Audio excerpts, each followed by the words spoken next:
Good morning, everyone. Thank you all so much for being here. It is wonderful to be back in Austin, but it is especially wonderful to be at this beautiful venue. And I'll tell you more about it today. But can we give a round of applause for Bar Mansion, please, and all of you for being here?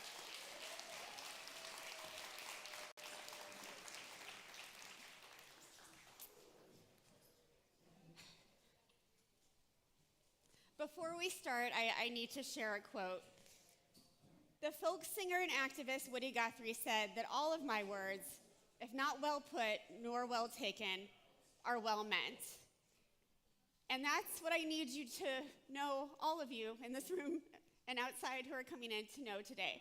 I might not be at my best today. I might need a little grace. I might need a little patience. So Woody Guthrie was one of my mother's favorite singers, along with Johnny Cash and a bunch of other folks. And Joyce Nierenberg passed away 8 days ago. And she would have wanted me to be here and brave enough to be out in the world and out of my house and away from my husband and my cat, who have provided great comfort. She taught me very early on that girls could do anything. And I was always excited that I have done exactly what I wanted to do, which is be with all of you. She loved me, she loved my husband, my stepkids, who she treated like her own grandchildren. She loved my friends, her friends, and really, really good food and wine. She taught me to be a feminist. She taught me to be an environmentalist. And I will always be grateful to her and for her in my life. And I feel like she deserves just this one little piece of honor today before we begin. So thank you, everyone.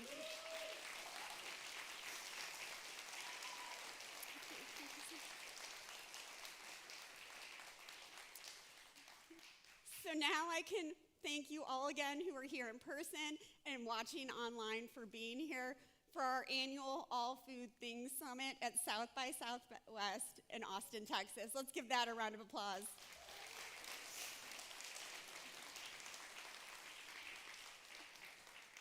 I'm Joyce's daughter, Danny Nierenberg, president and co-founder with Bernard Pollock, who's sitting right over there, of Food Tank. For those of you who don't know, Food Tank is a research and advocacy organization devoted to storytelling that highlights how food can be the solution to some of our most pressing environmental and social problems. We hope to inspire, motivate, and activate positive transformation in how we produce and consume food. And again, we're so excited to be back here in Austin for another South by Southwest to celebrate the intersection of food and culture. So thank you all for being here. It's such a delight, and you'll see so many of your friends and new faces throughout the day. Again, I want to thank Bar Mansion, especially Food Tank member Melanie McAfee, for hosting us today.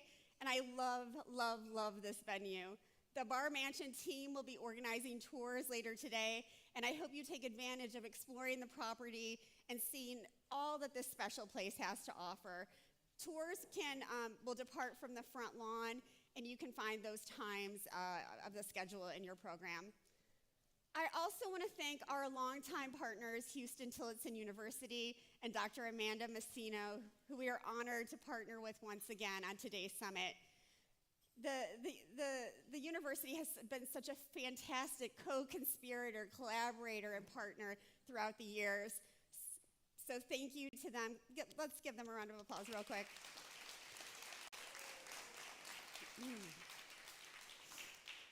A huge thanks to Driscoll's, especially Alejandro Sanchez, for supporting our summit as a partner. Today would not be possible without their support, so I need to remind you of all that. I hope that everyone had a chance to enjoy the brunch. We have some incredible in-kind partners to thank for the delicious food, including Nature's Touch, Oatly, Parlor Coffee, Traditional Medicinals, Vital Farms, Applegate, Strong Roots, Nature's Find, Nature's Path, Impossible, the Aquaculture Stewardship Council, and Acme Smoked Fish Company.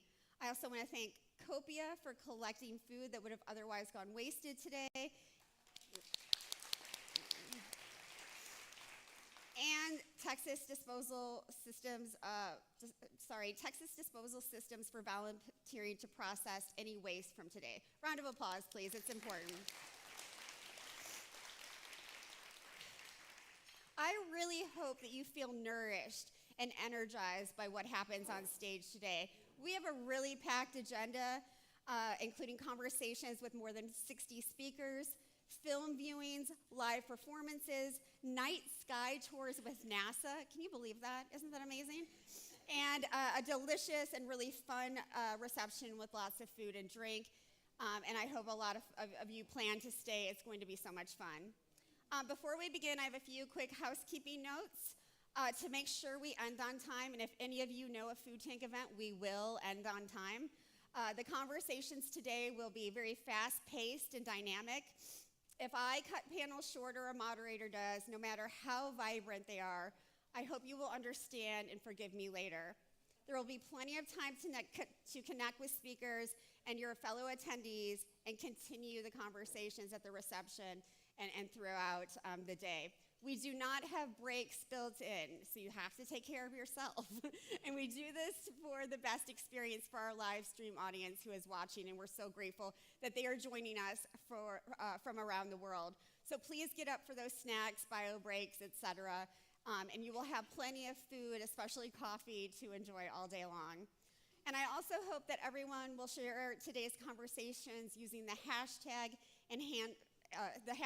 food tank and the handle @foodtank on all social media platforms. We will do our best to respond in time to your comments and questions and critiques, etc., throughout the day. I now have the pleasure of welcoming Dr. Amanda Messino, an associate professor of biology and chair of natural science at Houston-Tillotson University, who will say a few words. So thank you so much, Amanda.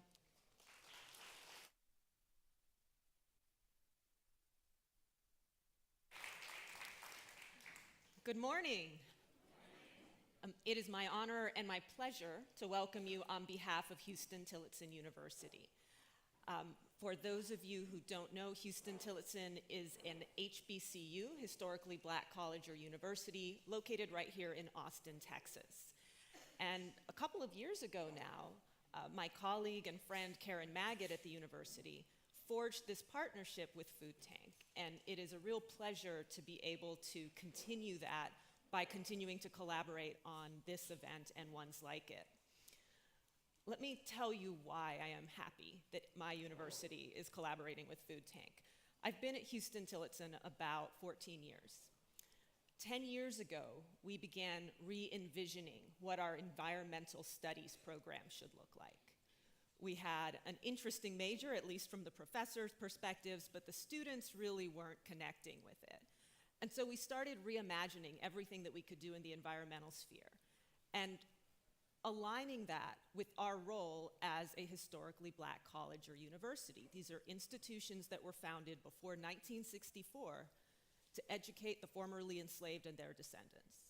And this is a mission and a legacy that we take very seriously at Houston-Tillotson. We're a relatively small university. We have about 1,100 undergraduates, but most of them are African American or black, 67% or so, 30% are Hispanic.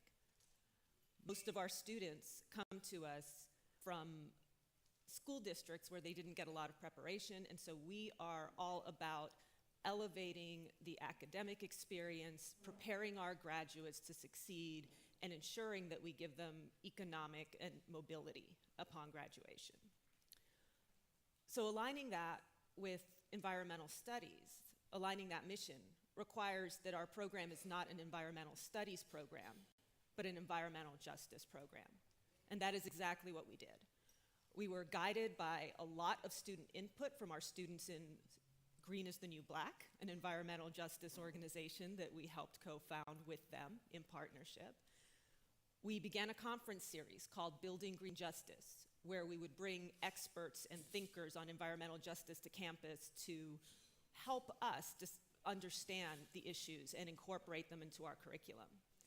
And as of a few years ago, we introduced an environmental justice major, making us one of the only HBCUs in the country to offer this at the undergraduate level.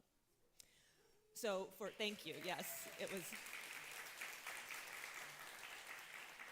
So we're serious about this, very serious about this. And if you have the chance to visit our campus in central Austin, east of downtown, you will see a massive mural on the side of our science building called Harvesting Hope. It is an environmental justice mural. So we are committed, we are excited. We are very excited about the partnership with Food Tank because of the opportunity to continue to advance environmental justice. So thank you all for being here. Thank you for caring about food. Thank you for caring about food justice and food equity. And I hope that you have a wonderful time today. Thank you again for being here on behalf of Houston-Tillotson.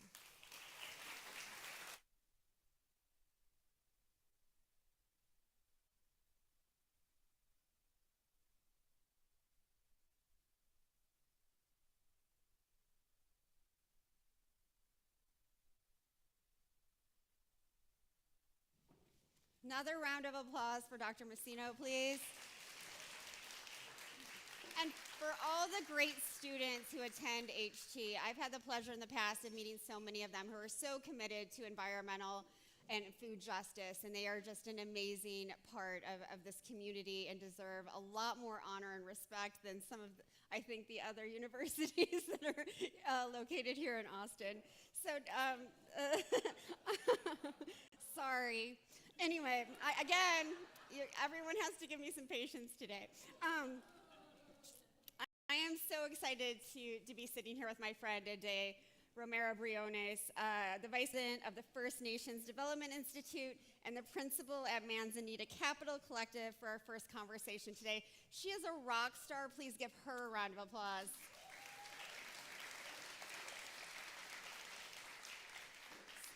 So Day, we always have great conversations where I learn a lot. I am so excited to see you today. And so I think the first question should be just maybe a very general one about what is the state of our food system today from your perspective? We are in a post-pandemic era. We talked a lot during the pandemic. Things are changing, but where are we? Before we get into that, I do want to step back a little bit and talk about the HBCUs. I think there's a lot of history that we don't recognize within our food system, and one of those is the role of the HBCUs. So when we think about like how we're in America, we've had education. The HBCU system was created for a very specific purpose, which was to educate Black freed slaves. But people don't know that during that same time, there was a lot of removal of indigenous people from their lands to other places, and one of the goals of that removal was assimilation. And so the government had to figure out, like, what does assimilation mean? How do we educate these Indian people who are considered wild and uncivilized? And the HBCUs were actually the first institutions to take in indigenous people, and the goal was to teach them farming. And so the HBCUs created a whole generation of not only indigenous American farmers, but Black American farmers. And really that's the start of like the food system education. Mm-hmm. And we see the results of that today. Yeah. I think when we talk about the state of the food system, like everything is connected, right? Our history is connected to present day. Our beautiful ancestors become the soil that eventually feeds our future.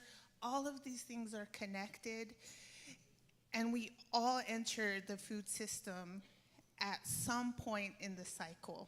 Indigenous people, Black slaves from the HBCUs who went to get education in farming, like that was a disruption in how their very sophisticated food systems had already been built. It was a disruption, and we continue to see disruptions in the food systems that we're trying to make up for. So like when we think about where we are in our food systems, we all have to eat. We all have to interact somehow with the food and commodities and people that grow the food. What is missing is that not all of us really understand the history of the American food system. And that wholly influences like how we interact with it. We are so disconnected still. I mean, after years of books like The Omnivore's Dilemma and all of these other books written by white folks, we are still very disconnected from our food. What is your advice for helping us understand the history that has disconnected us from our food system? Most of us, even me in this room, feel very disconnected from the food and the hands that produce that food, that we eat every day. Yeah, I do think it's a very intentional disconnection. When you live in a capitalist system, the idea is like consumerism. So how do you create consumers? You create a system in which they can enter and they can buy things. And so when we think about how we interact with our food system, we should all be questioning, where do we get our food? And you see like local movements, organic movements starting from there. Some movements have taken it further by saying like, not only where do I get my food, but how is my food grown? And so you see like regenerative ag, you see the workers' rights movements, because they're questioning even how it's grown. But now I think as a whole, as a community, we should all be self-examining what we know about our food system, how we interact with it. Like, is it intentional? Do we have like clear ideas about why we go shop at our favorite local store? Do we know who's growing our food? Do we know like the history of that commodity in that package? Right. Do we know like where the waste is going? All of these questions are like self-examining. But when you're part of a community and you can have those conversations together, it creates a much more beautiful and impactful system. Absolutely. Just by eating. Right. I want to come back to community in a minute, but we live in an environment where policy plays a very important role, and policy has often gone against, as you mentioned before, Black folks, Indigenous folks, brown folks, workers. How do we keep policy in the conversation here? How do we keep policy in the conversation in a way that is impactful, that will help the folks that need it the most?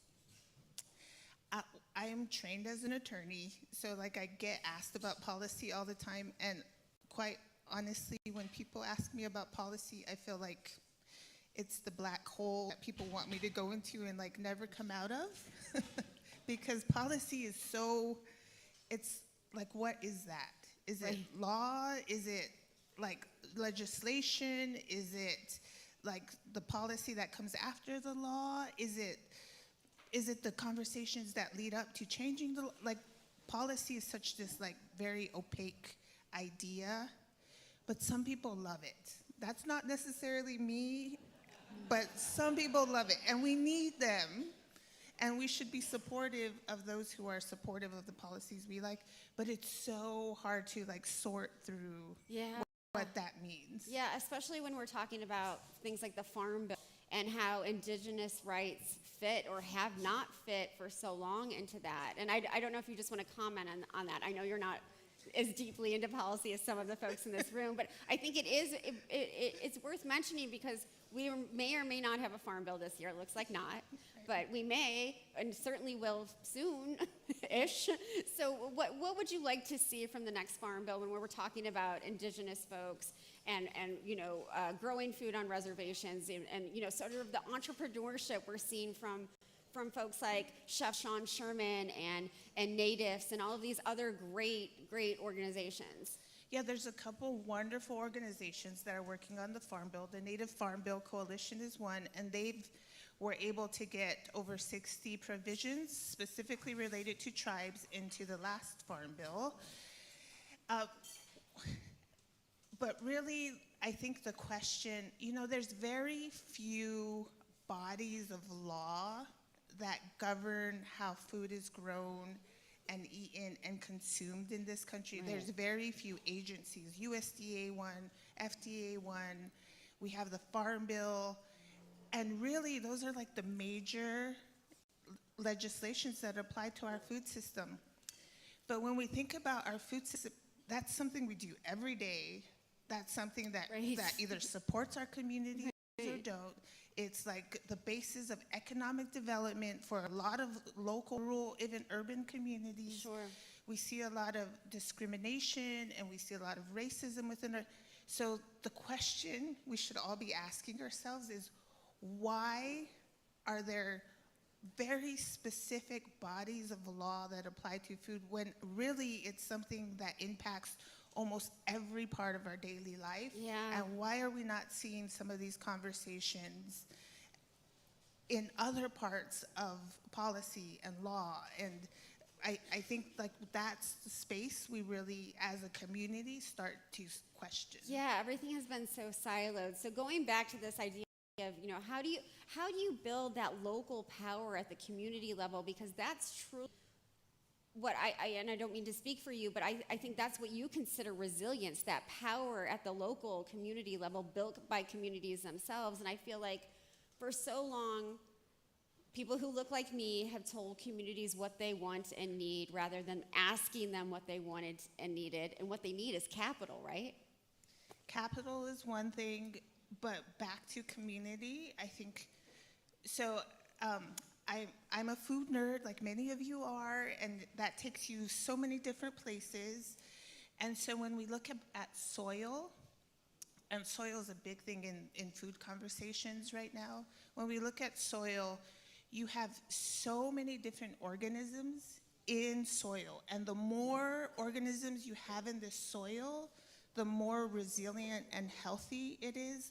Like, isn't that a beautiful model for like how we should be viewing our food systems? I love that. If it's diverse, if it's complex, it creates a resiliency in our soil, but apply that to our communities. And so when we have conversations that are wholly within just one community, or you walk into a room and you see just one shade of color in that community, or you walk into a field and you only see one crop being grown consistently for miles and miles, like that to me is a sign that there is a need for resiliency and diversity and complexity, and we should be figuring out as individuals how to increase that in all of those spaces. Yeah, we really do need diversity at all levels of the food system, whether it's diversity of people, plants, seeds, soil, etc. We just need more and more diversity.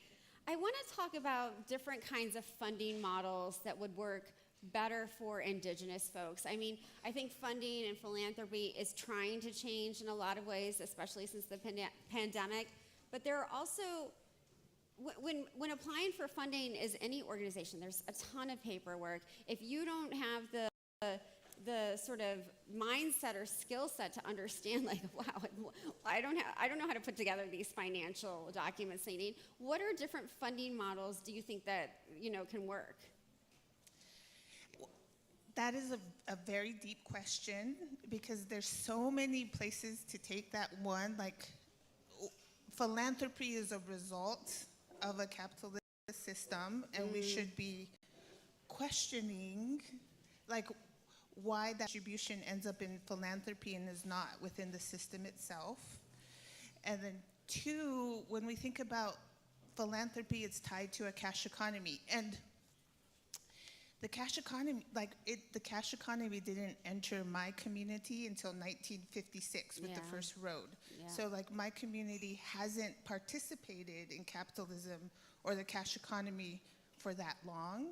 And yet we're having to figure out this system very quickly because otherwise we're subject to it.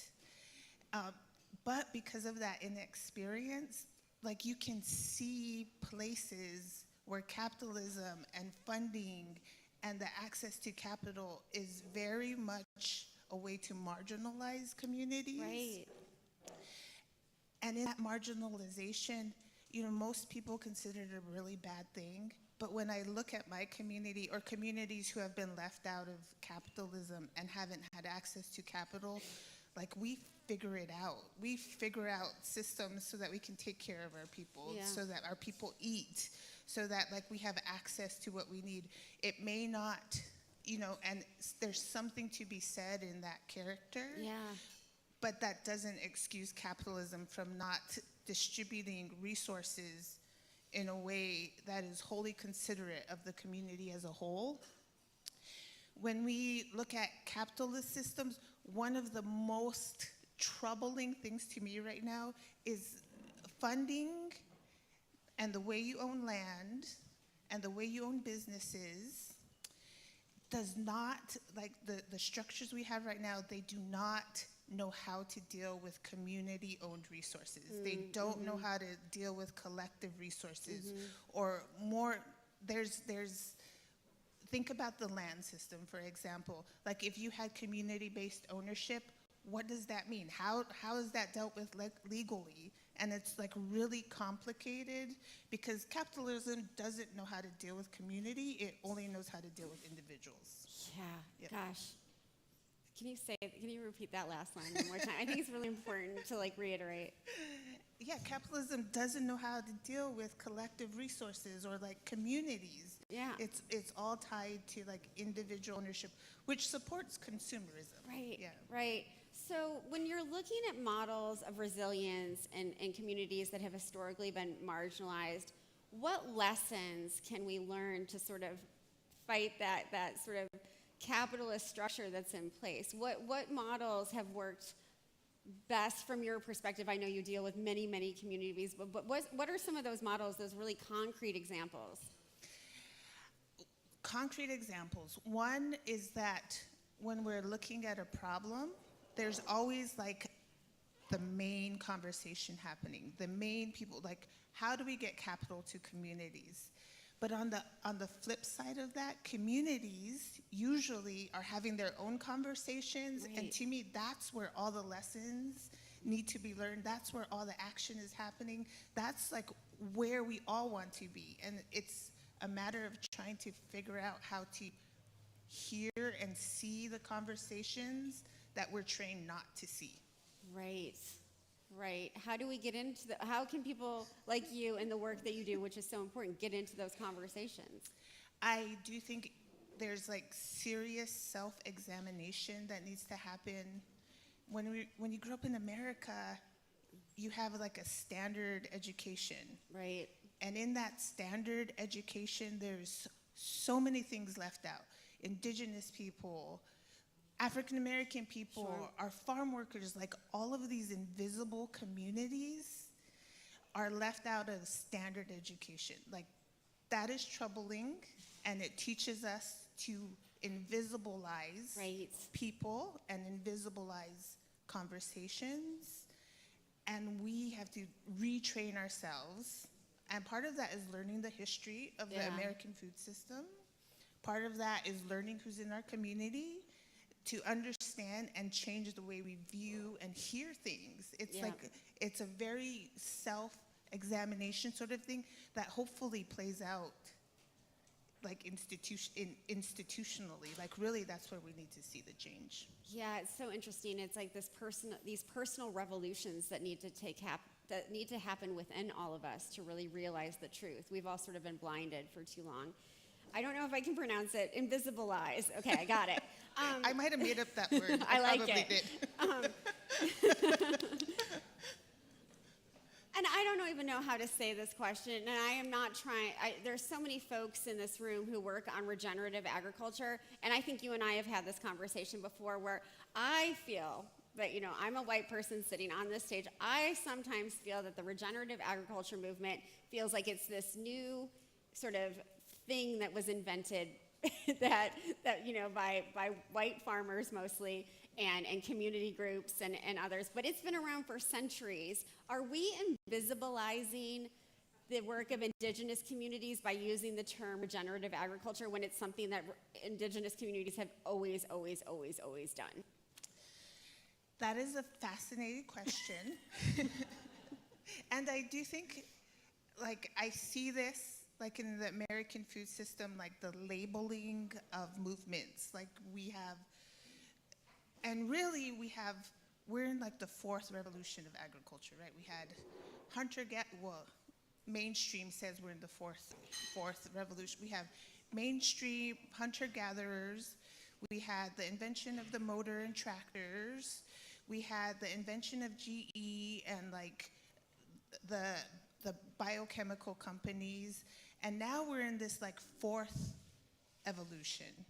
And to me, I see like competing groups, like trying to kind of monopolize whatever we call this. It could be the organic movement, it could be the regenerative agriculture movement, it could be the technological movement. Like we see all of these groups sort of in this space, but really they're trying to differentiate from a larger mainstream agricultural system. Yeah.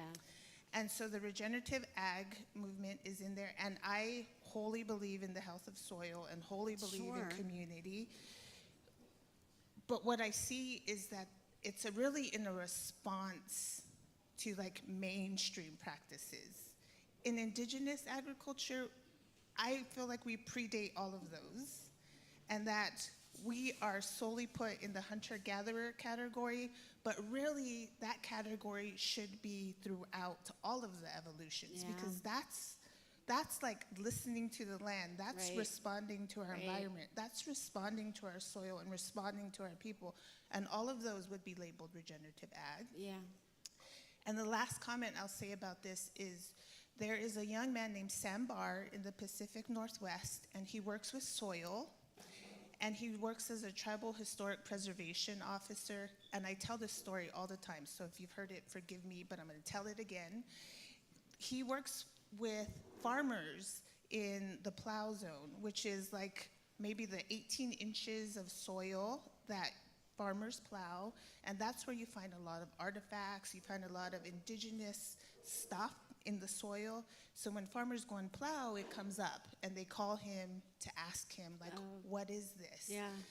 And his response and his story to me is that they find the things that haven't disintegrated or haven't decomposed. And people, when you think about indigenous people who've been here for generations, their bodies have already decomposed. So they're digging up the artifacts that haven't decomposed, but really the indigenous people are the soil. Yeah. We are the land. And so when we think about healthy soil, I think about indigenous people and the longevity of those people on those lands. And when we think about regenerative ag and soil, there needs, to me, it speaks to the commitment that we all have to take to a place, to a land, to increase the health of that soil. It's really beautiful. Thank Yeah. you. Thank you.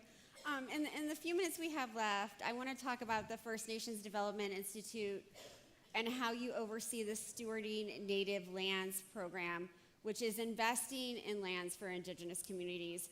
Can you just talk about it and explain what it is, and then tell people how they can get involved and donate money? Yes. First Nations Development Institute, visit us, firstnations.org. My job is to work with tribal communities, whether there be tribal governments or tribally led nonprofits throughout the mainstream continental United States, Alaska, and Hawaii. And we work solely on food and agricultural projects. A lot of them are not market-based agriculture. A lot of them may be considered like environmental justice, economic justice, food justice, but it's all about building community and food systems in tribal communities. So visit us. So important, so important. Call of action for this group of folks and the people who are listening online. Yes, we did a movie called Gather. Please watch that. I think it's still on Netflix. There are so many, there's a resurgence of indigenous food systems. There's a lot of short films, buffalo, corn, Great. salmon, all of these things that have been considered outside of mainstream agriculture are such an important part of our food system. So learn about it.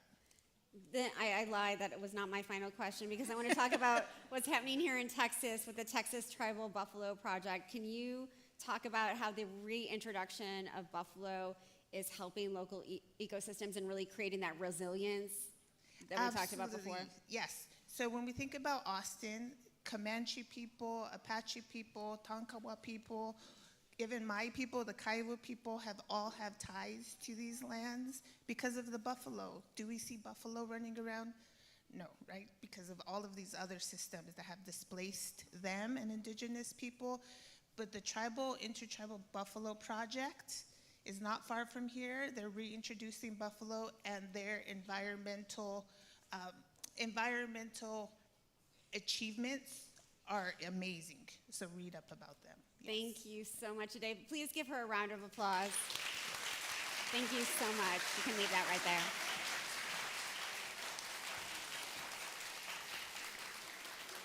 I just want to remind us all of what Ade said about learning real history, and that takes a lot of personal work on all of our behalfs. We need to do more of it. It needs to be something that's consistent. It's not something that happens one day or one seminar or one week or 1 year of our lives. It's a lifelong journey to learn more about the real history of the land and the United States and other countries as well. So we're now going to turn to a different subject, aquatic or blue foods, and how we can make seafood more sustainable. So joining me for this conversation, we have Chris Ninnis, the CEO of the Aquaculture Stewardship Council. Round of applause as I say people's names. Daisy Berg, the Seafood Category Manager for New Seasons Market. And Abe Ng, the CEO of Sushi Maki. So I want to acknowledge before we begin just a few more of our in-kind partners who will create a fantastic lunch that is coming up very soon. So big thanks to Farmer's Fridge, Tyndall, and Salad and Go. Round of applause, everyone.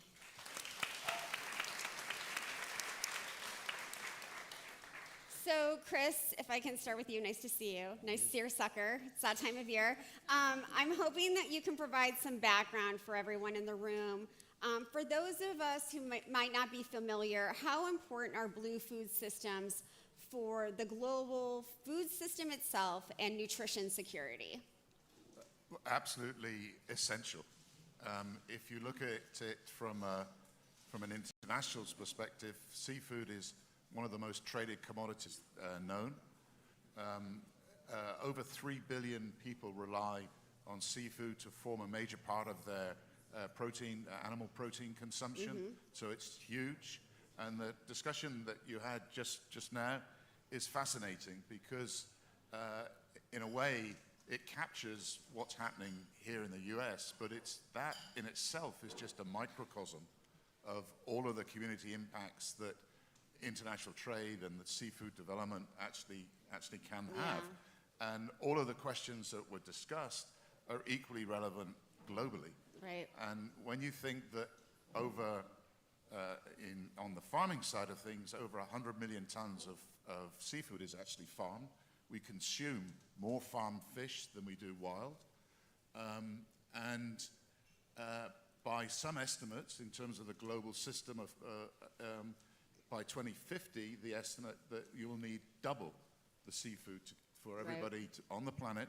Remember, we've a growing population, growing affluence, and all of that drives seafood consumption. So it is a huge a challenge for all of us. And if we don't get to producing that food in a more sustainable way, where we take into account environmental impacts, but most importantly, those social impacts, then the future looks very, very poor.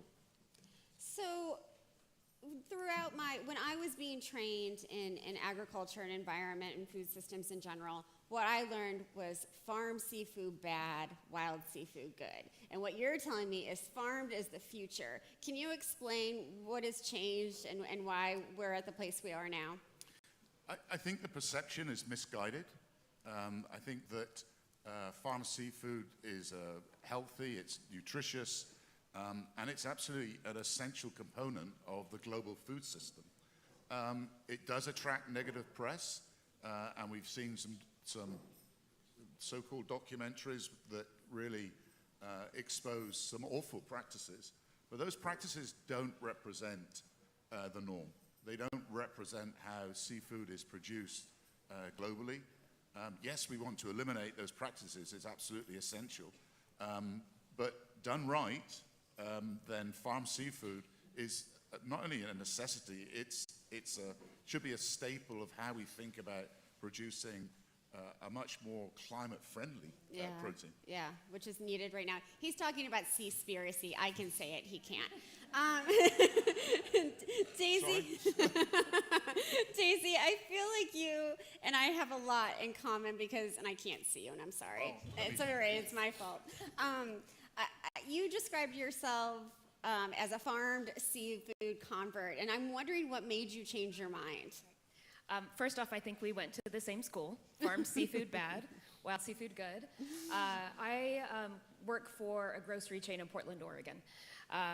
We have been open since 2000. It's called New Seasons Market, and I oversee the seafood program there.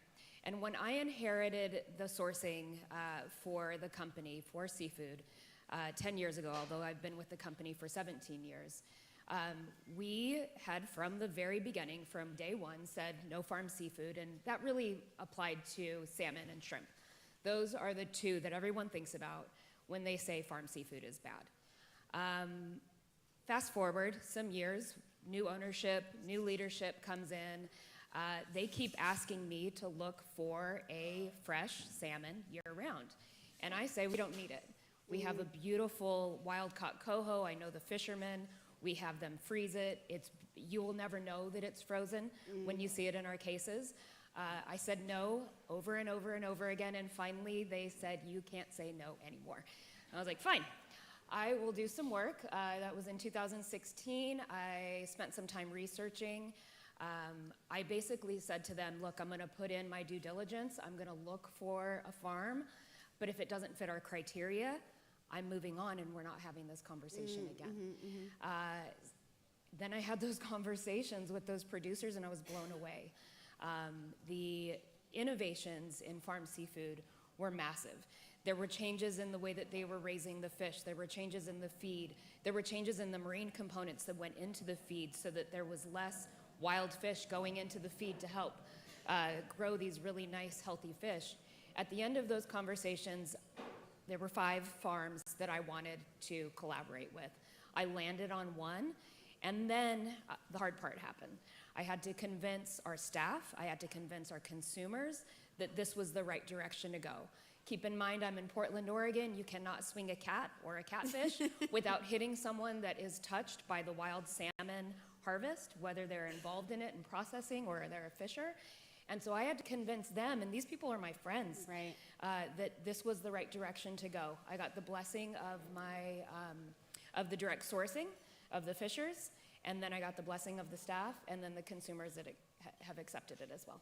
That didn't happen overnight, though. No. Can you there talk was a about that lot of work. process?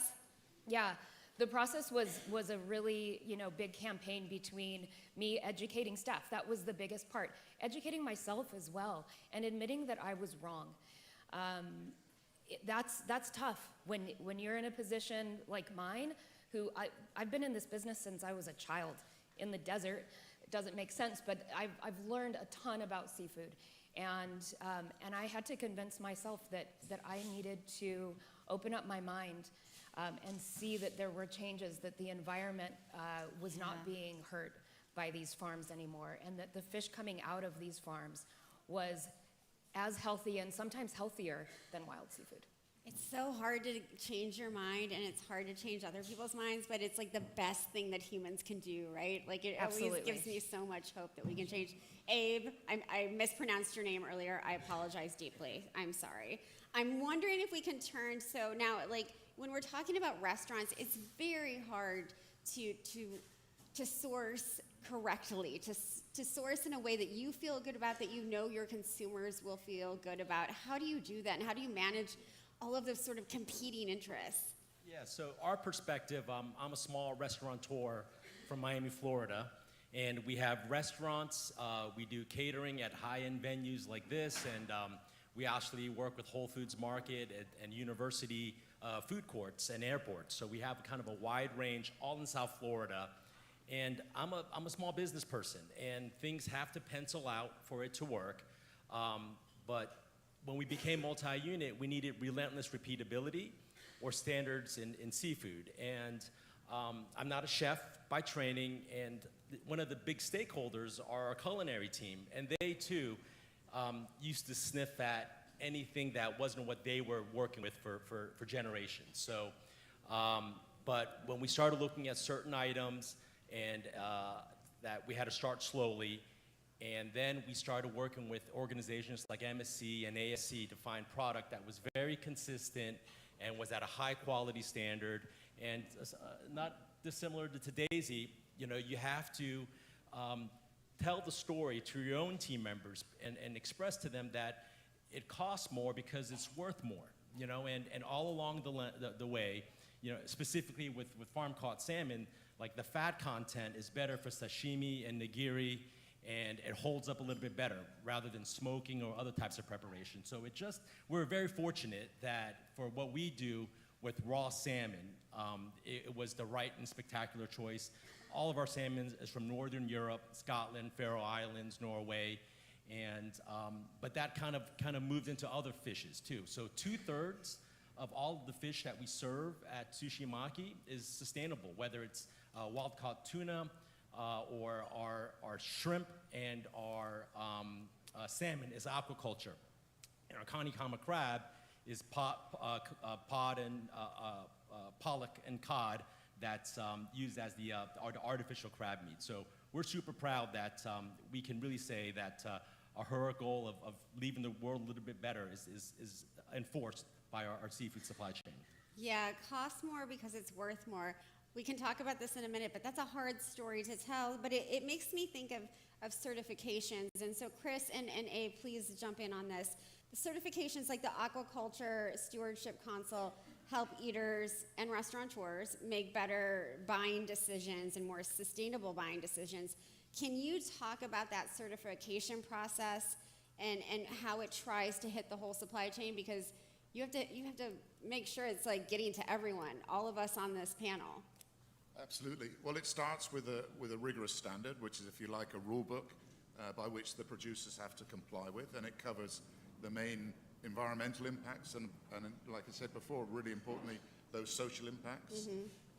It also requires that all of the businesses handling that seafood from the farm all the way through to the end buyer is actually also certified, so that you can track the traceability of the product. So, you know, for the buyer, you need assurances that what you are actually buying is actually certified product, and that's basically the process. And for us, we have a B2C logo on our pack, which signifies for the consumer, for the shoppers, a message really that, you know, this is a label that you could trust. There's credibility, there's integrity underpinning it, and it makes that buying decision easier. Yeah. But, you know, there are hundreds of pages in our standards, hundreds of pages in our chain of custody standards. Right. So these things are complex, but at the end of the day, it's distilled down into that buying choice that businesses make, but also that consumers make, in and around the integrity of the program that we run. And I wonder, those hundreds of pages, there's probably a lot of evolution that needs to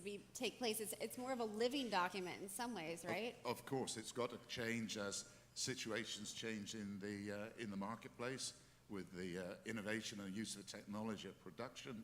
We try to set the standard so that it's promoting the best practice in the industry. So those that can achieve it is something that others have to aspire to if they want to reach those same standards and get those market benefits. Absolutely. Abe and Daisy, I'd love you to both to jump in. Yeah, so we're in the middle of our third-party certification right now, and I think it's a pain, it's costly, but it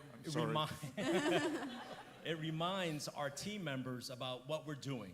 And I think, you know, we have 300 team members, and one way we justify it to ourselves is that this is a differentiator for us to attract and retain fantastic frontline team members. I do new team member orientations, and when we talk about benefits like 401k, health benefits, their eyes glaze over.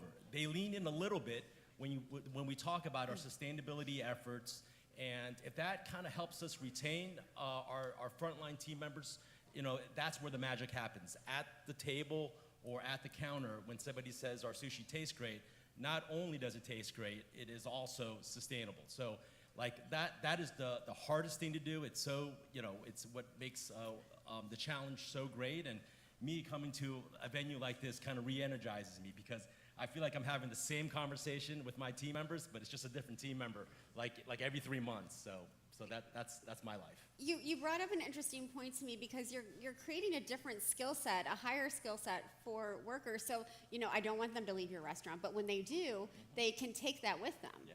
Restaurants are the best first jobs, and you're right, like you got to latch onto something bigger, and this generation is so suspicious of business. They have such high expectations for business, and if we can kind of narrow it a little bit, I think it's kind of what makes there to be a little bit more meaning. And a lot of this was inspired by our work with Whole Foods and John Mackey and These Woods about the force for business to be a little bit better, or be a force for good. Thanks so much. Daisy, I'd love you to comment as well. Yeah, I mean, a couple of things. One is I don't do this alone. I partner with an organization called Fishwise. They help me weed my way through the certifications, the assessments, the audits, all of that, because as Danny said, it's ever changing. There's always something that is going to advance forward, and there's always an audit that needs to take place. I did it alone for a lot of years, and it was really difficult. And I don't doubt that it's difficult for many of you in the crowd and many in the world that are looking to buy seafood and have seafood on their plates. Thank you for bringing up those points. This is for better or for worse. I know more about terrestrial agriculture than I do about aquatic blue systems. And I know for farmers working in fields, organic certification, regenerative organic certification, these things can be difficult, they can be costly, they're time consuming. They're not like, a farmer's forte. This is not her area of expertise. Is there a way to make this certification process easier to do, but still as like sort of hardcore as it needs to be?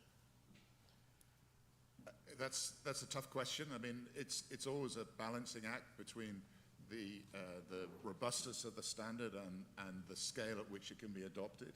And certainly, I think for programs like ours, a big challenge for us into the future is to answer just that very same problem. But how do we make this applicable to more people? Because if you think about the context, say even in the U.S. market, 90% of the seafood that everybody here consumes is imported. Right. 2 million tons of that comes from farm production. Right. And so the buying choices people make in the room will help drive those systems forward as well. And it really is an international one.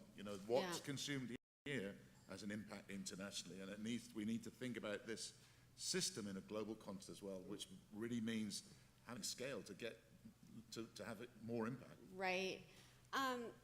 What you say brings up for me, it was a note I wrote, I think when you were first talking, that we talked about resilience a lot on the last panel with a day, and that resilience is created by communities, it's created by restaurants, it's created by coastal communities and small fishers and foragers and others, and by retailers.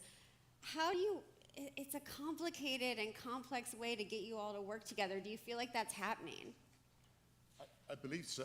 I think that while the sense of community might be more displaced here in the US, when you go further afield, that sense of community is still there. I mean, a lot of production is done by small-scale producers, either farmed or wild caught, and for us, that community engagement through the certification process is a really, really fundamental principle of what we do. So we try to embrace, of course, all of the human rights issues, but we also look at the community impacts of that production as well, and bring community into that decision making.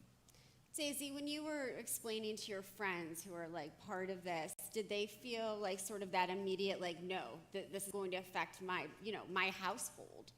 Yeah, they definitely did, and I thought the same thing, but really there's a consumer for all of it. I, in a year, don't want to have this conversation about what is farmed anymore. I don't. The truth of it is that they can coexist, and they can be responsible, and it can be sustainable, and it is the way forward. And we need to embrace both.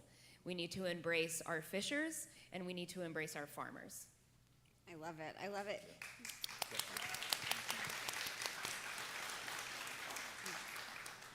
Where does the restaurant fit into that? And so, I mean, my last question for you all, and I think we could spend hours talking about this, is the storytelling. It's constant, it's repetitive, it's telling different stories. Restaurants are such a big part. Chefs and workers at restaurants have such a big responsibility that they might not necessarily, again, have the forte for. No, so, we have the responsibility and the opportunity. From Miami, we're just not as progressive and thoughtful as maybe the West Coast or Western Europe. It's a party town, right? It's about health. It's about the way you look and wellness. So we have to make it cool. And our challenge is to find vocabulary that's that's simple, clever, and creative to make it come alive, like on our social, to make it come alive, like on the menu. We even think about, how do we not sound preachy when we're talking about kind of the amazingness of our supply chain. But even gobbledygook like business talk about supply chain, that doesn't work for a consumer-facing brand. It's not sexy? What? Yeah, I get told that because, again, I'm the business guy in the room, and you hire the creatives to kind of find that language that resonates, and we have that target kind of market, and kind of the coolness kind of filters like a little bit above and below. So find that, and we spend a lot of time with our university locations kind of trying to find that right pitch. I love that you brought up semantics and the vocabulary and the creativity that's needed to weave these stories together. Daisy, you have to do that all the time in retail. Yes, I do, and it's I have a responsibility to the fishers, the farmers, the consumers, the waterways, and the fish. And my goal is to get more seafood on your plate. And it's not for profit reasons. It's because it is the healthiest protein that you can eat. And it has the lowest carbon footprint. And so anything that I can do to help you get there, please let me help you. Please let a fishmonger help you. Please go and create a relationship with somebody behind the counter or at a restaurant to help you navigate how intimidating and confusing it can be.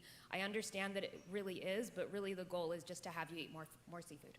It is intimidating, and I know people are very scared of seafood at home sometimes, so that work is very important. I love that you said that you have a responsibility to the fish. Thank you so much. Absolutely. I've cut a lot of fish in my days, and I know this sounds really dumb, but every time I look at that fish, because they always have eyes, they don't have eyelids, I thank them for being there.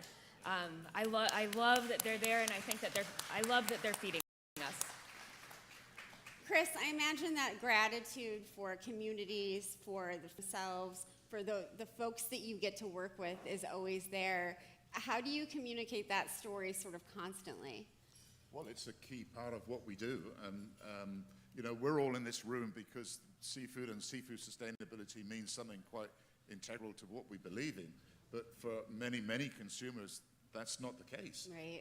It's not a topic that's top of agenda. It's about 2 seconds in the store and a quick purchase decision. And price. And price, absolutely. Price is so important. So we've got to try and make this, we've got to bring wider appeal as to why you need to do that. And inside the organization, we have our own team of communicators and marketeers, and they work really hard with our clients about just how we do that. How do we promote this story? Because this story needs to be told.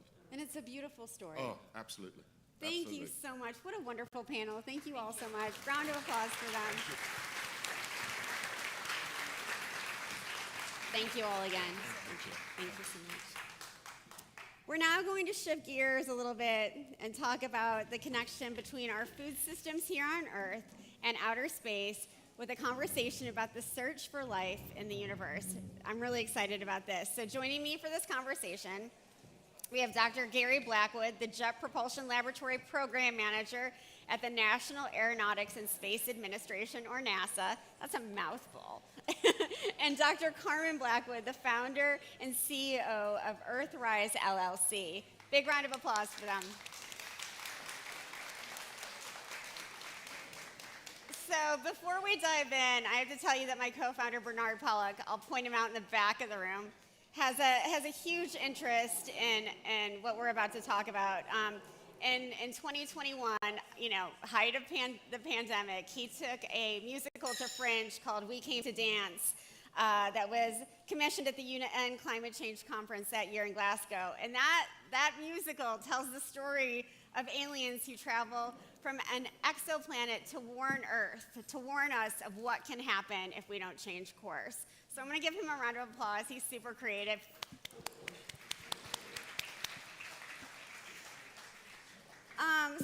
So Gary and Carmen, I can't wait to dig in. This is going to be fun. This is very different for me, right? This is not my usual area. So some folks in the audience might be wondering how research in space is connected to our food system. So I'm hoping we can talk about that first. And I know they have slides, everyone, slides. So please go ahead and tell me what the connection is. Well, thanks, Danny. In my career at NASA exploring the universe, I've come to appreciate how special this planet is. And what we're excited to do today, and we'll try to do today, is convince you and your audience how NASA space science and the search for life in the universe is actually very related to food systems on Earth. Yes, and so I look at Earth from space, and you talked about the interconnectedness in the first talk, how everything's interconnected, and now with what we're doing in earth science and climate science, we're realizing more and more the importance of this interconnectedness within the systems. And you know, food systems play an integral role on our planet, and by looking at it from space, we can see how it's impacted by the environment, but also impacting the environment, and bring us to an imagination of what future Earth could look like. I love that, a future imagination of what Earth could look like. Could I ask everyone in the room, I know you all want to have discussions, there's plenty of time for that, but if you could just keep the volume in the room down a little, that would be great and helpful to our sound folks who are amazing. So this conversation is obviously focused on the exoplanets, but can you explain what they are for people who may not be familiar? What is an exoplanet? And our slides up on the screen behind us, thank you. Sure, well, thanks for asking. What's an exoplanet? Basically, it's a planet that orbits another star, right? We all grew up and learned about the planets in our solar system, Mercury, Venus, Jupiter, etc. That's all we knew for millennia. But our sun is a star. Every star is a sun. Our sun has planets. Why shouldn't other stars have planets? I mean, where did Captain Kirk take the Enterprise? To exoplanets. So scientists have discovered thousands of planets around other stars by looking at a tiny fraction of the galaxy. And by extrapolation, they now know that there are more planets than stars in the galaxy. Not everybody knows this. This is not well accepted, but it's true. And when you look at the night sky, on the clearest night, you might see 6,000. In our galaxy, there will be over 100 billion. And when we look at an artist's concept of the galaxy from imaginary place outside of the disk, our sun is in the suburbs of the galaxy. We show here with these stars, those planets found around other stars, a tiny fraction of our galaxy. This is just where we looked. But they are so far away. The distances are so great. Light years. 1 light year is 6 trillion miles. That's a 6 with 12 zeros. That's a pretty big number, and those are the closer ones. So we're not going there anytime soon unless one of you invents the warp drive. So till then, our artists actually imagine travel to these planets. This is the Exoplanet Travel Bureau. This is produced by the same people who built that message in a bottle on the Europa Clipper that was at South by Southwest earlier in the week. It's the same group. They imagined travel to a world with 2 suns. Real planet, Kepler 16b. Kepler 16 is the name of the star, B is the planet. That's the land with 2 suns. That's the Tatooine world, right? Real planet, real star. There's stars around small, dim, red stars.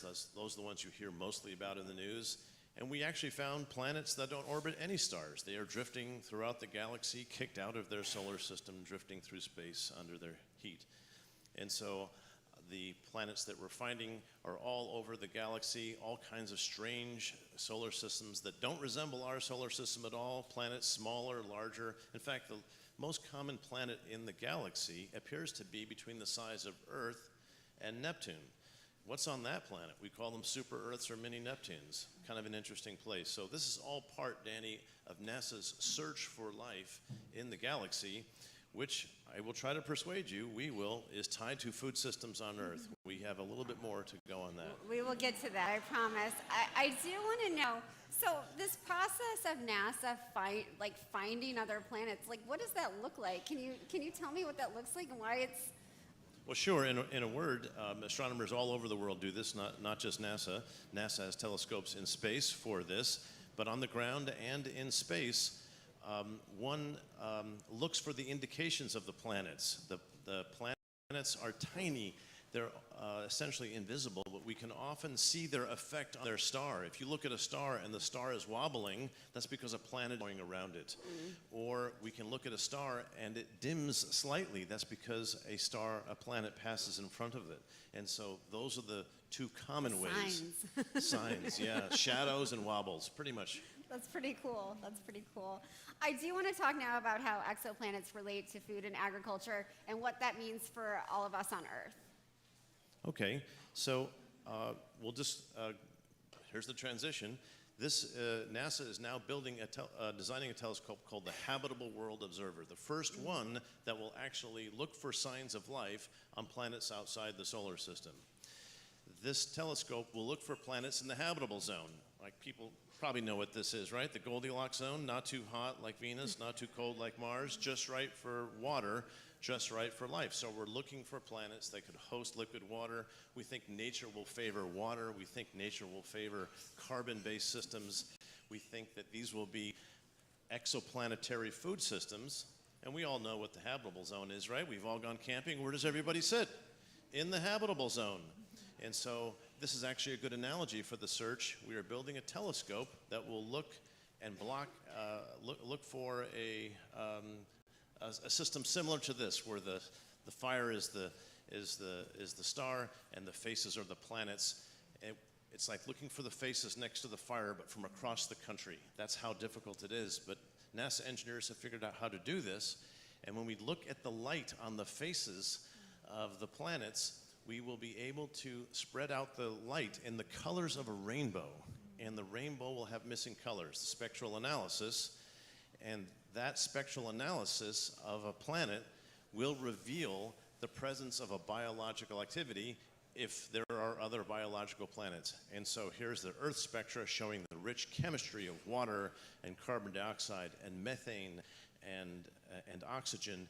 These are all the products that the food systems on Earth give away. We interact with our biological planet, and our food systems are given away in the signature of the atmosphere. And we can see that from great distances, not just of the Earth, but across light years.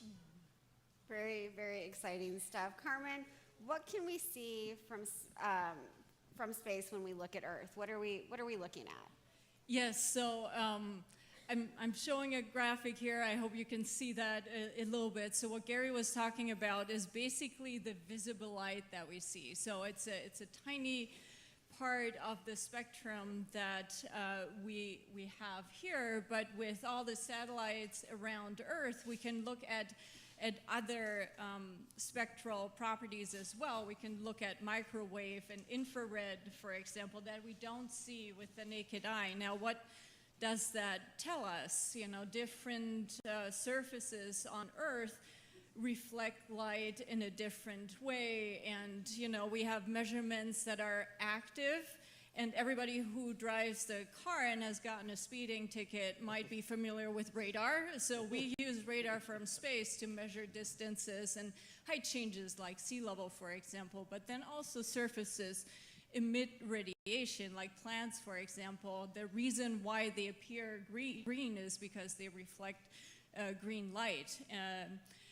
But also infrared, which we can't see by eye, but we can pick that up with satellites. So we can then see how the planet is evolving over time. You see landscape changes there over time, and you know, we can look at the whole system and how it's interconnected, and then that leads us to food systems. And so we can look at what's the land cover like, what's the land use like, are plants in stress actually, what is the water availability, and what are the soil conditions? Yeah. We can look at soil health and soil moisture, for example. So Gary, Carmen talked about how we're evolving, not always for the better here. So I'm wondering what we can learn from those exoplanet food systems, even though they're different and there's different light. And to be honest, I don't get it. But like, but there's, you know, and Bernie has explained it to me, and my husband has explained it to me, but I still don't get it. What can we learn from them? Are we turning into like a different kind of exoplanet? Well, that's a great question. And so a lot of times we want to learn about ourselves by studying others. If we're worried about our future as a planet, we might look at the analogy of our future as individuals. We might look at our older siblings or our cousins or our parents to see where we're coming from. It's guiding, but it's not constraining because we have choices. And so our Earth is only about 4.5 billion years old. And this mission that NASA is designing now will find dozens of Earths around other stars. We think this is now very, very likely, and that we're just realizing now that arguably half of these planets will be older than the Earth.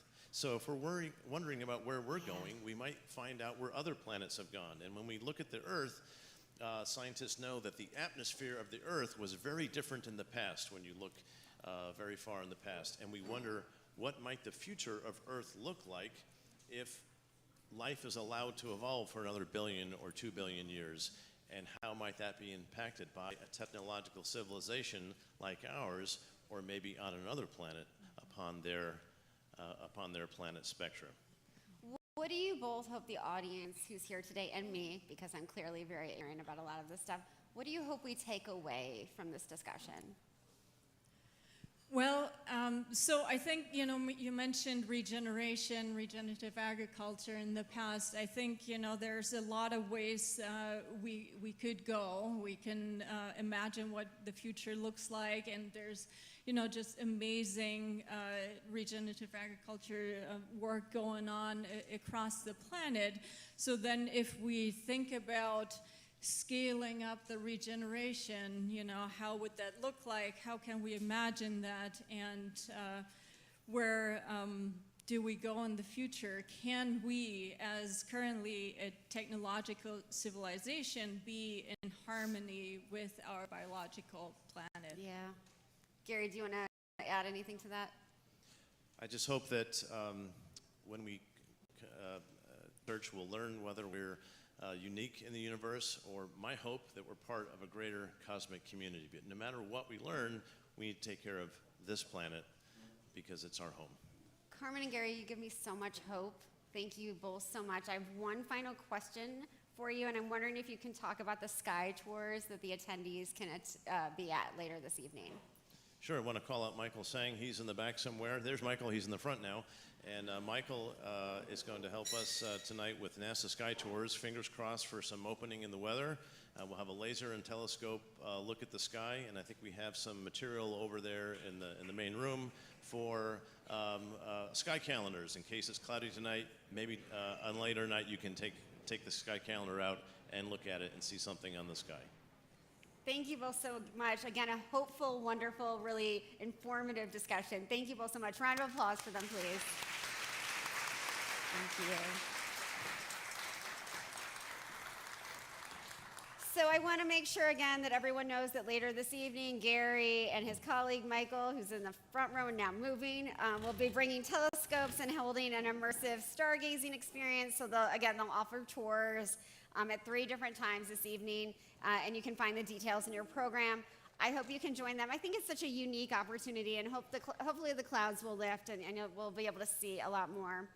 We're now going to have a conversation about sustainable small-scale livestock farming with a look at a company that is working to drive progress in the egg industry. So joining me for this discussion is, messing up today all over the place. Joining me for this discussion is Andrea Chu, the Director of Impact at Vital Farms. Please give her a round of applause.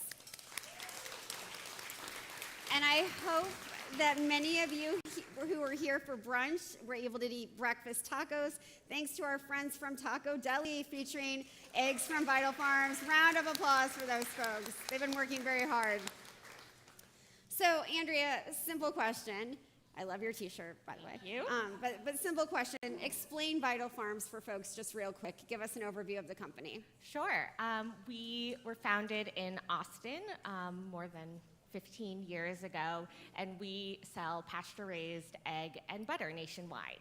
We are B Corp certified, a public benefit corporation, and publicly traded.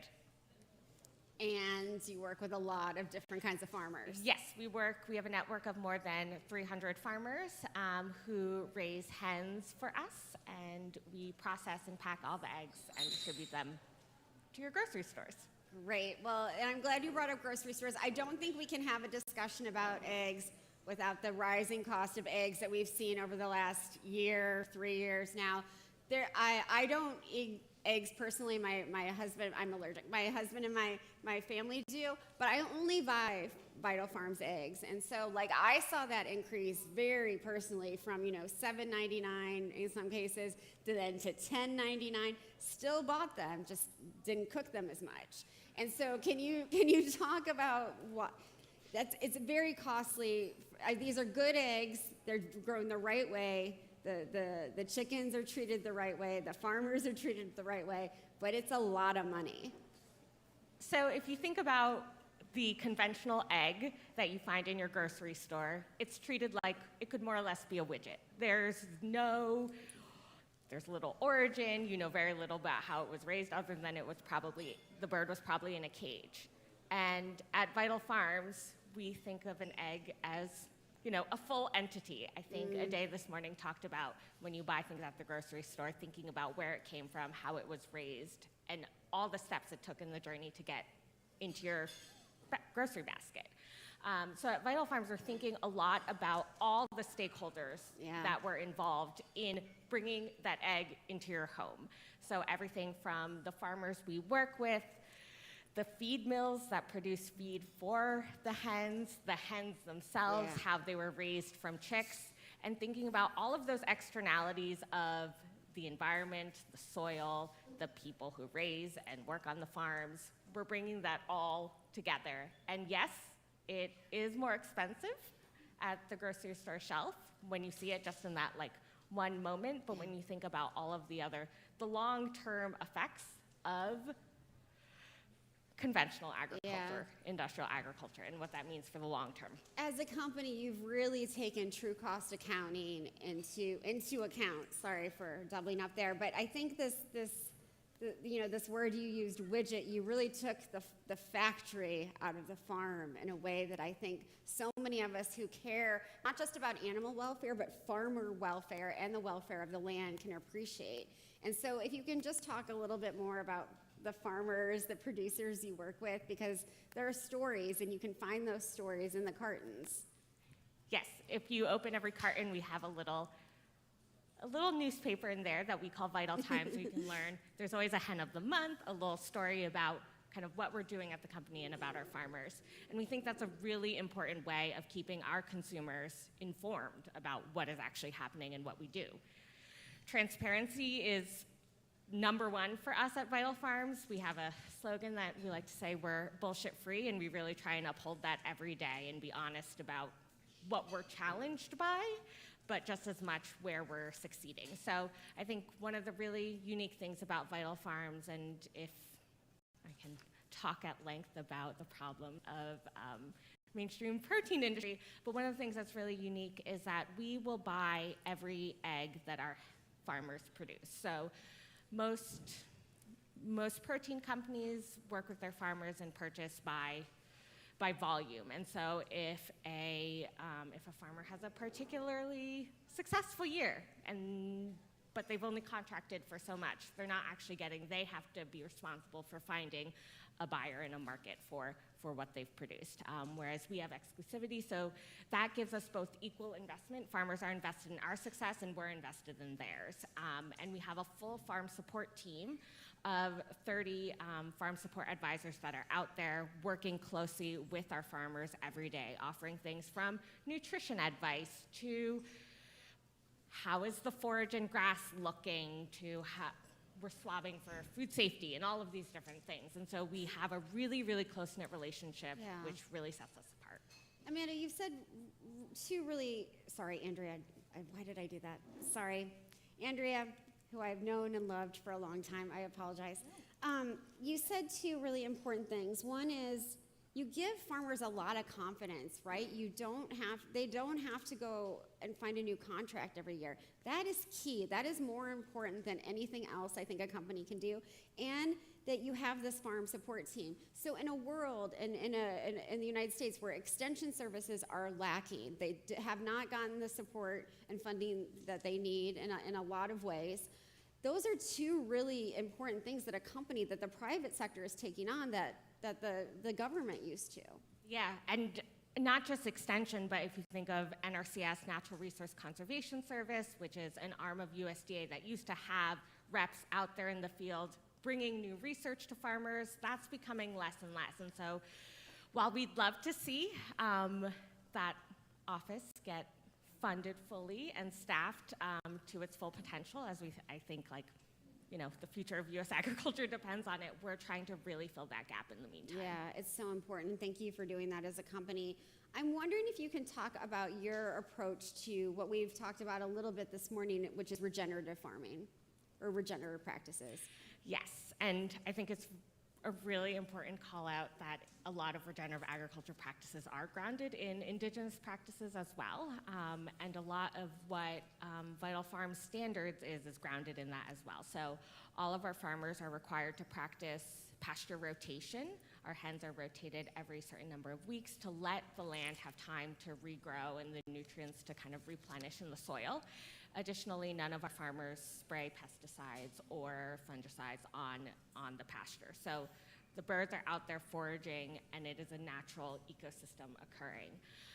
But on top of that, we're working with our farmers to figure out how a lot of them have diversified operations, so how can they rotate other species on their pasture? So hens are eating low to the ground, sheep and goats are browsing twigs. So it creates just as much as you need to mow your lawn, you also need to trim back hedges. So it's kind of an equal amount of maintaining that pasture to a full ecosystem.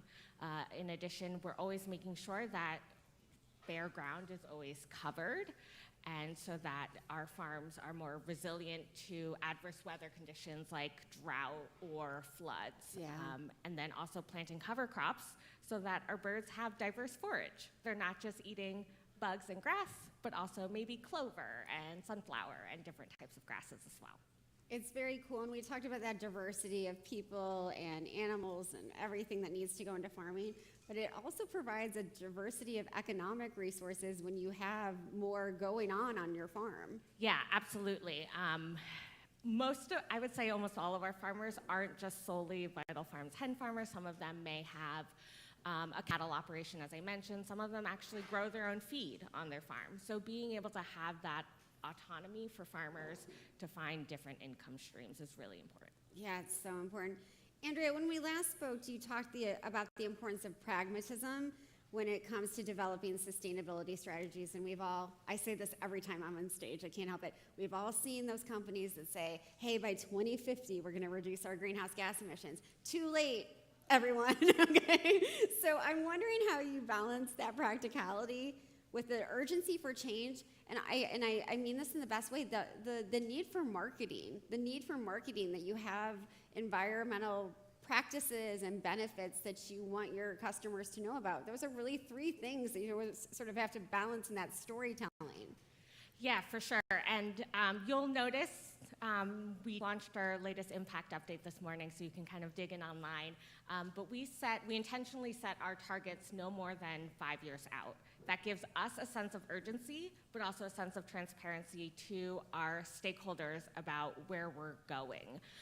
So I think one thing that I think a lot about is, for a lot of companies, supply chain related emissions, what's happening upstream from the farmers or suppliers that they source from, they often don't know what's going on. Yeah. Whereas we have that direct relationship and can really help our farmers continue to raise the standard of what they're doing. So we have a target to scale additional regenerative agriculture practices across our network of farmers. And yes, we know there's gonna be greenhouse gas emissions reductions related to that, but for us, it's not about setting a specific number. Measuring is really important, but it's not the whole thing, right? A lot of this work is behavioral, community-driven, Sure. and we really want these to be long-standing shifts in our food system. And so working on the ground with our farmers to show them that this is actually really good for their business, for the longevity of their farm. If they want to pass this farm on to their next generation, they need to keep the land going and productive. And so really tying it to that long-term stewardship is what matters. Andrea, what if you can't make your goals, and you've put them out in this impact report that came out today? What if you can't make them? What will you tell everyone? Don't We're cry. gonna tell you that that's definitely the first thing we'll say. It's scary putting it out into public, what we're gonna commit to, but we have to, people are expecting more from business these days. Yes. And Vital Farms, its whole kind of founding and how much we've grown is a testament to the ability for business to do good by being good. And so, as I said, we're bullshit free, we wanna be really transparent, so we're gonna tell you if we can't make it. And why, and also how we're gonna do better. Right. It's an example that many other companies should follow as well. So hopefully they're learning from you. There has been huge support for small-scale fruit and vegetable producers over the last decade and a half maybe in the United States with farm bill changes, but that doesn't seem to be the case for small-scale livestock producers. For big producers, there's certainly a lot of funding going on. What do we need to happen sort of locally, regionally, and federally so that, you know, your farmers, the farmers who work with you, get the resources that they need, like those big livestock producers?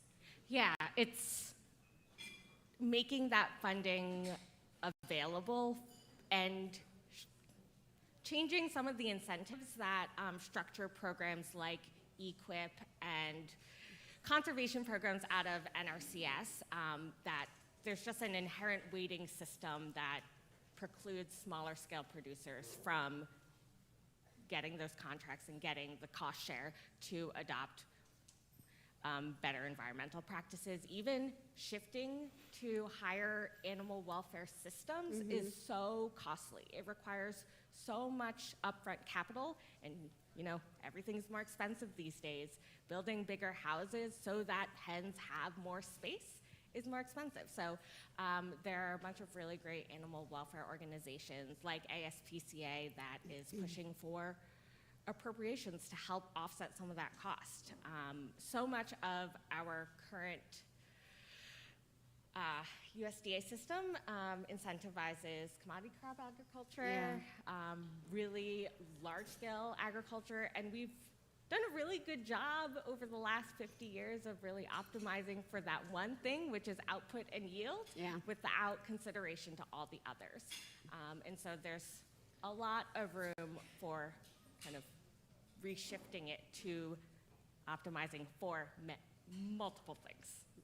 I wonder what your call for action in the last couple of seconds we have left is for this audience. First, buy our eggs. I promise you they're really delicious, and hopefully if you got some breakfast tacos this morning, you saw that for yourself. But also, really important to support your local independent news sources.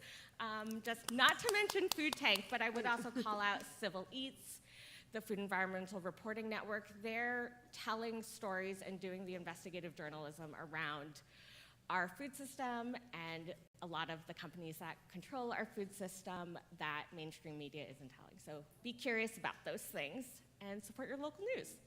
Thank you so much, Andrea. Bullshit free, everyone. Thank you so much.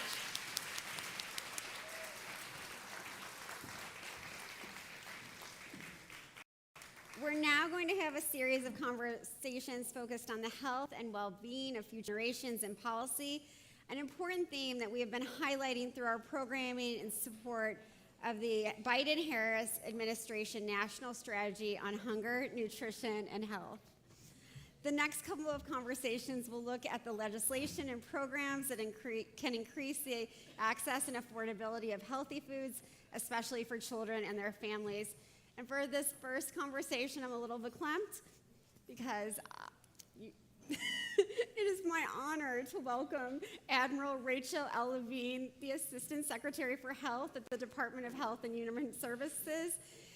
Admiral, it made me so happy and cry, honestly, tears of joy when you said you were able to join us. So thank you for being such a heroine, such a trailblazer, and thank you for joining us all today. Please give her a round of applause.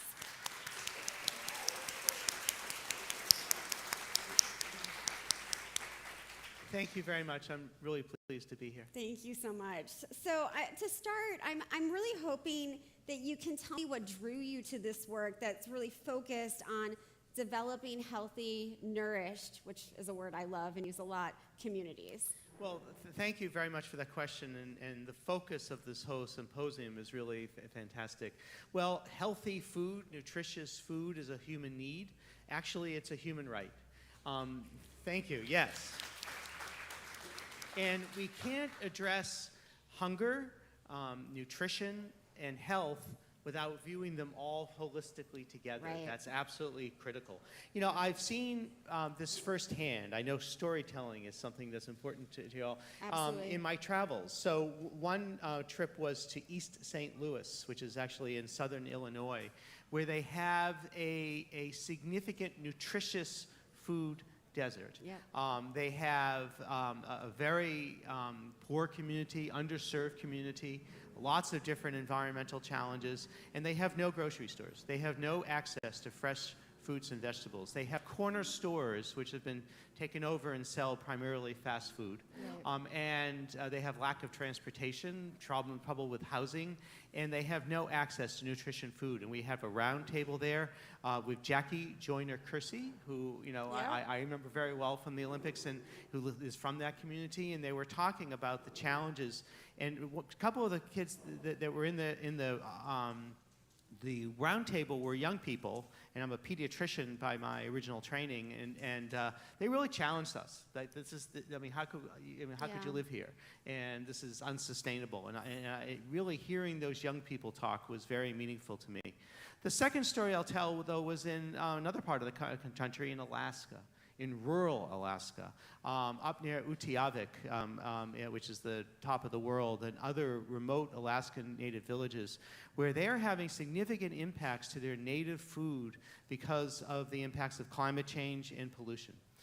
Their native foods are so important to them from a nutritional aspect, from a health aspect in terms of avoiding chronic diseases, but also it is intimately part of their culture, and it's threatened, and we heard from the communities up there. So I see this in all the travels that I go on. It's so exciting that there's this groundswell, and it's from the ground up. It's from communities themselves. What's exciting to me is that the government is taking this holistic sort of viewpoint. That's a revolution in the federal government. Can you talk about that? Well, we are trying to be really transformational in the federal government, in the Biden-Harris administration. And in my department, under Secretary Javier Becerra, the White House Conference on Hunger, Nutrition, and Health happened in September of 2022, coming off part of the acute phase of the pandemic. And it showed the real importance of this transformational change. And it showed how all of these different issues are related. Many of the different challenges that we have are related in terms of aspect to healthy, nutritious food, but then the transportation necessary to bring people to that, housing, education. I just saw, no food without farms Right, outside. Rural areas, agriculture, all of it is related together to form what we are calling now thriving communities. Thriving communities. What is also exciting to me, and you mentioned this just a few moments ago, is that you're making these connections. It's not just about food and nutrition, it's about climate change, it's about pollution, it's about all of these other things, which I don't think that the federal government has made those sorts of, connecting the dots Yes. before. That's great. That makes me feel patriotic. I agree. And so we have a new initiative called People and Places Thriving that I'd like to highlight in that regard. Please. And it is really across the federal government. It is not just the Department of Human Services. There are actually, looking up, like 47 different agencies and departments involved with this initiative. And to me, this is an evolution of the social determinants of health. And it relies upon working on what we call the vital conditions of health, nutrition, well-being, Right. and justice. Health, well-being, and justice, and nutrition is an absolutely critical aspect of that. Not just food security, but the USDA has coined it nutrition security. And this is breaking down silos across the federal government. It used to be called equitable long-term recovery and resilience. Didn't flow off the tongue as well as it could. It had an acronym, of course, ELTRR, because everything in the federal government has an acronym. So now it has been reimagined as People and Places Thriving, and we're really excited about this transformational initiative. The word thriving is very important too. It's not just about surviving. It's not just about getting enough calories. That's a very particular, we talked about semantics in an earlier panel. That's a very particular word to use. It is a particular word, and it's drawn with intention, that we want people and places thrive. I think that only happens when we're working together in communities, in families, in communities, in states, and across the country. We have to break down these silos that have developed and to really all work together to achieve this state. Now, this is a whole of government approach. Yeah. Again, 47 different federal agencies involved. It is really addressing health equity and the fundamental aspects going way upstream, as we like to do in public health. And this is not something that we're going to achieve in the next year or so. We're looking the long game. This is a 10-year initiative. That whole of government approach and those 47 agencies, that can't have been easy. I know the lead up to the 2022 event, the hunger conference with the White House, that had to be a massive sort of mobilization of getting all those folks to finally break down some silos and talk to one another. It has really been a labor of love, and it has originated actually in the first year of the pandemic, kind of stealth, with career employees who saw that, we need to look eventually beyond the acute phase of the pandemic, and to look about how we pull together and recover, Right. and then develop resiliency within our communities, and that has led to this ground-up effort from our fantastic federal employees. Yeah. It has gravitated to a couple different offices, but when I came in 2021, it had landed in my office, and I have tried to really nurture this transformational initiative. Well, you mentioned the pandemic, and I think that has been so important to this sort of food is medicine idea, gaining so much momentum, and it's really growing. And I'm wondering if you can talk about how the Department of Health and Human Services sees food as medicine as a policy driver now. So it absolutely is a policy driver. It is critically important to, again, our Secretary Javier Becerra, looking at it as a health equity issue. And again, you cannot separate the battle against hunger from food as medicine from a health equity perspective. They are really intimately related. So we're working in all the different divisions at HHS. For example, the Center for Medicare and Medicaid Services is incentivizing providers to screen patients for food and nutrition security, as well as other challenges, housing instability, transportation difficulty, interpersonal safety and violence. It really is part of health to screen for these specific issues. CMS has announced approval of 1115 Medicaid waivers in Massachusetts and in Oregon, and we're starting to do that in other states, which really is part of this initiative to end hunger, but also to end hunger, reduce chronic diseases that are related to diet and nutrition, and to eliminate health inequities. They are all intimately related together. And I wonder how you're working to educate communities about those 1115 waivers, because that's part of this process. That is, and so we have a Food as Medicine initiative at my office of the Assistant Secretary of Health that is working with these communities, trying to advance this concept of food is medicine. And we're trying to create an integrated virtual platform that will sort of allow communities to understand the landscape and how the impact is, and to work with states, with communities, and the federal government collaboratively together, which I know is radical, but that's the way we do. So important to get that information out there. So the HHS just hosted its first Food is Medicine convening in Washington, D.C. I was very excited to be there. I was excited to be in that building. I'd never been in there.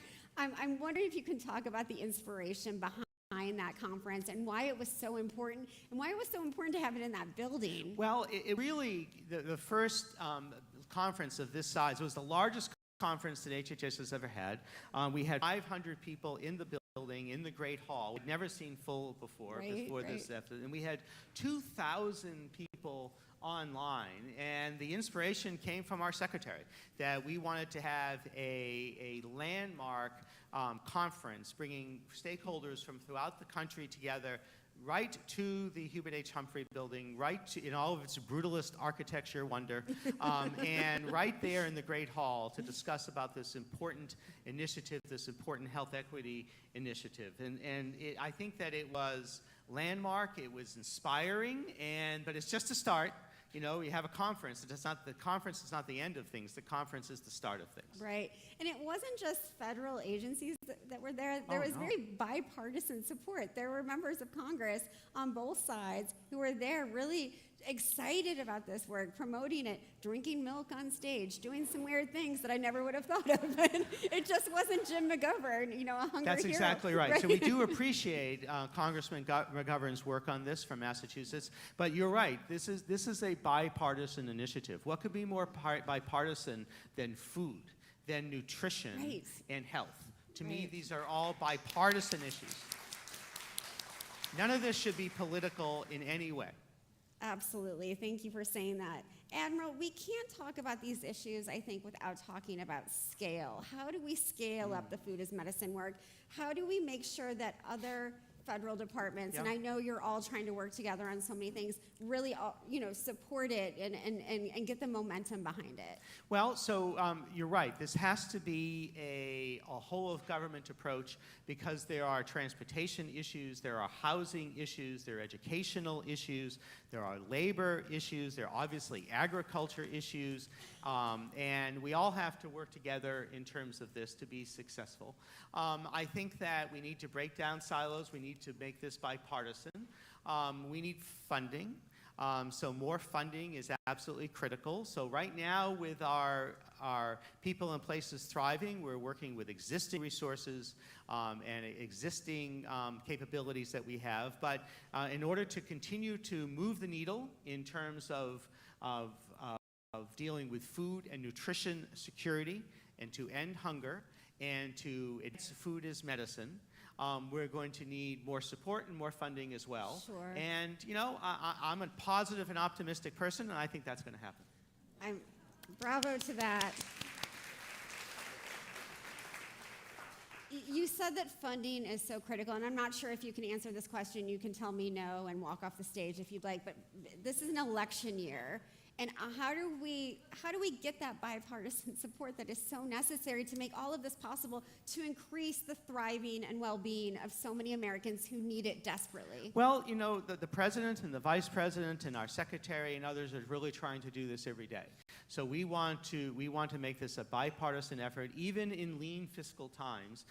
We have to address public health challenges that we see, and we have to address these issues of nutrition and food, nutrition security, food as medicine, and public health. So I will remain hopeful that as budget talks continue, that these issues will remain fundamental and can draw bipartisan support for more funding. Yeah, if this issue can't do that, nothing else can. Well, we're going to stay positive and optimistic that it can. I will stay with you right there Okay. in that optimism. I'm wondering what your call to action is for everyone in this room, and what do you want everyone to take away from this conversation? Thank you. You know, this really is a call to action, and it's not just a call to talk. It's a call to action. I think we all have to work together. You know, the COVID-19 pandemic, it's hard to imagine that it was March 2020 when all of our lives changed. It was 4 years ago in terms of the acute phase of the pandemic. But the challenges of the last 4 years have taught us that we are all interconnected, is that our health and our well-being fundamentally rely upon us working together in that spirit of connectedness. And I really believe that spirit of connectedness is what makes our country great. And it's what we have to work on now more than ever. And this topic that we're talking about today, about food and nutrition security, ending hunger, food as medicine, addressing chronic illnesses, public health, really is the perfect example of how we can come together to really create that thriving community, that thriving nation, and really this thriving world that we all need and that we all deserve. We must do better. I truly believe that we can do better, and with all of your help, we will do better. Thank you. Thank you so much, Admiral. Thank what you. an honor to meet you. Thank you.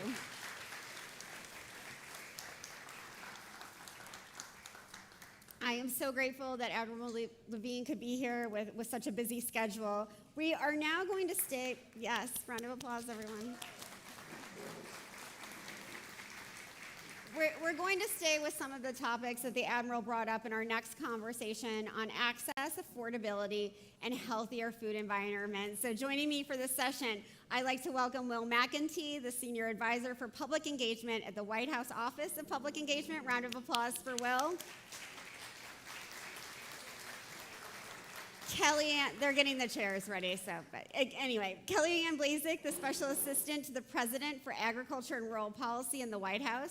Round of applause. Dr. Judy Moreau, the President and CEO of the CDC Foundation. Round of applause.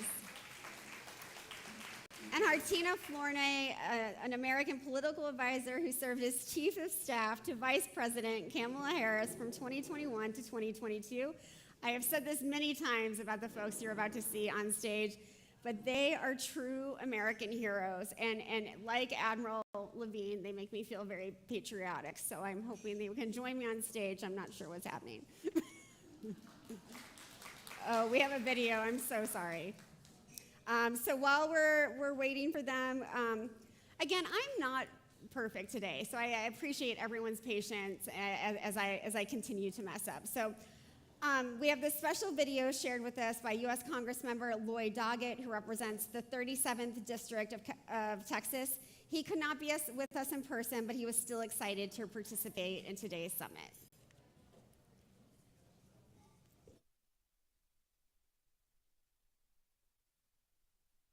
Important endeavor. Thank you for caring about the unfortunate reality that too many Texas neighbors don't know whether they can afford to put food on the table. It's just totally unacceptable that 1 in 7 Texans go hungry, and it's certainly preventable. I'm encouraged that Food Tank has convened today's summit here in Austin, the only place I've ever called home, and brought together national, state, and local leaders to advance ideas and solutions to a crisis that affects so many of our vulnerable neighbors. Prioritizing sustainable food and agriculture systems that really work for people, animals, and our planet is the key to ensuring we increase access and affordability for nutritious food choices. Outrageously, the indifference of Governor Abbott and his administration has only worsened the hunger crisis as Texas families have been denied federally approved and funded food assistance through SNAP. Texans having to wait for months, some nearly a year, to secure this federal help. Over the last few months, I've worked with the U.S. Department of Agriculture to try to bring the state of Texas under a corrective action plan that will slowly resolve this unfortunate and unnecessary backlog of SNAP applications while implementing some new protocols to prevent this from happening again. For families across Texas, failure is just not an option. The state's mishandling of our SNAP program and its refusal to accept $450 million in new federal money to help families get through the summer months is just appalling. As Texans use their taxpayer dollars to fund 3 months of summer meals for children across the country, from California to Arkansas to Vermont, nearly 4 million eligible Texas children won't get the food they need because the Abbott administration just doesn't care and refuses to participate. His administration was so busy denying families access to a family physician through Medicaid that they said they didn't have time to help hungry children. Overburdened food banks are struggling to fill this void as they see increased demand and experience shortages in food, money, and volunteers. And here in Washington and Congress, the fight to overcome Republican obstruction continues. Most of us here know that the climate crisis gravely affects agriculture and crops. For farmers and ranchers, it can be catastrophic to their livelihoods. As we prepare to reauthorize the Farm Bill, which will expire at the end of September, we've got to stand firm in rejecting House Republican proposals to cut SNAP and programs to fight the climate crisis in favor of getting more subsidies to giant agribusiness operations. The same hot and hotter temperatures, the hottest in recorded history, that we're about to experience for what's likely to be about 6 months of summer this year, mean longer droughts and greater challenges for crops to grow. We're already experiencing a genuine climate crisis, and the climate deniers and the obstructors are costing agriculture money and burdening all of us. The good news is that those of you who are here today, and many more, are ready to find a constructive path forward. Thank you for your leadership. Let's create healthier, more affordable food environments for everyone. I look forward to continuing to partner with you toward that objective. Very best wishes on your meeting. What a brave member of Congress. I love that video. So I'm sitting here with some people, again, that I really admire. So, Will, I get to start with you, which I often do. And I'm wondering if you can go ahead and set the stage and tell folks why the National Strategy on Hunger, Nutrition, and Health, why it was imagined, what it is, what it does, and why are these issues so important to the current administration? Yeah, absolutely. And I'll start by saying it's really tough to follow Admiral Levine because she did such an incredible job laying out why this is such a priority for President Biden and for this entire administration, and really the excellent work that HHS has done in this space since the White House Conference on Hunger, Nutrition, and Health that President Biden hosted in September of 2022.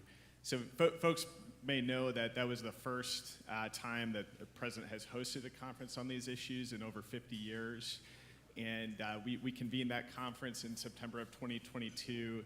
And in addition to that conference, the Domestic Policy Council, my colleague Kellyanne Blazek, is our special assistant to the president for rural and agriculture policy, worked with all of the agencies across the federal government to develop a national strategy on hunger, nutrition, and health that really provided a roadmap for some of the federal tools and resources that could be utilized to help achieve President Biden's goal of ending hunger and reducing diet-related disease while addressing disparities amongst communities by the year 2030. So an ambitious but achievable goal. But obviously that's not a goal that we can achieve with just federal action alone. We need all of the people in this room. We need state and local officials across the country. We need the private sector, food and health sectors, community-based organizations, nonprofits, farmers, agricultural workers, farm workers, everybody working in tandem and lockstep to help us achieve this goal. And so that's why ahead of the conference, the White House worked with the CDC Foundation.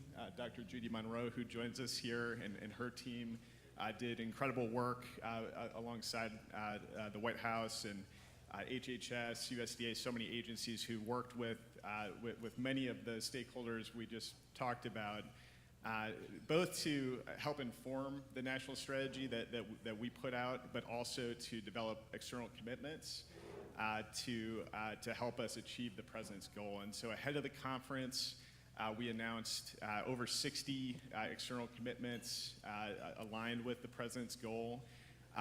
Post-conference and after releasing that initial round of commitments, we heard from so many different stakeholders who said, hey, if we had a little more time, we might be able to provide a commitment. We might be able to do something a little bit more. And because we wanted to give folks more time, we announced the White House Challenge to End Hunger and Build Healthy Communities in March of 2023.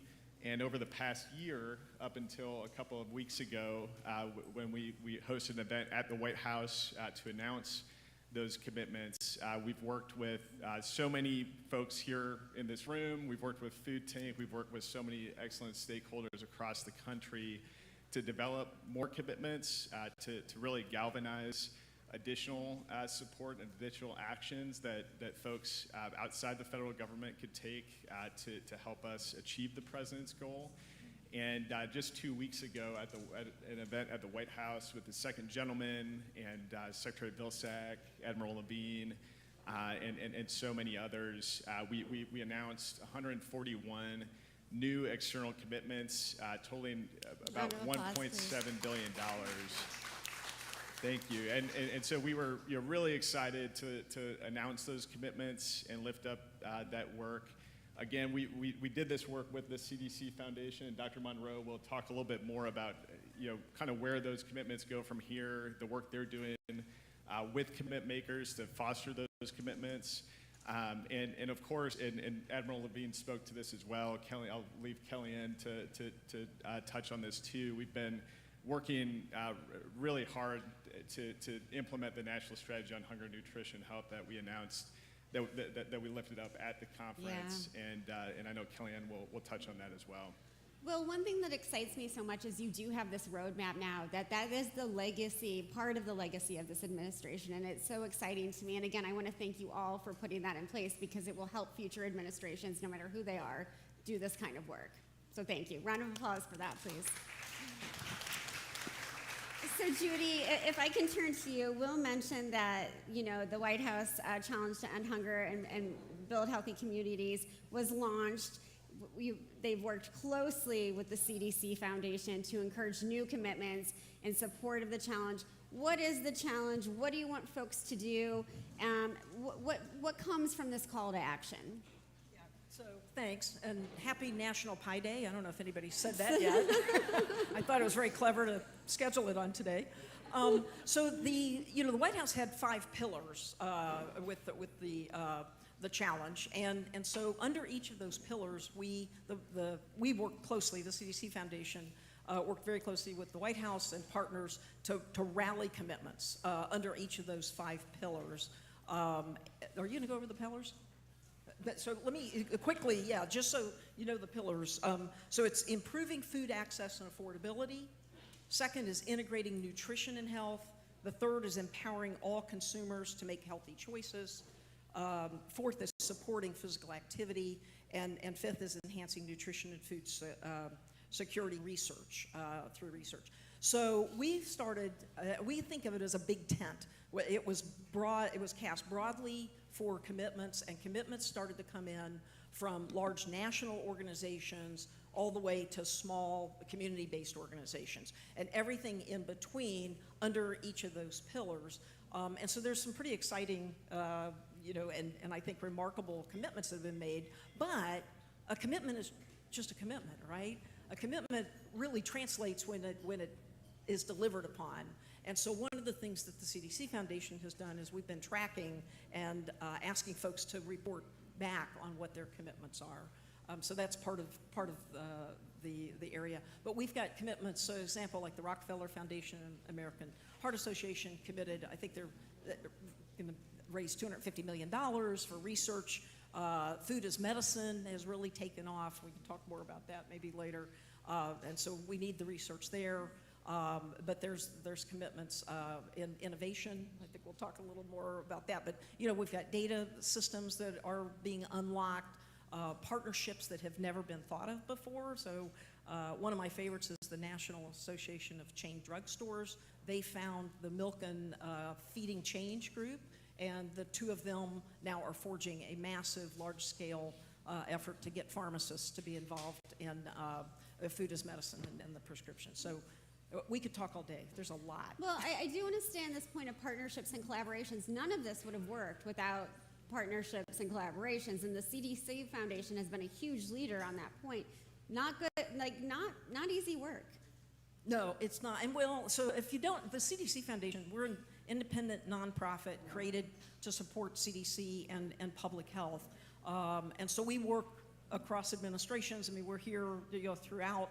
And our tagline is "Together our impact is greater." And we were actually formed by Congress to forge public-private partnerships, but it is not easy work. Can I just pause and say, Judy seems very nonchalant about the work that the CDC Foundation does. They are incredible partners. We would not have been able to pull off the White House Conference on Hunger, Nutrition, and Health or the White House Challenge to End Hunger and Build Healthy Communities without this partnership. They are doing incredible work. So I just want to acknowledge Judy and Sharon and Colleen on her team. They have been truly incredible collaborators to us, and we would not have been able to do this without them. So it's incredible. Thank you, Kellyanne, for mentioning that. Tina, if I can turn to you, I'm really excited. I'm very personally excited about how the President's Council on Sports, Fitness, and Nutrition is helping to support the national strategy. And I'm wondering if you can talk about it, because it brings some really cool athletes and young people together, and how that's promoting the health of communities. Well, first of all, I wanted to say thank you for allowing me to be a part of this. First time I've attended one of your conferences, so thank you. I see a lot of enthusiasm here, and it's great to see. For some of us of a certain age, you're probably familiar with the President's Council on Sports, Fitness, and Nutrition. In the first meeting I attended, I was not aware. It did not happen in my school when I was growing up, that the challenge that a lot of people, a lot of kids participated in. On my flight here, I was preparing for this because I'm still a student, I guess, and I'm worried about exams. And someone noticed what I was reading, and he said, "Oh my God, I remember taking that challenge as a kid." So it's something that's in a lot of people's heads. The challenge, the council is appointed by the president. It's close to 30, full capacity is 30 members. We have 29. The co-chairs are Jose Andres, and I want to stress Jose Andres because shout out for Jose.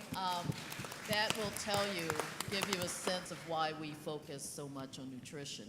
And Elena Deladon, who's a fabulous WNBA player, MVP, et cetera. And if you saw the people who are on the council, it is made up of chefs, nutritionists, physicians, Olympians, Paralympians. It's the people who care about fitness and health and understand that fitness, health is all tied to food, nutrition, how you treat it, how you look at it, how you involve it, how you incorporate it as part of your life. So when we were organizing ourselves and talking to Will, we looked at sports, and I did in particular because I'll admit it here, my life is sports. Even though I don't play a single sport, I'm a very avid watcher and participant. And we thought this is an instance in which the sports leagues, which individually are doing things around nutrition. Right. One of our members, a former pitcher for the Phillies, said to us on a call when he started in baseball, not many of the teams had nutritionists. They all do now. They all talk about food. They all talk about health and how that makes you a better athlete. And so we thought we would approach the leagues, who were always involved with the President's Council in one way or another, to actually formally join us in promoting nutrition We didn't ask any of them to reinvent the wheel. We say you all do programs that involve young people. You have youth programs.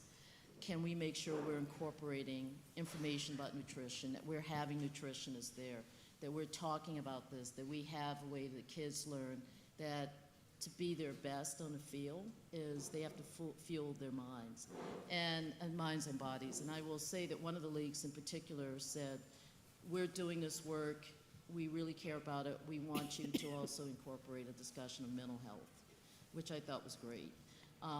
Because this is something that so many young kids deal with. And that's something we've been able to do. I will mention one thing in particular at the meeting that Will referenced. I don't know if you remember a young woman, her name is Monet Davis. When she was 13 years old, she was playing Little League baseball, pitching. She was the first woman, first girl, to pitch in a Little League game, and they won in a shutout. She's the first girl to do that. She spoke, and she spoke so eloquently about how much sports had meant to her and for her, but also what she learned about what she needed to do about nutrition, what kind of food she needed to eat, that she spent so much time eating fruits and vegetables, that she wanted to be the best she could be as an athlete, but that required her to know as much as she could about the food she was putting in her body. And she actually introduced the second gentleman. And I will tell you, she wants a career and was pursuing a career. She knew at 8 years old, she said, in baseball broadcasting. And she's now at Columbia in their School of Journalism. But it's those kinds of stories that we want to work with the leagues and everybody else who will work with us to promote nutrition, to promote the understanding of taking care of your body as an important part of being the best you can be in whatever job, whatever pursuit you have. So it's been really great. All the leagues have been great. And I will mention the NBA at their All-Star weekend. They did a 24-hour round the clock. You signed up for times to pack meals. They packed 1 million meals to give out to the community there for that weekend. If I could jump into, Tina touched on this, but this is really the first of its kind partnership between the President's Council on Sports Fitness and Nutrition and all the major sports leagues and players unions. And really, again, incredible thanks to Tina for her leadership on this and the rest of the President's Council. The President was very, when he appointed the President's Council, he made sure that, as Tina mentioned, we had athletes, but we also had chefs, nutritionists, folks that were public health experts, folks who get stuff done like Tina Flournoy, and we're already seeing that paid dividends for us through this partnership. So we're really excited to see how this continues to foster as the leagues continue to work with the President's Council. Thank you very much, Will. And I wanted to mention that we now are we have 16 MOUs signed by the leagues, and it was very important to us that we had the leagues and their players represented, their associations. So we're pretty excited about it. It's fantastic. Thank you. Tina, if I can just stay with you for a minute. One thing that struck me about being at that White House event a few weeks ago now is that some of the athletes who spoke came from marginalized communities, yet they realized the importance of nutrition and what they needed to do and how to get it. It's really, really important for young people to see people who look like them, people who came from the same places they came from, to have that as an example. And so I just want to commend you. I don't know if there's a question there, but I'd love you to comment. I just want to commend you, though, for bringing those folks in.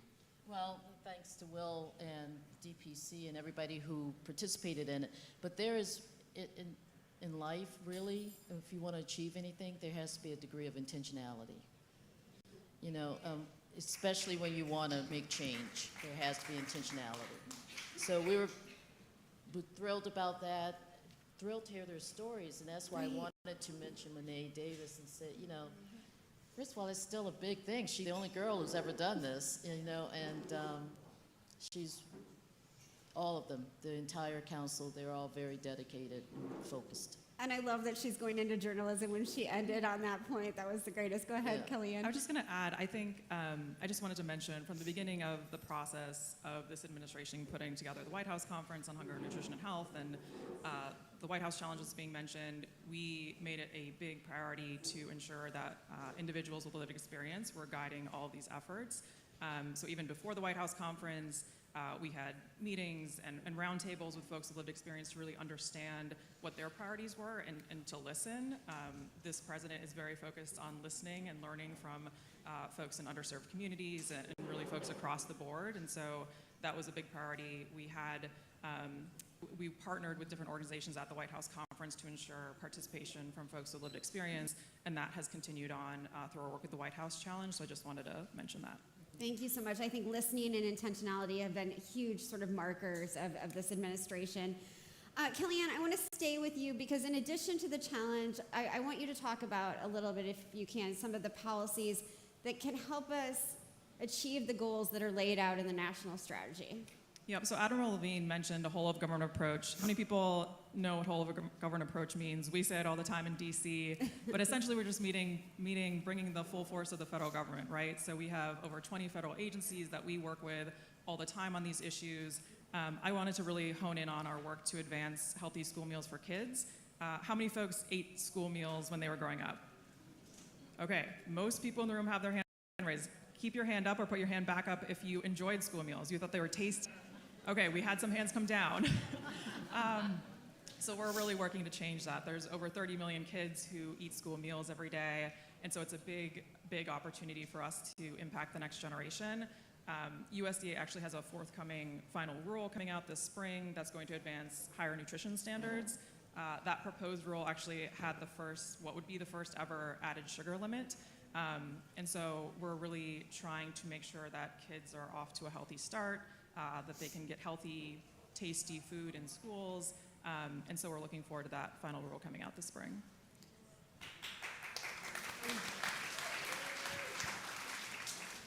So I'm wondering if you can talk a little bit about some of the programs that are in place to make sure that kids get fed healthy, delicious stuff.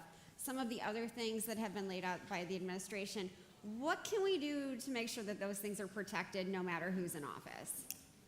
Yeah, so that's a great question. I think WIC is a great example. So the administration had been pushing for full funding for WIC for the last, I would say, 6 months, and making sure that in the FY24 appropriations package, and I'm saying this and I realized that this morning, I think we started the day with someone saying policy is a black hole, and so I'm trying to make it demystify it a little bit here, but I apologize if it gets wonky. But we were pushing for full funding for WIC. There was an incredible advocacy campaign from stakeholders that supported our request for full funding. That was included in the package that recently came together, but we could not have done that without the support of stakeholders. The president's budget just came out earlier this week for FY25. In that is a WIC funding request for $7.7 billion. And so we look forward to continuing to work with Congress and all of you to make sure that we get full funding for WIC again. Thank you so much, Kellyanne. Tina, if I can come back to you for a minute, I think one of the things that excites me about the work that you're doing with major sports leagues is that it brings these different audiences, right? People who are Republicans and Democrats and everyone in between, but who love sports and want to follow the examples of sports figures that they idolize.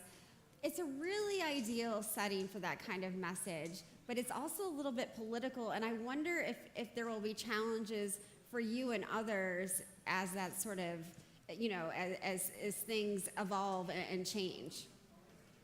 Well, to make a blanket statement, and I think everybody in this room knows, whenever you take on something, there are challenges. Thus far, in working with the leagues, and I know that some of their representatives are, some are of a different political party than I am, but it has never come up as an issue. Thus far, it's never come up as an impediment to anything. I think, first of all, they want to have more people involved in what they're doing, and they want to be successful. And doing this and doing it well is part of being successful. Yeah. You know, so things kind of align, but there's been no pushback, no disagreements, and anytime we've called them, you know, they're going to be involved in the Easter egg roll, you know, at the White House.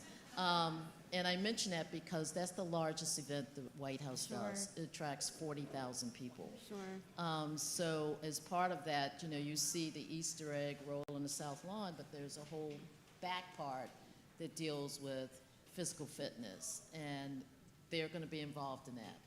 So, you know, for some of them, the role may be a little different, but nobody said no. They said, let's figure it out. Sure. I mean, I think I asked the question in a clumsy way. It's such a great example that, you know, other folks, you know, should be following, that it doesn't matter, that this is something that all of us can get around no matter what sports team we like or what, you know, political party we like. Yeah, I think that's true, and I'm going to give Monet Davis more press than she's probably ever wanted.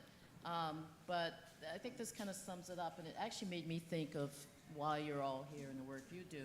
And as she said in an interview, this world is huge, and there's so much space for everyone to do something great. And that's true. You know?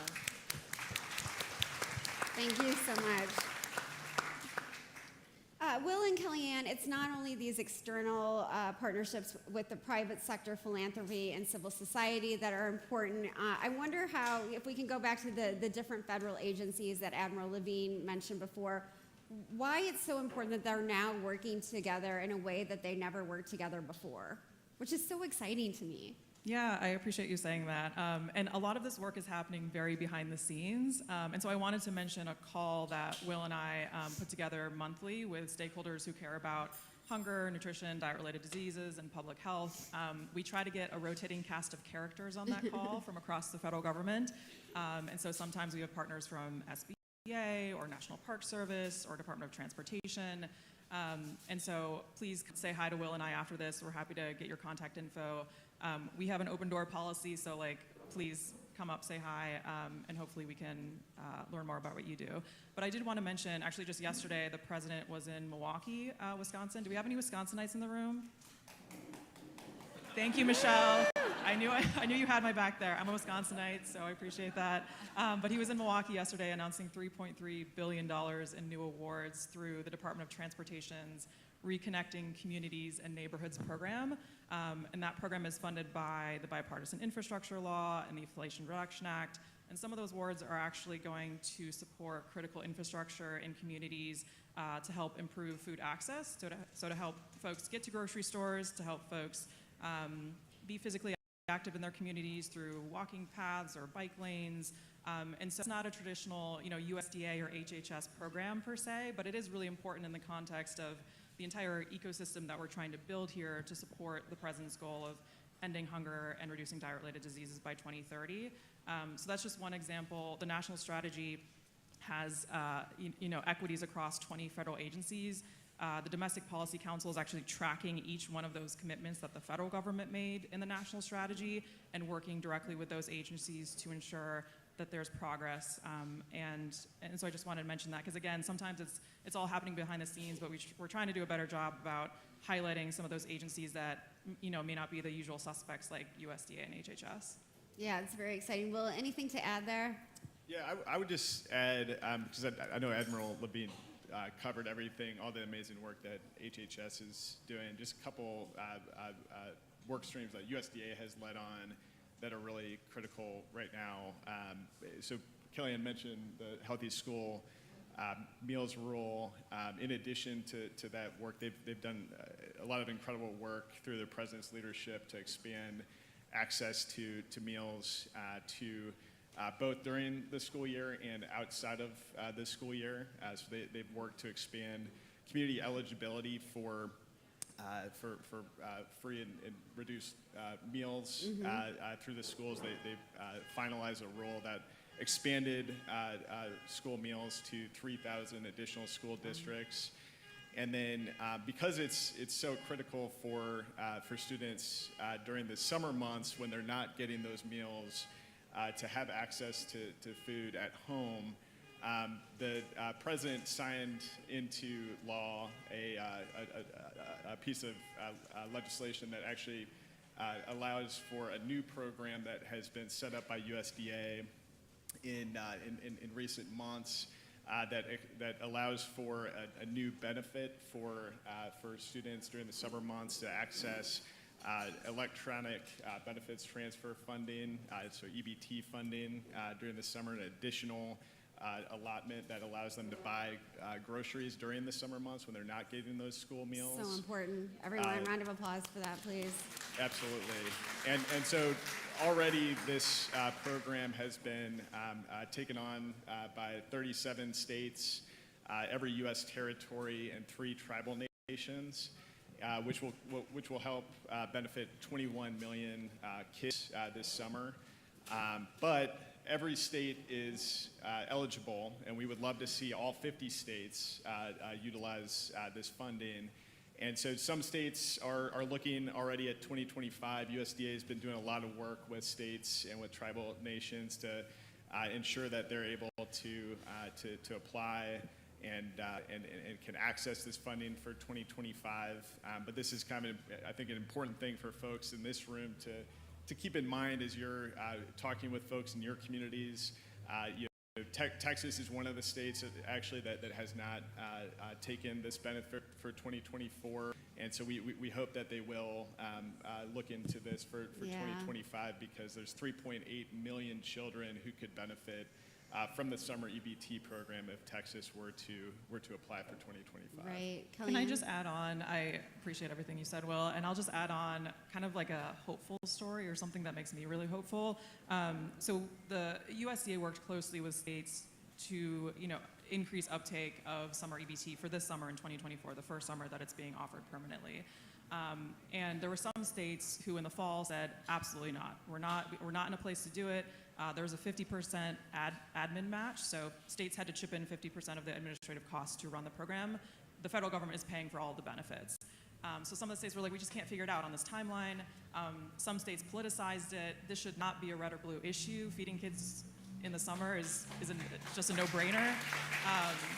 But I'll just mention that some of the states that said, no way, we're not offering it. One was Nebraska, and the governor said, we're not doing it this year. And there was an incredible campaign led by advocacy organizations and stakeholders, community-based organizations in Nebraska that stepped up to the plate. And even though the governor kind of drew a hard line, they went in, they talked about how important it was for kids in their community. Kids themselves who were experiencing hunger went to his office and talked about their lived experience. And he actually completely changed course. And so about a month or 2 ago, he announced publicly at a press conference, he said, I was wrong, and this should not be a politicized issue, and we're gonna opt in for 2024, which honestly made me incredibly optimistic. I know there's some dark days in DC where we're all like, what are we doing here? But your voice really matters. Like, that's the point of that story, is that everyone's voice in this room matters. You can make a difference, even when it looks like there's a hard line on something and somebody in leadership is telling you no. There's always a chance they can switch gears, and so I just wanted to share that story. It's such a great success story. Thank you. Gives me so much hope. It's so exciting. Judy, if I can come back to you, because the CDC Foundation really focuses on innovation and the importance of innovating, and I feel like that for all of this work needs to happen more and more. What does that kind of innovation look like for you? Well, first I would say you've heard a lot about whole of government. We need whole of society, and we need innovation to activate and unleash whole of society. Because everybody has a part in this. As we've said before, food is so important, right? Food is love, food is culture, and so we all need to lean into that. So innovation to me is quite broad. At the foundation, when we think about innovation, lots of folks immediately go to tech, right? We go to the tech innovations, but there are innovations in human relationships and human interaction and interconnectedness. And so at the foundation, we look very holistically at innovation. A couple of things that are coming out of the commitments that have been made. Universities here in Texas have taken a look at food insecurity in their students and faculty. And what they found is a SNAP gap so there's an innovation now taking place in universities to help students understand access to services and benefits that they qualify for that Right. before it never happened. So to me, that's an innovation, right, that's taken place. So it can be high tech, low tech. We need high touch for sure in innovation. It's really exciting. For my final question for you all, and I know I've done this a lot this morning with panels, I do want to know what your call to action is and what you want everyone in this room and communities around the country and folks who are watching online, what do you want them to sort of take away? What should they do? So Tina, if I can start with you. Well, you know, it starts, you don't have to do a big thing, yeah, but everybody can do something. Right. I've recently gotten a new friend. She's 9 years old, and she's a big sports, you know, women's soccer and now football. I won't tell you why, but you can imagine why. Football has become. But she is now, her grandfather said she's of an age, she's making her own breakfast in the morning, but she has a list, and she has it in different categories of here's a protein, here's this, here's that. You know, it seems very small, but at a very young age, she's being taught a very important lesson, one, how to make your own breakfast, but what foods you should be eating, and she's now going to tie that as well to, I want to play soccer, I want to do this, I want to do that. So it really is doing it at the beginning and as early as you can, teaching your kids, teaching kids about this, and then it's finding partners, finding people who share the same sense of what's important, who are willing to work for you. And don't look at a partner and think, or a potential partner and think they may not be a partner. You know, give everybody the opportunity to be a part of improving things. Fantastic advice. Thank you, Tina. Judy, call to action. Yeah, call to action. So the CDC Foundation has formed, we're the backbone of a national action collaborative for hunger, nutrition, and health. So you can come to impacthunger.org. You can see commitments that have been made. You can see the pillars. But what we really want to do is have folks inspiring one another. We want to lift up the work that everyone is doing. You know, I think of inspiration as the fuel for action. And so that's our call to action. I love Come it. be inspired. Come join us. I love it. Thank you. Kellyanne. I will again say that we would love for you to join our monthly calls. We would love to stay in touch. Please feel free to reach out anytime. We learn an incredible amount from folks who are actually doing the work on the ground every day. I mentioned I'm from Wisconsin. I grew up on my family's farm there. I frequently go back to Wisconsin and learn an incredible amount of information and just success stories, what's working, what's not, that I bring back to DC. And so this only works if we're getting stories from the ground about challenges and opportunities. So please just stay in touch. And then a special call to action for young people throughout this kind of entire process at the White House Conference, at the White House Challenge event. We've made sure to engage young people because they're the future and we really need your ideas and creativity and inspiration. And so I hope that young people get engaged in this too. Thank you so much, Kellyanne. Will, you get the last word. Awesome. Well, first of all, we're just blown away to see the interest in these issues here, and thank you for being here and being present, and we look forward to learning from you, as Kellyanne said. We hope you'll sign up for our newsletters, our calls. I think if you go to whitehouse.gov/hunger-health-conference, or whitehouse.gov/hunger-health-conference, the email update link is still live there. We can also push out information through Food Tank, but just wanted to echo, what Kellyanne mentioned earlier about the importance of advocacy and advocating and really educating your communities, both on the work that is happening and the benefits that folks are eligible for. So if you're in one of those states that's eligible for summer EBT, ensuring that folks in your community are aware of that option, as well as WIC and SNAP and some of the other federal opportunities, but also continue to educate and advocate within your communities about some of the tools that we know can help address hunger and reduce diet-related disease. One of the pieces, Kellyanne mentioned the president's budget that was released earlier this week. So that's kind of his budget and the requests he's made to Congress, and outlines his budget priorities. He often says, if you want to see someone's priorities, let's see their budget. And in his budget, as Kellyanne mentioned, increased funding for WIC to ensure that women, infants, and children have access to food. and nutritious food. And also another area we haven't talked about on this panel yet is the child tax credit, which we know reduced poverty and child poverty in half when it was implemented during the implementation of President Biden's American Rescue Plan. He made an additional call to action for that through his budget request, and that's another area that we'd love to be able to expand and permanently expand that child tax credit, which we know reduces poverty in our communities. So important. Thank you for that. Of course, Tina. I didn't want to leave without saying that nothing that we did on the Sports Council that we could have gotten done without Will and Kellyanne and the DPC. And when you talked about policy, when we wanted to get something done and at the leagues or whatever, they're the people we called. So it wouldn't have happened without them, of course, with the CDC. It really is a team effort. I want to say that Tina kind of stole my thunder because I feel like these two individuals are so brave and so smart, and I've learned so much from them over the last couple of years, and they have done the really, really hard work of bringing so many people together. So I hope that you will reach out to them because they are the change makers in the administration, and I love them with all my heart. Thank you all so much.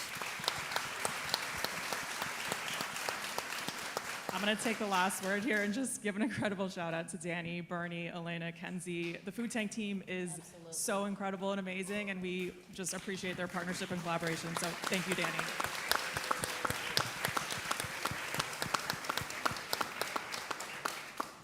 I just have to say a few words before our panelists leave us. As Food Tank continues to, in our work to support the strategy on hunger, nutrition, and health, we will be heading to Atlanta, Georgia in partnership with Spelman College and Emory University. We will be taking a deep dive into many of the themes that we've already explored here in the last two panels and much, much more. If you are in the Atlanta area, I hope you can join us in person. I don't remember the date. April 14th, thank you. And you can go to foodtank.com/events. So for our next panel, thank you again, panelists. Please give them a round of applause.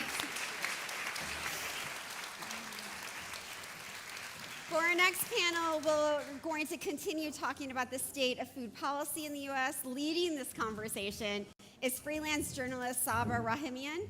And joining her, we have Rick Wooded, the president and CEO of U.S. Hunger, Luis Guardia, the president of the Food Research and Action Center, also called FRAC, and Clayton Tucker, a rancher, the owner of RX Ranch, and co-founder of Killing, sorry, I don't know if I pronounced that correctly, Killing Creators Community Gardens. Please give them a huge round of applause.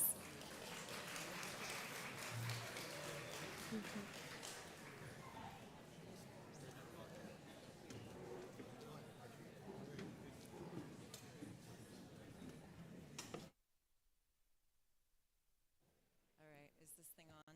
Not yet. Is this thing on? Hello, hello, hello? Can you hear me? Yeah, I heard you. Can you hear me? Yes? Okay. All right. Hi, everybody. Thank you. Thank you for joining today. My name is Saba Rahimian. I am a freelance journalist. Prior to writing about food, I made food in professional kitchens for 8 years. So this has been a big part of my life, and I'm really honored to be here with these three panelists. Deeper into the black hole of food policy. So each of them is working in directly understanding a lot of the data and the statistics and what's going into these policies that are being created, and they're helping provide insight. So I would like to turn it over for you guys. I would love for you to introduce, I will introduce you. We have Rick Wooded, who is the president and CEO of U.S. Hunger. And then next we have Luis Guardia, president of Food Research and Action Center. And then we've got Clayton Tucker, who is the owner and rancher at RX Ranch and co-founder of Killing Creators of Community Gardens. So without further ado, I would love to let you all introduce yourselves and talk a little bit about your respective organizations and how you are coming to understand what policies we are currently working with and what some of those roadblocks are that we're coming up against that are actually propelling us back into pandemic era challenges of addressing hunger nationally. Yeah, so I'm Rick Whitted with U.S. Hunger. We are a nonprofit who started in response to the Haiti earthquake of assembling food and getting it out across the country. A decade in and 150 million meals throughout this country and parts of the world, the pandemic occurred. I happened to become the CEO on March 2020 when all of that went away for almost 2 years, and we immediately turned to data and technology. We realized as a nonprofit, well, we didn't have a lot of that, but it was all we had. And we began connecting our systems and making them talk. It's funny when you do that and you've been working on hunger for more than a decade, it's amazing what starts to pop out. And so we have continued that process, and now since the pandemic of March 2020, we have surveyed more than 210,000 homes across the country, individual level surveys around health-related social needs and really understanding the root cause. As we got down that journey, it became really clear we needed to really, before we continued focusing on how do we get food to folks in situations of famine, that we first asked the question, why are they hungry in the first place? And so we have really transitioned, thank you, we've really transitioned our entire program around data through health-related screening to understand that very question. What is at the root cause? What are the upward pressures that are creating the downward result of hunger? Surprised, it's not food.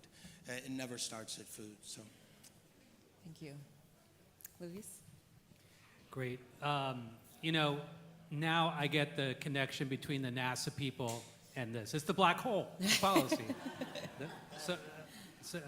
So that was so important. Much like what we've been hearing before, we've been focused a lot on similar issues. So again, I'm Luis Guardia, president of the Food Research and Action Center. We are the leading national advocacy and policy research organization focused on ending hunger at scale through the Federal Nutrition Program. So we do this in partnership with hundreds of state and local groups across the United States, some of them here in Texas and in every state in the country. We do that by advancing bold and equitable policy solutions to address poverty-related hunger. And so one of the things that we've been seeing, and Saba, you alluded this in the introduction, is unfortunately, we're back at pandemic level eras of hunger. Imagine that. We are back at those levels.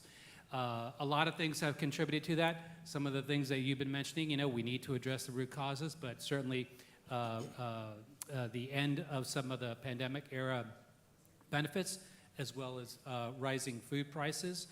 And one of the things that gives us a lot of concern is some of the things that we learned during COVID. We saw just how impactful these programs that you heard about even in the last panel, how impactful they can be to people's health and well-being. And we did a report about this. You can find it on our website, frac.org. And it talks about the connection and what we saw between people's health, both physical and mental health during the pandemic, and how it was connected to and improved with some of the benefits people got. We saw people's stress and anxiety level go down. We know that hunger is related to so many diet-related diseases, high blood pressure, obesity, diabetes, you know, the list goes on. So, and I think the other thing I would sort of tease out in some of the conversations that you've heard about is sort of, you know, you heard about it with our, you know, our friends from the White House in terms of the all-of-government approach. There's this all-of-community approach to hunger lives because we have some of the issues that we talked about in terms of what's driving people into poverty, but we also know how important it is to think about it from the aspect of climate, how important it is to think about it from the aspect of health, and from community empowerment and economic mobility. It's all really connected. Thank you. So first, let me thank y'all for being here and inviting me to speak. And also, most importantly, I want to thank each of y'all for being here. Food policy is so important, and I'm really, really glad to see y'all taking an interest, so thank you. So I come with a little bit of a unique perspective because I am both a producer and an organizer. It is a fun combo. So we have the ranch. It's a family ranch. I'm the third generation at it. We raise cattle, and now we're diversifying into goats because the climate is changing, and goats are a little bit better for arid climates. I am also a political organizer, so I'm a proud member of the Texas Farmers Union. I do a lot of work with international trade and a whole bunch of other good trouble causing. So I would say, and again, I'm coming at both the perspective of a producer and an organizer. Let me put it this way. In the 80s, 70s and 80s, for every $1 we would spend at a grocery store, we say you spend $1 on beef, I would get between 30 to 50 cents of that dollar. Anyone know what it is now? It's 7 to 8. Whoever, yep, there we go. And it ain't because food's getting cheaper. I think we all know that by going to a grocery store. To me, if I had a magic wand and I could change one thing, not to fix everything because there's no silver bullet here, but what would do the most good is to break up big ag, is to break up the monopolies that are crushing folks. They are crushing small farmers and ranchers because right now, 4 corporations control the meat industry, 2 of which, by the way, are not even American. One company controls 90% of our soy. We lose our soy, I mean, there's a problem. And even the chicken industry, one of the speakers was talking about innovation, and I love innovation. I think innovation is great. But for these chicken farmers, they can't, these corporations, they tell you when to feed them, what to feed them, how many hens do you keep, when do you turn the lights on, when do you clean. There's no innovation there. They actually do some innovation, or they'll innovate on the farmers without telling them and drive them out of business. So that is my number one thing, and if you learn anything from me or remember anything from me, just remember we have to break up big ag.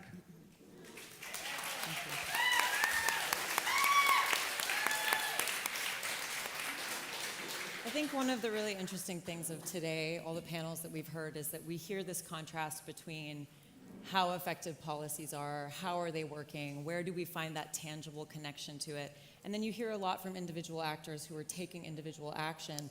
And so the next question I have is, to what extent should the government be involved in helping us create food policies? How realistic is it in terms of their outreach?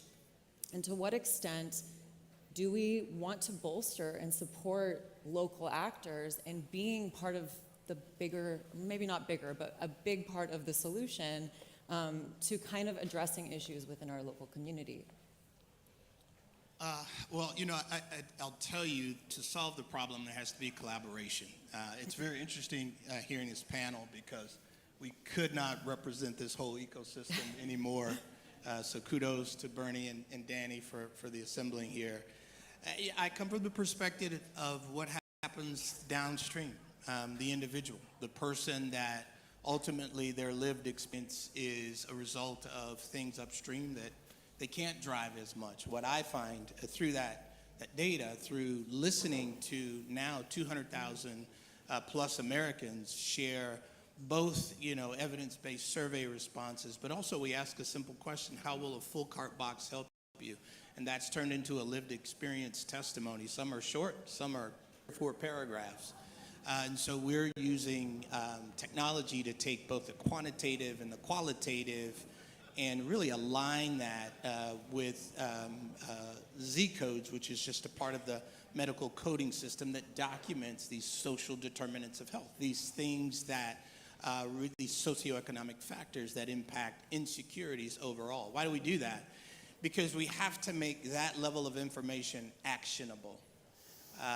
As heartbreaking as a story is, it's not actionable. We can't integrate that into the work that Frank and others do, right, to really drive change. So at the consumer end, I can tell you this, that what you think hunger is very different. 7 out of the 10 of the people that came to us last year, 73 people came, 1,000 people asked us for help last year. 7 out of 10 are employed. right? 7 out of 10 are employed. 8 out of 10 have health insurance. 40% of that number, it's private and commercial insurance. These are frontline workers sharing these stories. So hunger doesn't look like what it used to look like. And I think there is a silent group out there of working class Americans that won't go to a pantry, that won't go to a place to ask for help. And so we overcome a barrier that the system talks around but really doesn't address as often, which is shame, right? And so we're discreet and we're private. And so when I think about that, and I look at, kind of the top block codes that we see, number one, 7 out of 10 is housing and economic insecurity. No surprise. Number two, 15% of the time it is employment or unemployment. Number three, it's environmental, social environment related things. Number four is education and literacy. And so, I'm not the food guy on stage here. I'm the guy who's listening to people without food because of all of these other pressures. And so I think collaboratively, we need to bring together seamless, actionable data that's not imputed, right? It's not 10,000 people asked for food help, so food is an issue. It is 10,000 people shared their lived experience, and housing is an issue, and these other things are an issue. And I think until we connect that on our end, we won't really understand kind of the pressures that he is facing and what that's putting on people, right? And we need that kind of collaborative connection, and we need that kind of real data. That's, I don't think we can really solve this until we understand and we have actionable intel on what's going on and how it's impacting America.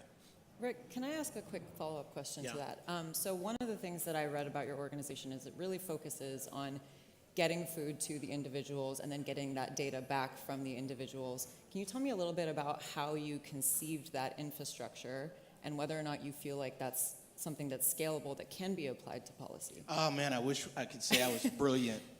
I wasn't. Pandemic happened, we had nothing else. We had to figure it out, to be quite honest with you. So we just started talking. Our pillars are dignity and discretion. The greatest form of dignity? Giving people voice.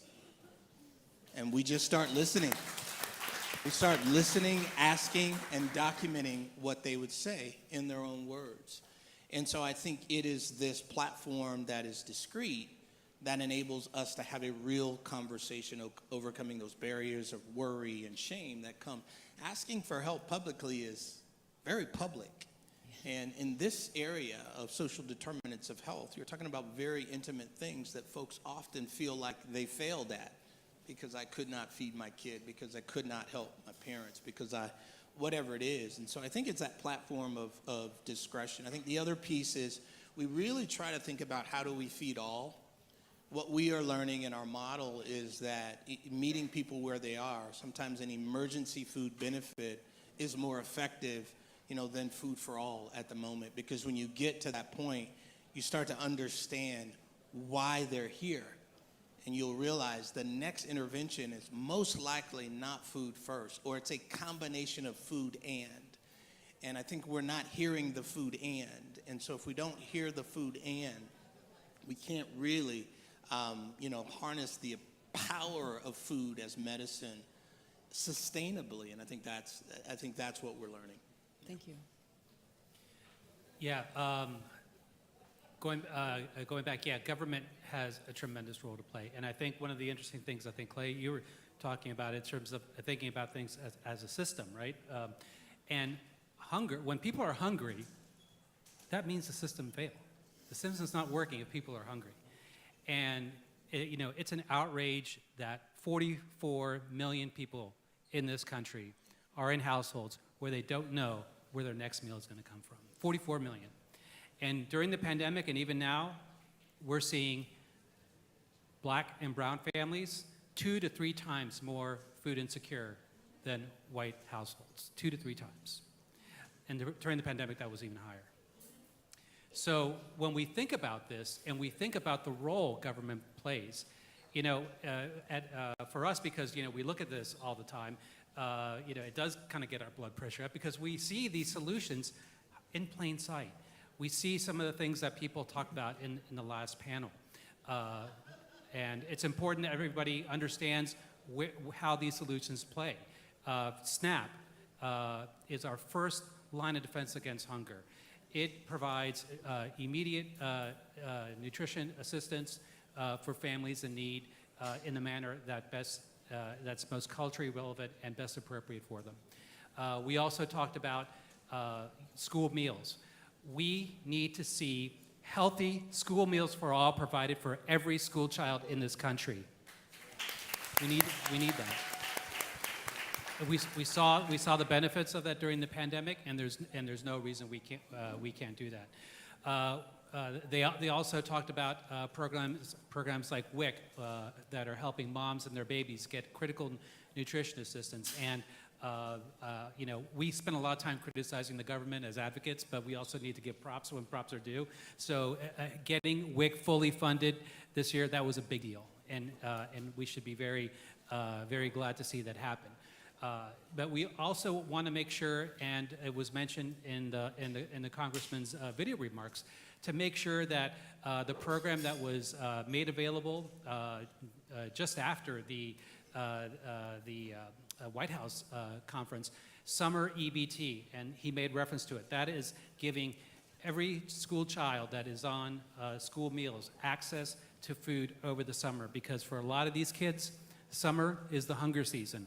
A lot of people think, oh, vacation, let's go play. A lot of kids, no, it's the hunger season because they're missing out on school meals. So Texas, we need you guys to join us on that. Yes. And I just...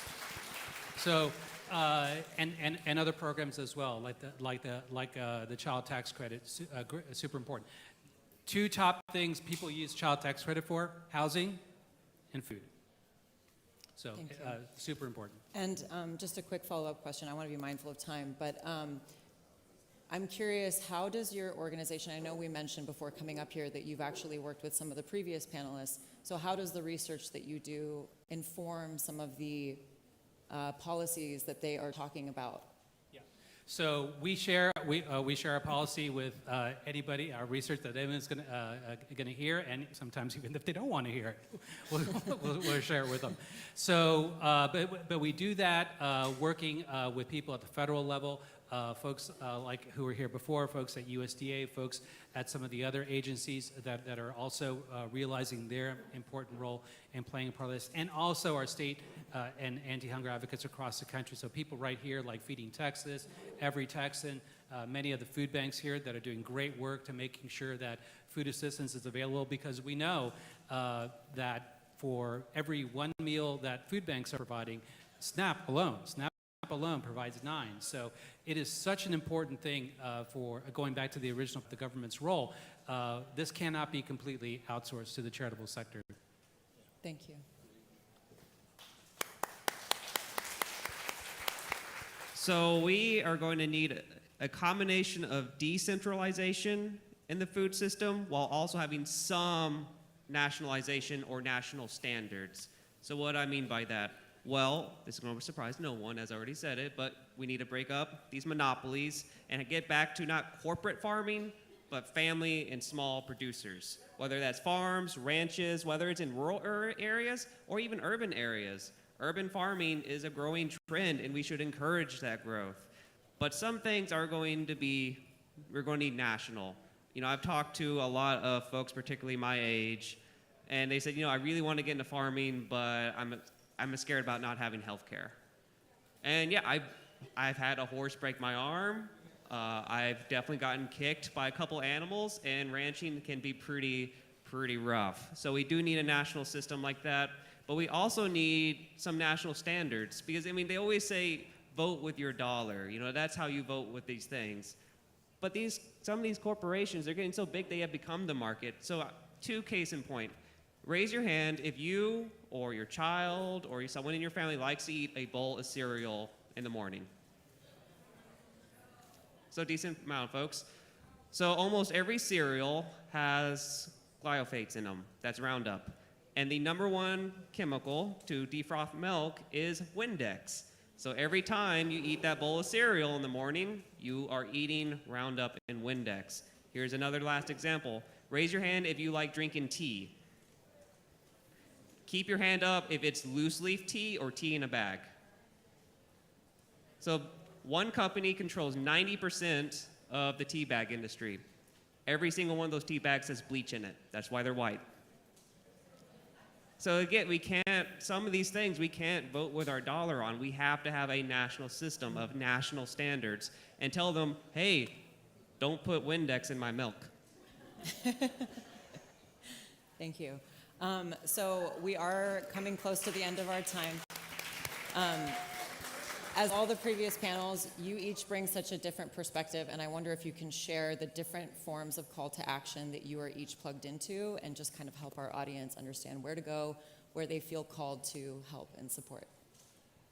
So I'd say go to ushunger.org and explore. We do a variety of things as it relates to the fight against hunger and food. I think if I could leave you with one call to action, I would say it is the way we have a conversation about the lived experience of the food insecure. What we find when we have now read 200,000 of those stories and hearing sometimes very heartbreaking things, we see heroism in that.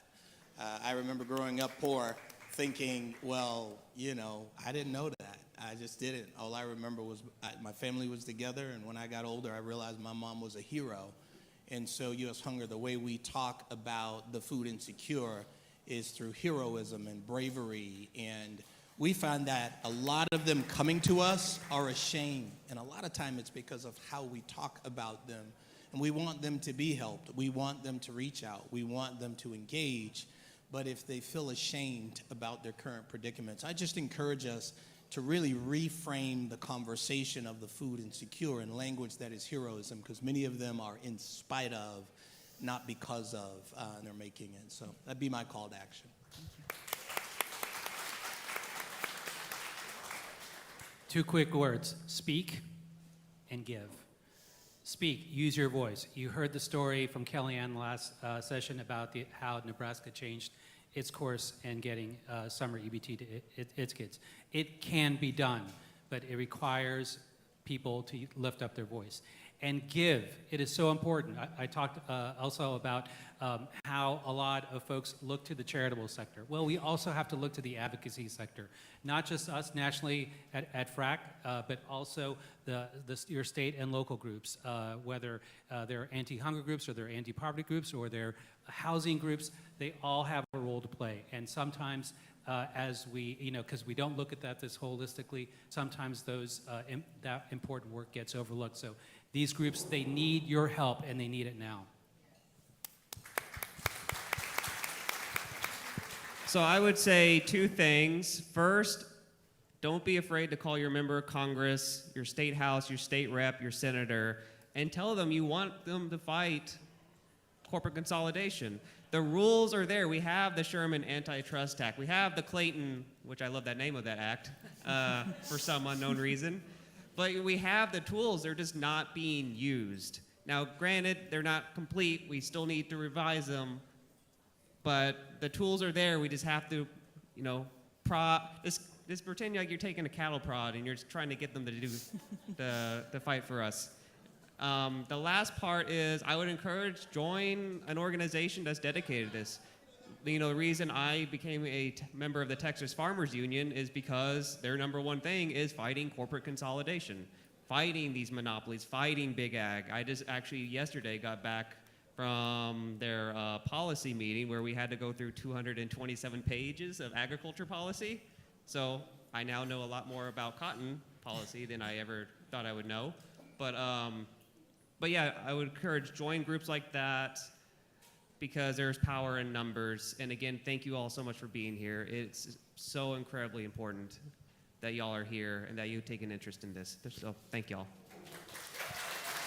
Thank you all so much for the work that you do. You are three heroes in the bunch that you were mentioning, and I'm really honored to have chatted with you today. Thank you. Thank you. Thank you so much to our moderator and all of our panelists. Thank you so much.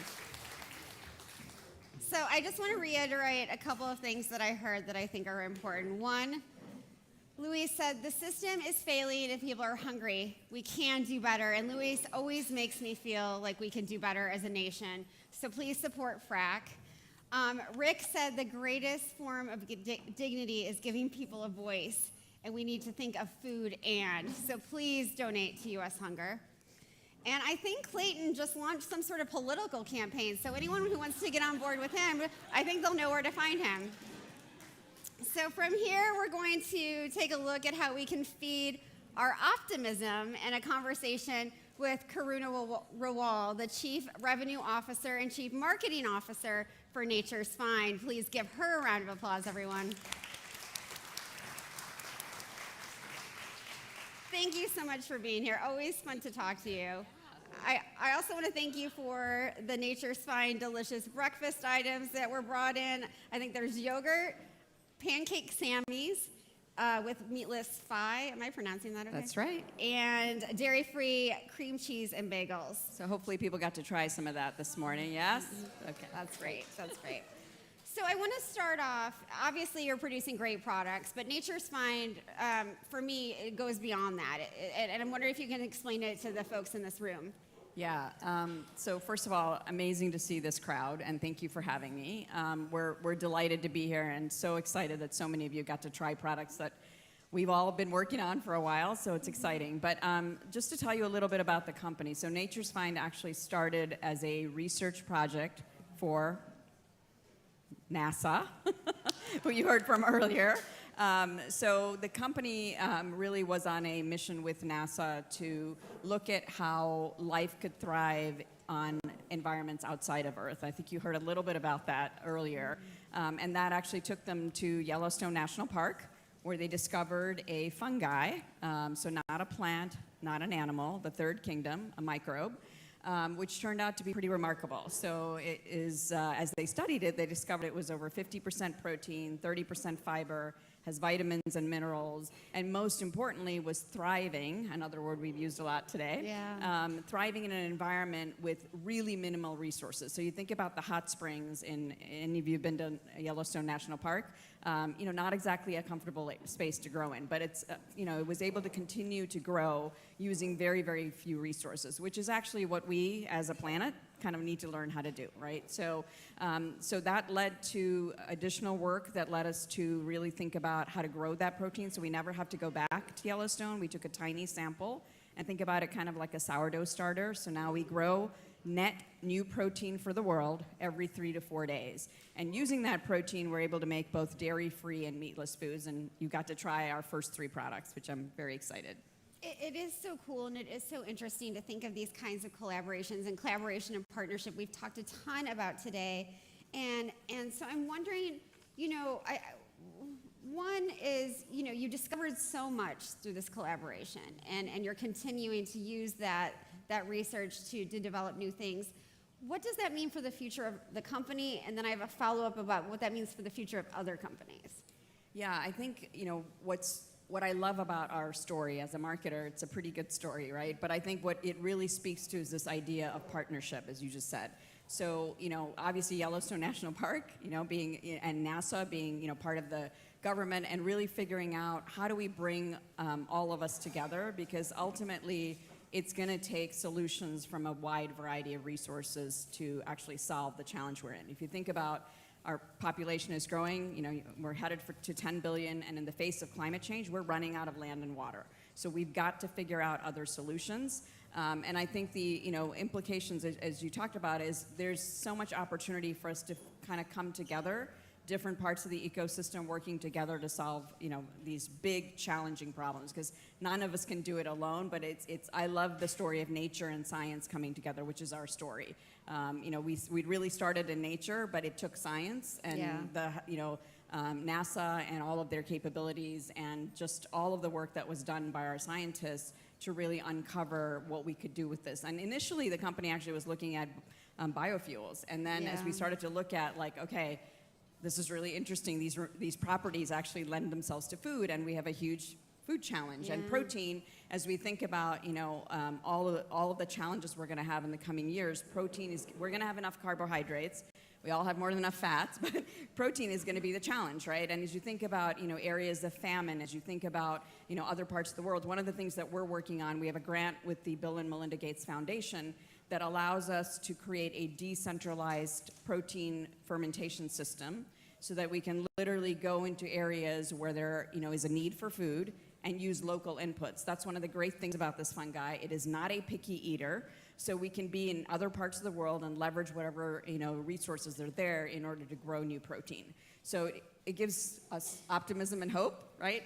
That we can solve some of these challenges. Again, it's not going to be done by any one company or any one entity. It's going to take all of us working together. Yeah, these big, wicked problems that we're talking about, whether it's food or fuel or, anything else, really need we all need to come together in different ways. I'm wondering, there's so many companies now and so many entrepreneurs and innovators interested in mycelium and as a meat substitute and for other things.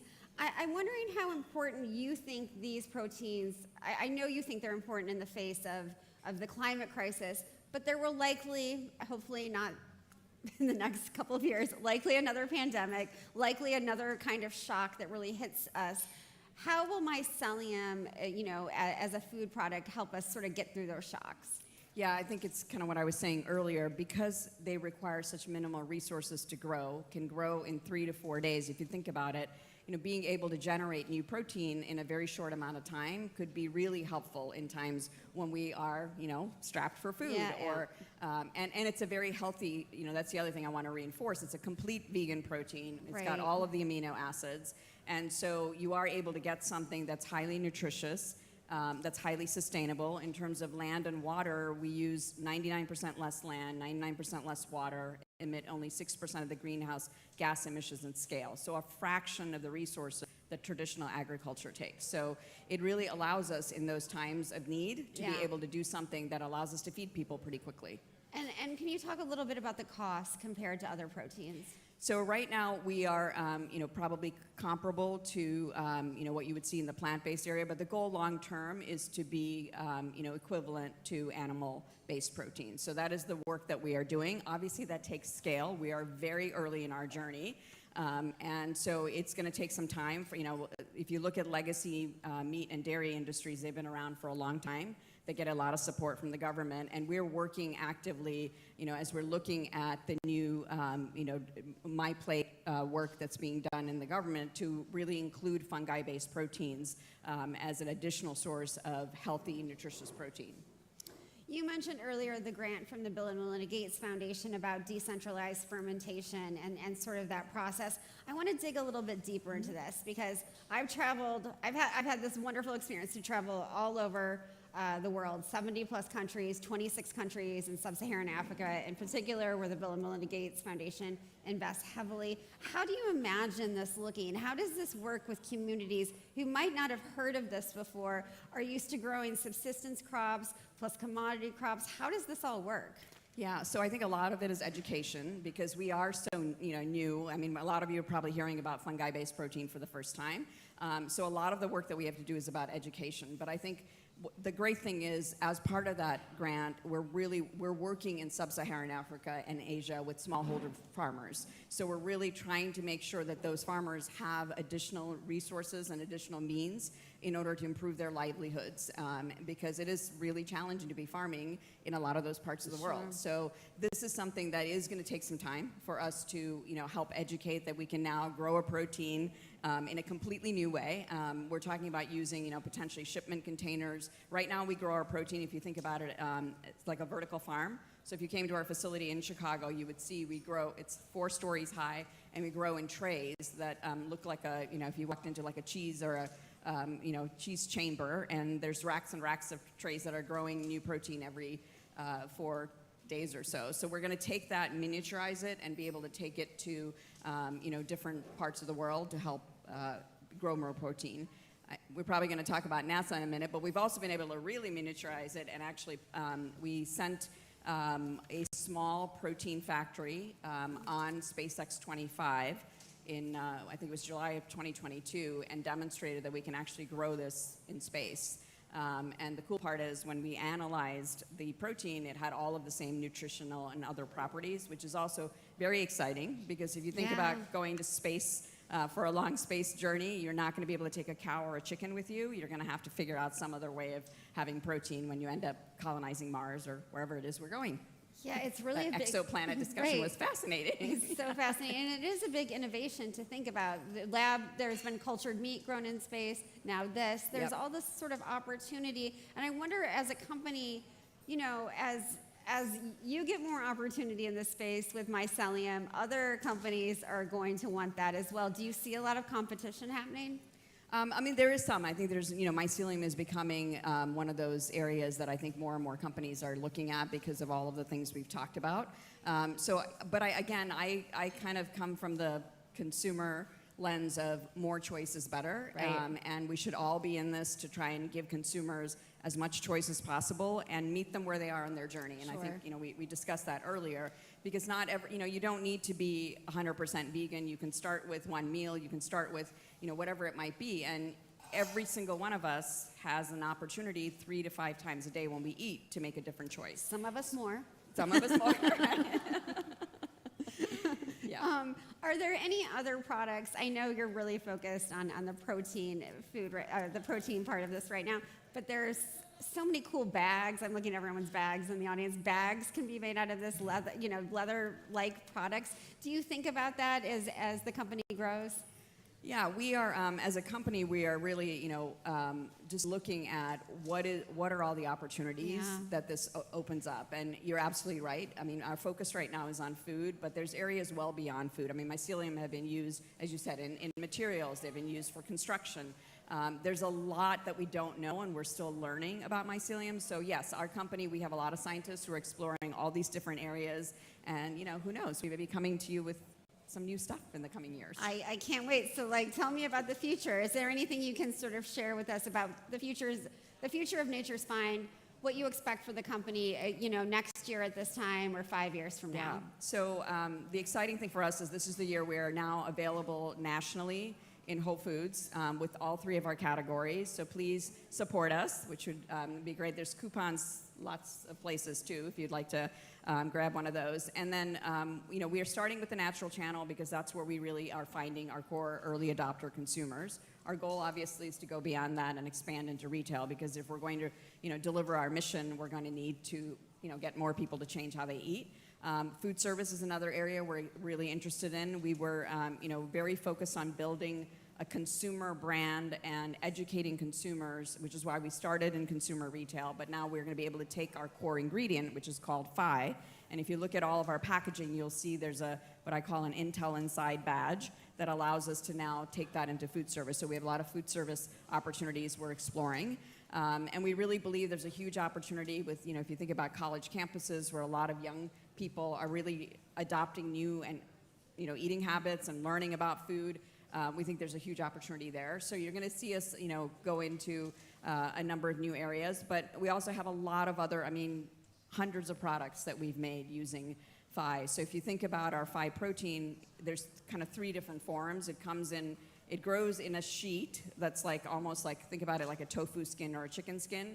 And we use that to make our meatless products. We can also take it, blend it with water, create a milk, which we use to make our dairy-free products. And then there's a 3rd form, which is a dried powder or flour, which we can also use to make shelf-stable products like pastas and breads and a whole range of other things. So lots of exciting stuff. If you ever come to our kitchens, you'll get to try. Yeah. But we're just, you know, we're trying to be disciplined about, we have to build some consumer momentum, and surviving on retail shelves is one of the biggest challenges. Getting in there is half the battle. The bigger battle is making sure that people end up buying. Staying there for sure. Yeah. And talking about that innovation, and because we'll be talking to a group of chefs later on today, can you talk about the role of chefs in this process? Yeah, absolutely. So actually the culinary team that we have is fantastic, and they actually, you know, sit in my organization. So we're very closely partnering together to figure out, you know, how do we educate and how do we create foods that, number one, the most important thing, you know, I've learned in my 25, I guess almost 30 years now of being in the food and beverage business is it has to taste delicious. As much as we keep hearing consumers say, I want to buy food that's more sustainable, there is a gap, right? We call it the values gap between what they say and what they do. So my focus, that's why culinary is incredibly important, it has to taste delicious. And so we started out with kind of making that the gold standard. In fact, our culinary advisor is Chef Eric Repaire from Le Bernardin, 3-star Michelin chef, and he's put phi on his menu at Le Bernardin. So if you go to New York City, you'll find our protein on the menu. So we've set a very high bar. Culinary is super, super important. And then it comes health and then sustainability. Unfortunately, I would love for it to be the other way around, but it starts with taste. And I think people will try us because we're novel and, you know, unique, but we need them to come back and buy us again and again. And hopefully what you tasted this morning allows you to do that. That's the whole goal. Absolutely. Karina, I can emphasize that statement more. It doesn't matter if it saves the world unless it tastes really good. Yeah, people do not want to suffer for or sacrifice. So we're trying really hard to get to products that don't involve a sacrifice or a trade-off.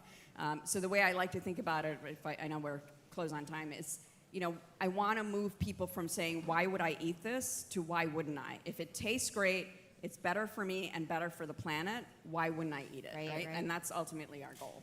Thank you so much for being here. We really appreciate you.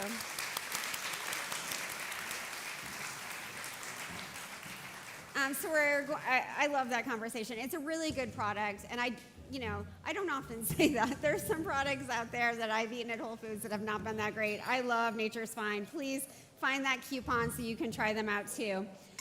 We're going to continue discussing interventions from the private sector in this next panel as we look at the solutions that address affordability, accessibility, and wellness. So joining me for this session is Charlie Morrison, the CEO of Salad & Go, and Nicole Portwood, Salad & Go's Chief Marketing Officer. Welcome.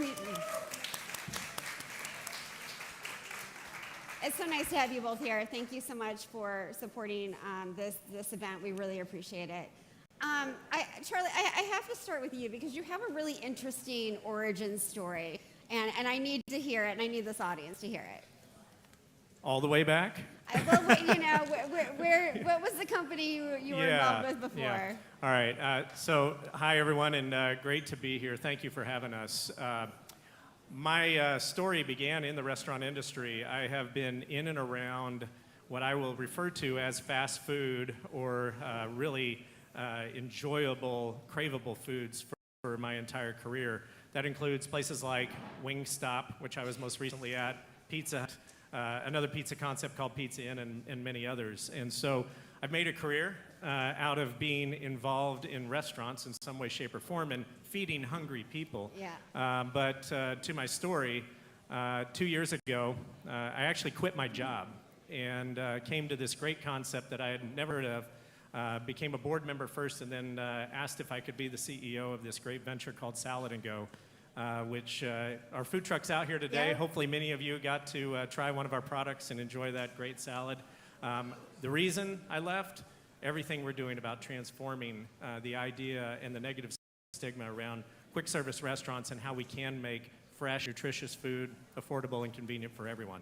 Yeah, that's really the inspiration behind the company, to make it accessible for everyone. But I want to talk a little bit, and then Nicole will come to you. Enjoyable and craveable food, people don't always associate that with salad. Absolutely. I do get that question a lot. How can an inexpensive salad be so flavorful and so craveable? And I think the proof is in that first bite, the first experience you have. What we've been able to do at Salad & Go is completely change the dynamic of how restaurant concepts are built. We start first with a central kitchen. That central kitchen actually is where all of the product that is sourced directly from the growers comes in. Right. It's washed, it's cut, it's prepared for our stores and distributed in almost the feeling of a vertically integrated model. Not perfectly, but along the lines of that. What that allows us to do is take very fresh fruit and bring it straight to the consumer. But we don't stop at the produce. We actually make all of our dressings from scratch recipes with no additives, no preservatives. So what you're eating is a very clean food. And then we also pair them up with a lot of drinks. We have lemonades and teas that we produce for the stores, and those are also made available through those central kitchens. All of that allows us to unlock a real opportunity, which is the complicated challenge of food today is the cost of labor. Yeah. We're actually able to pay people more than most restaurants ever do by centralizing a lot of that the production in our central kitchens, and then simplifying the store itself. And so for that, we can actually produce that salad that many of you had today and produce it for you for less than $7 with protein, either chicken, tofu, and a little add-on for steak. Thank you so much for explaining that. And I want to come back in a little while. You can clap. Thank you. Clap more. Thank you. I want to come back to growers and employees in a little bit. But Nicole, if I can turn to you, you have said that the restaurant industry has been involved in some not so great things over the years. We've seen it. There's been worker abuse. There's been lots of unhealthy products. But you also really look at restaurants as part of this solution. And I think we've seen a lot of that happen since the pandemic when, again, so much was unveiled. We saw how restaurants were treating workers if we didn't know about it before. We saw, some of the unhealthy practices and toxic masculinity that was just so ingrained in restaurants. And I wonder now, what's your vision? Like, I ask a lot of restaurateurs this, what's your vision for the future of hospitality? Yeah, hospitality is such a great word for it because food in many ways is this like fundamental way of showing love to our fellow man, right? It's a nourishing and woman, thing. And non-binary. Fellow people. Thank you. No, thank you for that. But it is this unifying fundamental need that we have, but it also is a way to bring pleasure and community, bring us together and sort of elevate the way we connect with one another. And I love the word hospitality, even when it comes to a drive-through concept like ours, because there is still that sense of service that is at the heart of what we do. And I think what excites me about the future of the restaurant space, particularly with the way we're approaching it, is that there's a disruption at the heart that's being driven by the demands of the guest. I don't like to say consumer, even though that's really what we all are. Eaters. Us eaters, all us eaters out there, right? There is this feeling of we're mad as hell and we don't want to take it anymore. Yeah. And you get that coming from people, the people that we serve every day. You get that coming from team members who are sick and tired of the drudgery of working over a fryer, working in unsanitary conditions, feeling like the food they're preparing is not food they want to eat. Right. And then you contrast that with the feeling of going into a salad and go store. It's clean, it's bright, it's light, it's cool, because we don't have fryers, we don't have flat top grills and things like that. We're doing, as Charlie mentioned, central preparation and then assembling the salads. But what I think is the fundamental disruption that we're hoping we can be sort of a catalyst for across the industry is this idea that nourishment, wellness, full spectrum wellness of the whole person, that is financial wellness, mental wellness, physical wellness, financial, I said financial wellness, but that's a big one, that all of those can be served through these channels. The pressures of a modern life make it very, very difficult to be the person who goes only to the farmer's market, only to the organic produce section, to come home, cook a meal, serve your family and those you love. I think often, all the time, that's who I think about, is who is it that we're serving? Yeah. And there's a lot of conversation about underserved communities when we discuss food justice and accessibility. In a lot of ways, the restaurant industry has underserved us all. Higher prices, less holistic nutrition, and even in kind of historically, dependably inexpensive channels like traditional fast food, the food wasn't necessarily great for you, but it was dependably affordable. Yeah, So there was some nourishment that could be had. Yeah. With prices continuing to rise across the entire sector, now it's kind of like, well, what's the deal, right? There's not a deal here. I'm not getting a great price, and I'm also not getting great food. Yeah. So we're aiming to completely flip that on its head. I love it. But you're saying all the right words, right? Nourishment, wholeness, holistic, nutrition, holistic well-being.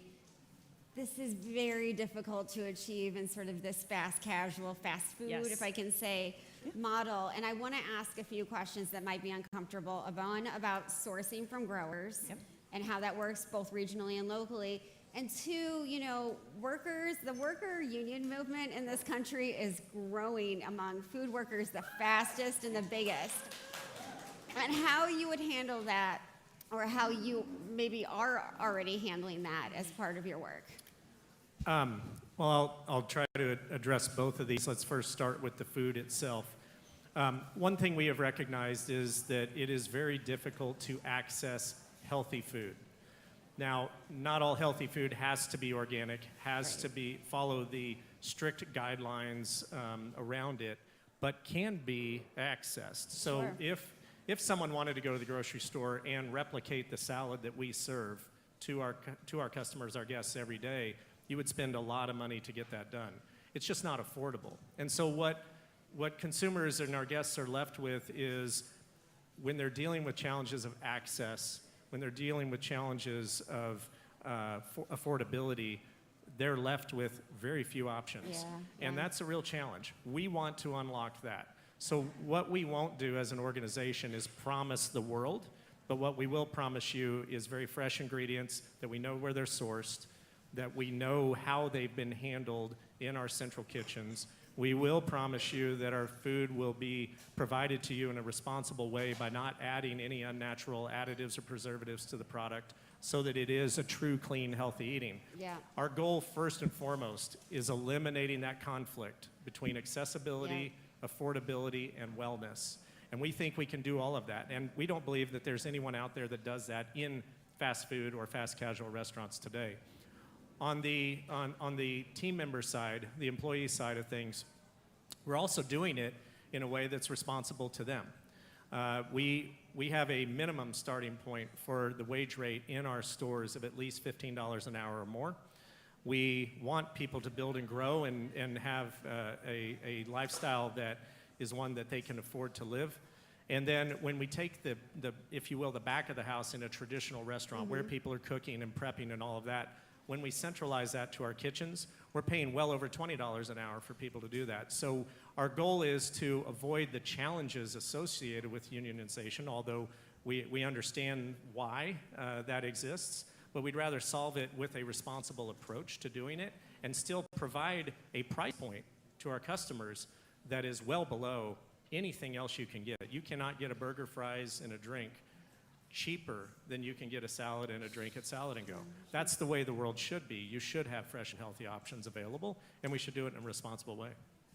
I just wanted to add to that in terms of our focus on accessibility. It is a true fundamental mission orientation of the company. And this idea that food that nourishes your entire well-being should be accessible to as many people as possible.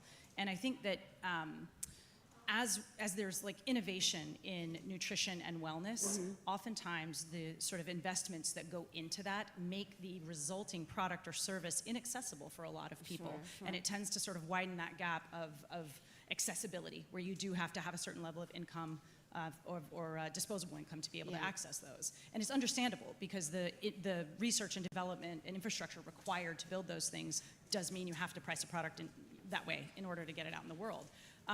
You asked, like, it's hard to do that in the QSR space, and that's absolutely true, but we've figured out how to do that by centralizing specialized labor. That's really what's at the heart of it, is creating these work environments, as Charlie mentioned, where, you know, paying equitable wages, and I mentioned the stores and how comparatively lovely they are to be in relative to a traditional fast food place. But the accessibility component, when it's related to price and the value and the nutrition that you're getting for it, is really, really at the core of what we're doing. That's great. Thank you for sharing that. I'm wondering, when you talk about accessibility, what does that mean for location and picking those locations? A great question. So our strategy for real estate follows our mission, and the last two words of our mission is for all.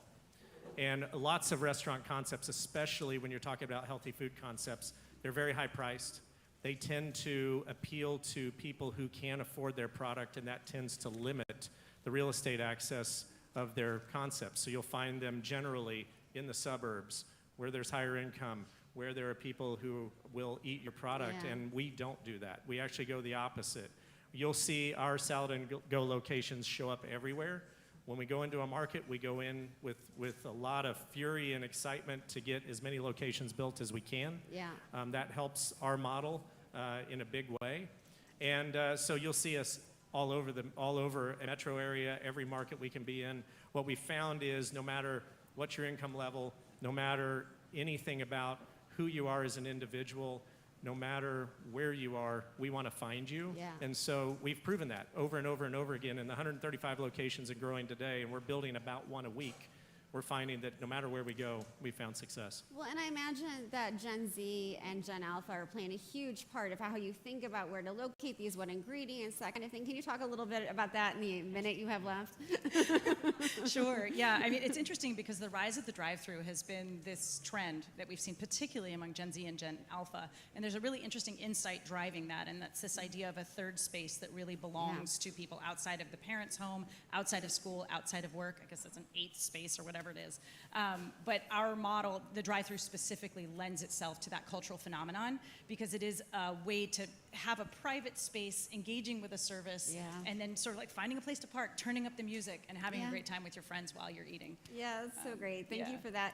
So finally, what did you provide for the attendees today? What deliciousness was on the menu? So we had 3 salads that we brought today.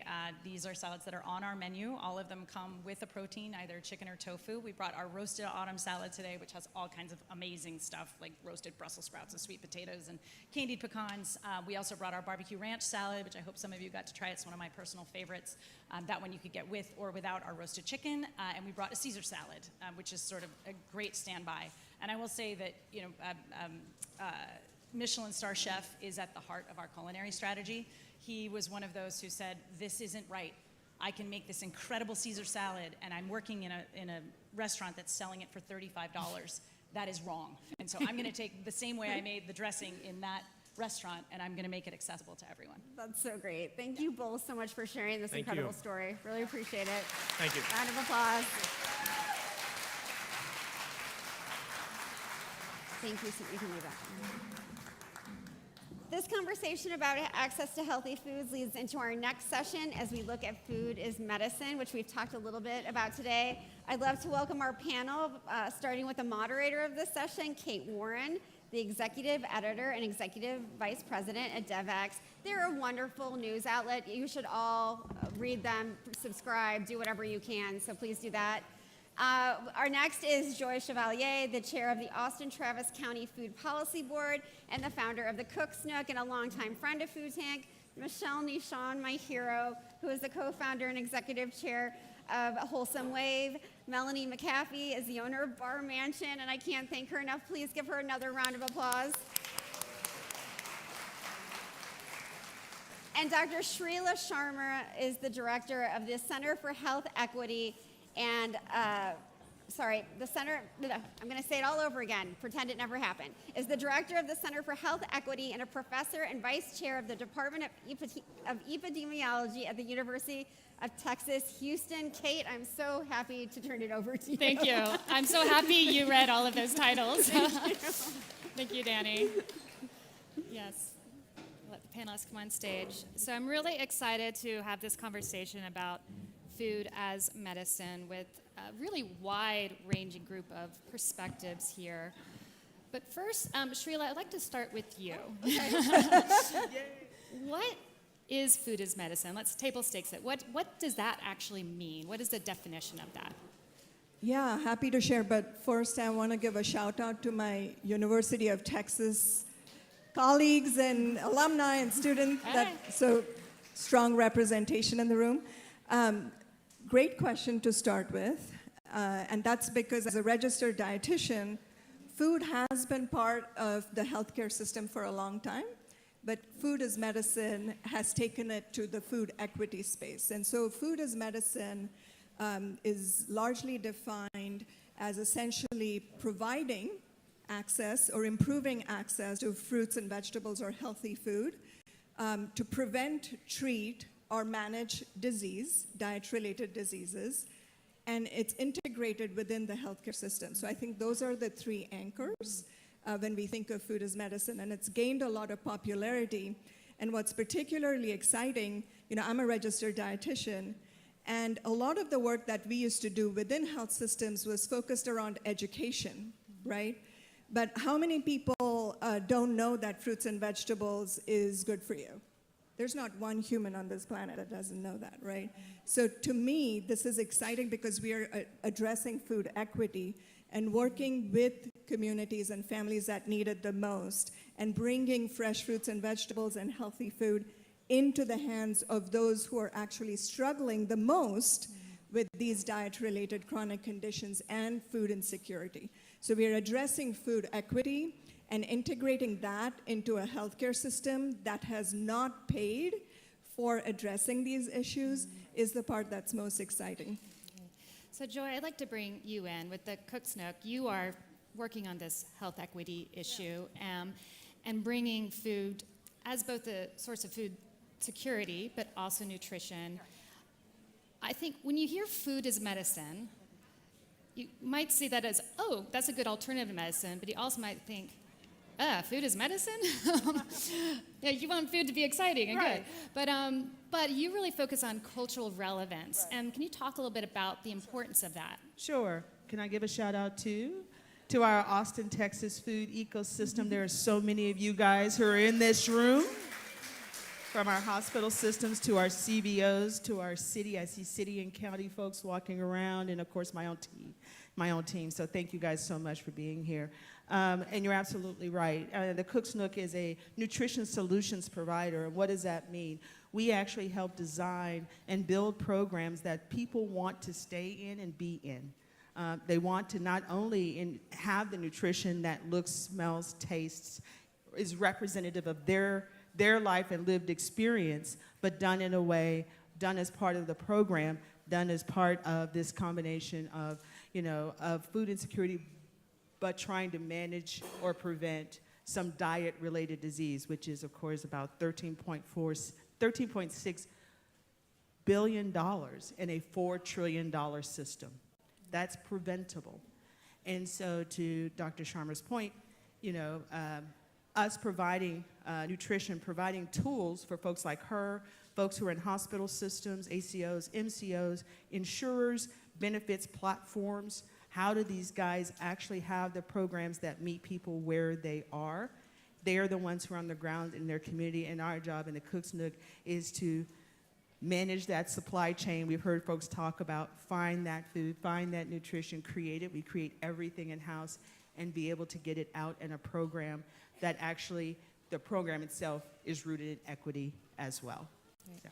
And Michelle, at Wholesome Wave, you partner with community-based organizations and provide seed funding and co-design and trying to make the case for more private public sector investment in this. Can you talk about the role of government, private insurers, philanthropy in advancing food as medicine? Yeah, the role for them is to get off their tuchus, frankly. So if for whatever reason I use some language that might be a little bit unseemly for some, I am a chef. I've been a chef for 40 years. Yeah, actually the role of Wholesome Wave, we started, so you all have heard about doubling SNAP for fruits and vegetables. So I co-founded Wholesome Wave with the late Gus Schumacher, after whom the Gus Schumacher Nutrition Incentive Program is named. We created doubling SNAP for fruits and vegetables when it was illegal. You could not provide, yeah.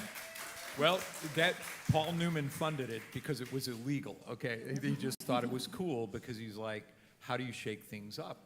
And sometimes you need to shake things up to actually get the attention of government officials because they get stuck. And we hear these words, multi-stakeholder, de-siloing health and food. It's so much of what we see as culinary professionals is just common sense. Yeah. You are what you eat. I believe in food as medicine, the movement, because it's sticking and people are getting it. But as a chef, I don't think of food as medicine because medicine is not delicious. It will never be delicious. Break open a capsule, put it on your tongue. It's not going to taste good.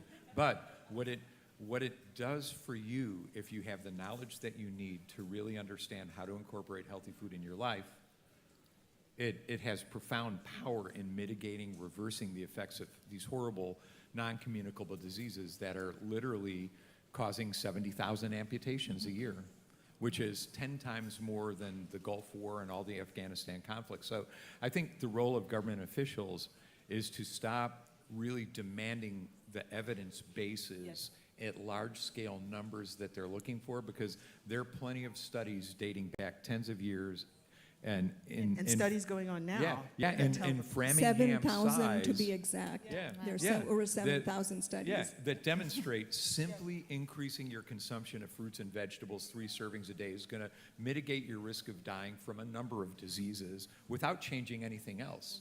Then imagine the power to change everything else because you actually have the affordability to do so.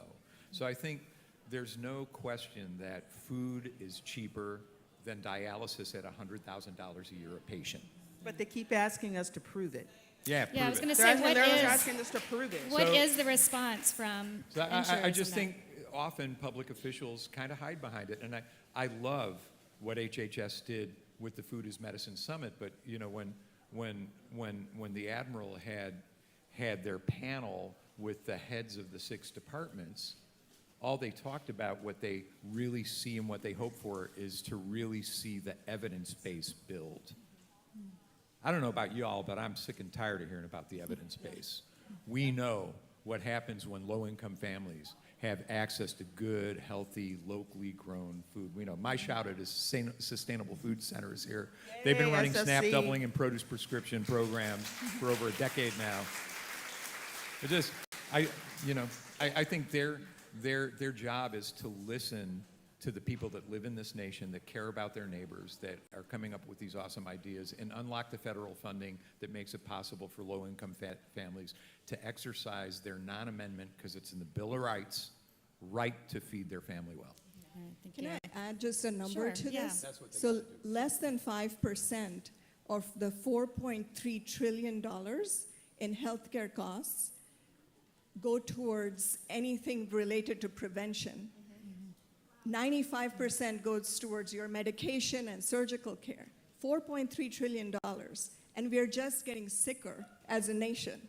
So, you know, I mean, it's untenable and unacceptable for us to continue down the path that we have.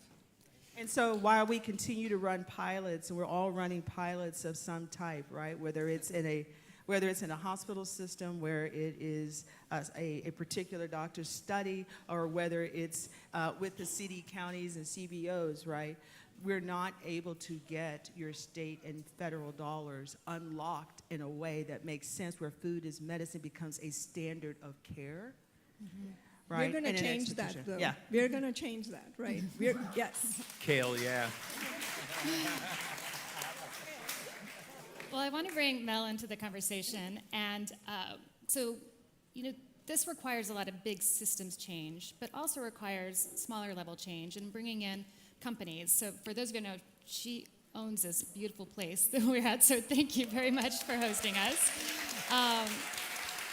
Bar Mansion is a zero waste facility. I love your tagline, that saving the planet one party at a time. So what we're having here today. I've been downtown for South by all week, and it's a literal breath of fresh air out here. So thank you for hosting us. But as you think about as being a business owner, what is the business case for thinking about food in a sustainable, nutritious, healthful way? Well, so I've been at this for a minute, but let me just say that it is such a pleasure to be working with Food Tank. They have been such an inspiration for me, and I think they are just leading the charge in the food world. So please, let's give them a hand. So with that said, I have been passionate about the environment for a long time. So I kind of came in from that angle and was so excited about the organic movement. So I became certified organic 14 years ago when I had to defend the kind of ugly vegetables and the high prices. So it was a brand new world, and people were resistant, but look where we've come. So I think that as a business, I was told over and over, it can't be done. It's too expensive, people don't want it, and it won't work. Well, I'm here to tell you. It did work and it can work. So my message to all of you is that wherever you are and whatever you're doing, that don't let the naysayers come get you, because turns out maybe our clients and our brides weren't necessarily looking for the organic menu, but we gave it to them anyway. And it turns out they liked it and came back with good things. So my next journey, and we'll see how this goes, is I really am worried about climate change. So we need to eat different. And I host lots of weddings. So they all want cream and butter and lots of meat. So my challenge is to inspire them that a plant-based meal can not only taste great, it can look 10 times prettier. So, I was just going to add a little bit. I mean, the idea that we have to work very hard to demonstrate that whether you're a nonprofit or, in our case, a for-profit social impact business, is incompatible with the general structures of business in order to provide these solutions into the space. It's just false, right? The question is always, are we hitting the target with the product in the market?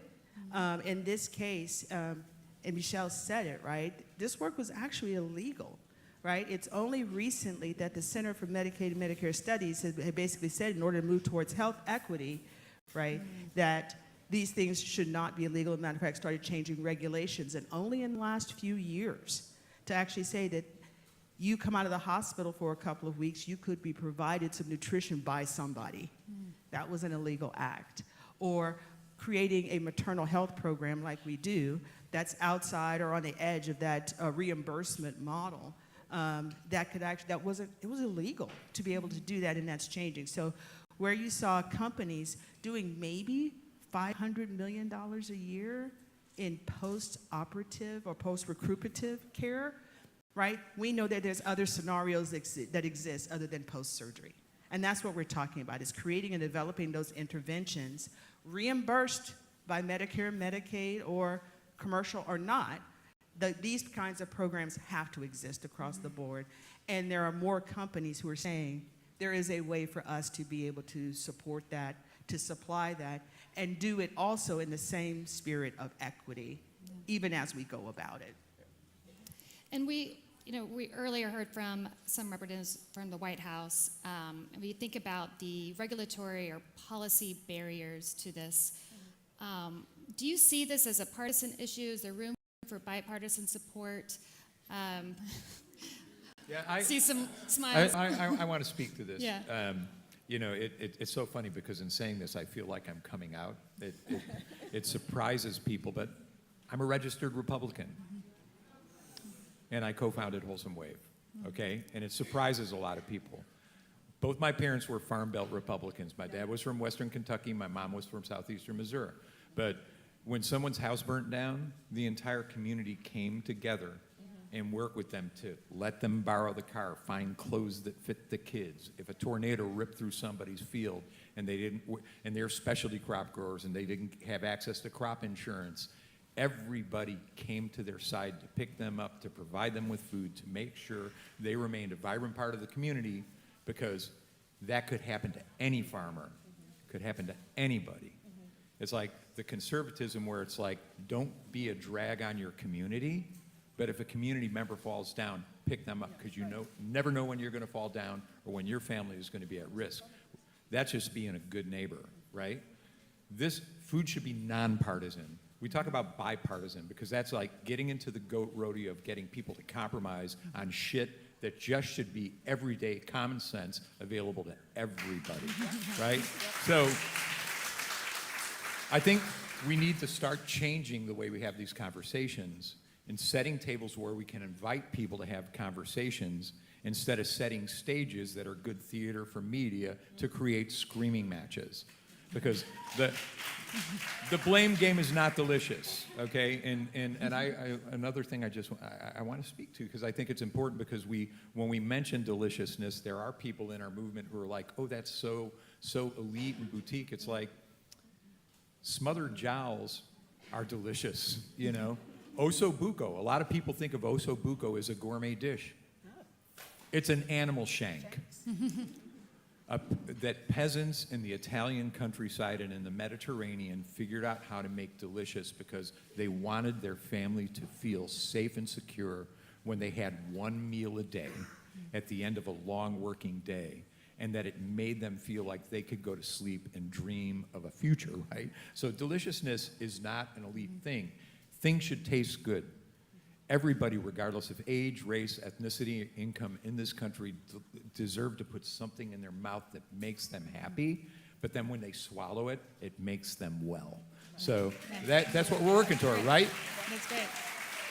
And I don't know if I went off topic, but No, and that's good. this is good business for everybody. I mean, imagine if Medicaid reimbursed fruit and vegetable purchases for low-income Americans. The grocery retail industry would boom. Especially, you want to talk about biodiversity? Imagine if corn, Supplier oat, and soy diversity. growers who are really trapped in a really low-margin business and have to borrow a lot of money to keep that 12,000-acre corn and soy rotation going, if they can diversify and plant specialty crops because the market just increased overall by 30% for healthy food.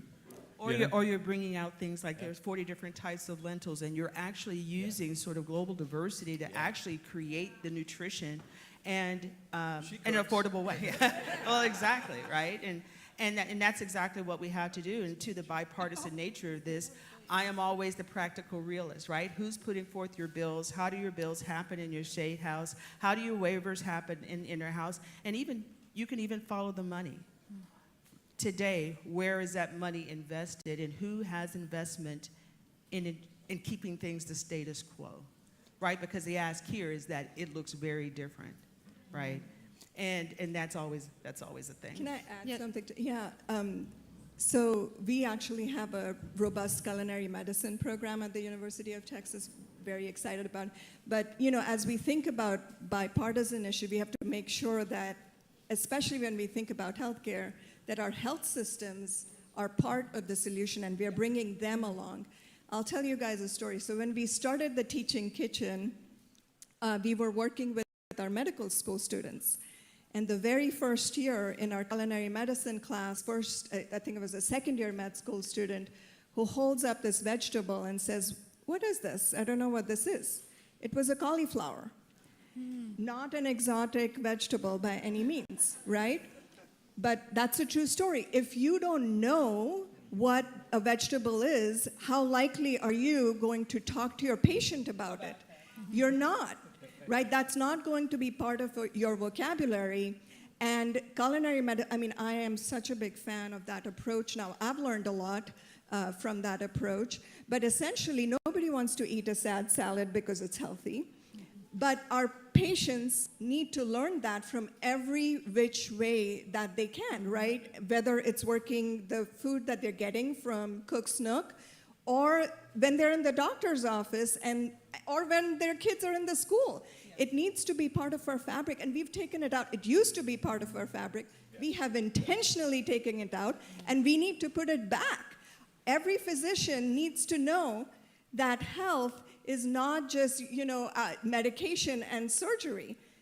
Your food has to be part of the solution and the conversation. The other opportunity we have, if we have to do this right, is think different from how healthcare has traditionally done it.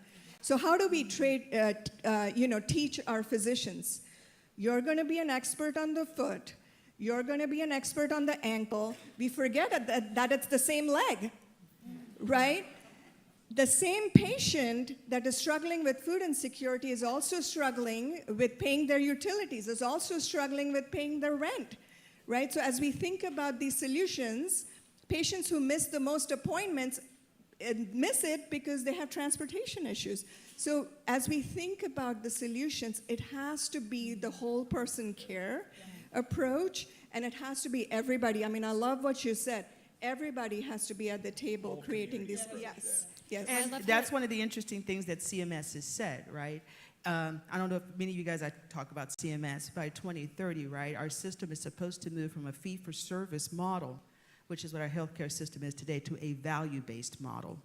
That means it becomes incumbent upon your clinicians to actually understand that you have these other things that are affecting your outcomes. And CMS has said, we won't reimburse unless the outcomes start to change. Not just that I saw you and gave you a pamphlet, pay us. It has to have an outcome that actually makes some sense, where then clinicians are now becoming responsible for what we call the social drivers or social determinants of health. I can't just say that you're diabetic. Hey, Larry. I can't just say that you're diabetic and confirm that clinical diagnosis and give you metformin and give you a pamphlet. I have to understand why you may not be able to come and see us, or why you may not be able to afford that metformin, or that you can't change your diet, or you don't have access to do that.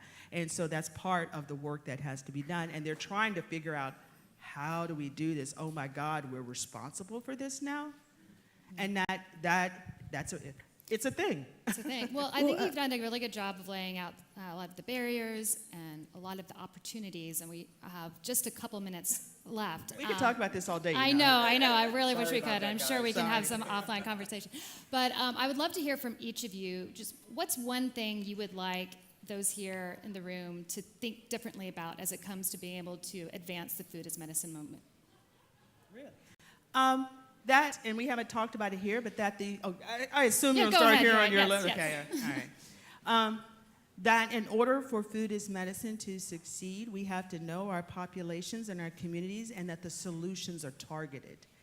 What is needed for a mother postpartum maternal health, as we think about the rate that Black women suffer maternal mortality and maternal morbidity, that solution is different, looks different than someone with a renal condition, and you need to change that diet because you're trying to avoid cost of care around dialysis. This is actually a targeted conversation. And so the system has to be able to support different kinds of solutions in each of these kinds of different communities and populations, but it starts with knowing what is in that community and population. Great. Michelle? Contact your culinary community. The next frontier for Wholesome Wave is gathering chefs from around the country who feel the way that I feel, and really helping them become a more active, informative, supportive part of the places that they call home. But chefs are business owners, they are employers, they are taxpayers, they are beloved, they're where people go to get married, where people go to mourn, business owners that serve these communities well. When we set the table, and a lot of y'all do tap into us, but you tap into us because you need us to do a course for a fundraiser, that's awesome. We will do that. We will help you raise money, but we can also, when we go to the Hill to talk about something, we don't get a staffer, we get the member of Congress. So, we can help you guys get your message out because we're trusted. We serve folks from the MAGA right to the AOC left and everybody in between. And it's like, they come to, in my restaurant, it was like, Michelle, my daughter's marrying a vegan, what do I do? Michelle, my sister got type 2 diabetes, can you help me? Is this organic thing real? They know they're going to get an honest answer from us that is completely nonpartisan. So we feed people, we care about you. We know that what we decide to make, it goes into your body, that has a profound impact on you. We have to sleep at night. So watch out, because we're coming. So please, look at Jose. Look at, there's so many of us out there, but we never really aggregated, and we're going to begin to do that now. So please, be ready for that, because I think... You need to come hang out with me. Yeah, I'm all over that. We already got the time clock ticking down. Yeah. So anyway, that's a scene. Yeah. And real quick. Yeah, we should hang out too. There you go. I'm ready. I'm glad they did this panel. So I guess what I would say is that I feel like the food industry has the best opportunity of really any industry as we face climate change and bad health. that food is the answer, folks. So we all eat, we all like good food, so it's the least partisan to boot. So and it has a huge impact. So we have such an opportunity to move the needle forward and work together little bit by little bit, one party at a time. One party at a time. And Sheila, real quick. Yeah, so I agree with everything they've said, and I'm going to leave us with just one thought, which is that something that actually is a pet peeve of mine. It's quite upsetting to me. So when you go to your doctor today and you get diagnosed with diabetes, they put you on metformin. There's never a question asked by your health insurance company, how long are you going to be on that for, right? You could be on metformin for life, and that would be okay with your insurance company. The question we get asked in this food as medicine space is, oh, how long is your intervention going to be? Can we stop it at 6 months? How long? And the diabetes is under control because of the metformin, right? The diabetes is under control because of the food, right? So it should be a decision between the physician and the patient, and not the insurance company that's driving these conversations. So I just want to point that out for something for us to, think about. Yeah. And metformin's more expensive than food. All right. Well, thank you so much. I'll hand it back to Danny. Thank you so much to all of the panelists. I just want to reiterate what Michelle said. We all deserve, love you all. We all deserve food that makes us happy and well, and I couldn't think of anything better to say.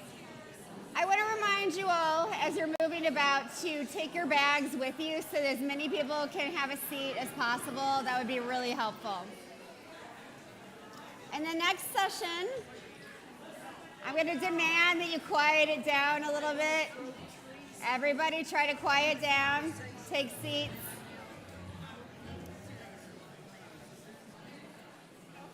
Everyone try to quiet down a little bit so we can start our next session, please, and take your seats.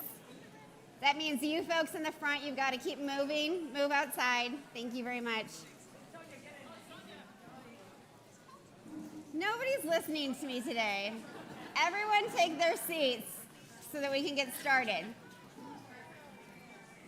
All right, so we're going to go ahead and dive into a discussion that I'm really excited about, and that's the chocolate industry's supply chain and how we can make it more transparent and equitable and full of justice. Joining me for this conversation is Yoka Ertz, the Director of Credible Scaling for Tony's Open Chain, an initiative under Tony's Chocolonely. I have to say, I have favorites. Tony's is my favorite here because it's chocolate, everyone. So please give Joka a round of applause.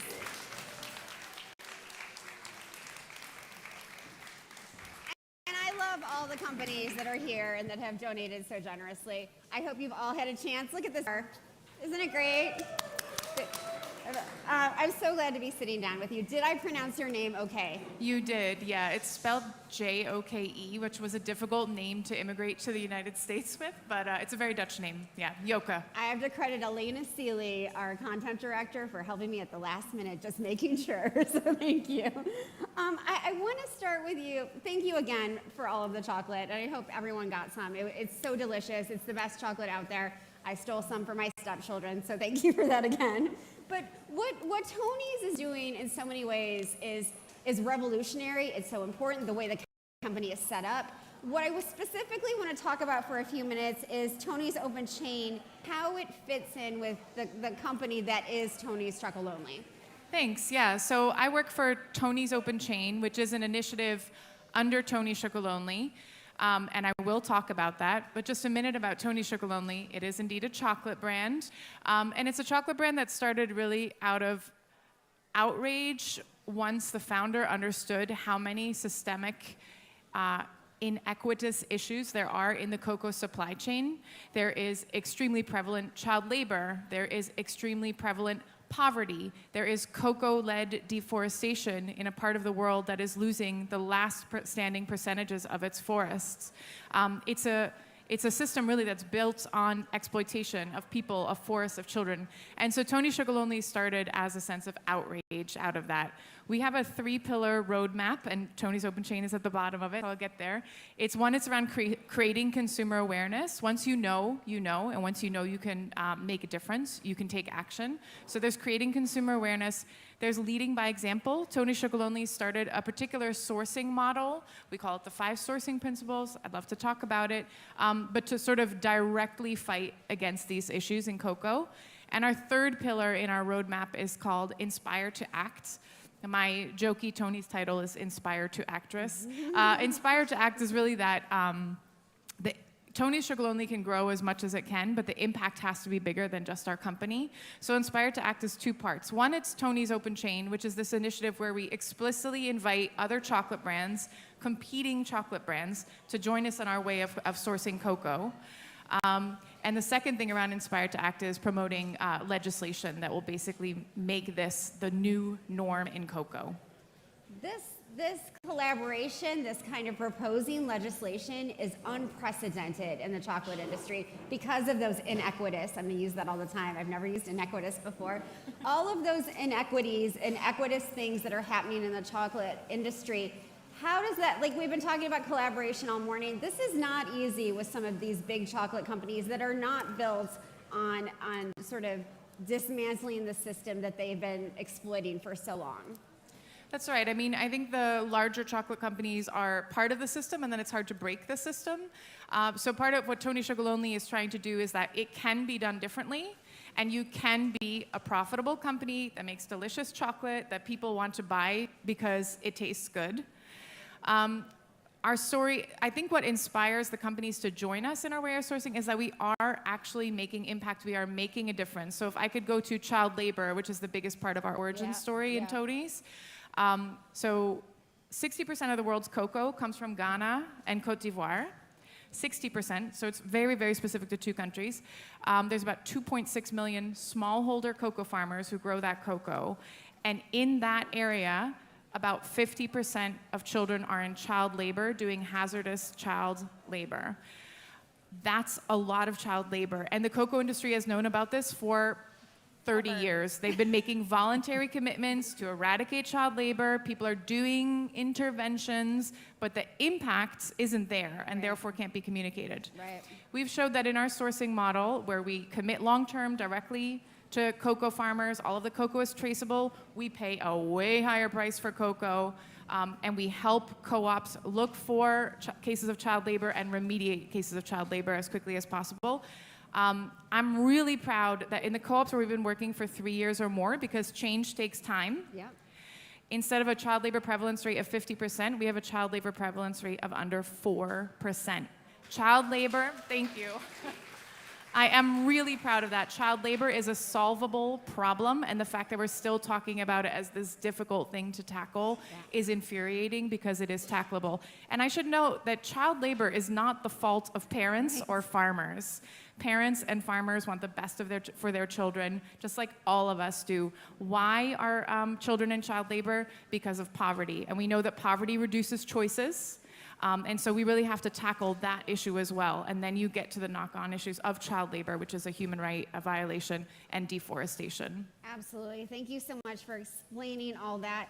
I wonder what the communication with other brands looks like and how, because they're not down to 4% child labor. And you're right about these little incremental bits that they've been doing for 30 or 50 years. It's not enough. So how do you communicate, like, hey, get on board, or you won't be around that much longer? I think Tony's role in the world is, again, to show that it can be done and that it's a shareable model and that we don't have to compete on this. So we don't compete on issues on the ground. That's something we tackle together because we're stronger together in collaboration, but we do compete on shelf.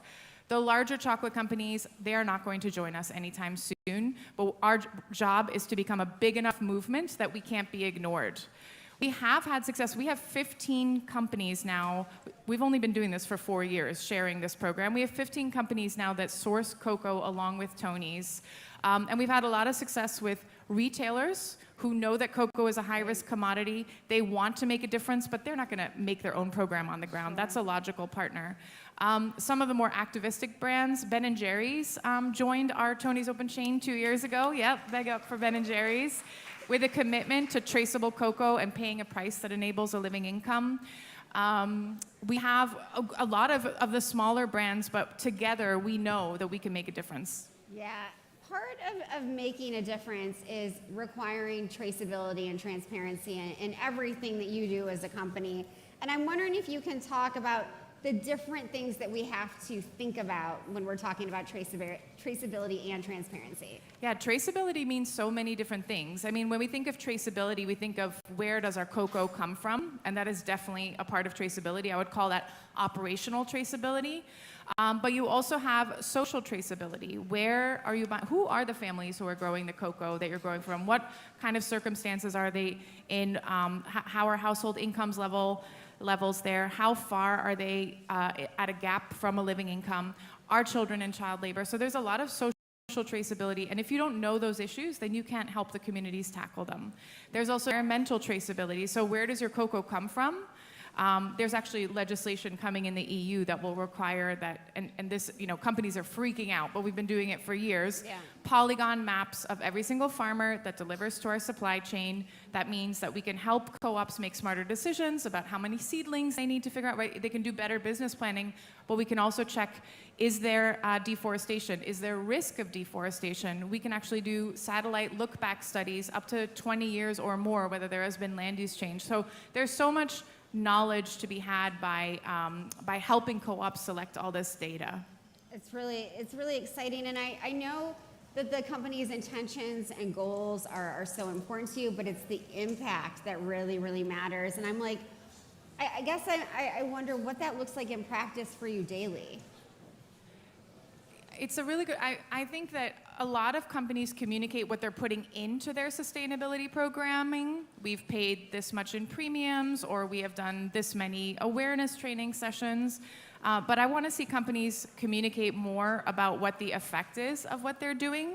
What is the impact? Has deforestation stopped in the areas where you are sourcing? Are farmers closing the gap towards a living income? How prevalent is child labor? Are children going to school? So it is important to talk about the how, but I think that we all need to focus on the why. Yeah, thank you for that. That's great. I want to get back to this question of legislation and policy, and I'm wondering what international policies can the United States learn from right now that could be, implemented tomorrow? Yeah, so on legislation, Tony's is a small company, right? But in the last 2-3 years, we've gotten a lot more sophisticated in our lobbying for better legislation. I'm going to use the bar here, but we always say that Tony's Chocolonely and its mission allies, that's what we call the other companies that join us in Tony's Open Chain, because they share our mission to end exploitation in cocoa. But Tony's and our mission allies, we show that it can be done, so we raise the bar, and then, Tony's, we always raise a chocolate bar in the air. We raise the bar, and legislation is really a matter of raising the floor, so leveling the playing field that everybody has to do the right thing. In Europe right now, I'm based in Amsterdam. I am Belgian. We're looking at a few legislation. We're looking at EUDR legislation, which is this issue of traceability, so all imports to Europe are going to have to be verified deforestation-free. Now, America doesn't have that legislation, but traders in West Africa will not be able to set up 2 different supply chains. So America experiences the knock-on effects of sort of importing. Europe imports the most cocoa, believe it or not, more than America. And another legislation that we're actually quite disappointed in right now is the CSDDD, so the Corporate Social Due Diligence. Oh, I always forget exactly what it's short for, but CSDDD, what we're hoping for there was that in your social due diligence in your supply chain, to acknowledge that earning a living income is a human right, which it is, but it's not in legislation yet. That legislation is in peril right now. That's a shame. Is there anything we in this room could do to make sure that it's not in peril? Speak up, vote. There's a lot of get out the vote campaigns all across the world. The world is trending more conservative, and then this type of legislation doesn't go through. So get out the vote, speak up, and talk about what you need. These larger cocoa companies are only going to start doing the right thing once it is legislated. Yeah, absolutely. Thank you. You know, we've talked about certifications and, you know, labels a lot already today. And I know eaters are overwhelmed, you know, especially when they just want something sweet and a treat, right? And I wonder what advice you can give to them to help them choose products. You have a great label. I mean, this is a great label, but in general, at Whole Foods and wherever else, you have this wonderful label that explains things. But like, I was about to say, I used to think of my mom when she was at the grocery store. When I think of regular folks at the grocery store trying to make decisions, it's very difficult. And I'm wondering what advice you can give them. So I come from the world of certification. I worked for Fair Trade. I worked for Rainforest Alliance. I think certification changed the game in the sense that it gave individuals a feeling that they could make a choice. And this is a group of very involved individuals. I bet you all understand all the certification labels. But most people don't. So I think also certification helped companies see that they can source differently. And I think that's a lesson that we're still working on today. But I think companies full responsibility even more towards them as opposed to making others in the supply chain take care of it. And I don't mean to be controversial, Danny, but I don't personally, that's all I want. I don't personally believe that individuals should have to make the choice. Right. So again, I think that,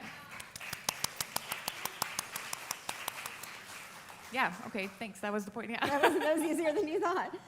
Sort of just to wrap things up here, there's so many folks from the private sector here, and I hope you meet more and more of them. What's your advice to them? They're all working in different industries. We heard people from, you know, aquaculture. You'll hear more about seafood later. There's, you know, that amazing rancher farmer who is here. Like, what is your call to action for them? My advice would be two things. One, collaborate with others. You shouldn't be doing this by yourself. It's stronger also for the farmer and the co-ops that organize the farmers. It's stronger for them when companies do this together, so they're not doing individual reporting to all these different companies. So it's also more affordable. The more people who participate in setting up a system, the more affordable it is per metric ton of cocoa. So collaborate with others. You don't have to do this on your own. If you're in cocoa, collaborate with us. But if you're in another industry, then find your collaborators.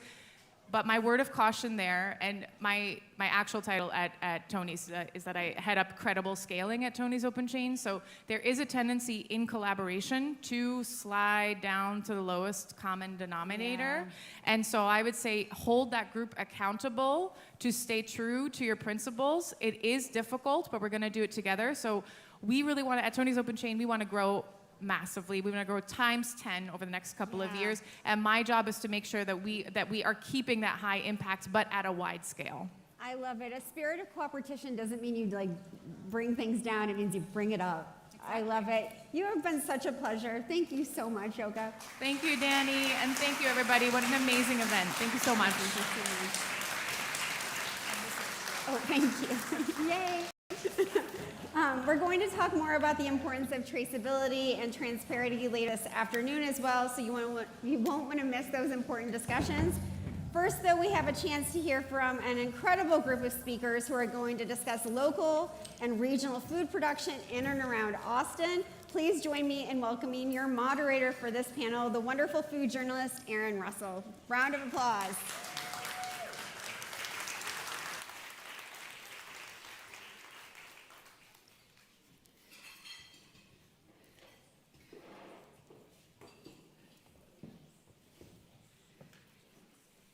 Okay, so I thought I'd start with a real hard-hitting question. Could you guys introduce yourselves and say what your favorite thing to grow in Texas is? I couldn't hear you. Could you speak up a little bit? Can you introduce yourself and say what your favorite thing to grow in Texas is? Well, actually, just to clarify, I'm chef, and I also happen to own a farm where my husband is the farmer, and I will have to speak for him and tell him, and say that his favorite thing is tomatoes to grow. It's like, where are your tomatoes at right now?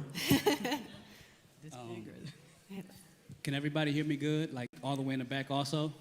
Great. So my name is Larry Franklin. I'm the founder and executive director of a local nonprofit here in Austin by the name of Black Lives Veggies, the nonprofit. I'm also Boards and Commissions Food Policy, Boards and Commissions Joint Sustainability, and I'm very fortunate to be the co-chair of Austin Travis County Food Plan. My favorite vegetable, I would say spinach. Pretty hearty, high in nutrition, literally can grow at any time of the year other than within a freeze. Hi, my name is Ana Maria Gutierrez. Thank you. I'm a South Texas native, but I've been in Austin for almost 10 years, and I'm an urban farmer and an entrepreneur. I grow for a few restaurants in town called Suerte, and Bartotti. I manage a third of an acre in East Austin. And one of the crops that I grew there for the first time a few years ago that I absolutely love growing is corn.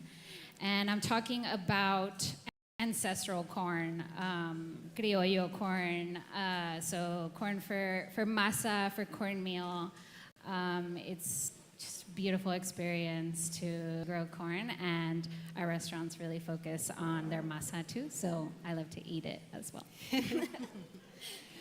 Okay, so Larry and Ana Maria, I know you guys are really involved with kind of bringing other people into the community of gardening. I'd love for you to talk a little bit about why that's important and what kind of strategies you've seen that have been successful to kind of get people more excited about farming. Well, it's very important for, I think, everybody to get involved in farming in some sort of way. And by that, I really mean just like be involved in our food systems. Obviously, I found that way through farming. But I think learning how food grows, watching it, doing it with people, working the earth, that's all very grounding and essential. I mean, we're eating food all the time, every day. And some ways that I have found possible for people to get involved and learn how food grows is by offering volunteer days at the garden. The garden's open to the public all the time, so our neighbors can come and watch food grow. Volunteer days is how I got it started in farming. I used to volunteer at Sonia's farm a few years ago. And also offering garden tours. So I think just education is so important. I see people come in for a 45-minute garden tour, and at first they're a little like skeptical or like whatever, and by the time you finish, like they're open-eyed and they're like, oh my God, a fresh pecan tastes like this, like. So yeah, just having the public access and educational opportunities. I think that it's important for people to experience growing their own food because we live in a systematic world. When you think about you going out and making a purchase, there's a merchant system behind your purchase. We live in a systematic world, and as we all know, every system breaks down. Every system has its flaws. Proof of that is within Austin, Travis County, about 14% of our people that are black and brown are considered food insecure. That's a breakdown in that system. And so for me, it's important to see people have the ability and access to grow their own food because there will be a break. And within that breakdown, we need to be able to fill that gap through our own means until we can get some support if that's even needed. Some of the things that have worked for me in the past as far as raising awareness about growing food is really just exposing myself to the market and really having no. I mean, it beat me up, but I recognized that it was needed in order to like have something of a solution. You have to meet people where they're at. Everybody's financial income is different. So because somebody has less money than the other, you can't deny that individual of educating them on how to grow vegetables or building them a raised garden box that they will really appreciate. And that was one of my strategies, is just having no-nos. Yeah.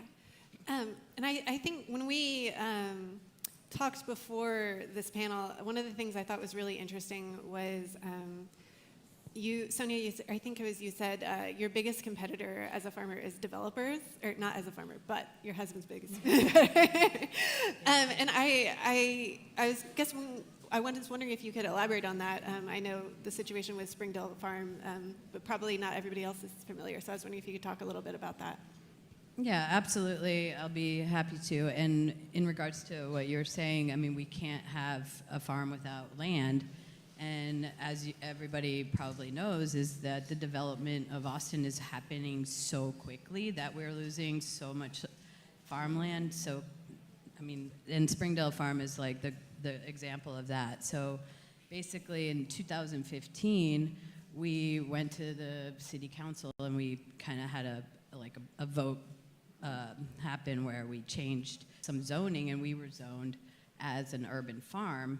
Now, to us, we thought, oh, that means we're protected. Well, it wasn't. And the people who owned the farm, I don't know if Glenn and Paula they were in retirement and they wanted to sell the property, and they sold it to a developer, and they ended up going bankrupt. And now the property that had 5 acres, and we were producing so much food at that time, is basically a giant hole in the ground. And we had to take the soil that was almost 100 years old, because it was a pecan grove for 100 years, and we physically moved it out of town to protect the soil. So I think that in order to protect the land, we need to write our local government and tell them that we want and need to protect our urban farms, because small farms, like small family farms everywhere, is how we're going to get out of the current system, in my opinion. So. And you know, co-chair of the Austin Travis County Food Plan, I think that it's important to expose, you know, what's necessary. And one of the things that we recognize as a problem in terms of our city's growth, our city's growing in population. If our city's growing in population, that means we're going to need food to feed those people. And so one of the things that we're pushing for is like having a land trust, to where farming land can be protected, and figuring out ways to just really practice regenerative practice of agriculture there. And it's not like a one-time shot. It's like this is a thing that lasts forever. Yeah.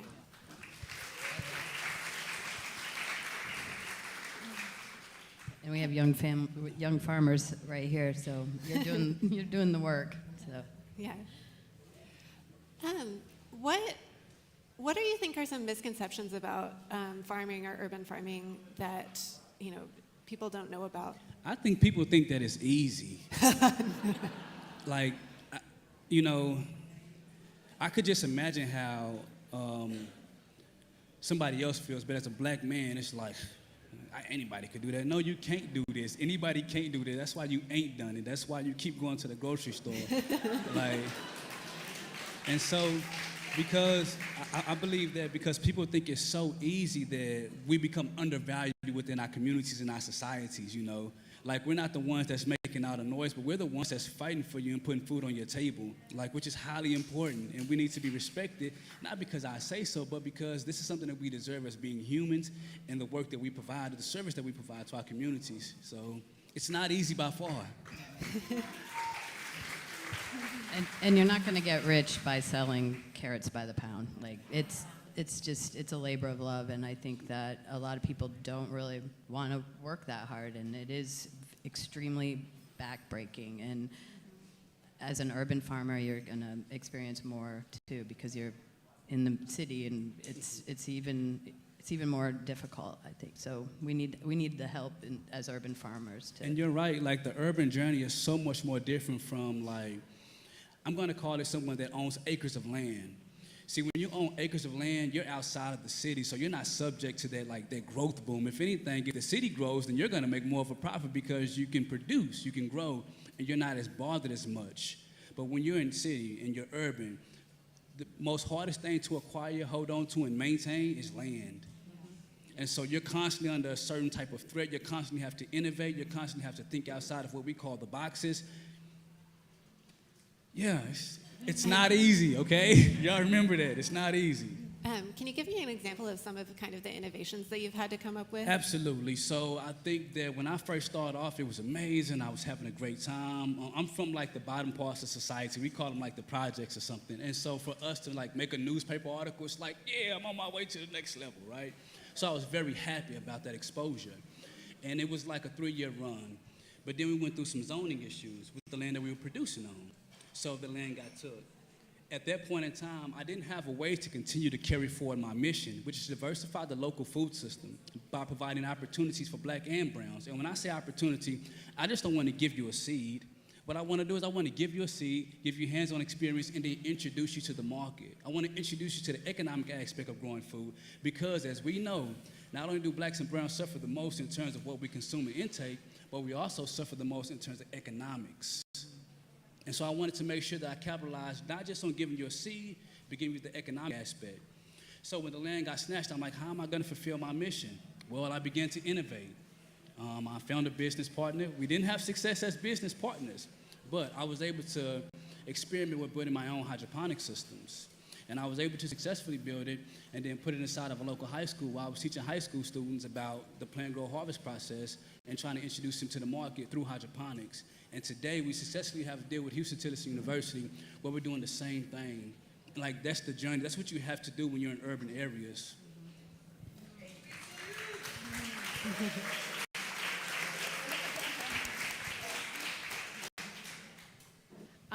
Yeah, if I can add to that, I think that's what we need. You know, we need diversity in the farming field and in the urban scene.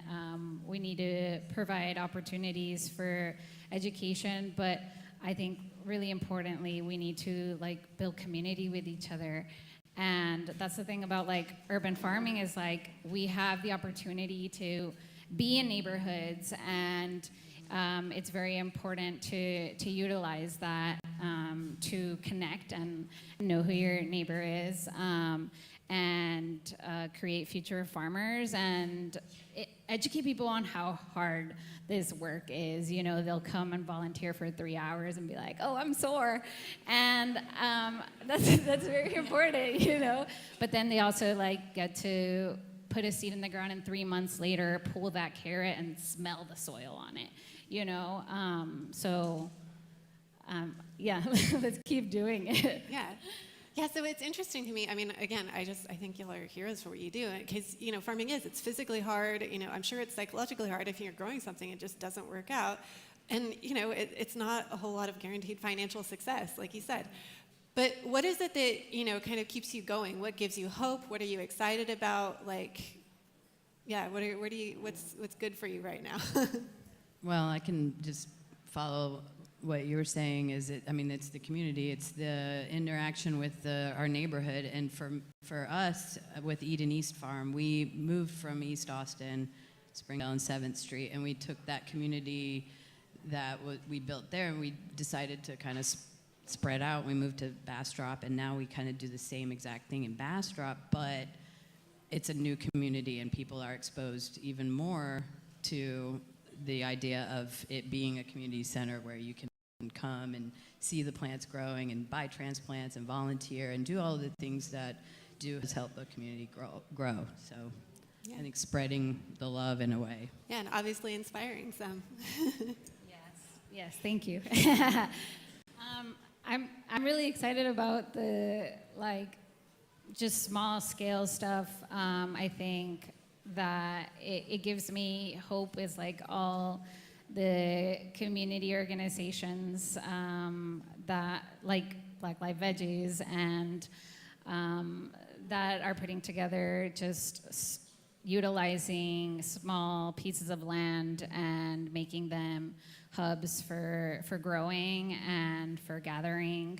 I know that there's some like farmer co-ops happening, like my friends at Hot Spell Farm, and it's like people sharing land and doing it together. And then like just like farmer starter programs, I think those are super valuable, like Farm Share, like Urban Roots, which I was a fellow at. All those like small ways that we can build relationships with each other, I think that's so meaningful, and I'm excited about it.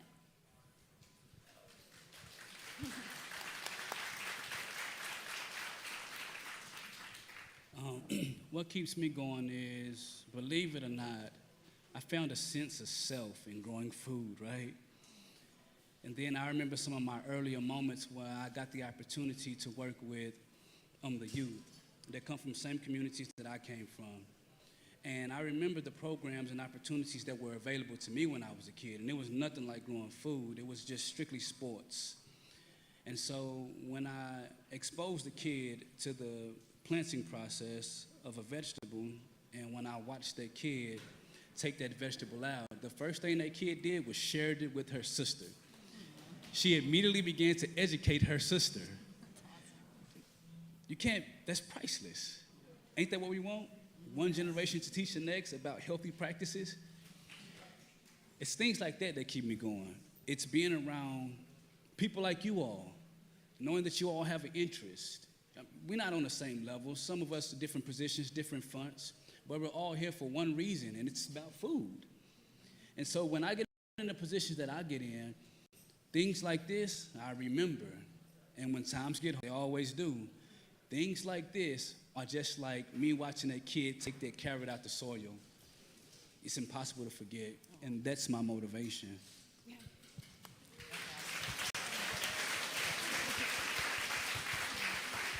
All right. And I think. I'm sorry, y'all. No, it's great. It's great. Fuck it up, go. We do have a tiny bit of time left, so I was just wondering, I want to give you guys the stage. You know, what is the one takeaway you want someone to take away from this panel? You know, what are... I think, you know, you're all here, which is so incredible. And it doesn't matter what role you play in our food system, if you think that it's small or big, no matter like the scale or policy or hands-on in the ground, like it all matters. And it's all essential. And it's like all us like linking chains to build this together and build the food systems that we want to have. So all of our work matters. Oh, yeah. And I'm just going to follow that because it's very much so true. It's not an individual task that can uphold this and push the mission forward. No, there's no individual effort. There's no individual energy. Even if you got like a bunch of money, still you're going to have to deal with somebody. And so with that being said, no matter the position that we may sit in today or tomorrow, I want us to continue to try to collaborate with one another to push the same marker forward, which I believe is that everybody should have access to local, healthy, fresh food, no matter what side you come from, what colors you're wearing.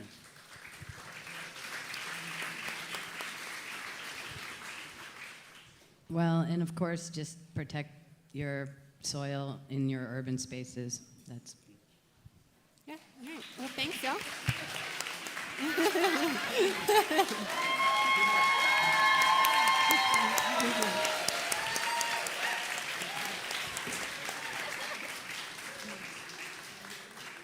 For this panel, they stood up more. Come on. Thank you so much. Thank you. Erin is going to stay with you on stage. I'm sure you're tired of my voice. So she will be moderating this next session about the role of retail in improving food access and affordability. And joining her for this conversation is Stephen Jennings, the Stakeholder Relations and Brand Lead for Health and Sustainability at Ahold Delhaize USA. So Erin, back over to you. All right. Good to see you, Stephen. How do we follow that? I'm going to look like a smuck. Never, never, never. All right, well, so again, I know this panel is about kind of the role of retail in access and affordability of food. Kind of a complex problem. How did Ahold Delhaize, kind of decide to take this on, and where do you start? How do you get started with that? Where do you decide you can make a difference? Well, first off, do I have any East Coast friends in the audience here? Okay. Whoa, not that many. Okay. So we're in Texas. We are the largest East Coast grocery retail group. So we have brands that stretch from Maine down to Georgia and over to Tennessee, over 2,000 stores, supermarkets, and 200,000 associates, and we serve 30 million customers a week. So do we have the opportunity for impact and maybe nudging our customers towards better for you options? Absolutely. But what I want to bring to the table, and it kind of ties into some of the conversation we've been having, is it's bringing dignity to food affordability and access. And I have a lot of personal experience in that space myself, personally and professionally. And I'm going to tell you a little story about a little 15-year-old bagger. I've been with the company for 28 years. And growing up, my family's from rural Tennessee. They moved to the countryside of Philadelphia for jobs. And I will say I never went without a meal. But one thing I did go without was, or I should say, one thing I was understood was Kraft macaroni and cheese was a vegetable for me. Homemade mashed potatoes, now that was a real vegetable, but if anybody comes from the South, you know what it's really made of, right? Butter and a little bit of milk. So I never understood what nutrition insecurity was until I got my first job working at a grocery store and started realizing there's this whole produce department and there's all this green stuff that was really scary. I didn't even know what some of it was called. And even through that working in that lived experience is when I start to understand the value and maybe how I could change my taste palette. But it started directly with communicating with our customers. Because I would see this green scary thing, otherwise known as an artichoke, come down the aisle, and I knew that it hurt my fingers when I picked it up, but it was just asking questions like, what do you do with this? Like, what is this thing? You actually eat this, or is it decoration? So it's just those silly little things that help to change my palate. I did not have my first broccoli, this is a true story, until I was in my 20s. So I share that to say that we don't always know the face of whether it's food insecurity or nutrition insecurity. Just remember, the person sitting next to you could be going through something, right? So always just be a little patient, offer your own friendly advice when talking about food. And there's one thing that brings us all together. One thing. At birthday parties, at graduations, there's always food. Out here, food. It brings us together. So we want to change the narrative towards these better for you options without sacrificing your Kraft macaroni and cheese. Yeah. So how did you decide to tackle this issue at your company as a grocery store? So it's an interesting story. So I now work on the U.S. Health and Sustainability team. So I lead stakeholder relations, which is why I get to come chat with all you great people. But on the sustainability side, we have 4 pillars of focus. So it's healthier choices and personalized guidance. We'll come back to that. There's transparency, sustainable products. We heard a lot about that in sourcing from our chocolatier. It's that really tough one of climate action, but it's also around food waste. But more importantly, I would say fresh food recovery and getting food in the hands of people that need it in our communities. So we have metrics for everything. I know we've heard some pros and cons about measuring, improving, but you got to remember, we're also a business. So we do have to prove a lot of things and why it makes sense and it's good for business. And what we found through this 2-year journey, and a lot of this came from the Food as Medicine panel that was up a little earlier, is that, you know what? There's a lot of money in this space because there's a lot of folks out there funding fresh fruit and veg, sometimes called produce prescriptions. You may have heard a little bit about that. They need somewhere they can go redeem these fresh fruit and veg benefits, or healthy benefit cards, we call them. And we have high quality, fresh produce, local within season, and we want to be the fulfillment arm of that. So selfishly, it started as a business proposition. We want to be the fulfillment of these benefits. But then what it turns into, and one of these is one of our commitments with the White House and Hunger Commitment, is education and awareness. So remember what I said about impact. 30 million customers a week. How can we possibly engage 30 million customers a week who are in the store, they want to get out as soon as possible, and they want to get the best price and everything on their list? So how do we engage? So part of our omni-channel approach is it's everything from digital, online, registered dietitians, cook-alongs, all these things we hear, but what we have to remember is it's not at scale. So herein lies the challenge. So our commitment is up to $1 million in focusing on children, nutrition, education, and awareness in all of our local communities. And it's a variety of ways that we do that, or that we're trying to do that, right? And it's for this year, for 2024. So some of it's around school pantry makeovers. So creating a healthier, better for you choices within school pantries. Some of it's around the digital options I mentioned, trying to meet people where they are. But I think the more important thing is we can't eliminate choice or shame people into buying more broccoli. Now, we would love for them to buy more broccoli, but we can't shame people into doing that. So this also comes up with the culturally relevant products. Everyone wants what they know and love. One thing I know and love, beside the mac and cheese, is meatloaf. I grew up with meatloaf once a week. I still love meatloaf. I make meatloaf. But I choose to pair it now with the broccolis of the world and green beans and other things so that I can make a meal that's still familiar to me. I don't sacrifice anything. And then I still get the benefits of adding fruits and veg to my plate. Yeah, I'm not gonna lie to you, mac and cheese was a large part of my diet for probably through college. But yeah, like,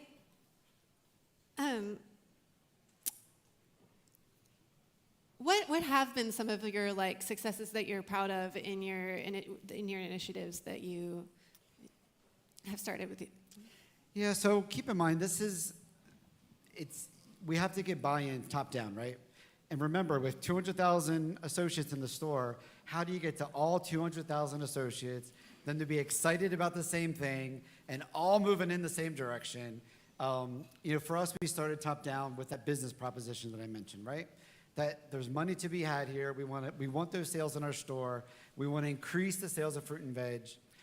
But then you got to build an approach to this. You can't just stop there. So we've kind of adopted what we call 3 pillars of what we refer to as food care. So what is food care? It's what we know and love, the 2 things in our lives as a grocery retailer. It's food, and it's all about people and families. And again, food is that connector for all of that. So we have 3 pillars of kind of, if you will, focus to our approach and what guides us on our march towards, providing these better for you options. So one is guide. So again, thinking of my parents, they didn't know what was healthy, what was not. They were very young parents. They were just going by what they learned from their parents, right? And they also had, I'm the oldest of 6, I don't think I mentioned that. They had 6 bellies to feed. And that's a little challenging to get 6 kids to like everything, right?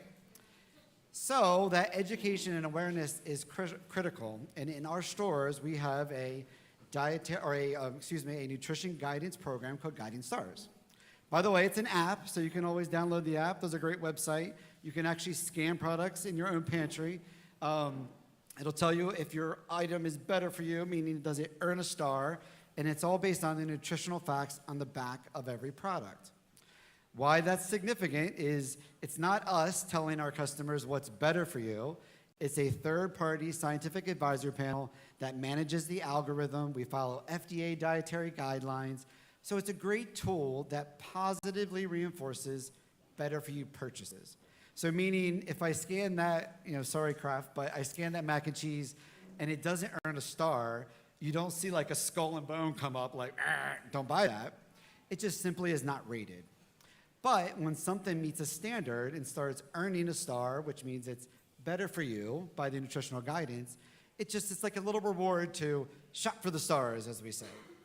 But it also offers business tie-ins if we choose to go down that road, which is like around rewarding and incentivizing and encouraging for you to build what we refer to as a basket, so that's your shopping cart, So to build a better for you shopping basket. Then the second one is around assortment, right? And that's always the challenge. So we also have to work with our CPG vendors, so it's the consumer packaged goods. So it's your Crafts of the World and your Pepsis and so on also building better for you assortments. So I know one of the comments came up in a former panel about purchase power. It's true, you have purchase power. The more you demand as a customer from us as a retailer and from our vendor partners for better for you options, the more you're going to see in the store. And there's no proof in case that I would say is more relevant than the rise of seltzery waters and flavor seltzery waters. They're everywhere. They're everywhere. There's even commercials from the beverage companies, the large ones, that say 60% of purchases from their own companies are now from these better for you seltzer waters versus the sugary beverages. So that's proof in case right there. They've adapted and they've built a bigger assortment. The third one, which is near and dear to my heart, and a lot of this, what I would call more around the dignity of food access and affordability, is our Nourish pillar. And it's around the health equity that we heard a lot about today. It's also around nutrition insecurity and knowing the difference between the two. So that's where a lot of our fresh food donations come into play, is because traditionally, we've provided the packaged boxes of things. Well, that tends to be processed food, right? Not always the better for you option. So we know fresh is where we want to go and promote more of those donations. So we work with our great local food banks in all of our brands to encourage and increase those fresh food donations or the fresh food rescue, because none of us want to see this food in a landfill. Yeah, no, it's so wild, from volunteering at the food bank, it's so wild to see, it seems like it's half an H-E-B store that's going down the aisle that you're putting in boxes to give to people. So I'm glad that y'all are, trying to reduce food waste. I'm sure it's a large problem. And again, it's another business case. Yeah. So although these items have great impact on our community, it actually ends up saving us money. Mm-hmm. And we reduce carbon emissions, because 75% of food in landfill, or 75% of waste in landfill is food. That is another solvable problem that we all can contribute to, even from our own households, because you all throw food away at some point. We all do it. We can all work to reduce that. Yeah, we do have a great compost option in Austin, but yeah. So as we're wrapping up, I just want to ask, what do you wish consumers knew about retail and how they can make a difference or support your efforts? So, well, I think one thing that might be unknown, just because we think of sometimes grocery retail as big business and not having arms that kind of that address these issues, whether socioeconomic, the education, the awareness. We have amazing teams internally that work on these types of initiatives, whether pilots or projects, with food banks, with nonprofits, with our great friends at Food Tank. We are doing work behind the scenes here. So, and it's around knowing that we want to be your partner to inspire and empower your healthier choices for you and your families. So we're not here to dictate what to buy, but we do recognize we have the responsibility we love the word nudge, so to nudge you towards the better for you choice. And we do that again through, whether it's through marketing initiatives or the Guiding Stars program. Just know that we're your partner and we want to meet you where you are. So in our space, all foods fit. But again, we're going to be there to nudge you to those better for you choices. Yeah. All right, well, thank you so much for talking with us, Stephen. Thank you. Yeah.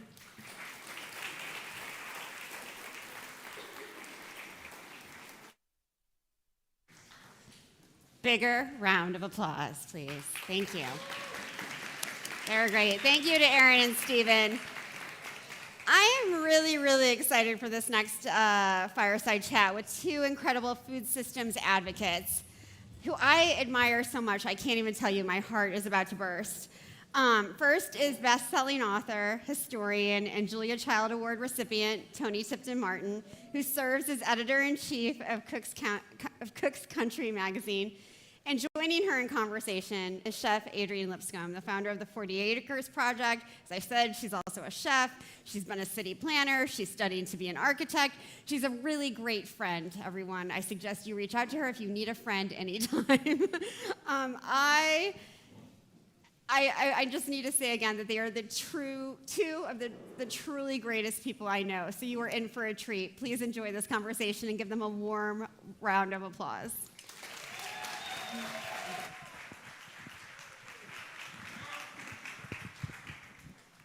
Hello? Hey, everybody. It's a little quiet in here. My goodness. Are y'all warm? Because I am warm. Thank you for joining us today as we're rounding out the end of South by. Ooh, Lord, thank Jesus. It's been a hectic year. I am truly, truly honored to be sitting on stage with Toni. A lot of people do not know, Toni and I have some deep-rooted backgrounds in Austin, in fact. While I was going to school for my PhD in city planning, what she doesn't really know is, well, she probably does now, but I stalked her. I thought we met through Hoover. In Hoover, but I got really lucky. So if you know Hoover Alexander, he's known me since I was 18, so I stalked him as well. And we met through Hoover, and the relationship and her knowledge of one Austin is quite amazing. And then our food and our food history. And today on our talk, my background is in city planning, and I really looked at land access, and especially how minorities have land access and how it impacts them when things change, such as, y'all know that word, gentrification, right? That's a huge buzzword. But when it came to food and the challenge and access to food and how it does your culture, I was literally ecstatic when I was going to be able to have this conversation with you about that. So I know I don't want to take too much time, but one of the things Let me just say, Yeah. I am really happy to be here with you. Oh, thank you. And I'm going to tell a secret too. Oh my goodness. So when I was living here, well, first of all, it is really exciting. Thank you, Danny, for having me back in Austin. I've just recently moved to Houston, but being here at Barr was actually one of the first places I became passionate about historic preservation and the importance of land, and pursued finding a historic space in Austin, which I couldn't deliver on. But I had this event here called Soul Summit, and I held it on Juneteenth weekend at Historically Black College, Houston-Tillotson. And I invited 10 of my closest food friends to be here to speak and enlighten the community. And the reason that I met Adrienne is because Hoover said, I've got this incredible baker. You will not believe, on top of all of her other talents and pieces of wisdom that she'll share with you, she's an amazing baker. And so she made these incredible mango fritters. I tell this story everywhere. We had a shoebox lunch. For those of you that know that was a thing during segregation, African Americans could not stop and buy food, so they carried lunch in their shoeboxes. And so we had a shoebox lunch at HT, and we discovered near the end of the event that a lot of the boxes that were still stacked were partially empty because people had taken the fritters out. There's a person in the audience that did that. We won't point her out. She's that great. So thanks for having me. So I really want to talk about the challenges of land access. Is that okay? That's okay. So if you know Austin and know Austin's history about segregation, if not, it's worth really looking up, and we don't have enough time to really dive into that. But as a person who really is an advocate about land access for BIPOC farmers, and especially for Black farmers, how in your journey and the work that you've done have you seen it be so hard and challenging personally? Because I know I know you have in getting land, but how have you seen it developed even to today on trying to access land? So that's a really good question, and I think we've been hearing all along throughout these panels various inklings of what these obstacles are, whether they're financial, whether they're zoning issues. I encountered all of that. Everyone in the city knew that I was interested in restoring a historic house as a space like this for African American food history. I wanted to preserve our culture in a building that had direct connection to Black history. And so there was one freestanding building left in the city that was associated with the original Sam Houston College. And I worked very closely with the family trying to obtain that property, wasn't able to do it, and then discovered a few blocks away in East Austin another property. And I think we heard Sonia talking about the issues in East Austin, like with the quality of the land and the soil, and so there's so many barriers, but some of it is just in the owners that have the properties that aren't really sure of the value of what they have. Oh, they're sure today. Let me correct. They know now, but I left here 11 years ago when gentrification was just starting to happen, and people were not seeing that land in East Austin held the value that it did. So the point of my work is to make sure that people understand the history of how the land served our community, and not just through the classic expressions of farming and sharecropping and those conversations that we typically have. My new book is talking about the garden to the glass. Did y'all hear she said a new book? I wasn't the only one. It is hot up here. I'm just gonna let y'all, I know it's hot down there, but woo, up here it is really kicking. So one thing, so I'm from Texas, originally from Texas. I'm from San Antonio, and my family's from the Hill Country. My great-grandfather told us, when you have children, buy land. It was number one, buy land, because it provided an identity, creates a community, and it's also a sanctuary and can make a business. So when we got our first child, we bought land in San Antonio. But I've always carried that with me, and I never really knew why I was carrying that statement. Out of everything he's told me in my life, that was the statement that I carried with me.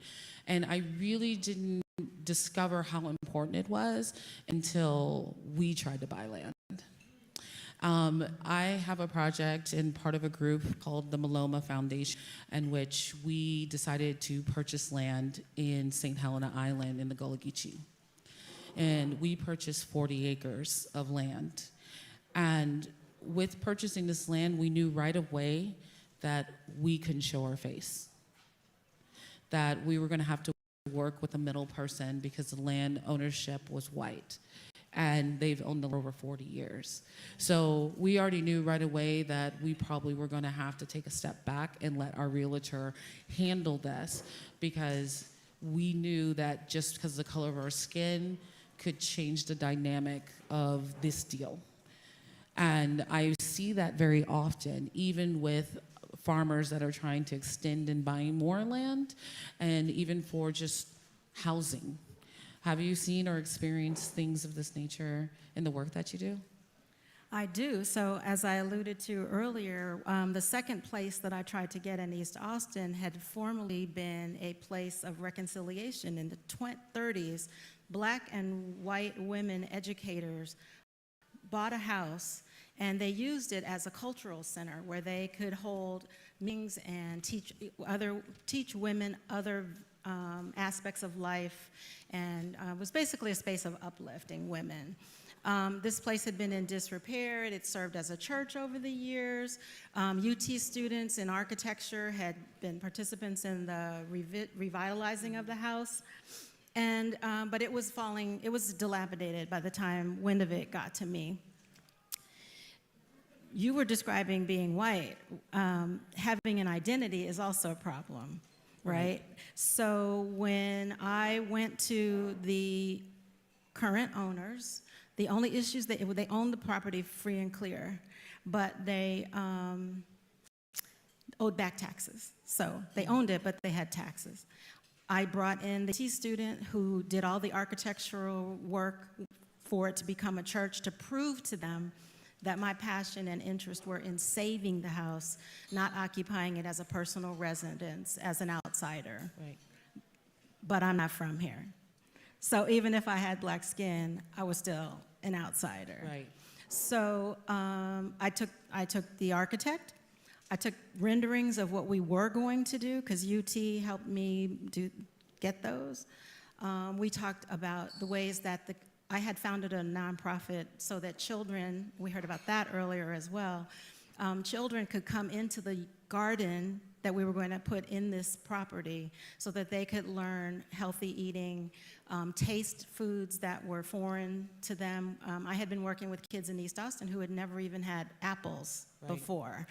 And that was traumatic to me to discover. So I knew that I wanted to give back to the community, and I tried all different ways. We had partnered with Edible Austin and held something that we called the Children's Picnic in East Austin. So I was doing all of these things in the community that were making people aware of my seriousness.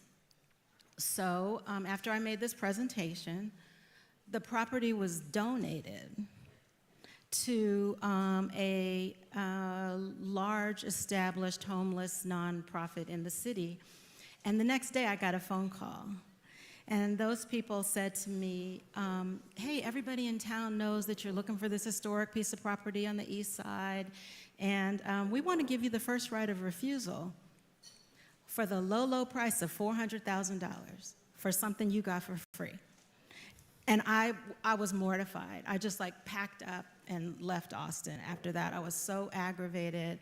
And I knew that I had a passion to preserve Black food history through land ownership, but clearly the timing was not right here, so I worked on books instead.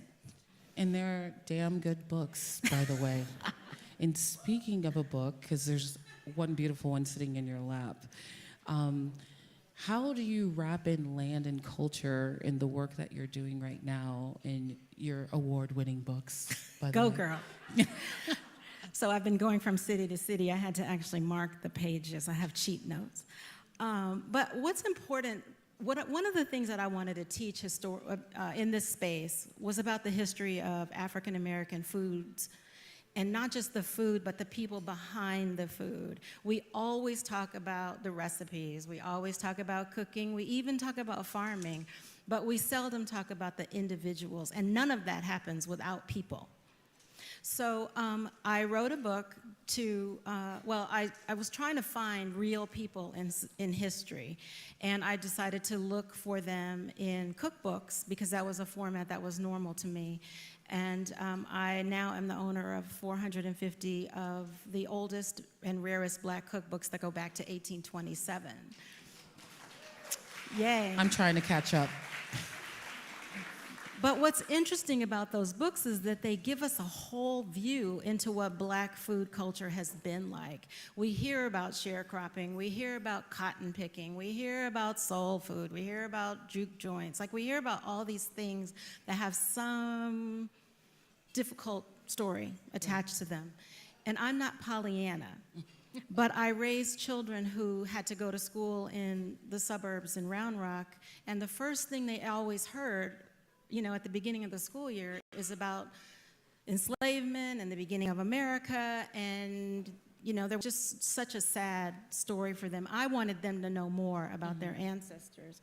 And so what I have learned is that the land has been a way for people to provide financial and economic freedom for themselves. That sound familiar from my great-grandfather? We have stories that we have never heard about enslaved women who used small plots of land to, small gardens on the landholder's property. If they were charged with tending the fruits and vegetables, they would hide their fruits and vegetables inside the garden because nobody was going to be looking for the okra out there.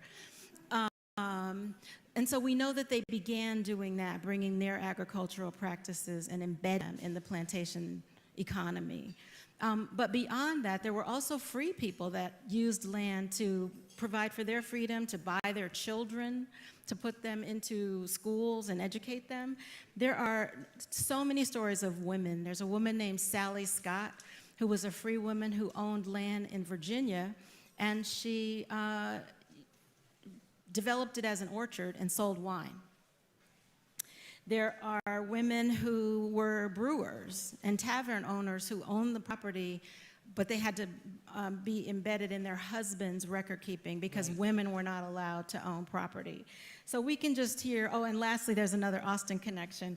There's a woman named Bertie Brown. Have you guys heard of the Bertie Brown whiskey? Yay, somebody knows about it. Bertie Brown was a homesteading woman in Montana, and she was known for her hospitality served in her home and through her moonshine. And in Austin, there are 2 companies that have actually started a Bertie Brown whiskey, and one of them is located right here. I mean, our history's deep, y'all. It's deep. But I also, find that you have to have a lot of passion to do this. And it takes a lot of work because the stories are hidden. And sometimes they're in plain sight and we just don't know about it because we're not educated in that information. And so one thing I have to say is we're very lucky to have you.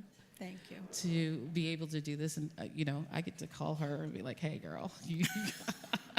But we're coming down a little bit on time, but I want to talk about the hope of the future. Like, where do you see us going in the future with this information? Because we talk about the history, we talk about the past, and we've had plenty of discussions talking about the heartaches and the struggles and the survival.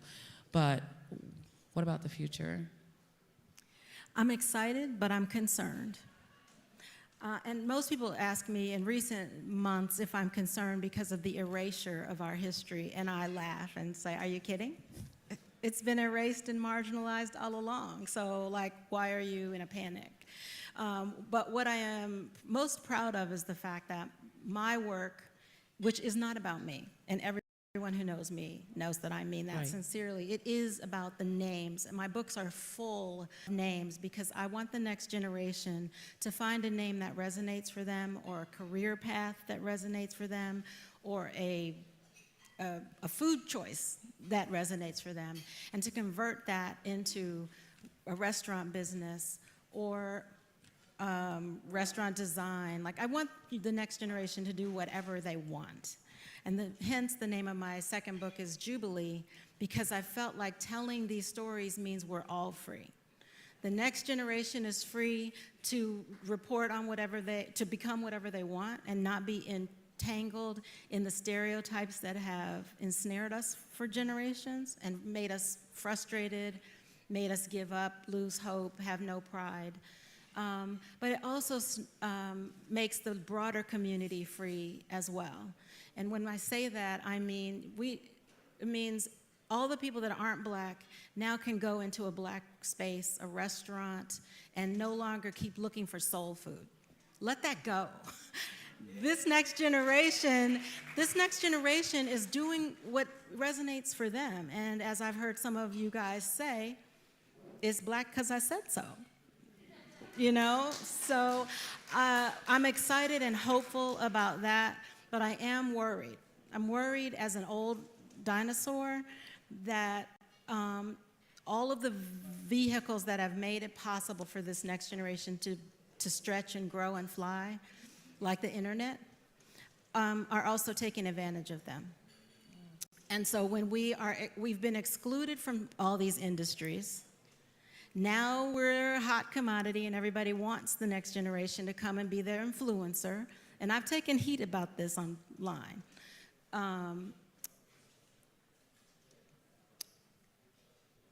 They want you to be their influencer, and you can't just be happy that you got a box of product or your face on a website or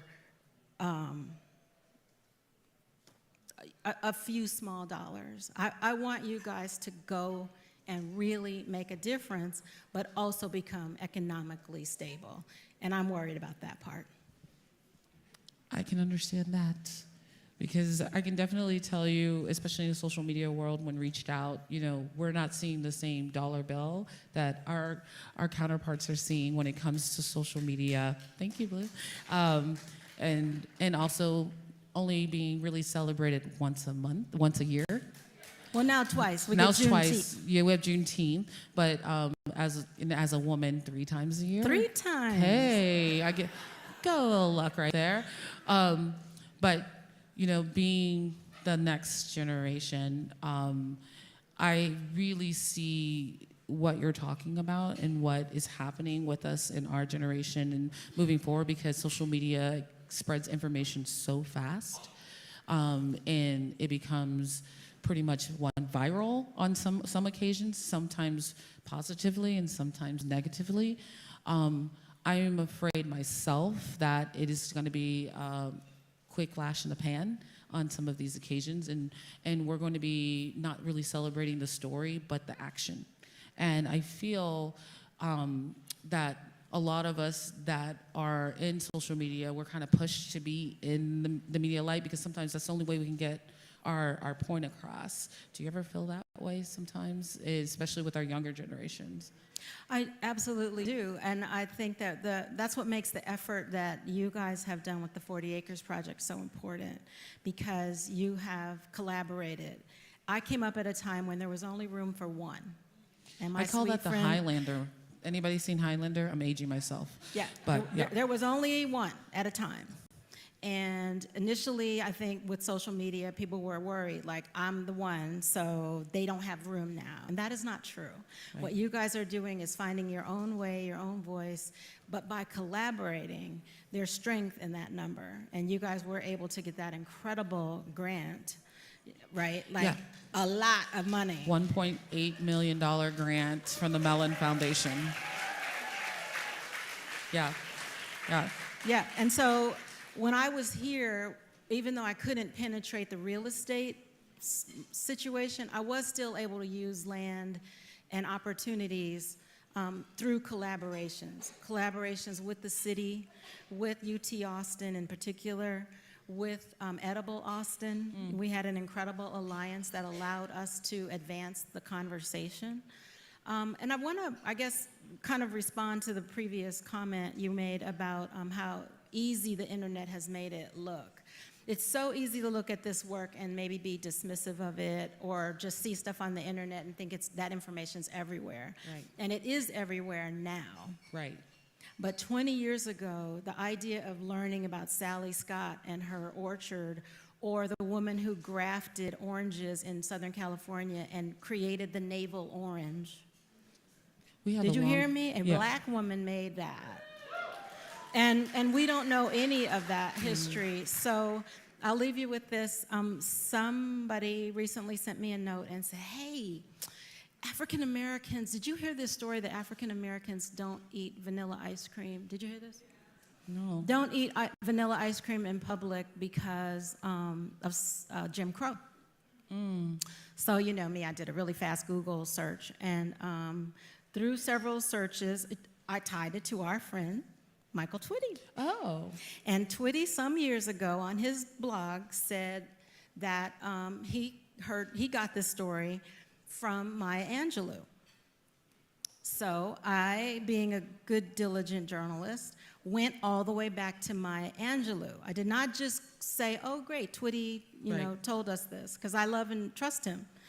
And everybody should do the research themselves. But what Maya Angelou says is, she was in a town that seemed so racist, it's as if black people could not eat vanilla ice cream in public, and that's why we started eating butter pecan. There's lots of other theories. Maybe it's because we worked on plantations in Texas where there were pecan trees. Like, there's a lot of other rationales that require us to dig a little bit deeper. So I haven't gone out public because I don't have time to study that. It's not my space. Yeah. But I encourage everyone to look closer to the things you hear. I encourage the next generation to be careful about how you speak and to make sure you are being paid what you are owed, so you can buy land. Yep. So get paid. Buy land and do your research. Very good. And we're out of time. Man, that was too short. But let me tell you, we're getting off this stage. It's hot. Thank y'all so much.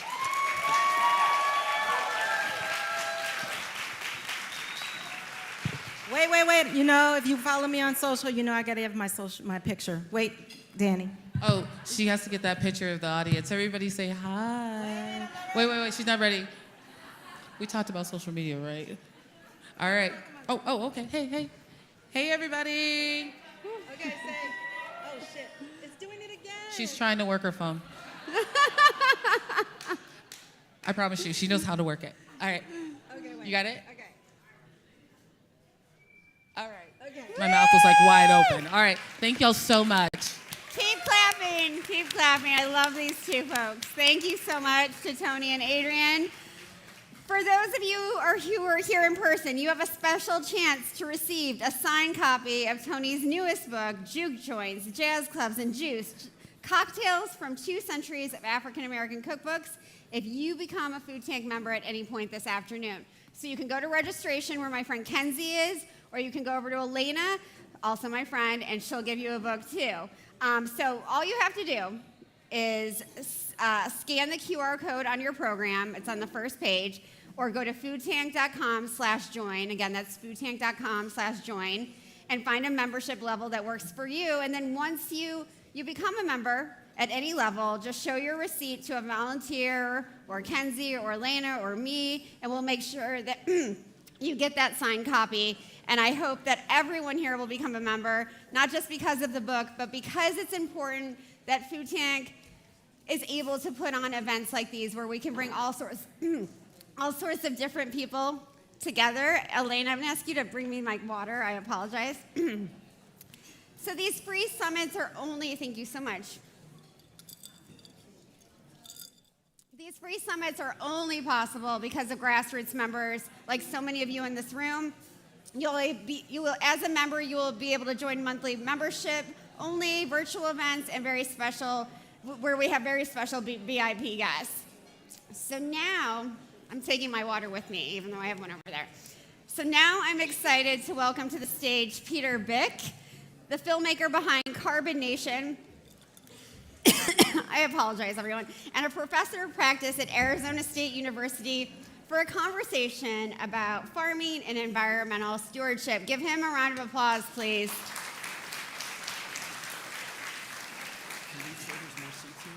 Yes. And I was supposed to say, and Peter reminded me, that there are a lot more seats over here in front. If you go to the left of me, there are lots of seats. And if anyone's using their chair as a way to keep their bag off the floor, put it on your lap, okay? So more people can sit down. So, Peter, we have a few clips from a documentary, from your new documentary. Before we show the first one, can you briefly talk about the project and really what inspired it? Sure. Hi, everybody, and thank you. Thank you for having me here, Danny. I've been wanting to be on stage with you for a long time. So glad you're here. So our film, our research, it started as a research project to see if adaptive multi-paddock grazing could be a benefit for farmers' pocketbooks, a benefit for farmers' land, and possibly even a climate change solution.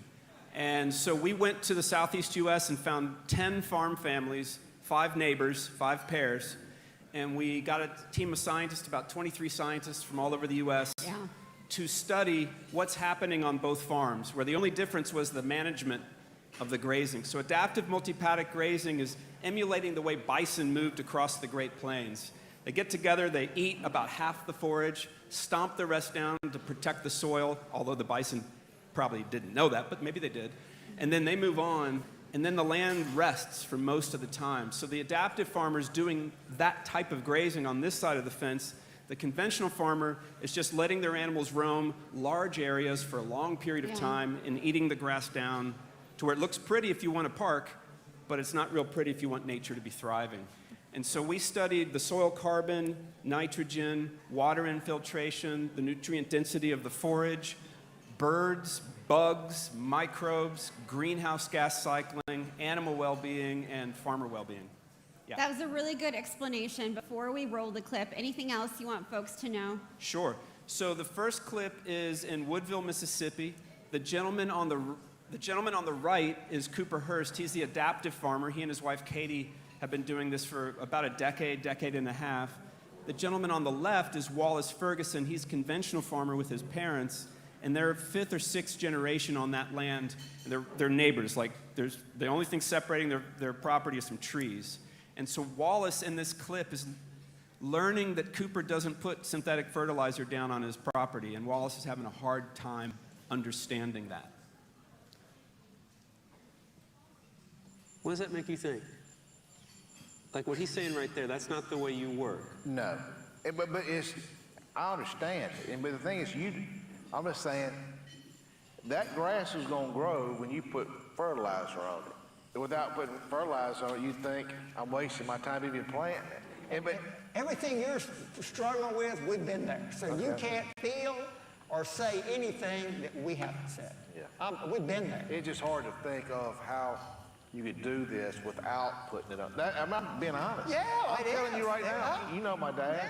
Yeah. He's as good as gold. And you telling him you don't have to spend him. He loves that. Yeah. But I'm telling you, your dad would eat it up. He loves the land. He loves the farm. He loves his cattle. But you know, if you're not spending money wastefully. And that's where we are. We are not into wasting money. All right. Woo! Can I say a little bit of something? Of course. So the research where all these scientists, I was helping organize it and help fundraise for it. It's about a $10 million project. But the documentary itself is part of the science. So it's not like we were documenting scientists, we were documenting ourselves doing the work with the farmers. We were with them for years, so I just wanted to add that in. That's such a revolution. I know this isn't on our prepared remarks when we had our prep call, but that's such a revolutionary way of filmmaking and documentary filmmaking in particular. It's very different than going in and doing what normal documentarians do. It's learning as you go and just helping the scientists figure it out, helping the farmers and ranchers figure it out. It's very cool. Well, thank you. Yeah, it was intense. We went through 5 editors.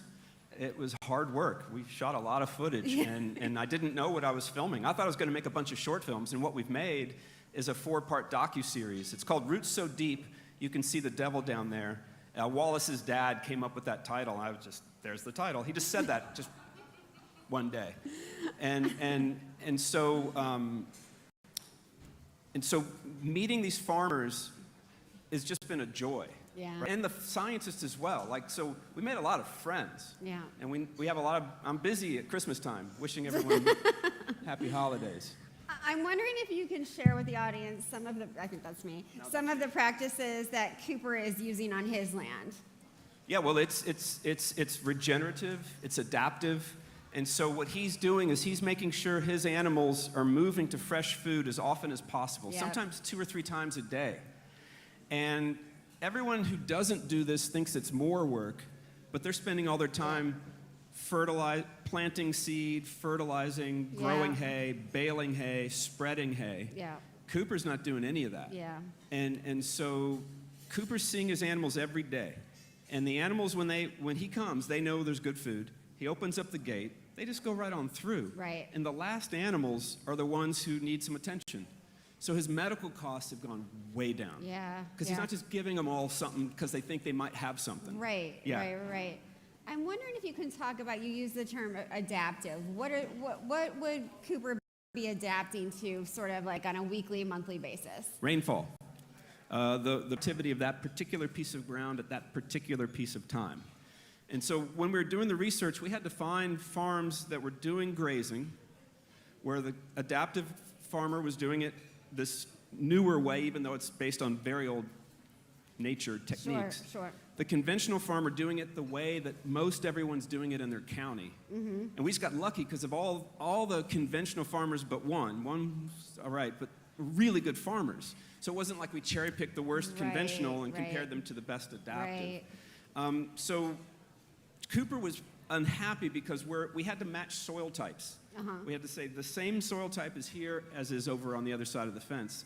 So where we landed on Cooper's farm was his most unproductive spot. Yeah. He was really bummed out. but that was the randomness of our work.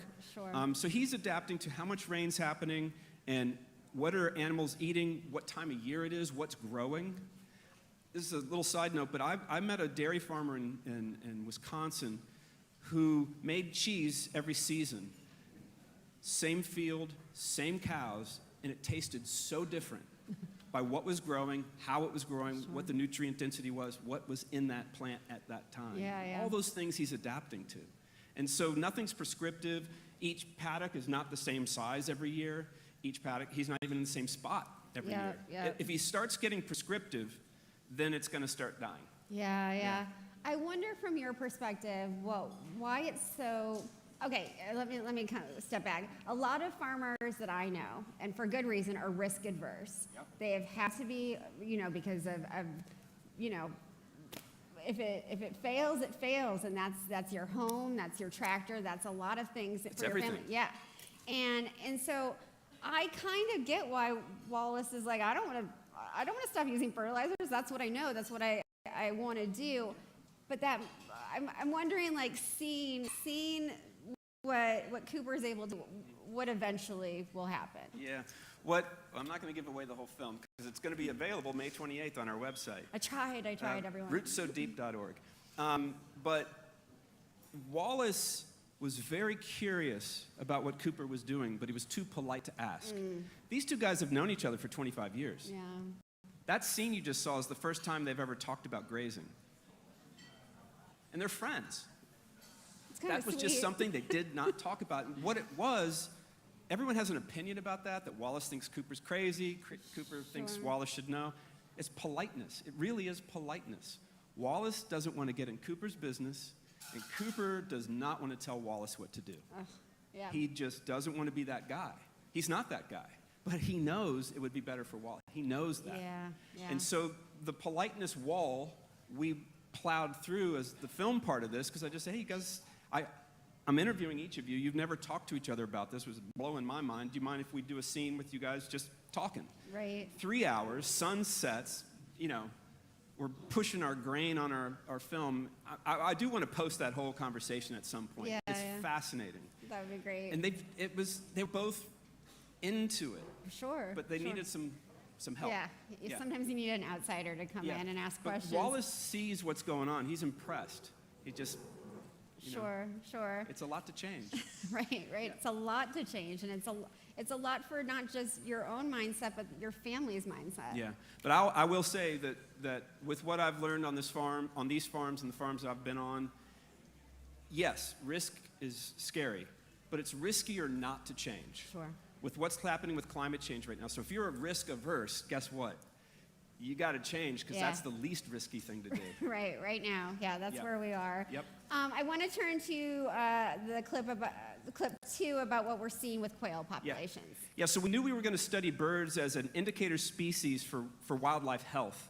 What we didn't know was how important the bobwhite quail specifically was going to be. And so you're going to get to meet Mike McGraw, our bird guy, and you'll see Cooper and Wallace again here. So that's this one.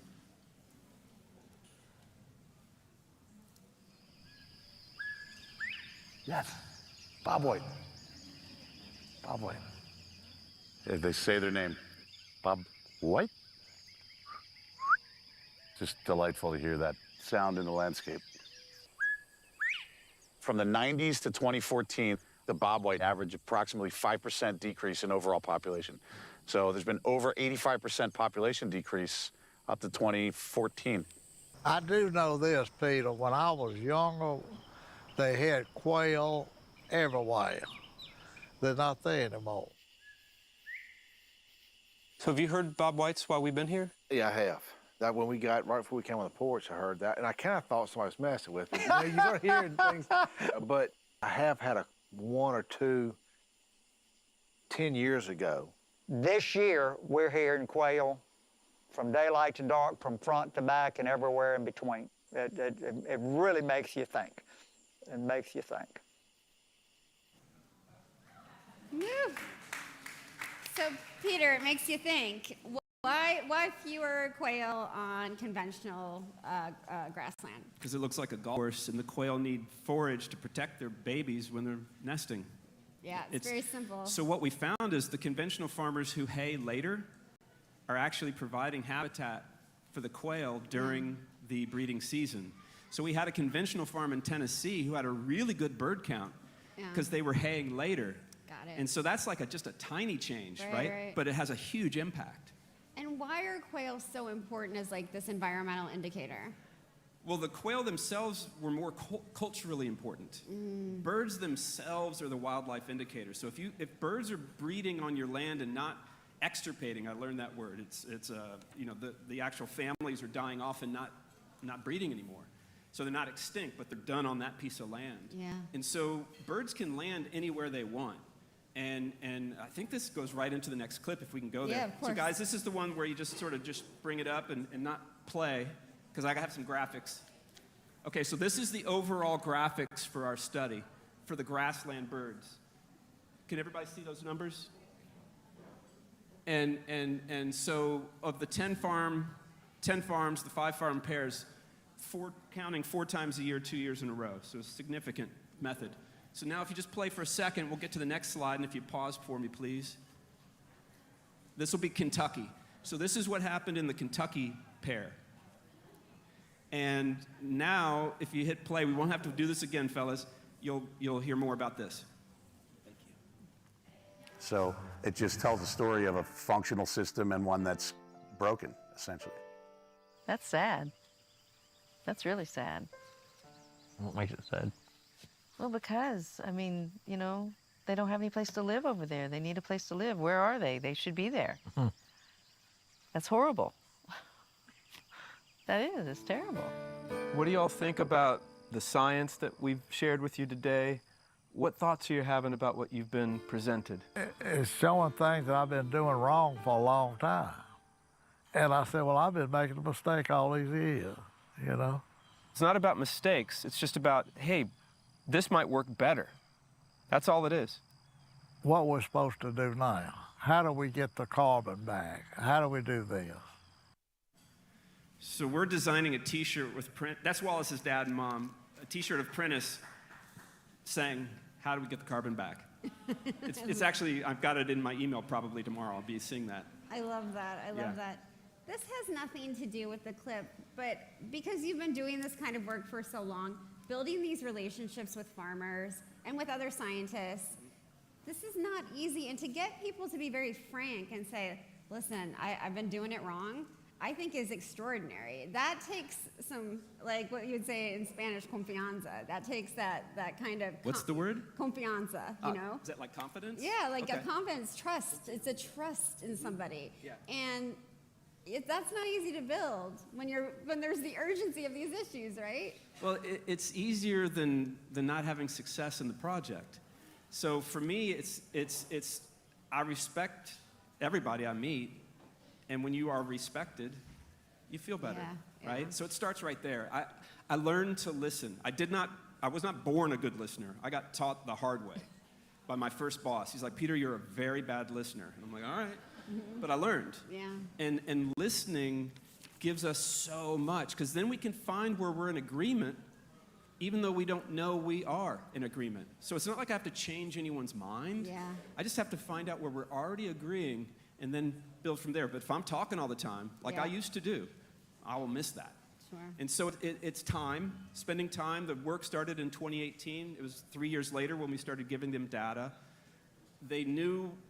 They started realizing we were there for them.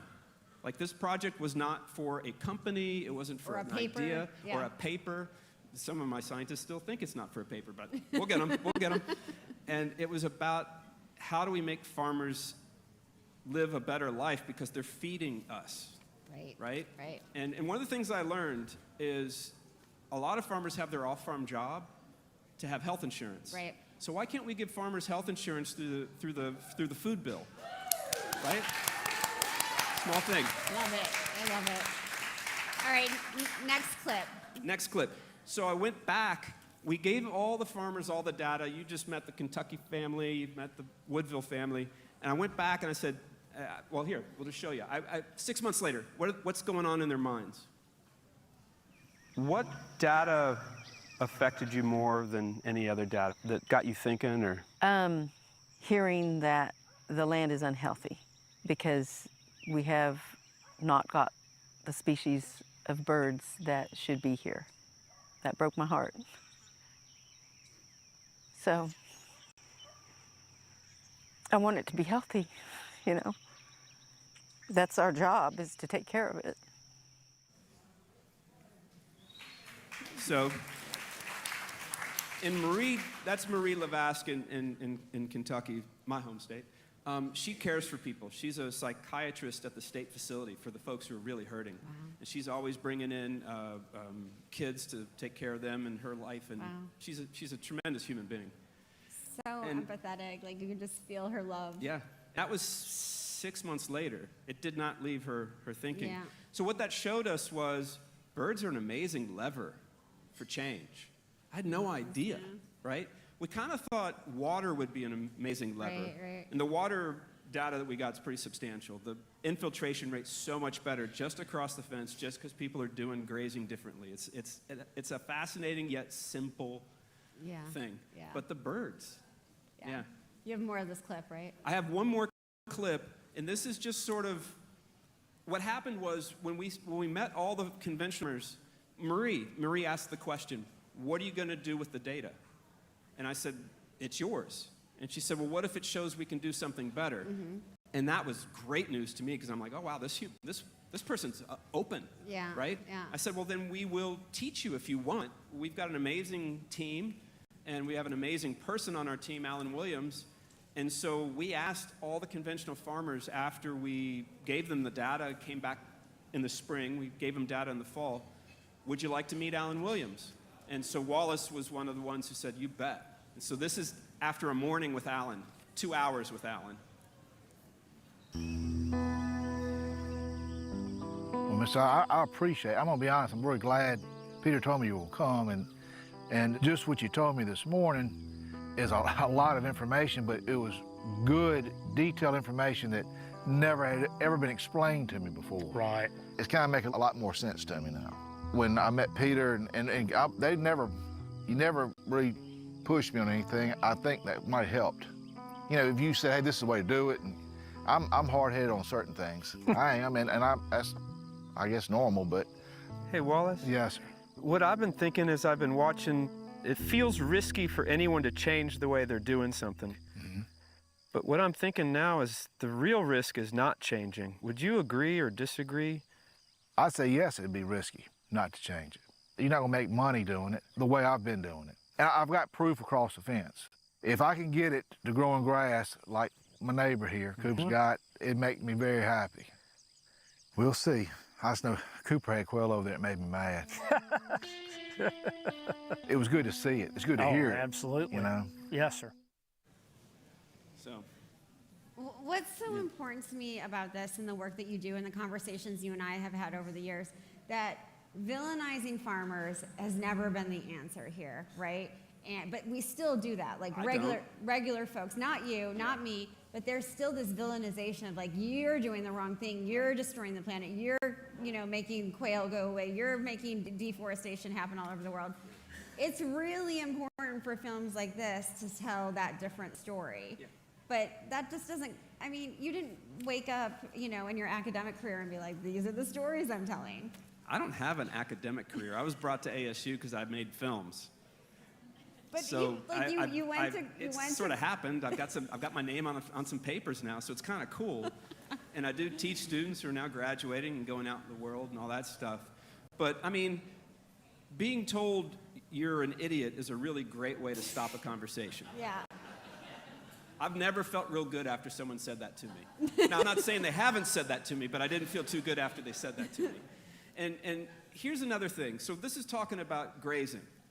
And there's a lot of folks who think that cattle are the eco-villains that are ruining the planet. Yeah. Now, industrial cattle production with the CAFOs and the corn growing and the soy, that's some dangerous stuff. And the data is not helping the planet. But there's a nuance here. Nature has a way of doing stuff, and these farmers are just going back to nature because they couldn't afford not to. The pioneers, they were broke. And they're like, how do I grow food without spending all this money on fertilizers and pesticides and herbicides and medicine, right? Yeah. So they came back this way, and it's better on every metric you can think of, but the plant-based world is getting a pass right now if you think the plant-based food system isn't doing serious damage to this planet. It's true. It's true. And you can talk to a lot of insects, a lot of pollinators, a lot of little mammals that are cute when you look at them, who are dead every day from the plant-based systems. So it's not about like not killing. It's about how do we get all of this back to shape. Yeah, you know? yeah. Wendell Berry has a great quote that I can't remember verbatim, but I'll bastardize it for y'all.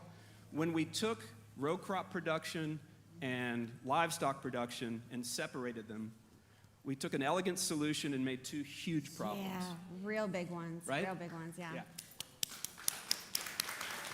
In the few minutes we have left, I want to talk about two things. Policies to support the ranchers, farmers who want to make this change. What are your thoughts?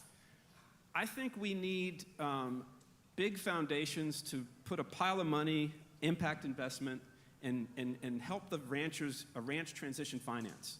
You know, if you want to, let's say there's a farmer who doesn't even have livestock on their land. They're going to have a perimeter fence, they're going to have to put some piping in, and they're going to have to buy animals. Let's say you have a farmer who wants to do this, but needs a different breed of animal to do grass finishing. Yeah. That's some money. But the farmers who focus on soil health, from all the work I've done and all the conversations I've had, they pay that money back quickly. Yeah. So when you're talking about carbon in the soil, getting it out of the atmosphere, getting it working in the soil, the same thing with the money, right?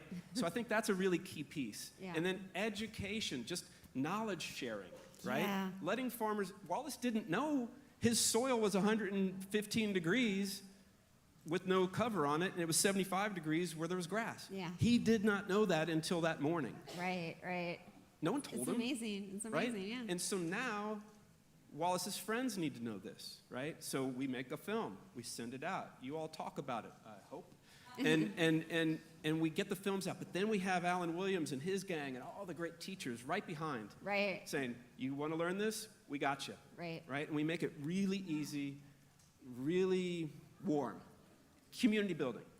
Community building. It is. It's and then really- we keep doing the science because we have to get measurement and verification cheaper. We have to know how to measure this stuff so that we can have a carbon market that's not shenanigans.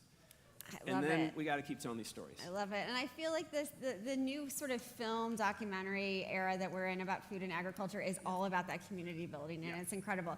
In the final seconds, what's next for Roots So Deep? It's going to be live. We've been on the road for a year. We call it our hometown road show. Barns and churches and all sorts of places. And it's going to be live on our website, rootssodeep.org, on May 28th, so anyone can watch it. $20, 4 episodes, Woo. No waiting. I hope no waiting with the IT stuff, you know what I mean? Sure. And then I'm going to the UK. We're going to make it available end of June there. It's going to be a groundswell. Then we're going down to South Africa, where my wife's from. We're going to make it available down there. And then just keep going on the road with this stuff, and then fund the thing I just described. Sure. Education, ranch transition finance, science, measurement, storytelling. Love it. That's the Yay, Vic. Woo, thank you so much. Thank you, Danny. Thank you. Incredible work. I really, truly love this man. He's doing awesome storytelling. Thank you all. Thank you, Peter. In this next session, we're now going to explore how we can help eaters milk. I can't talk. I'm going to start right over. I'm going to act like it didn't happen. So in our next session, we're going to explore how we can help eaters make healthier choices. I am so excited to introduce our moderator, Kimya Kavakar, a journalist with Texas Monthly. Joining her, we have Liz Mella, the head of marketing for Farmer's Fridge. Next is Sorella Harada, the co-founder of Simply. We also have Aaron Flynn, the co-founder of Green Gate Farms, and Robert Nathan Allen, who's the founder of Little Herds. Big round of applause for them, please. Thank you so much.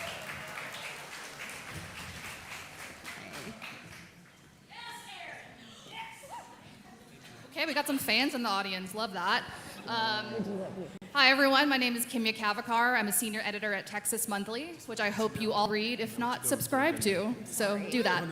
And I'm going to have our panelists just really quickly give the briefest of introductions, and then we'll jump into the good, meaty questions. So go ahead, Liz. All right, I will try to be brief. Hi, everyone. My name is Liz Mella. I lead marketing at Farmer's Fridge. Farmer's Fridge is changing the way the world eats by making fresh and healthy food as accessible as a candy bar. Some of you might have had our products for lunch today. So we sell salads, grain bowls from our refrigerated vending machines that we call fridges. That was quick. I'll try to follow those steps. That's what we should all be aiming for. Hi, I'm Sorella Harada. I am co-founder and CEO of Simply. Simply is a regenerative, organic, certified elevating pantry staples. We are across your Whole Foods nationwide, Central Market here in Texas, over 3,000 retail stores, and also working with incredible partners like Farmer's Fridge. And our work really is elevating the international farmer, the smallholder farmer, the indigenous agriculture that regenerative agriculture is based upon. Hello, I'm Erin Flynn, and I'm the co-founder of Green Gate Farms, and we have an urban farm and a rural farm just down the road from here. And we have spent most of our past 20 years opening our farm up to volunteers and anybody who wants to learn how to farm. So today I want to talk to you about what you can do for farmland preservation. Hi, I'm Robert Nathan Allen. Everyone calls me RNA. I'm the founder of Little Herds. For the last 10 years, I've been teaching people about eating bugs or feeding bugs to their pets or to their livestock or feeding bugs to their plants. All the different ways that insects can play a role in our agricultural system as the decomposer that we've forgotten about. And then the last 5 years, we've taken that message further and said, how do insects fit with all of these other conversations? And so we convene people every year around this time at South by Southwest to talk about the future of food. Perfectly done, everyone. Bravo. First, I want to kind of ground our conversation in some context. So what does making healthier choices mean to you and or your company? Anyone can go. Hot mic, whoever. Yeah, I can kick off. So I think that's making healthier choices is the reason our company exists. We know that when you're out and about, it's normally easy to find junk food, but our founder really was committed to thinking, what if it were different? What if it was easy to find fresh, healthy food when you're on the go? And then how could we bring that to where the people are? So our fridges are in places like airports, hospitals, universities, office buildings, kind of places that aren't known for having good food. In fact, kind of the stereotypical bad food places where we try to show up and just provide fruits and vegetables is really just what we're committed to. That's kind of the through line of our business is getting more fruits and vegetables into people's mouths.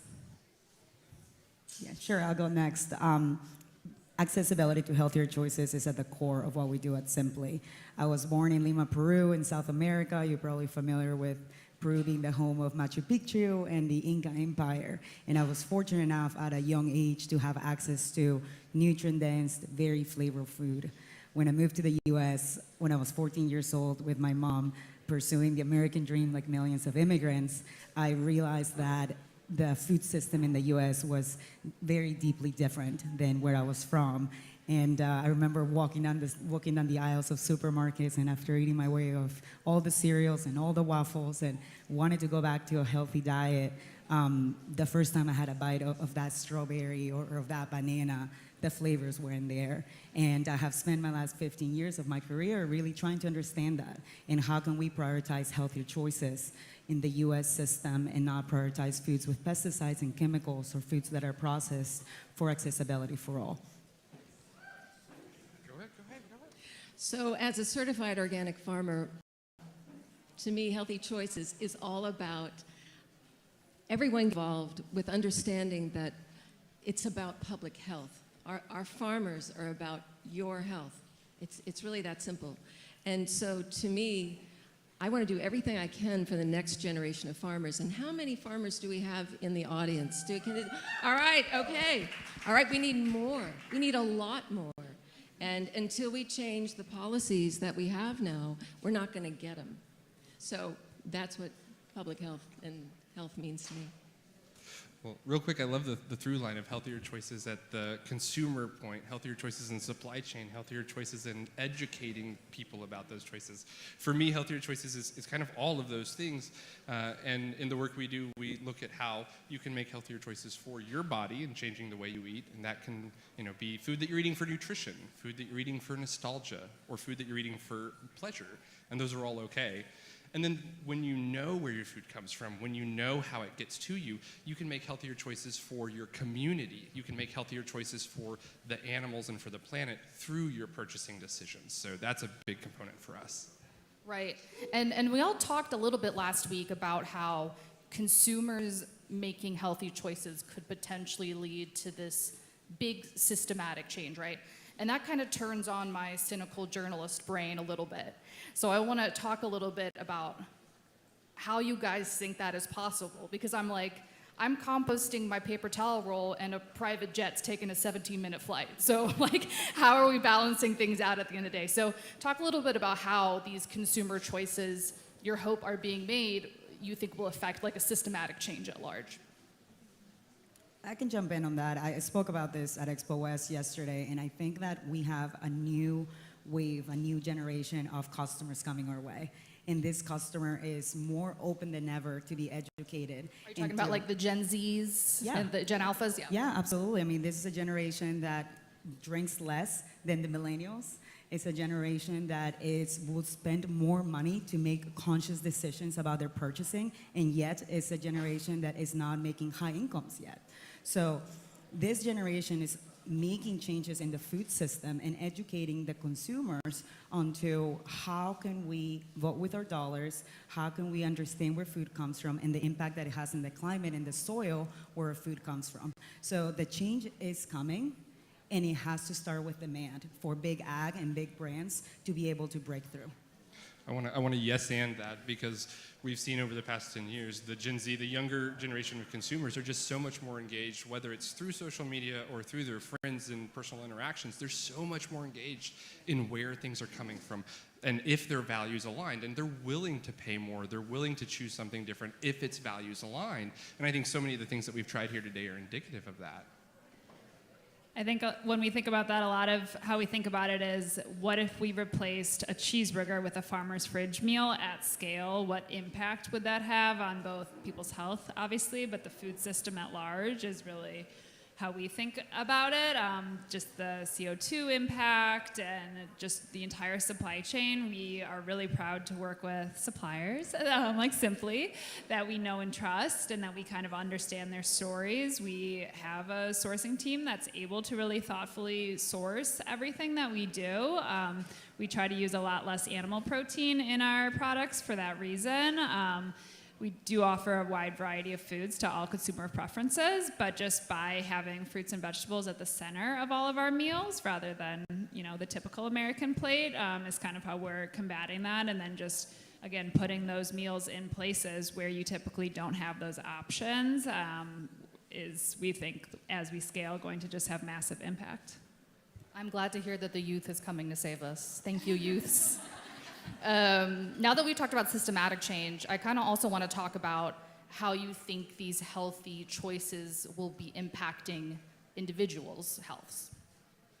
Can I just jump in? You talked Absolutely. about systematic change, and I think that what we have to do is we have to encourage people to become advocates and consuming is great, but now you need to do the next thing.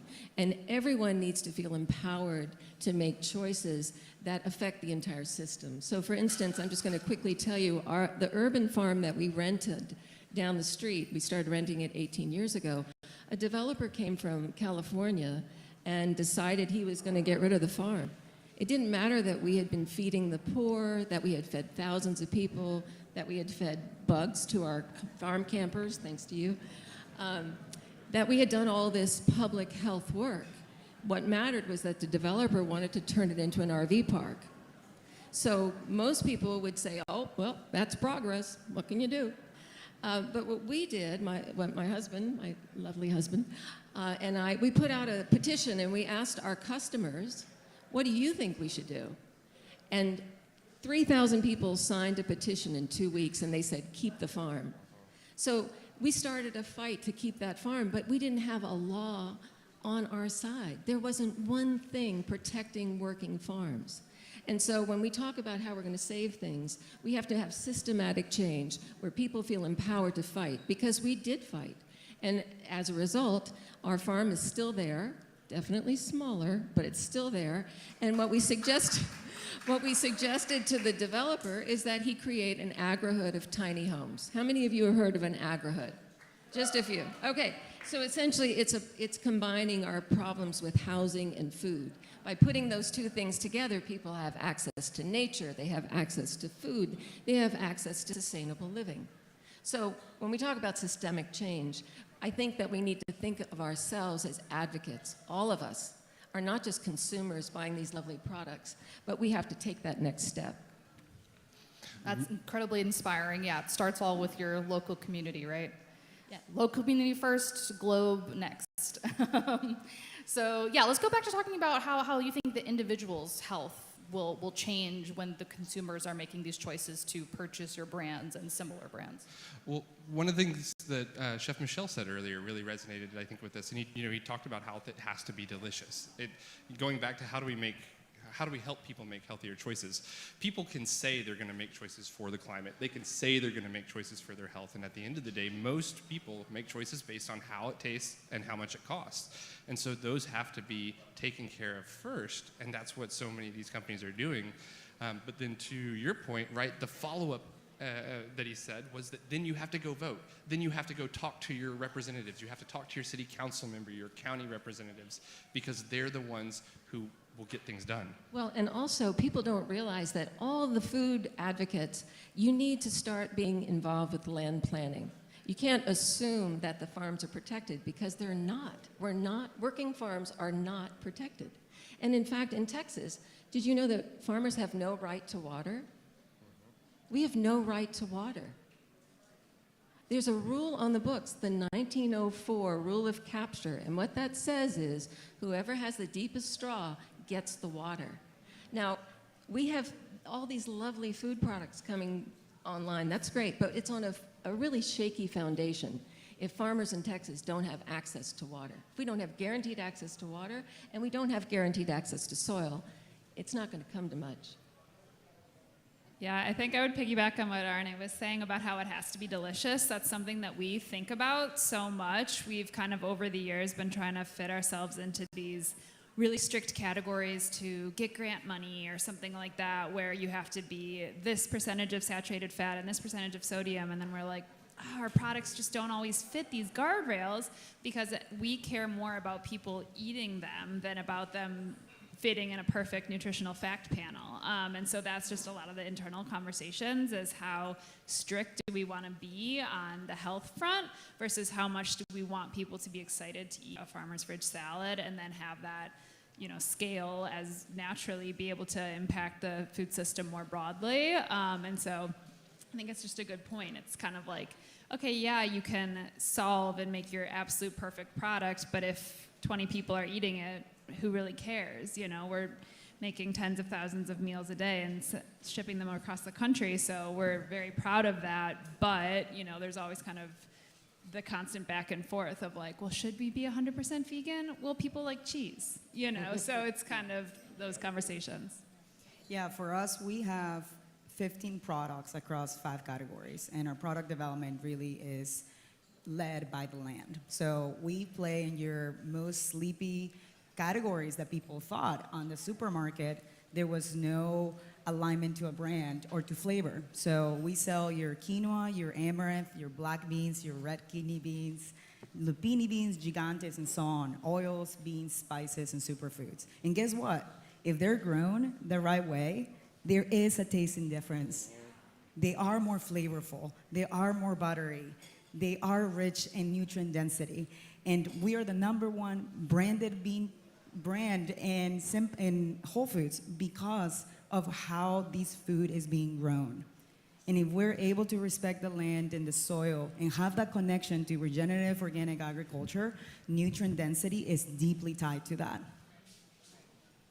And Obviously, I think with your product, sometimes there's like a self-selecting crowd, right? People who already eat this way, naturally tend towards this, are already educated, right? Do you think about, or how do you think about getting your product in front of people who might never step foot into Whole Foods? So I'll start because most people are hesitant about eating insects. And so having other ways to engage someone, say, that's cool, that's totally normal. Like, we live in America, we're all told don't eat bugs. But if you don't want to eat the bugs, you can feed them to your pets, you can feed them to the fish and the chickens and the pigs that you do want to eat, you can make fertilizer out of them. So the other ways that we can get folks involved in the agricultural system, the ways that we can get folks involved with understanding the ethical implications of where their food comes from and how it's grown. So I really think that's the way to do it, is to let people say, if I don't want to try that right now, that's totally cool. Let's talk about the ways this does affect you. Let's talk about the ways that this does impact your life. And then you can get them in a conversation. I'm not going to talk about products, but I do think that when people have more access to farmland, then they're more willing to try things, eat bugs or whatever. You know more farmers. And in fact, that's one of the things that our farm has been trying to do out in Bastrop County, which is to create a food hub of farmers and food producers that are all in one place. And in Vermont, they've already done this. It's called the Intervale. And it's an amazing example of how you combine recreation and farming. And so when people can go and meet their farmers and see a lot of farmers working at the same time and see these incredible grains that we don't find normally, that's an incredible opportunity. But in order for that to happen, we have to have dedicated, protected agricultural zones. We don't have that right now. And you need to be aware, like Austin's blowing up, right? We're losing 16 acres of farmland a day. This is not just in Austin. We're losing 2,000 acres in the United States a day. And we're gonna have about 40% of our farmlands change hands in the next 15 years. How many of those do you think will stay farms? They won't. So if we don't start advocating now for dedicated, protected agricultural zones where people can come and see amazing things grown, eat a few bugs, you know, we're really gonna be squeezed. So.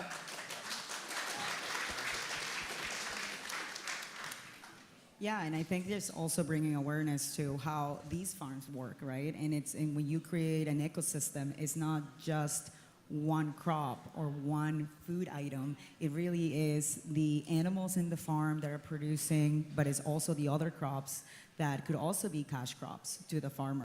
So it's bringing awareness to understand that it's not okay for your food to be diverse and for your diet not to be diverse, and you should be able to support that. And I think that education and that link is if you understand how farmers work, right?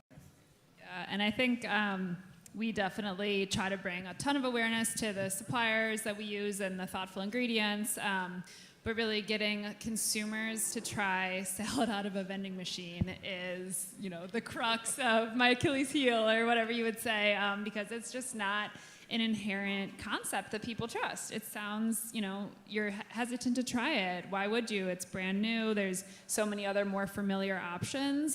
So a lot of what I think about is breaking down that barrier to trial. How do I create trust with the consumer? We know that once people try our food, they're very likely to try it again. We have about 50% repeat rate, which is incredible, but getting someone to stop and actually swipe a card at that high-tech looking vending machine that they walk by rather than go to a more familiar source is really what we're always trying to do. And so we do that by kind of humanizing the fridge, making it very easy to use.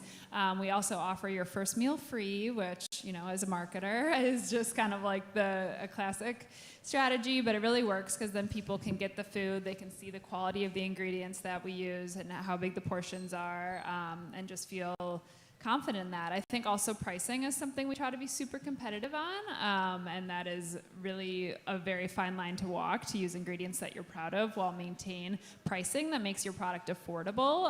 But accessibility is, I would say, kind of like our key pillar above all else, is that we want people to be able to afford to nourish themselves with healthy food. And so we definitely go towards accessibility more than prioritizing perhaps that everything is like as organic as possible. We want to just have people be able to, like from all economic classes, feed themselves.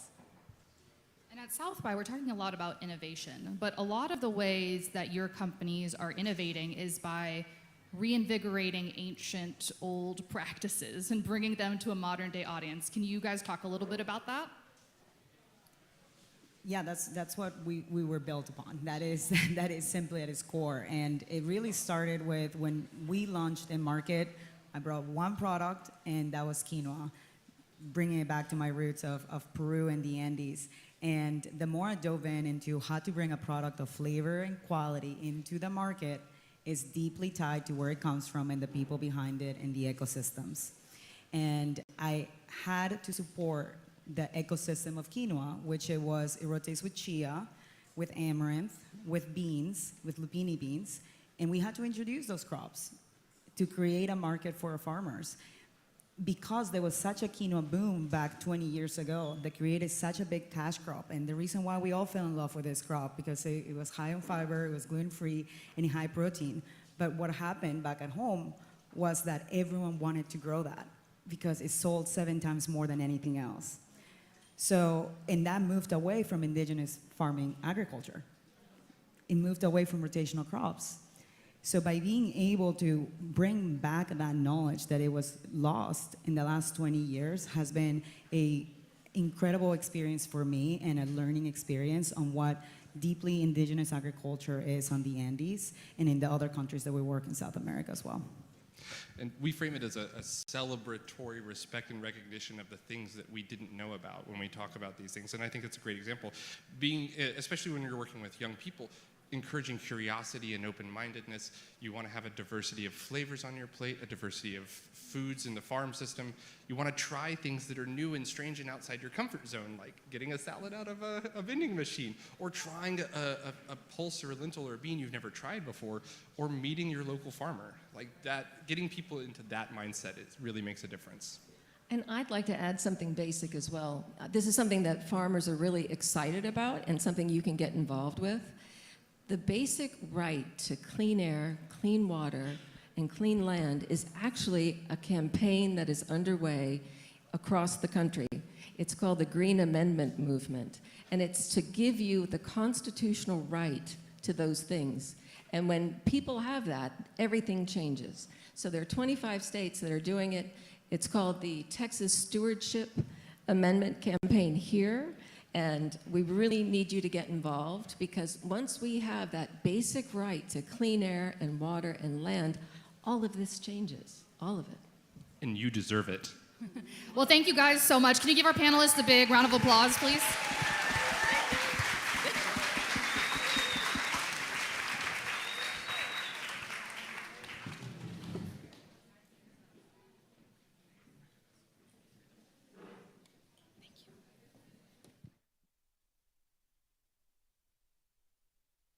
Bigger round of applause. I don't know why I keep having to repeat myself. They were great. They were awesome. So we have another really wonderful conversation coming up, but before I do that, I have 2 announcements. One, somebody has left a very beautiful diamond engagement ring in the women's bathroom. We have it. You can see my co-founder, Bernie. He'll tell you where to find it. You'll have to prove that it's yours. I'm kidding. I'm sure somebody's very upset right now. It's very pretty. Anyway, see Bernie. The second is, there's a bunch of people drinking wine. I'm so jealous. I just can't even tell you. Let's give a shout out to the people serving wine in the back. Fonterra, thank you so much. So I'm going to sit down. So I have this wonderful conversation planned with Chef Blue Adams, who I just met last year in person for the first time, but I feel like we have a really good bond. She's an incredible person. She's the director, thank you.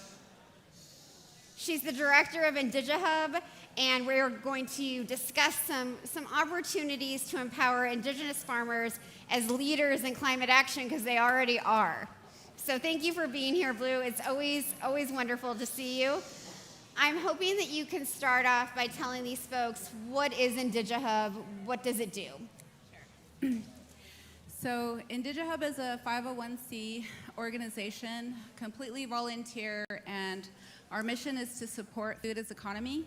So we provide a lot of supportive services to indigenous farmers, food producers, chefs, retail. We also provide a lot of education. I'm on the American Culinary Corps, so we do advocacy at the global, federal, state, tribal, county, city, town, village level. And just trying to raise awareness of some of the systemic issues that exist, particularly for our communities. Yeah. Can you talk about some of the obstacles and challenges that exist, that have existed in the past, continue to exist, and what you sort of foresee in the future? And this is always a difficult conversation because, you know, one of the jokes is, well, 550 years ago this happened, and then in 1868 there was the scorched earth policy that literally decimated traditional food systems for indigenous communities. And we've been trying to build back since then. So the last 150 years plus, that coupled with our focus is in the Four Corners, and just in the 4 states, you have a combination of 33 tribes, each with its own distinct set of rules and bureaucracy that you have to work through. So it's very difficult to put it in a nutshell unless you have a really good understanding of historical federal policy. You can't understand the environments that we are trying to survive in. And I want to impress that word, survive. So just one example, I'm going to speak for the Navajo Nation. 90+% of our lands are held in federal trust, which makes it very difficult to develop. What that means is we have usufructuary rights, a term that was created just for us. Our land rights are tied to grazing permits, so we have to use the land to possess it. Of those grazing rights, only 5% of the population hold those grazing rights, and they're not willing to give it up. So it's kind of stagnated any economic, you know, improvements on these lands. Yeah. So what IndigiHub does is we have come up with a solution of building mobile structures, mobile co-work hubs, mobile kitchens, and mobile food hubs to provide infrastructure for micro entrepreneurs and farmers. It's so important that that infrastructure exists so that people who, you know, have all this innovation in mind are already doing incredible things. That hasn't been there before, to have that sort of, of course, the physical infrastructure, but also the intellectual infrastructure from people like you who know how to do this, know how to manage like business or manage documents and talk to lawyers and do all the things that you have to do to like get something off the ground. Absolutely, and I think that's something that when we talk about, you know, access to capital to fund any of these projects, it's estimated about 0.4% of all philanthropic money even goes to indigenous projects, and then it's less than 1% that go to community-oriented, like small-scale projects, which is who we focus on. So that, and then you have the issue of access to business resources. Right. We have one bank on Navajo Nation. It's 17 million acres. It's Wells Fargo, who we've sued multiple times for predatory practices. Yeah, yeah. 80% of our roads are dirt, so we don't have physical addressing. We can't get a bank account, can't get a business license, 40% without electricity, 30% running water. All of these obstacles make it very difficult to, because, you know, the answer is always, we'll get a grant. Yeah. There's so much money available for Native Americans. No, 0.4%. Yeah. And then how do we fill out the application? Right. How do we access Wi-Fi? It's very timely. And then they're just trying to exist. Right. They're surviving. Right, right. Yeah. I wonder what some of the recommendations you have after going through this personally with communities, with friends, trying to get these innovators off the ground. What advice you have for the philanthropic organizations? You know, obviously they should be giving more, but what else could they do to make the process easier with filling out grants or doing things sort of differently through video or whatever it takes? So we're lucky to work and connect with organizations that have listened to us. One of one of them being James Beard. So the James Beard Foundation started the Black and Indigenous Food Fund. Me as a committee member, I was there to advocate for, here's the application system. We need 2 years of receipts. We need a bank account, a business license. Well, you just cut out 99% of rural businesses. Right. It literally a conversation, and they changed the entire application to accommodate and, just give us some receipts, pictures of your food, show us your food stand, because we have a gray economy. Many, many mobile food businesses, which is an untapped resource for to rebuild our economies in our communities. So just be aware, if you're asking for things that we don't have access to, then we will not have access to the capital. Right. One of the things, and you can correct me if I'm wrong, one of the things that I feel like is getting so much funding right now for lots of farmers and lots of innovators is, around the climate crisis, right? And, Indigenous folks didn't create the climate crisis. It was other folks who did that. But they're not getting, but the practices that Indigenous folks practice are, are creating resilience too. How does that money get tapped into? It doesn't. So we have farmers in my family. So I always make the joke we're 880 generation of farmers in our family for the last 20,000 years. Right. We have the ecological knowledge that we need to be spreading this awareness. We know how to farm. I mean, there was a gentleman talking about the bison. We know, but also the sheep and the horse. Right. The way their hooves build divots in the soil to collect water, to push back into the water tables, the way horses graze. Yep. They'll pull the root out completely versus sheep who take the top of the plant and leave the root structure intact. We have this knowledge. Right. We have an intimate understanding of land. And one of the things with, I guess, Big Ag is their insistence on growing foods where they should not be growing. It's changing the biosphere, and that's something that's often not talked about. Yeah. How are we farming responsibly in climates where we should be farming, with planting what we should be planting, to rebuild soil, rebuild watersheds?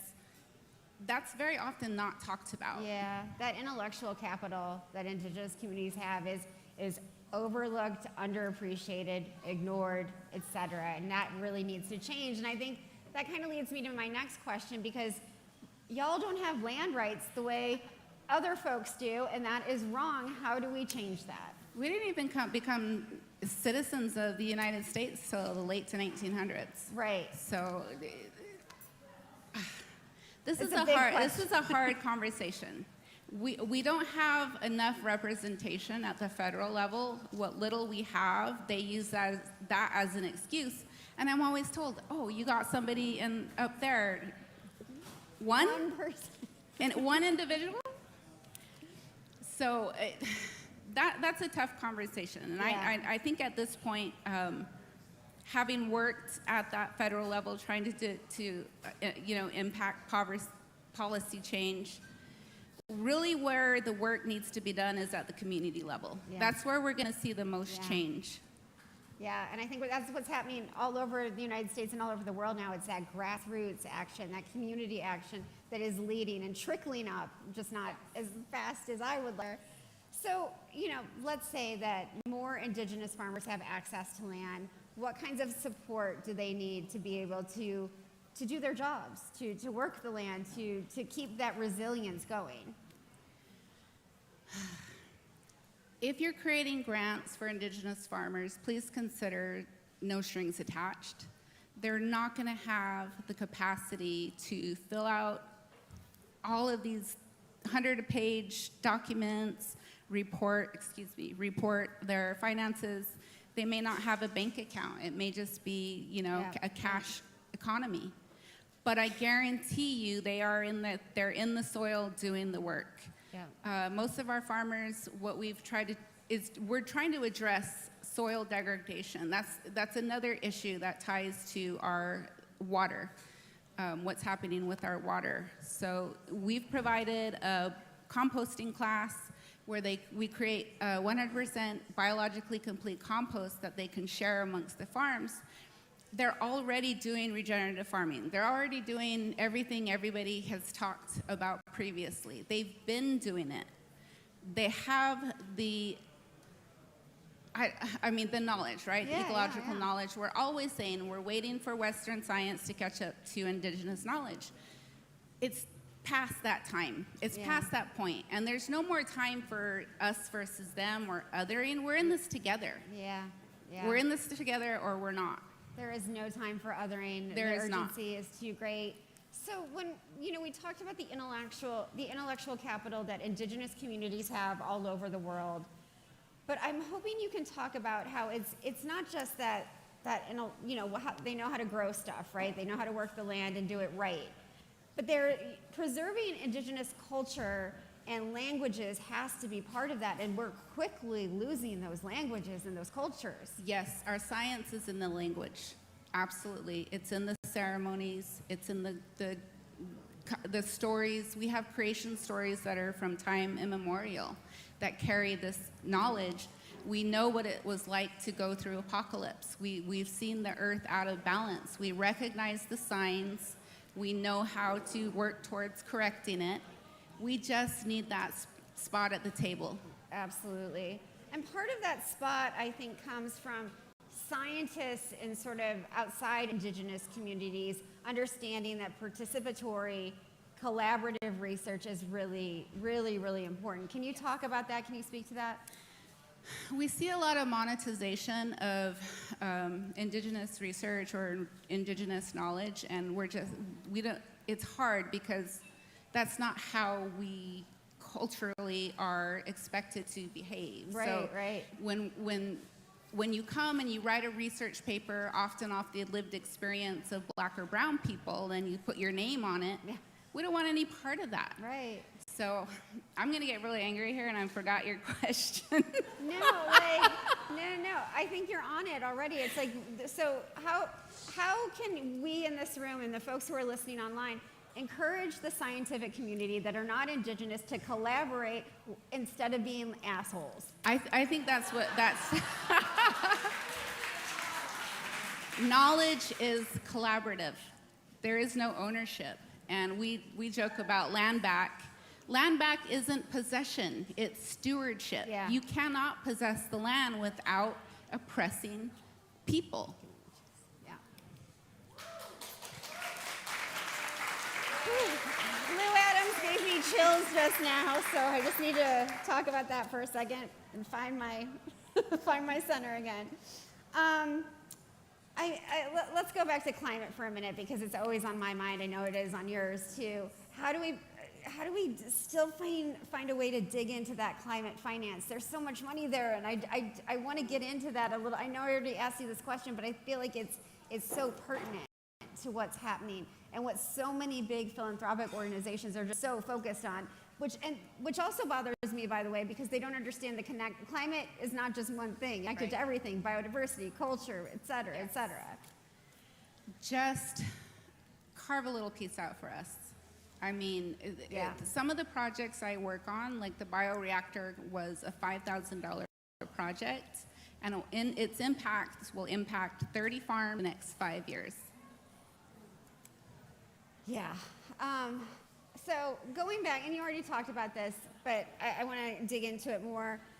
So indigenous leaders definitely need to have a seat at the table when we're talking about local, regional. I wouldn't even say that. I'd say invite young farmers. All the farmers we work with are under 25. Yeah. It's their life that is going to be completely impacted and altered. So they have the biggest stake.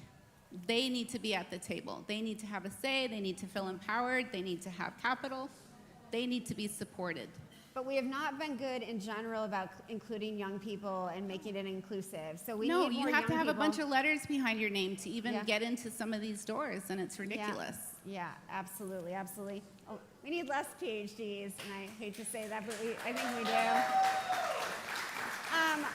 Final question, because I want to give you the space and time to talk about, when we conclude whatever else is on your mind. But How do you see the role of global networks and alliances playing in the amplification of what Indigenous folks are doing, and especially as farmers and in the culinary world?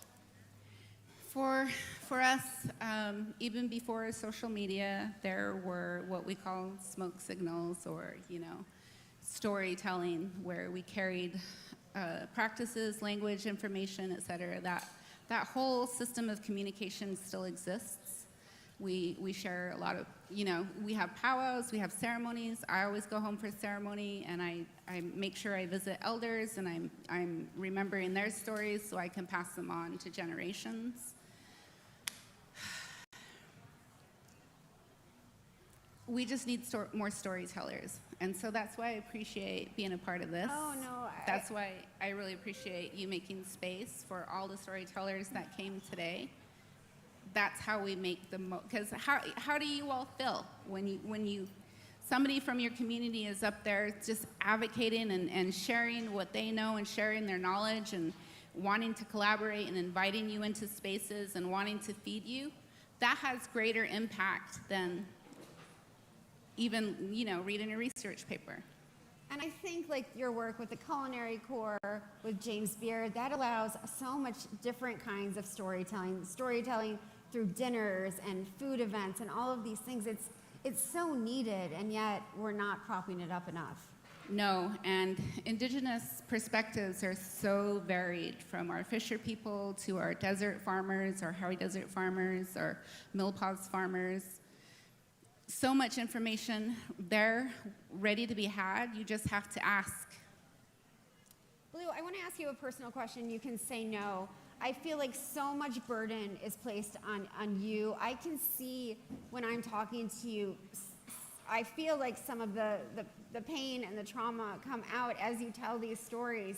We place a lot of burden on Indigenous and brown and black folks to keep telling these stories.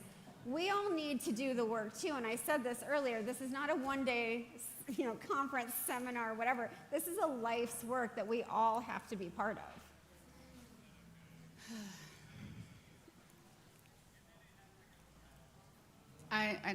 This is going to be really hard, but I know I'm going to die young. If you want to understand what happens to a community that is disconnected from a nutritious food system, look at Indigenous communities. Look at reservations.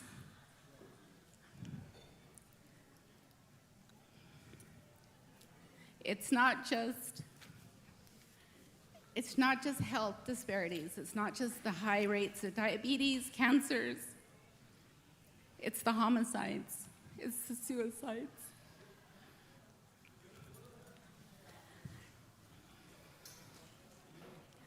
I'm up here because I'm still standing. And I have 3 siblings that have passed. Thank you, Elena. We're seeing these statistics trend at a global level. Something needs to change. Something needs to change. You have been such a huge part of that change. I can't thank you enough for being here with me and telling your story. I love you so much. I'm going to hug you, and we can end this. Thank you. Thank you. Thank you. I'm sorry. Thank you. I got to get off this.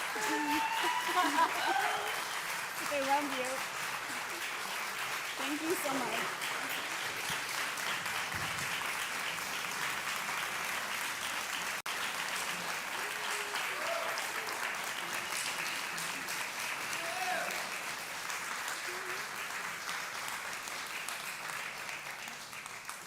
Chefs like Blue Adams play such a critical role as connectors in our food and agriculture systems.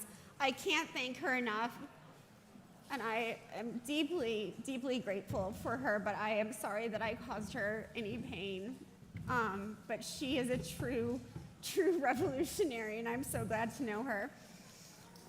I am now excited to have a panel that looks specifically at chefs' perspectives on food systems change. Joining this conversation, we have Olivia Hernandez, the chef and founder of Her Hospitality, whose incredible team is behind the food that you're enjoying all today. Let's give a round of applause, please.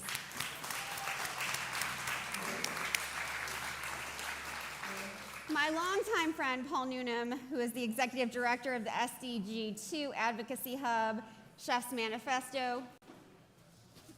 No, I'm sorry? No, Paul? What? No, Lamar, sorry. I can't even hear, and people are trying to give me notes, and I'm not even making sense. So Paul Noonan, who's the executive director of the SDG2 Advocacy Hub, and Olivia are here. Thank goodness. I can't mess this up now. So, Olivia, I do want to start with you. Chefs are, and I just did this to Blue, and now I'm doing it to you. Chefs are in this really unique position to talk about connections with eaters and producers, but we place a hell of a lot of burden on chefs, and you can both speak to this. And is that your responsibility to like teach us all, like, you know, because we can't make our own goddamn decisions? All right, no. So here's the thing, we want to, we really do. But I spoke about this, and I speak about this a lot with chefs that are also from underrepresented backgrounds. Yeah. And I feel like we're held to the same standard as people with a lot of reach and a lot of PR and a lot of media. And so the average eater will watch a documentary, and this literally just happened to me. One of my clients called, and she goes, "Where do you get my chicken? I just watched some movie, Sure, whatever." sure. And I'm like, here we go. Like, every time a new movie comes out, I take a deep breath and I go, here they come. Yeah. Because while I personally take it upon myself to buy the good stuff, to support local farms, to go out and meet farmers, to do whatever I can, it is extremely expensive. It takes a lot of time. And when you're an independent operator and you're underrepresented, there's also the fiduciary part where you got to make money. Yeah. If you have investors, you got to make money and returns for them. And so I do feel like the weight is extremely heavy. Yeah. Sometimes I feel like I can't win. Yeah. And we do our best. I mean, we really are doing our best. No, I think I know that you are. there are echelons and there's levels, and there's people that are, you know, mom and popping it out there, and they can't afford to do it, and they're held to the same margins. The margin's the same, and some people can give it up and some people can't. Right. Paul, I know you have thoughts. Yeah, and look, I just want to, we should give a big round of applause to Chef, who is looking after us and feeding. I was standing there and she was getting texts about food here, as she's about to come on stage. So I just think we do need to celebrate chefs. Chefs play such a critical role. Chefs are running businesses, and I think sometimes we forget that. We think they're superheroes that can come in because sometimes what's happening in the media and solve all the problems. I think chefs have a lot of power. They can make a lot of choices, but we have to recognize that they're also running businesses. They're connecting and juggling the same food system we're juggling, but they have to make the choices about what goes on the plate, about what you eat and how it's presented to you. You choose whether you put it in your mouth, but how they construct those dishes, the ingredients, the elements that they add are critical for our health, our enjoyment, the impact on farmers and where those ingredients come from. And so they wear a big weight. And that's no matter where you are in the chain, whether you're in charge of the kitchen and directing, or you're just starting out. There's choices that can be made. And so I think they play a unique role in helping us drive forward a food system and make connections. And food systems are about connections and relationships, and that's what Food Tank does really well in bringing people together. And you, Danny, and Bernie and the team, you bring people together, and that's going to create a healthy food system. Chefs do the same. They enable conversations at tables. They enable conversations around ingredients. But I want to point out that what you said is very important. Chefs are not superheroes. You should not be expected to be. We have this celebrity culture of chefs, and we think every chef on TV has $1 million to spend on whatever. That is not the case. And so I just think it's important to bring up. Either one want to comment before we go on?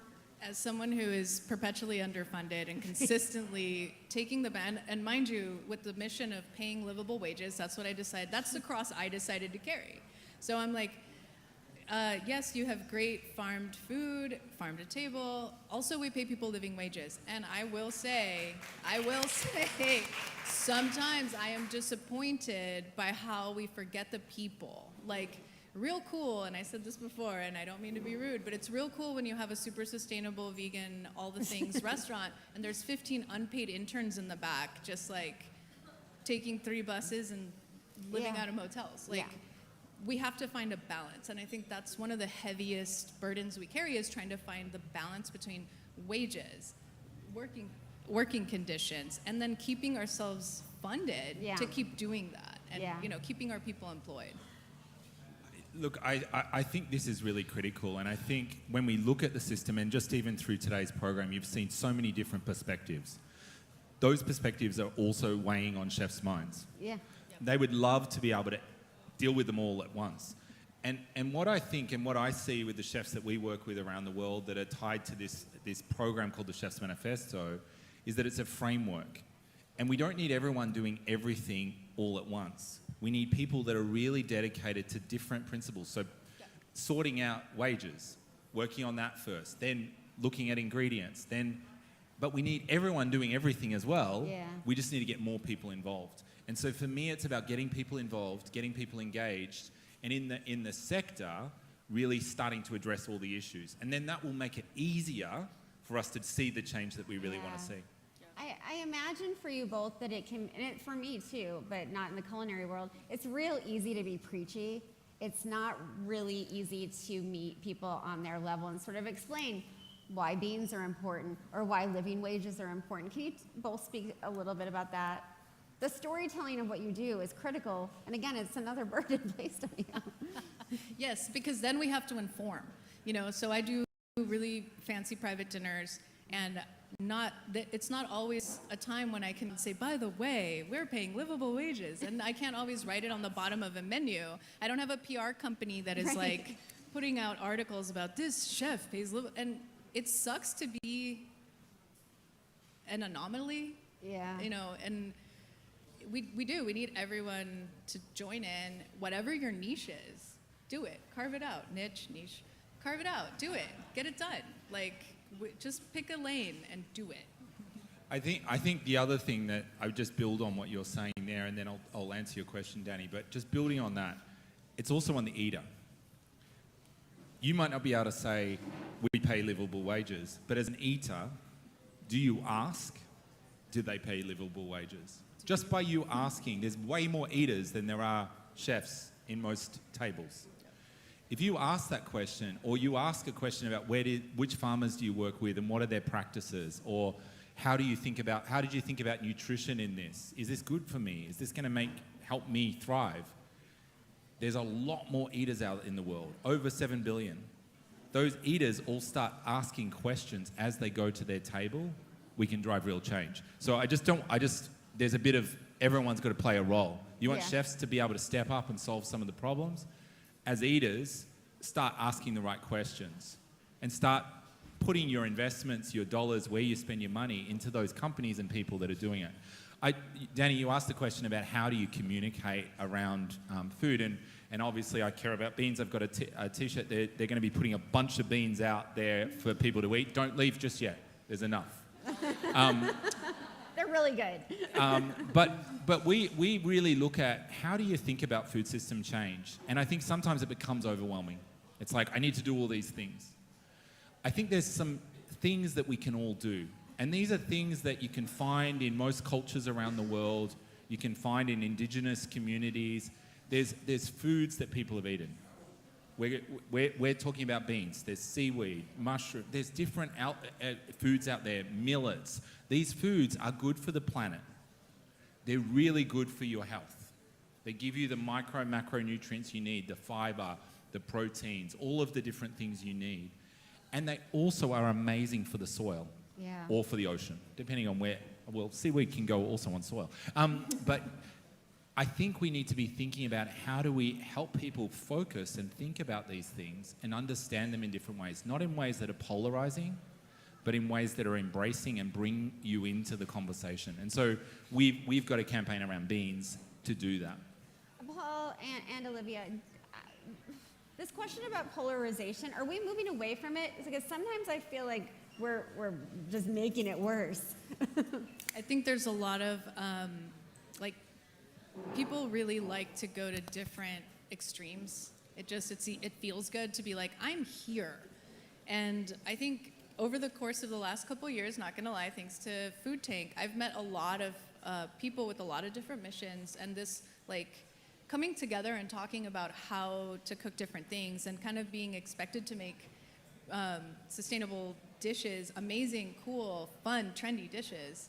I think it's hard to figure out because there's the fine dining, and then there's like, what do you eat at home, and what are the decisions you're making at home, and are you holding yourself to the same to those same standards as you're holding me when you're at home, or are you kind of like holding me to those standards and then doing what you want your way?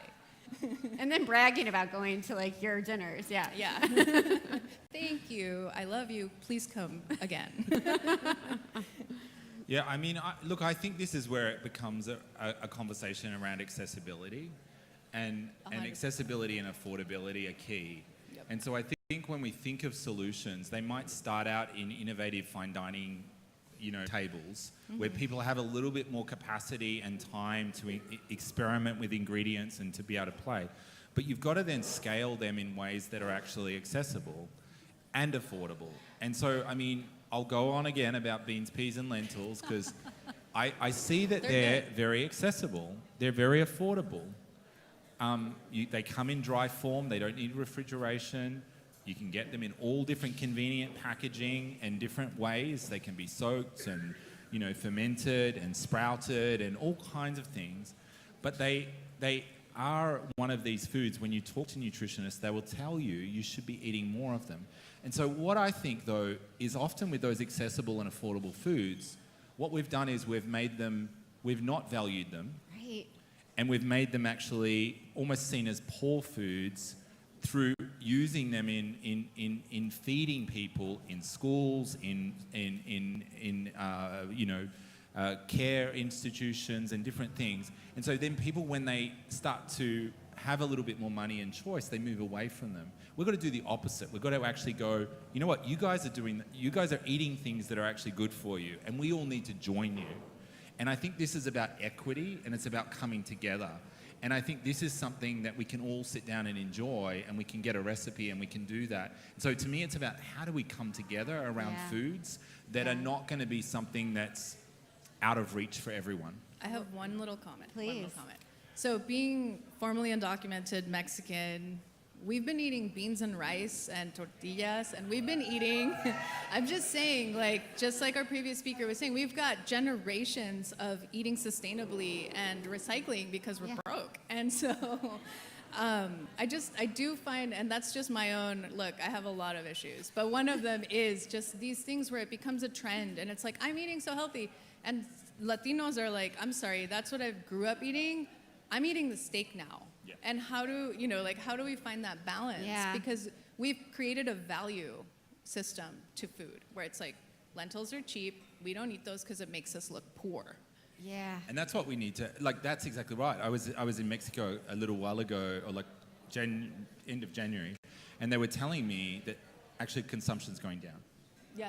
And so to me, that's like heartbreaking. I understand, as you said, why, but how do we help celebrate? I think rather than, how do we celebrate the goodness in our food system? We'll be those hipsters. Well, you are. You already are. You already are. We were eating beans before everyone else. Look at this jacket. I want to say the designer's Mexican too. Maybe not. But I'm just saying, we've done it. We did it. And it does hurt my feelings when people are like, oh my God, have you tried these beans? I'm like, all my life. Thank you. I love them. I had to soak them, or my mom would come home and yell at us. So I think we just need to be less classist. I don't know what it is. No, it's an equity thing of It is, yeah. When Noma does it, it's cool. When Well, Noma. That's a whole different conversation. But I do think it goes back to the conversation I had with Peter earlier of demonizing farmers for whatever. We demonize poor people's foods. And then, all of a sudden, white people discover them, these indigenous food cultures, and they're like, this is what you should eat now. Yeah. And it's this very effed up way of thinking about food that needs to change. And I know you both are trying to do that and doing it well. Paul Newnham is a prophet. He goes across the world spreading not just beans is how, but the Chef's Manifesto. Talk a little bit more about it so people can feel that they can get involved. Yeah, so when the UN set up the Sustainable Development Goals, it brought together lots of different intersecting areas. And as part of that, there was a lot of different elements of food. And so we started to look at that and say, how come in many of the food conversations, chefs are present, but they're actually out the back serving people, and they're not actually on the stage. Right. And they're not actually communicating and talking. And we said, yet on our media, whenever we open our phone or turn our TV on, there's chefs telling us all kinds of things. And so one of the things we realized is that there was a lot of competing voices there about, you should do this, you should do that, you should do this. And there wasn't an integrated conversation around how does this all join up? And so we worked with chefs in 35 countries at the time to co-create a framework tied to the UN Sustainable Development Goals, which has turned into an 8-point plan with actions under it that chefs around the world can get engaged in. And there's chefs now in 90 countries around the world that are engaged in driving the action in their own kitchens. And it's not just fine dining. We have a fairly liberal view of chefs. It's people in full-time cooking and employment, and so we go right down to a food truck operator, a school canteen staff member. People will argue, I'm not a chef, and you go, well, you are cooking every day. Right. And you may not have been classically trained, but you probably have got more skill than many that were classic. So we try and be inclusive in the way that we open that up. And we try and do what I think you were getting at, Chef, is that this dialogue where we learn from one another. Mm-hmm. So where you pull out an issue and you say, okay, so how does this look in Nigeria versus in Peru versus in Mexico versus in Australia? Because often we have the answers, we just sometimes don't recognize them. We don't recognize what we're really good at until somebody else calls it out. Mm-hmm. And when somebody else calls it out, then you go, yeah, I've just grown up doing that. Yeah. But it's kind of cool. And so what we try and do is celebrate that and try and give that a platform and celebrate that. And so we tell stories, we amplify, we encourage, but then we also bring chefs together to learn from one another. I really love that, because when I read about another chef, I don't get angry like, oh no, they're paying livable wages. If you want to compete, please, by all means, compete with me on being the chef who pays the people the most, the chef who co-signs apartments, co-signs cars. Right. The restaurant industry needs us just as much as we need them. Absolutely, absolutely. One sort of final question, and Chef Blue brought it up, and Olivia, you're very young. I know how old Paul is, but we need very old. Not old. We need more folks to pass on these culinary traditions that are not just the Mediterranean diet that gets uplifted that's what everyone, if you want to be healthy, you should be eating. There are all these different food traditions that are so amazing for people's health, including in Mexico and elsewhere. How do we encourage young folks to want to get into culinary in a way that they feel that they will get a living wage, that they feel honored, respected? I think that's what I'm working to work with other chefs in town. I really love what you've got resource-wise so that we can try to have these conversations. And even with Chef Jay, just recently we were talking about mentorship and giving people those opportunities, but also the wages so that they can stay in the business. Right. Because a lot of people in my past experience, I've lost 3 chefs. One's an actuary, one's a BA in business. All these people went off and got degrees. I don't have one, but they did because I paid them enough to do it. Sure, that's wonderful. Any final thoughts, Paul? Yeah, look, I really support that. I think it's celebrate them, ask questions, really celebrate the craft that they bring to the table and to the kitchen, and that is inspiring. And then all of a sudden people go, it's amazing. There's so many thousand ingredients, so many different cuisines, so much rich tradition from indigenous communities that you can dig into. I mean, it's an amazing space, and it engages our sense of taste, which is that additional level. Who wouldn't want to be a chef? The bear showed us all that everyone wants to be a chef, or with one. But Well, Chef Olivia, you've showed me that everyone should be a chef. Thank you so much for all the deliciousness you have created and all the joy.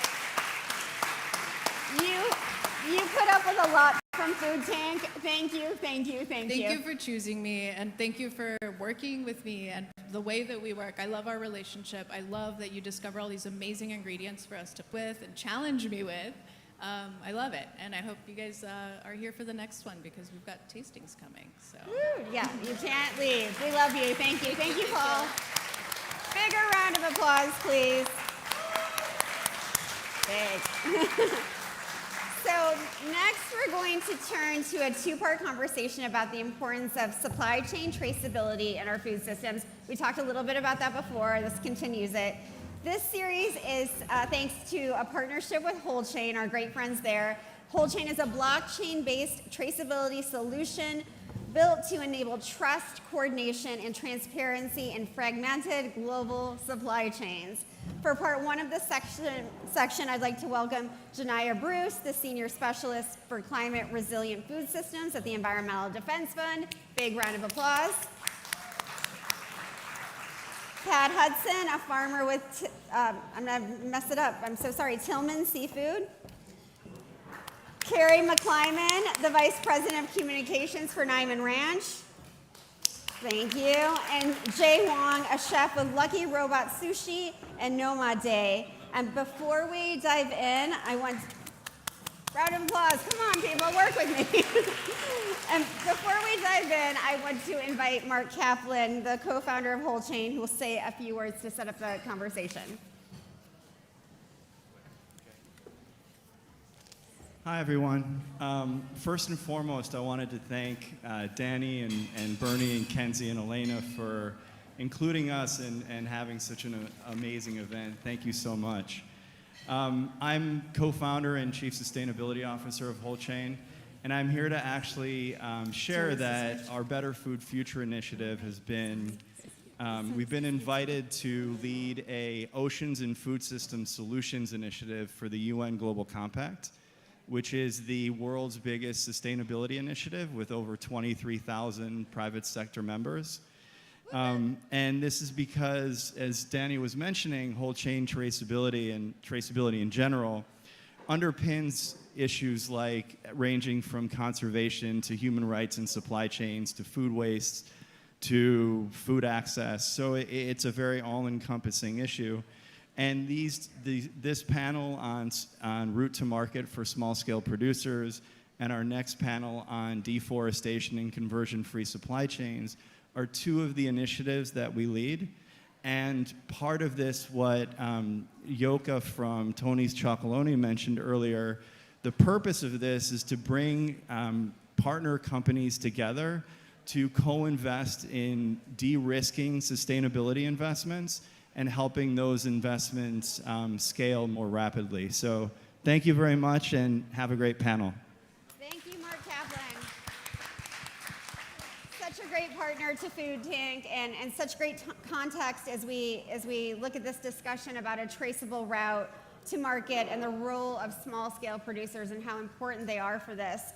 I'm also excited to share that during these next two panels, you'll have the chance to taste a few different dishes, including a passion fruit habanero shrimp cocktail, rice and roses poached catfish, and spicy akua kelp larb salad, thanks to Whole Chain. So I hope that you can grab something that you can experience during the conversation and experience the traceable blue foods that we will be talking about. Thank you all again for being here. And Jay, if I could start with you, we just heard from our last panel about the leadership role that chefs are playing in our food system.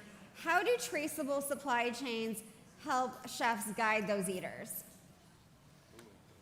That's a good question. So You know, when I first made Lucky Robot into a sustainable sushi restaurant, I did it the simple route. You get on Seafood Watch, you look at what's red and yellow and green, and you go for it. And what's ASC certified and BAP certified and so on and so forth, right? What I found later in the journey is there are a lot of small scale fishermen that didn't have the opportunities or the funding to get these certifications. Right. And it was through a lot of conversations with my purveyors and different scientists that led me down this road of which fishermen are actually providing the best practices to sustain our seafood. And you know, one of the most contentious fish in all of sushi has got to be tuna. And it's going to be bluefin tuna. And if you ask me whether or not I serve bluefin tuna on my menu, the answer is yes. And the reason being is because over the years, NOAA and ICAT have done such a great job of supporting this system and rebuilding the stock that today the stock is healthier than ever. And little do most consumers know that the bluefin tuna is the most regulated fish in the entire world, especially the fish that I use, which is rod and reel and harpoon only. One fish goes on one boat and that's it. You're supporting a single fisherman and his livelihood, and the second it's caught, you cannot throw it back. That is the fish you get. Please give a round of applause for that. It's revolutionary. It's really revolutionary. Thank you so much, Jay. Janaya, how can organizations like EDF, the Environmental Defense Fund, where I had my very first internship, everyone, bring stakeholders together to encourage sweeping changes in procurement? That is a fantastic question, and I'll start with a brief overview of what we're doing and why we're working with whole chain. So EDF, our team in Mexico works with the Yucatan red grouper fishery, and this is a fishery that's incredibly profitable for an export market, important for food security locally, and it's depleted. It's a fishery that is considered collapsed right now. So as the Environmental Defense Fund, we have been working with local communities there to design essentially a community management plan of this red grouper fishery that kind of steps outside of the traditional regulations and government management plans of fisheries to look at, okay, we have a collapsed fishery, how are we bringing together the government, bringing together scientists, and bringing together community members to rebuild this fishery, to recover this fishery that's incredibly profitable and incredibly important for food security. So it really is about bringing together all the different stakeholders that are involved in traceability and that can reap co-benefits. So we can get benefits for fishers in terms of increased profit for their product, and then by connecting them to markets, get better products to producers, to chefs, to consumers, and to others. I'm always interested in the process of all this, right? Because when you talk about it, it's like, yeah, that obviously that's what you do. You work with these different stakeholders, they all come together. It's not that easy. I've asked this question a lot today because I'm really interested in the process. So when you go to community groups and say, hey, we want to collaborate with you, we want to come up with these sort of documents that are going to be in place that you've worked on and we've worked on, and we have scientific background to sort of fill in the blanks. What does that look like? Well, first and foremost, it's about building trust and showing that you can deliver on what you're saying that you're going to deliver on. So in this case, for the red grouper fishery, it's a higher profit for the fishers in that region, and a healthier fishery, a healthier ecosystem there. So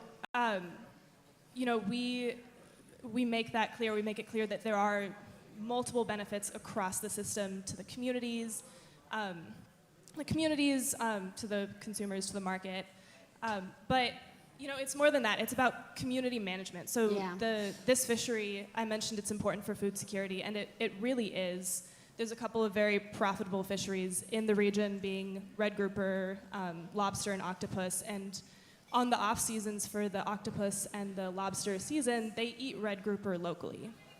So it really is beneficial to the communities to recover this stock of red grouper, and then also beneficial to the ecosystem, to the multiple different fisheries that are in the Yucatan region. So it's about really building that trust and ensuring that the communities know that they will be brought along every step of the way, from kind of the planning of what a management program would look like to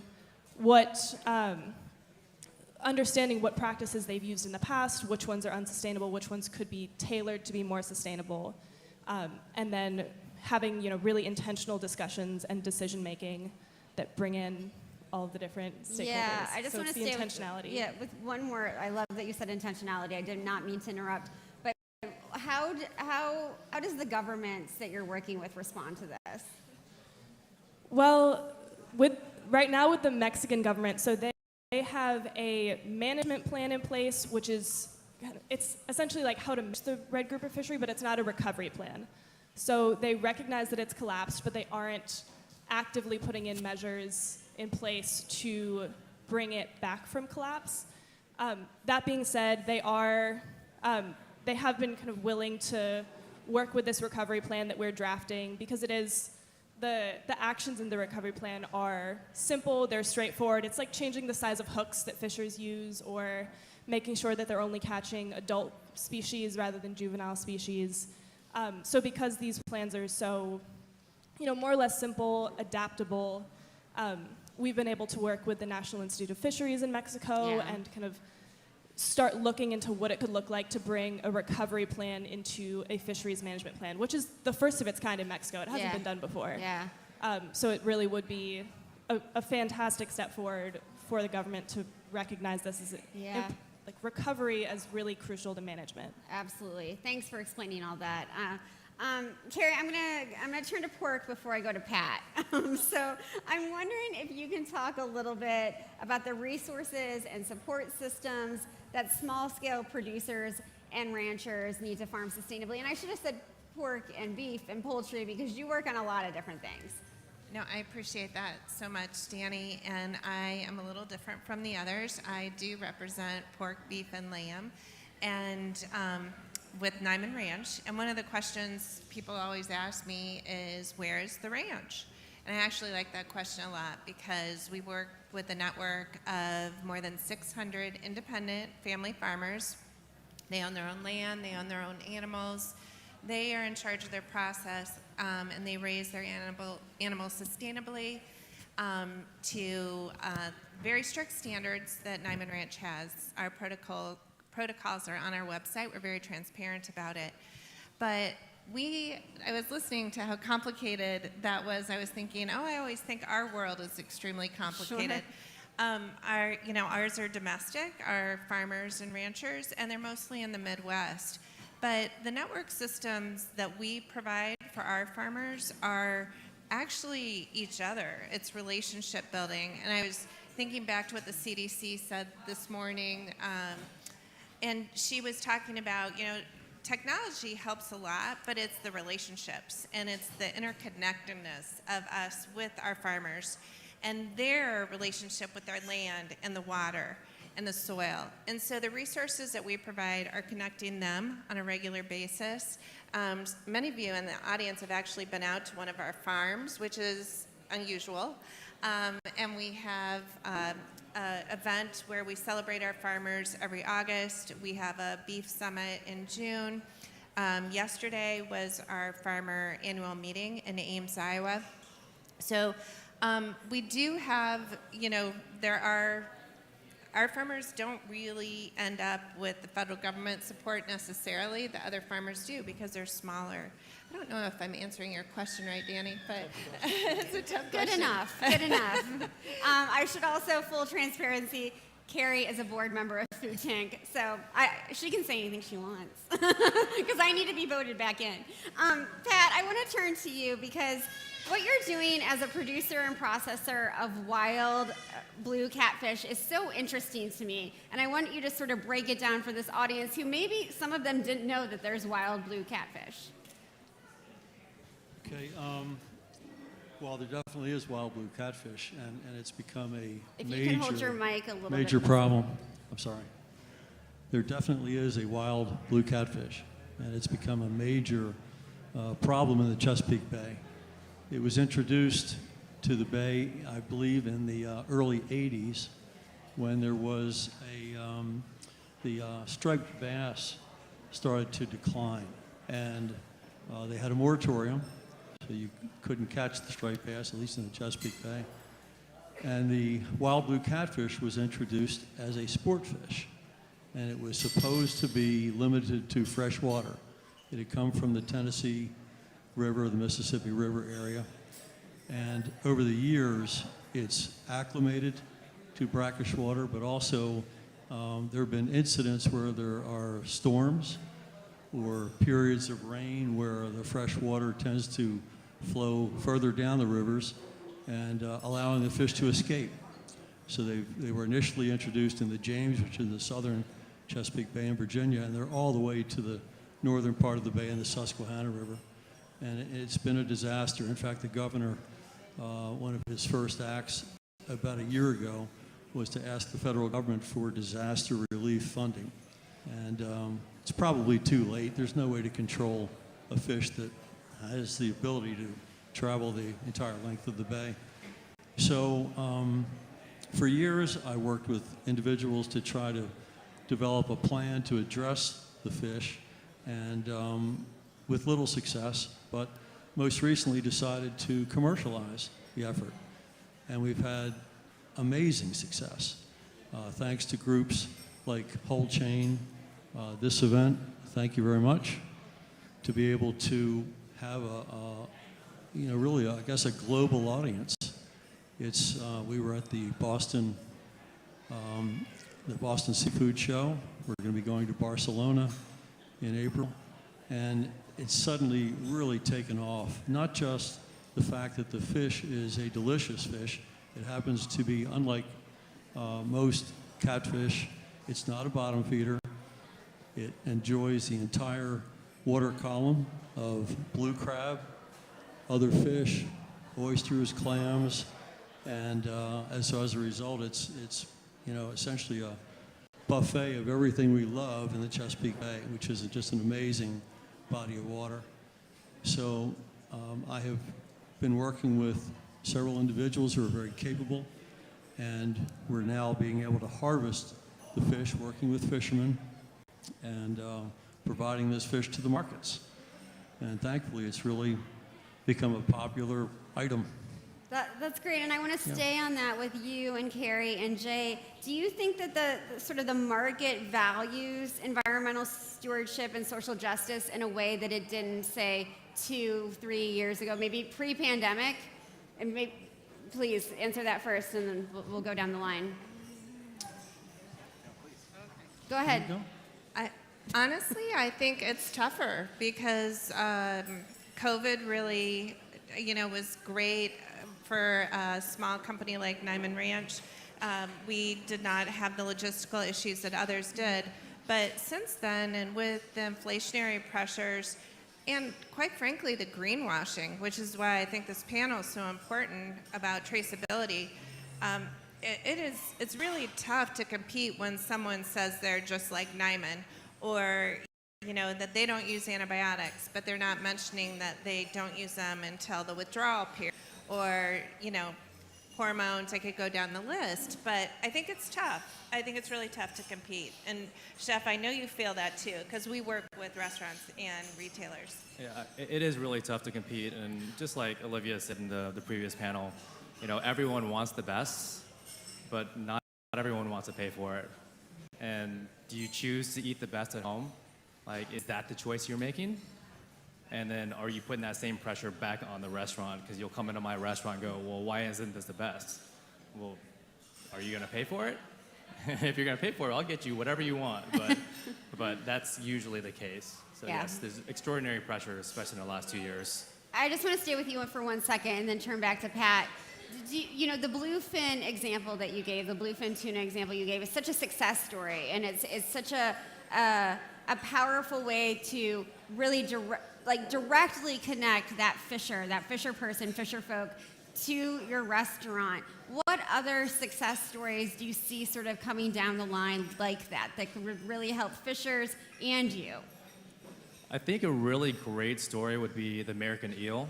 So I think most people don't know, but the elvers go for about $10,000 a pound. And you can only catch them in the second blue moon of the year. You scoop them all up, and guess where they go? China. They don't come here. They all go to China because they've killed all their eel. And there's a really great company called American Unagi, run by Sarah, that has found a way to have an aquaculture program for American eel. And it's things like that, and she's getting to a point where it's scalable and affordable.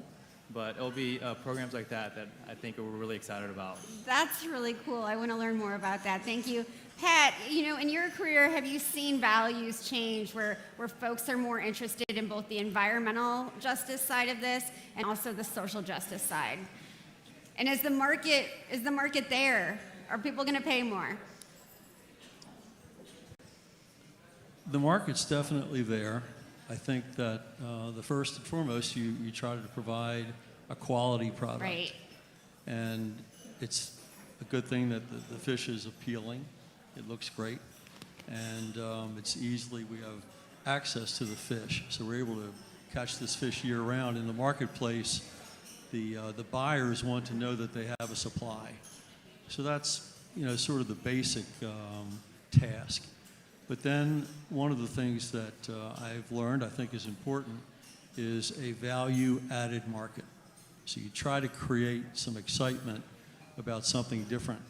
We're working on a catfish cake for the school systems. It's about to be approved in Maryland, and we hope to take that, beyond Maryland. There's also something that we've learned about recently, and I don't know too many of the specifics, but believe it or not, and I think this is more attributable to the Asian market. Mm. The Asian market is, just very interested in seafood. But there is a value-added byproduct market. So you take parts of the fish that we would normally not consider, and they have a tremendous value in the Asian market.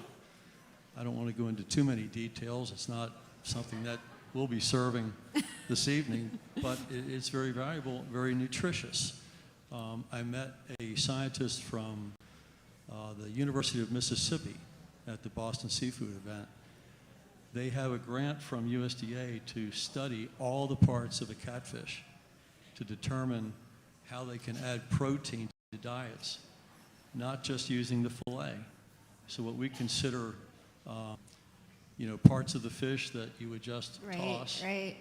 They're now creating some pretty inventive ways to use those parts of the fish to make really interesting.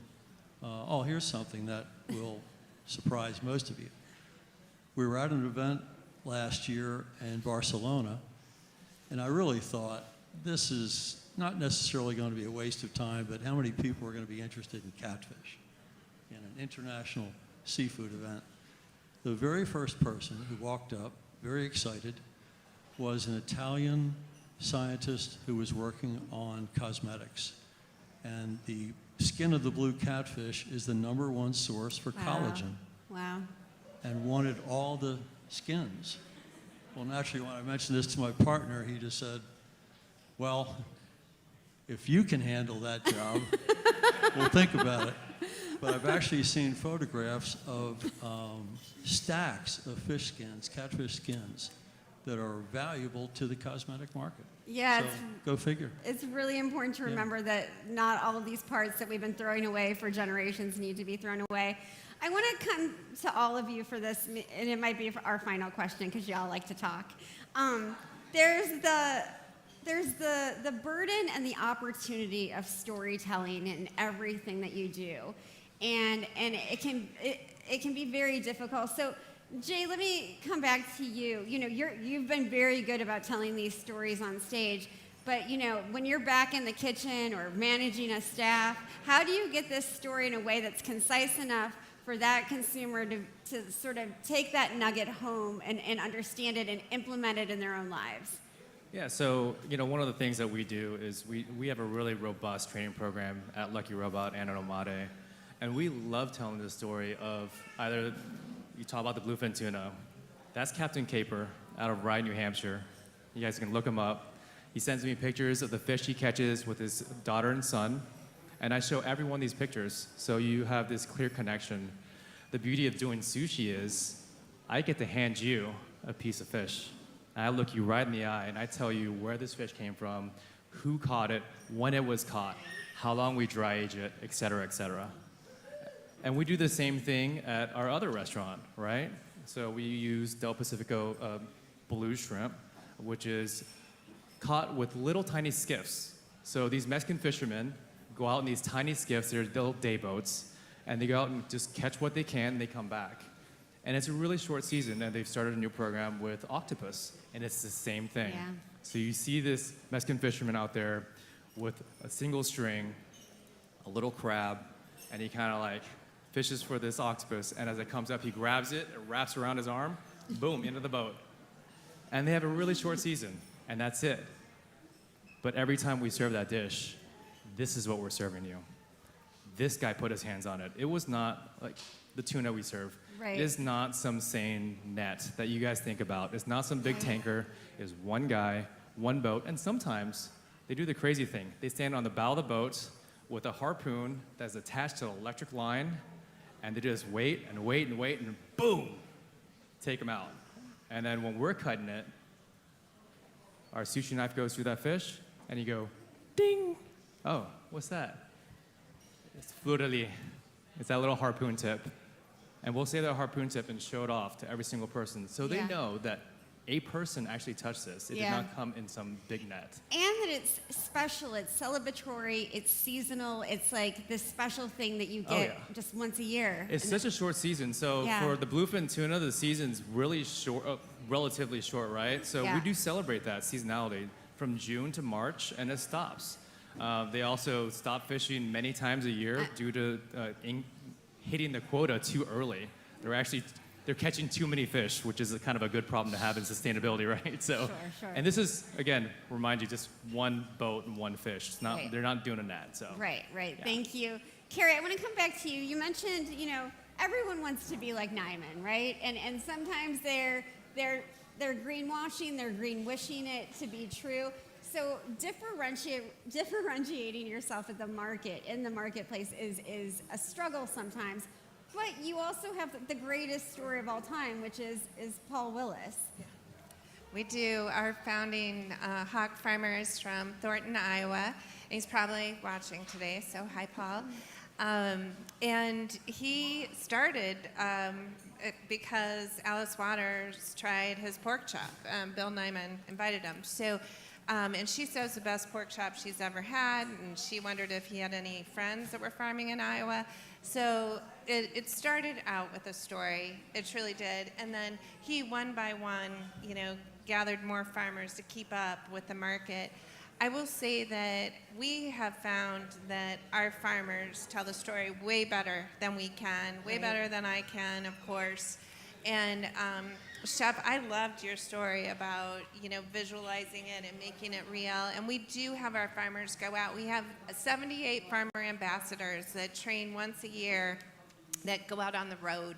And I think that is super cool for a brand to be able to do that. And they have so much fun meeting the chefs and meeting the customers and seeing what people are doing with their food.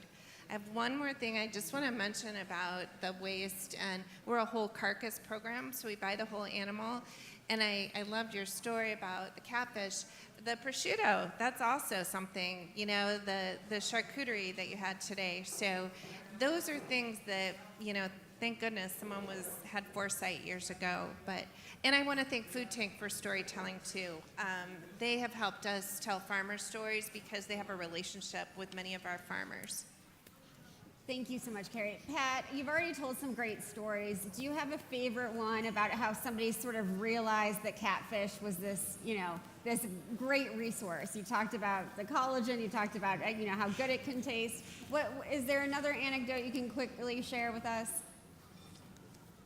Well, it's not good news, but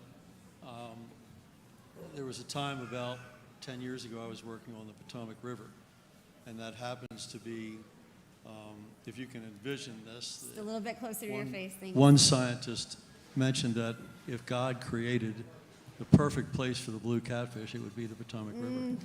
And they've grown to just tremendous numbers. And a fact that's cited is that it's 90% of the biomass of the river. So a river that once had crabs and striped bass and bass, you name it, all the great food items of the Chesapeake Bay, they're almost entirely gone. And that's just something that I think really hits home. It is. It's something. I live in Maryland now, and it is something we have to think deeply about, and about how to restore that to make sure that we don't see that happen or continue to happen. Janaya, you were placed in a position as an environmentalist, as somebody who's deeply involved in science, to tell a very complex story to all of us, and to, I think, and we forget this, so you're talking to policymakers, you're talking to scientists, you're talking to fishers, but you also have to explain to your members, to the people who donate monthly to the Environmental Defense Fund because they believe in the mission. It's sometimes very difficult to go through this whole process. Yeah, absolutely. And I mean, at the end of the day, we're an organization that focuses on science-based policy and environmental justice. And those come with amazing stories because, oftentimes the best science does put communities first, and usually there's no way to implement the best science when you're looking at ecological restoration and fishery management without listening to the stories of communities and, being able to integrate those. So, when we look to our members, when we look to our funders, we're able to bring those voices of communities who've seen tangible impacts from some of this work, from being able to bring a higher price for fisheries, for sustainably caught fisheries, and who've seen their waters restored and seeing fish stocks bouncing back. So we're in a complicated place, but a really lovely place to be able to tell so many different stories and to be able to bring those to so many different people. So thank you for having us. Oh, thank you to the Environmental Defense Fund. They deserve lots of funding, so if you have a few dollars, please give it to them, because they hired an intern like me who knew nothing. So thank you to all of the panelists.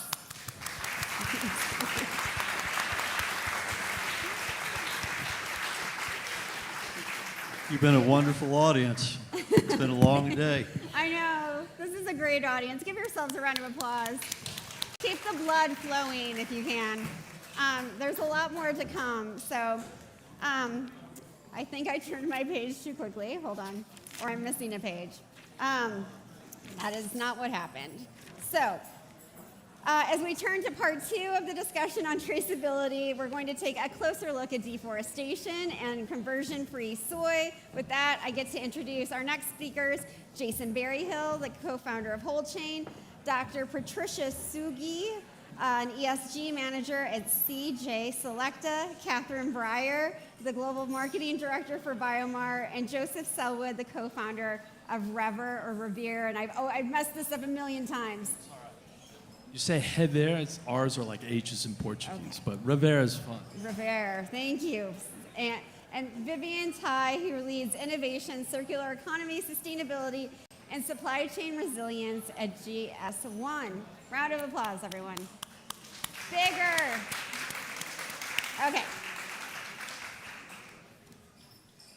Catherine, I'm hoping you can help explain that, not everyone might be aware of the link between aquaculture and deforestation. And I'm wondering how we make this connection.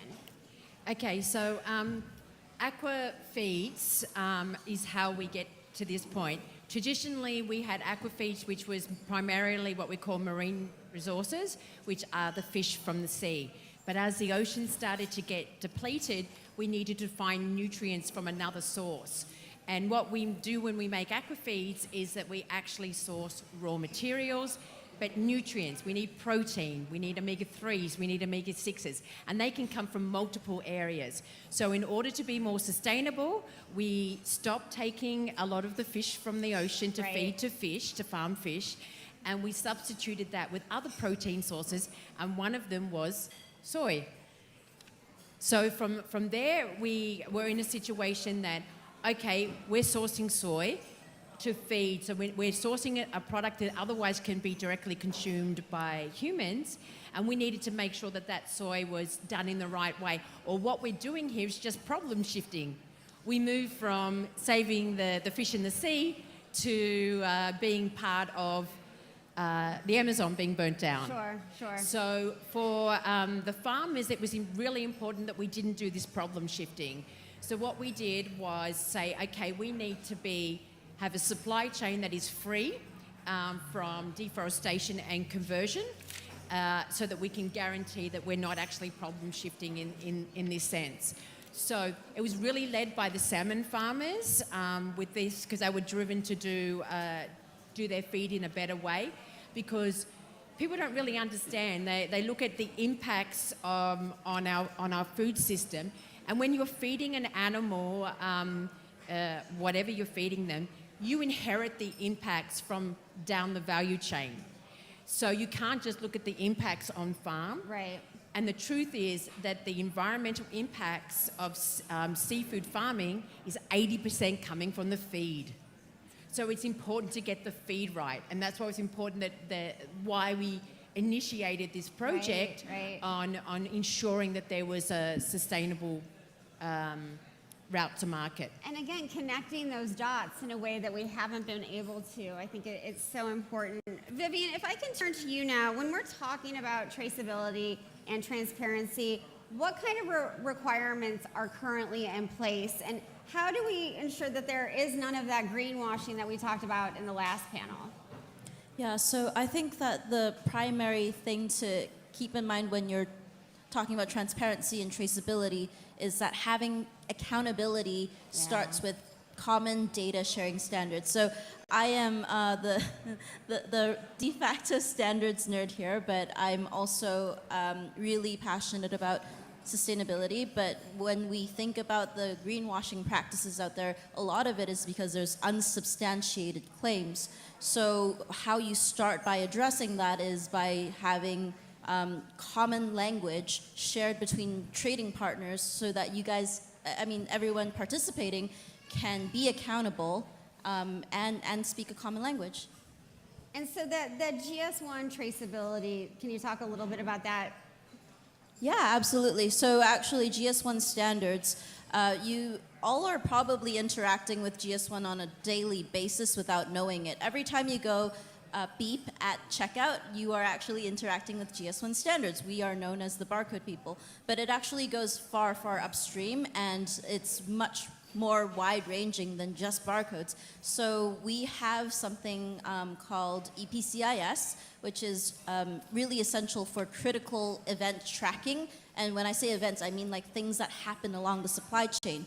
And why this is important is because when you have things that occur along the supply chain that need accountability for, you need that common language to start talking about these events. And one of the ways in which our standards are being used in a really significant way for food is through the Food Safety Modernization Act. So that's one regulation that's really putting the pressure on a lot of producers, actually. Yeah, thank you for all of that. Jason, for all of this to work, we need data, and we need really good data. And I'm wondering what role the data collection plays in supporting standardization and making sure that everyone's on this level playing field. Yeah, in many ways, it's actually the other way around in some ways, that the standardization supports the data collection. So I'll give you an example. If I were to send you an email and I have a Gmail, I don't first ask, do you use Gmail? Because I can just send you an email, and if you use Hotmail or whatever else, you can receive that. That's not true of many supply chain data systems, right? If one system speaks a different language from the other, then what you have is data silos, and that data can't pass along through sometimes very complex supply chains, which is true of feed, their ingredients, the connection then to aquaculture, and all the way to store. You're talking about a lot of complexity. So the nice thing about standards is it creates that layer of common language throughout the supply chain. That's extremely important in this particular circumstance, because if you can imagine, globally, aquaculture feed takes up only 1/2 of 1% of all soy, right? So it's a huge market. If you were to take an average grocery store, turn it upside down, about half of what's going to hit the ceiling had something to do with the soy industry, right? This huge market, if Biomar wants to make an ask of that supply chain, they don't have a lot of leverage, right? Because it's a small percentage. They're not buying as much. But if different players in these industries can start to coordinate around standards like GS1, what happens is they're all making substantially the same ask, which means we're going to collect more data in those supply chains, which is very critical. It's so simple, but yet so complex. I mean, you always explain it really well for me. Catherine, what Jason is sort of identifying is that you need to work with all of these different players. Can you talk about how your work with, with partners and collaborators sort of helps that system move forward? Yeah, so in order for us to make the first deforestation conversion-free supply chain, we actually needed to ensure that the two players this was particularly on a project for Brazil, we had two players come on board, and we actually needed them to have all their soy that they produce as deforestation conversion free, because we could not guarantee the supply chain. Because of the batches, there wasn't a barcoding and there wasn't traceability in place. So we said, okay, we can't guarantee whether that soybean came from that farmer or another farmer, and they all get then dumped into the same silos. We couldn't guarantee that. So what we needed to do initially was to say, okay, as a collective industry, not just Biomar, but the other two major aquaculture feed players came in and demanded that we're not going to buy from you unless you convert your entire supply chain. Well, that was fantastic. We did that in 2020, and now we have guaranteed that shrimp that's running around here is deforestation conversion free. We can guarantee that. But it's not a model for scaling up. And as Jason said, we're 0.4% of the entire soy market in the world. So it's not going to work. We need these standards and we need this technology in place in order to scale it to cattle, to chicken, and to other players. Vivian, what opportunities do you see for GS1 standards to continue that work, whether we're talking about deforestation-free soy or something else? So first of all, I think the FSMA 204 Act that I had previously touched on, that's actually a really significant opportunity across multiple commodities and foods. I think that actually sets a great precedence for deforestation-free products, because there's actually an act. I think it's called like Forest Act. Yeah, Forest Act 2023. It was introduced to the Senate, and it's a long process regulation-wise, but that is promising in hopes that we will be able to have more regulation around this, because if we sometimes if we just rely on grassroots efforts, it's not enough of an incentive, right? So we really would love to see more of a more robust regulatory environment for this. But getting back to your actual question on what other opportunities, I think that traceability is something that is table stakes. It's something that we cannot get away from when we think about sustainability again. And if you don't have standards, if you don't have a common language to communicate, if you don't have unique identification across your supply chains, then it won't work. Thank you so much for that, Catherine. I was just going to jump in. Regulation is definitely not enough. One of the situations we discovered was that actually Brazil has fantastic deep regulations on protecting the Amazon, but they found loopholes in the system. What we discovered when we were going out there doing our audits is that they were converting rainforests into cattle ranging, and they would allow it to be grazed. And then after the grazing, it was said to be grazed out, then they were coming and putting soy fields down on there. So it is conversion, but that was legal. So we found out that it's not good enough just to have those standards in place in the regulatory. We actually need to have the full traceability to know what things are happening out there. Right. That's why it's so vital to get this data, knowing exactly what farm, and then what has that farm been through. What was it before it was a soy field? You know, when did it go back to being a rainforest? And should it actually be converted back to rainforest? Absolutely. Thank you for that. Joe, I want to bring you into the conversation, and I'm wondering, where do you see the opportunities in aquaculture supply chains to encourage greater adoption of best practices? Best practices of traceability and sustainability. Yes. Yeah, like we said, we're going to start a pilot right now. You know, getting that information for grains, for feed, and being able to verify that information, I think opens huge opportunity. You know, if you look at kind of the amounts of protein that we need, it's massive. But a lot of that is available. We just need to verify that this protein is coming from areas that have not been deforested. Sure. By doing that as quickly as possible, then we can really concentrate efforts on hotspots, on where the attention really needs to be paid. And so we're starting a very innovative application right now together with everyone here. And Patricia, who's from CG Select, that couldn't make it, she had an illness in the family, where we're going to be doing exactly that. So we're going to be working with them in those systems in order to verify the traceability data according to GS1. So very quickly we can get large amounts verified. Jason, please. Yeah, and just to jump in on that, traceability is most important in particularly sensitive areas. Because imagine you're a farmer in Monte Grosso or in some of these areas where a lot of the deforestation is happening. If all of the market just starts to pull out of that area because of risk, then what happens is we really leave the worst issues in our world right now in terms of the environment to the lowest bidder, which is probably not a great place for us all to be.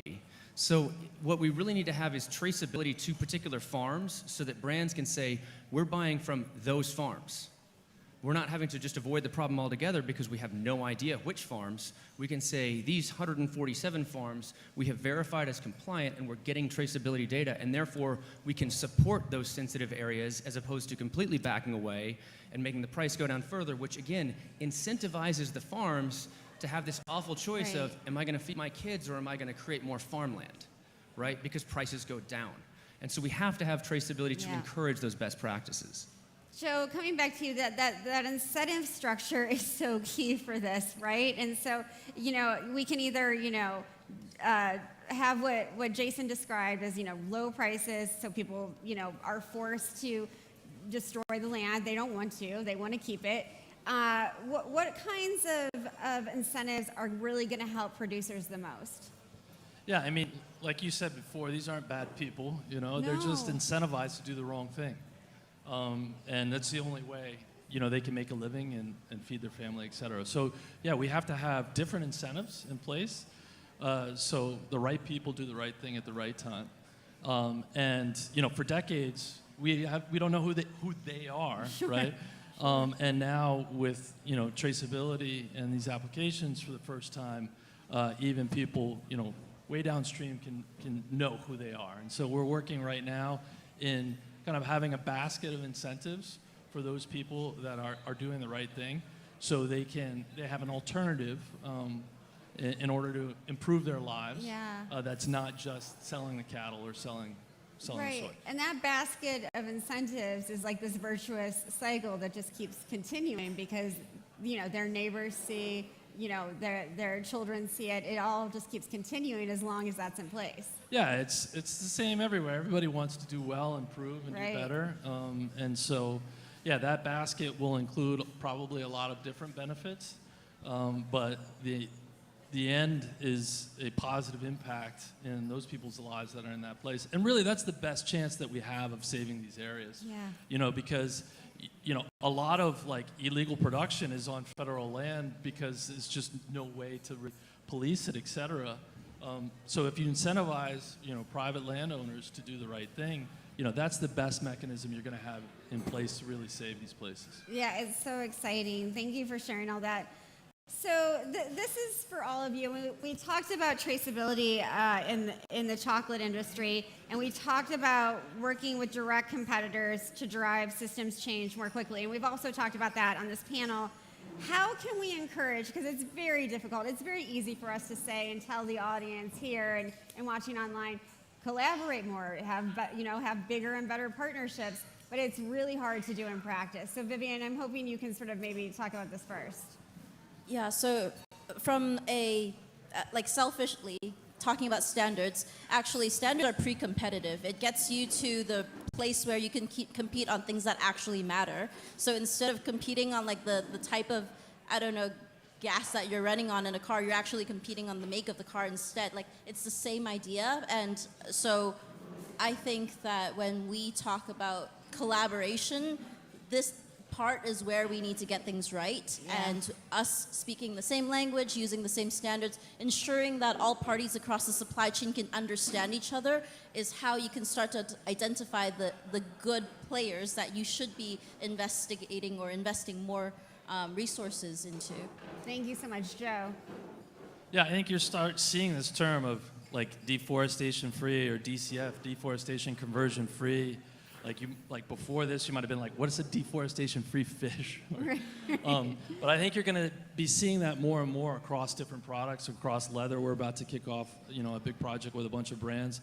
So I really think it's looking out for that and supporting, that aspect of your products. Thank you so much, Catherine. I'll just remind people that farmers are just farmers. They're not scientists. They do the wrong thing, not because they want to, but because they're pushed to the lowest common denominator. And that's price. So it's our responsibility to pay for the food that we get, for the retailers and chefs to demand that they do their job as the gatekeepers to allowing consumers, because it's very hard for consumers to even know. Could you imagine if you have to think to this kind of detail? I just do it for seafood, and I still don't know everything out there on every food item. It's almost near impossible. But we've seen some great movements. We did a responsible shrimp project with Ocean, from an Ecuadorian farmer all the way to Ocean French retailer, and Walmart just announced 2 days ago that they're going into deforestation-free, conversion-free seafood.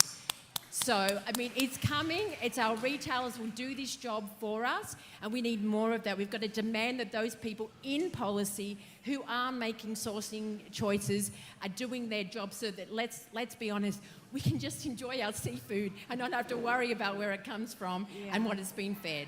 Jason, I'm going to say something before you speak, because you and Mark Kaplan have been such leaders in this space. And I want to thank you for that. You have helped me understand traceability and transparency in so many different ways, and the power of data and the right data and being able to use it effectively. So thank you for that work. Now you can answer the question. So something I've said in the past is that good brands, they avoid problem areas. Great brands actually engage in them. They invest in those problem areas. We need more great brands to take lead and invest in some of those challenging areas. The only way they can is to have traceability back to the individual farms. Yeah. They can't possibly do so if just they know there's material coming from a huge, area-wide who knows what. They need to be able to invest in those specific farms, which means we need traceability. And I think we're seeing more of this. And as those take lead, you'll find exactly what Vivian said. Traceability will just be table stakes, and we can start to invest in other things and ways to use that data to better use our natural resources. So. I can't wait for that day. Thank you to all of the panelists. Please give them a big round of applause.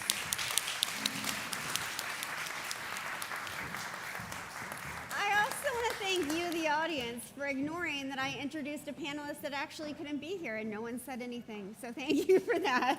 Give yourself a round of applause, audience. Thank you. So in these next few panels and fireside chats, we're going to continue to look at the power of film to amplify solutions and stories of success. So for this first conversation, we're going to talk about how farmers are working toward climate resilience. Joining me for that discussion is Alejandra Sanchez, the Corporate Sustainability and Social Impact Marketing Manager at Driscoll's, While Alejandra is taking the stage, we're going to show a clip from Making Waves.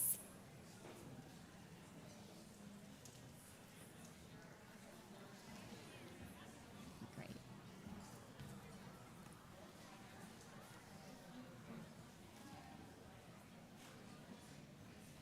It's coming. Climate change has affected our berry farm. The biggest area of concern that I have is water resources. There is 100 to 200 years of water left in this groundwater basin at the current rate of extraction.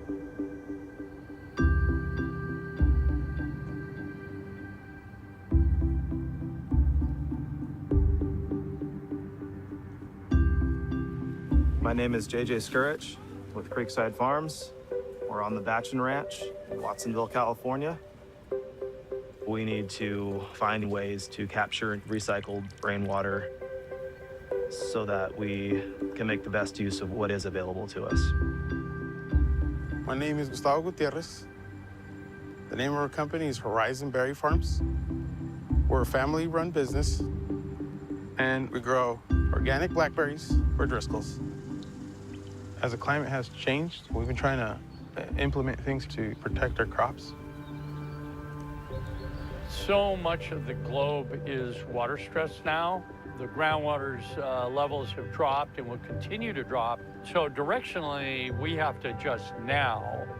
A single approach isn't going to get it done. One of the techniques that I'm most proud of here in our farm was conservation tillage or no-till. What I'm doing now is pruning, getting rid of the old growth, stuff that we already harvested. All these canes will be mulched here in place.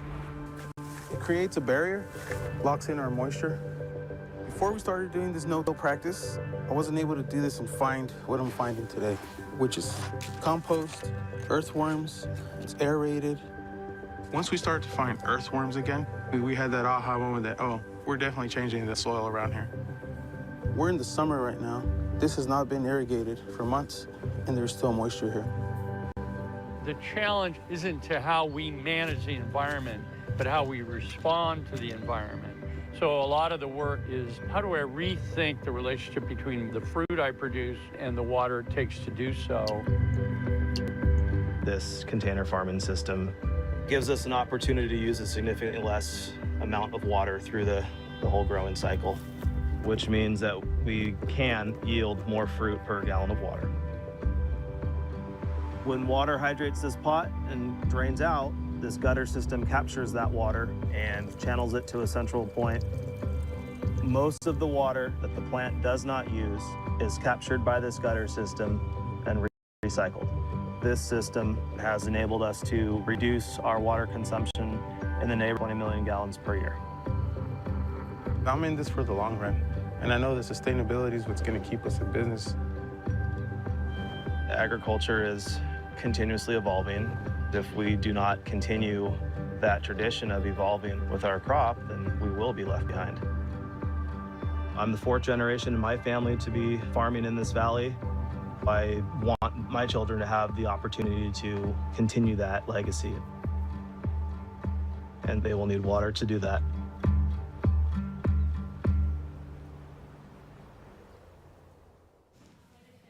Round of applause, please. Alejandra, I think what this clip or this film illustrates for me is that there is a huge, huge need to respond to the climate crisis in California and elsewhere in the world. And farmers are facing a lot right now. So I'm wondering if you can talk about the Recharge project that Driscoll's is working on, and really what was the inspiration behind it? I imagine it was these families who are doing the best they can. Yep.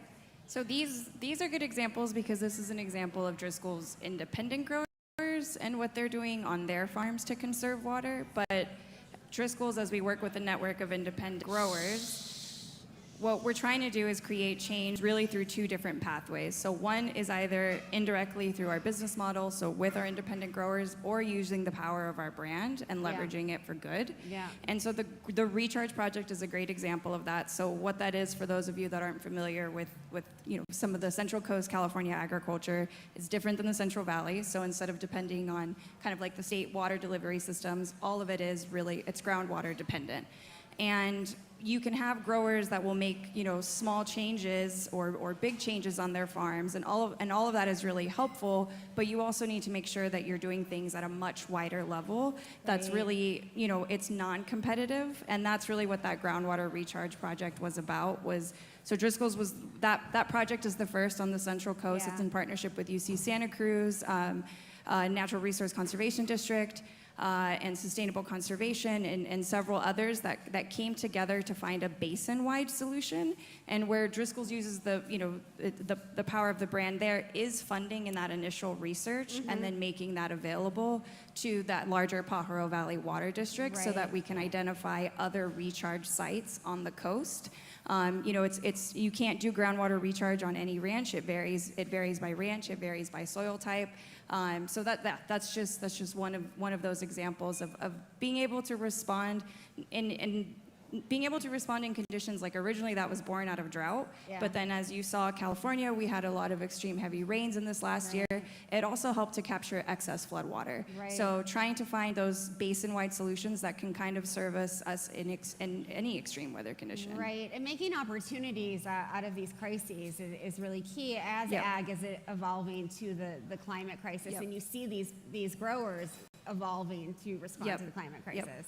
Really, really important. And one of the things that you brought up, I think, is also important. This isn't just Driscoll's, right? This is all of these different partners. You're working with UC Santa Cruz, right? Yeah. You're working with all of these different institutions who only make it more collaborative and stronger. Totally, and that is what we try and do in any of our growing communities. So Driscoll's, we do farm outside of California. We also, we farm globally, 22 different countries, and these solutions look different in each growing region, but they are really based in these community-wide partnerships. Not cookie cutter, but definitely based on communities and listening to them. Yep. Really, really important. I wonder, for you, what does success look like when you're working with these communities on these different kinds of projects to respond to the climate crisis? I'm sorry no one can hear me because this keeps falling. Success looks like even if these solutions, they're not just on Driscoll's own farms. Those are, and not even necessarily for berries. So for example, in Mexico, some of the projects that we do there is with the International Center for Maize and Research Center, and that's for sharing watershed solutions or irrigation practices, conservation irrigation practices with growers that aren't even berry growers. So success is making sure that you are able to find, take off that initial risk from growers and try and find scalable solutions that are, for that entire region, not even if they're not berry growers, for example. Yeah, and it's so important that it really has to work for the farmers. It can't just be like, we're gonna throw an innovation at you and, we're gonna experiment. It has to be something that you already know works in a lot of ways. And that's one of the benefits of us also being able to have, I think, our own research farms. So, and being, they are our proprietary varieties, and they're based out of Watsonville. We have one of our research farms. So for example, in JJ's video, you saw a lot of the container production. That, we had a farm, we have a farm there where growers can kind of pilot at a really small scale to kind of take those lessons in a less riskier environment and then kind of make those decisions of what practices they want to take back to their own ranches. Yeah. So that's another kind of like that risk offsetting that we try and provide. Sometimes even if it's not that, then we're taking those solutions to different research farms. And that kind of risk offsetting helps farmers take on these new sort of practices in a way that they couldn't before. Totally. And one of the folks mentioned earlier is that, you don't have the amount of funding that's going into cooperative extension, agencies, which is a predominant still source that growers use for that, for that information. And that's one of the gaps that we're trying to fill. But I think, this session being ahead of a lot of the other short films that you're about to show, and I'll specifically give a nod to Kiss the Ground and now Common Ground, which is that we looked at consumers, which, finding that consumers' main source for sustainability-related information is from journalism, it's from TV, movies, and YouTube. Farmers and growers are also consumers, and Gustavo, who's featured in this film, one of the things that he expressed, which isn't caught on here, but one of the things that he expressed in his interview, and even independently from that, his son expressed in an interview, was that their access and inspiration for regenerative agriculture came from Kiss the Ground film, and that on weekends they kind of went into a YouTube rabbit hole. So you're kind of trying to, like, these films aren't just inspiring, some of the ones that we're going to see later tonight, they aren't just inspiring for consumers and changing kind of the decisions or choices consumers make, but they have the potential to also inspire and change the choices that farmers make. Yeah, that's such a great story, and thank you for sharing that. I know the Common Ground, Kiss the Ground folks will be so happy about that. Can you talk about the resources that are available for Driscoll's growers to do different things and to make sort of more successful changes on their farms when possible? So one of that is so one of the things I mentioned is we do have our research farms located in all of our major growing regions, but then at our headquarter ranch, in Watsonville, that is where we give opportunity for some of the growers to pilot that at a much smaller scale.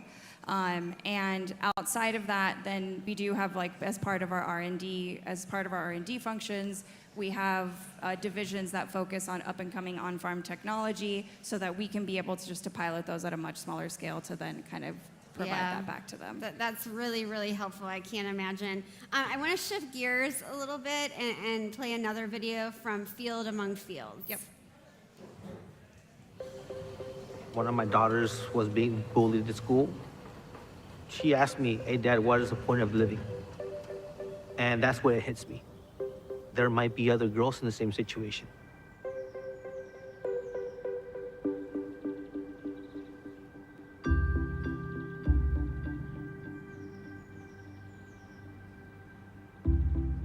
Watsonville is known for growing berries. Families here work long hours. So when our kids don't have that family support, they look for somewhere else. The field is a way of providing that solution for the kids. My name is Luis Guerrero, and I work for Driscoll's. We're at the San Miguel Canyon soccer field. This is where a lot of the local teams come to practice. The soccer fields are limited. Having a field that we call home, playing here, seeing the farm workers working, it's something that the girls cherish. The field came about when Manuel wanted to build a field for their farm workers. Vi la necesidad de tener un lugar para practicar soccer para los trabajadores de nosotros. Eso fue como inició este proyecto con Driscoll's, ahora solamente para equipos de niños. Mi idea para esta comunidad, me gustaría mejorarla, dejarla mejor de cómo la encontré y en proyectos como estos, ayudando a los jóvenes. Pajaro Valley United is a club that was founded in 2007 with the purpose of serving our community.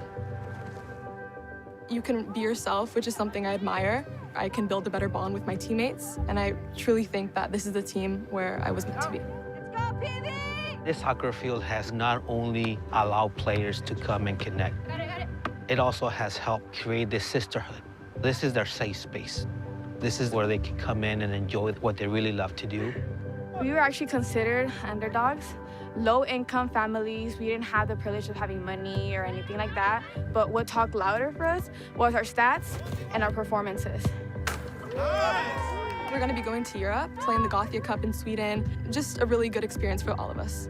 4 years ago, I took one of my teams to Barcelona. If I asked each player what was the score, they may not remember the score. But do they remember the experience? My God. It's a different kind of bonding than just going out here. It makes you feel like you have something else, like you can accomplish anything. Due to the struggles that we have in our community, we just push hard, we work hard. That's where dreams are built.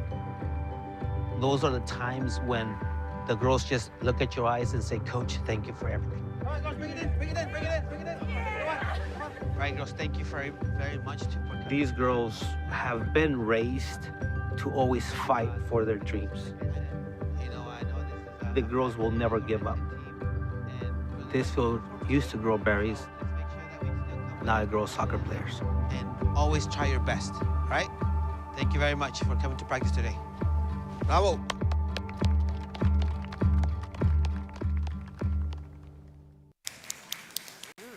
So what I like about this, so it started out as a soccer field for, farm workers to, play and have fun, right? And it really evolved into something else. What did that evolution look like? Yeah, I think just taking a step back of like the film in this story supports a much broader piece of the entire campaign of One Family, One Earth. And as part of that, one of our, it was born, the entire campaign is born out of a way of just like, how do we bring our vision to life of becoming the world's berry company and enriching the lives of everyone we touch. And when I say the world's berry company, I don't mean like the largest one. I mean that you're the berry company that consumers are going to choose and trust to bring home to their families, and that growers are going to trust to grow their family businesses alongside yours.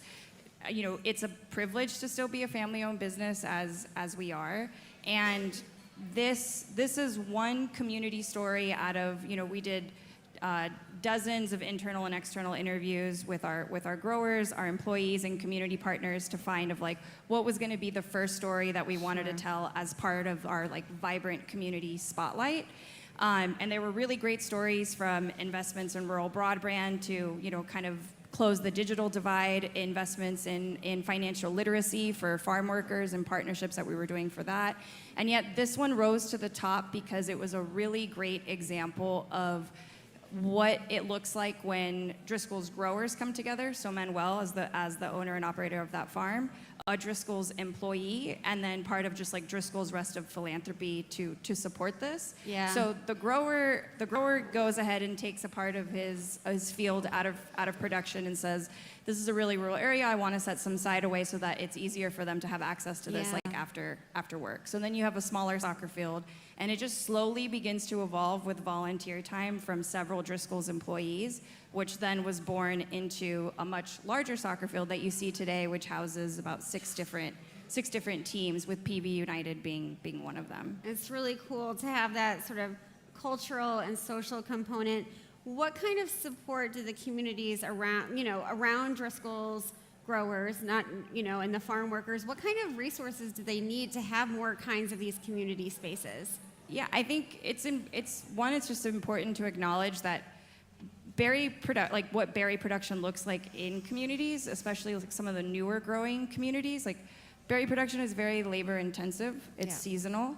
And in some of the newer growing regions, you have to understand of like, what is that additional like seasonal labor or that new production system look like in terms of maybe adding additional constraints on community resources. So taking a step back and saying, what if we're going to be here for the long term, what are some of the environmental and and social issues or social pressures that we might encounter, and that really varies by community. Yeah. And so each community kind of has its own focus areas of where we choose to invest in. But I think consistently across the board, what we've seen is just like, access to healthcare, like preventative healthcare resources, and having safe spaces for kids to learn and play really is consistent across. And so this was one of many of those. Yeah. I think coming from a rural ag community and a farm working family myself, I could speak to that. Parents work really long hours. Yeah. They do. Our parents are out in the fields a lot, and it can tend to put a lot of responsibilities on kids at a really early age. That's what Luis, our employee, really saw of that. I want to create a space so that the girls can come and be kids, that these girls have a chance outside to just learn about themselves, to learn from each other, and have new opportunities, even if we're in a rural community. And that's, despite of it being agriculture, it's a rural community. And so this field and this team has, created opportunities for girls to have collegiate scholarships. There's a couple girls who have gone on to play for the U17 national team for Mexico and for El Salvador, That's just coming really out of cool. that. That's really cool. Round of applause, everyone. You and I have talked about this earlier, and it's been talked about earlier today, but can you talk about how Driscoll thinks about sort of the connections between social well-being, which we just saw, and environmental resilience? Sure. So I think, in some of the areas, I'd say like Mexico is a great example where we look at what are some of the community-related issues that we're, even outside of berry production. So for example, like deforestation is a topic and an issue in some of the growing regions where we're at in Mexico. And we see that as like, even if it has, it's separate from berry production, but we're operating in very near areas, that is a threat to the communities that we're in.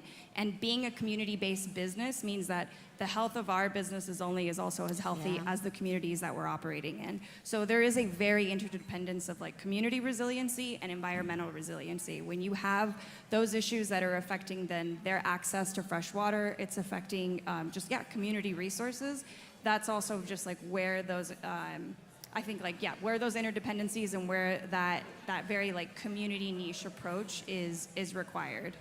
I'd love to hear how you personally sort of in this work, and you've been doing this for a while now, think about the urgency of the climate crisis and how it relates back to not just the company and profits, but these communities depend on berry growing. Say that again, sorry. How do you think about the urgency of thank you everyone, the urgency of the climate crisis sort of personally, right? And you've been doing this work for a long time, and I know this is something that's important, and things are going to change for a lot of the growing communities for Driscoll's. What's sort of top of mind for you in making sure that, we've talked about how farmers can evolve, how growers can evolve, how workers can evolve. What does that look like?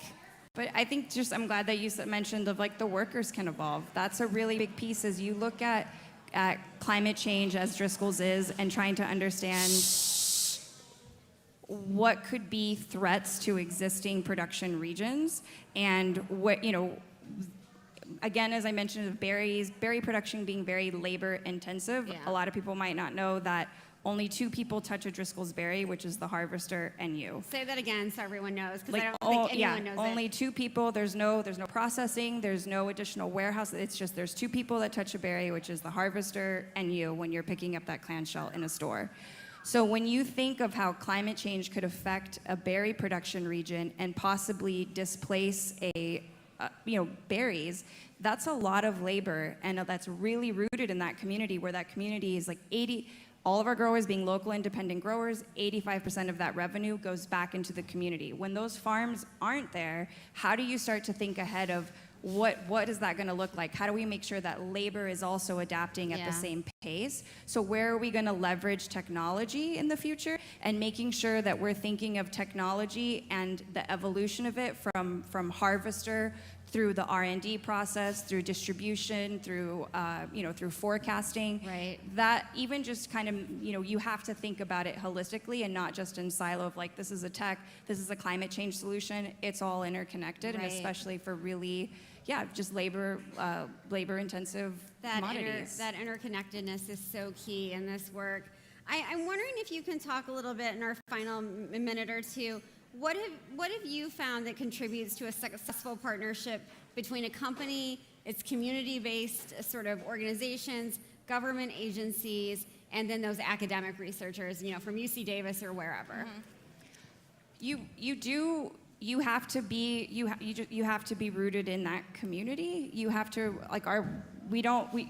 yes, we work with some national partners. The partnerships really vary. I think that you have to be willing to have those pre-competitive conversations. So we do that in a lot of our growing regions especially around topics like water, especially on topics of like community infrastructure. And that is where you're not just gonna have a one company solution. Yeah. And even here of just like part of the reason of why we chose to highlight both Gustavo and JJ instead of choosing just one grower and going deep was that even though they're both farm in Watsonville, and their farms are only like less than 10 minutes apart, their diversity of like how they got to agriculture, their diversity of thought, their diversity of practices, like all of that is going to be needed to get out of a climate crisis. You're not just going to be able to have one solution, and I think like that was just one of the great highlights of being able to show that there are different approaches. What a great point, diversity of thought. My final question in our 48 seconds left.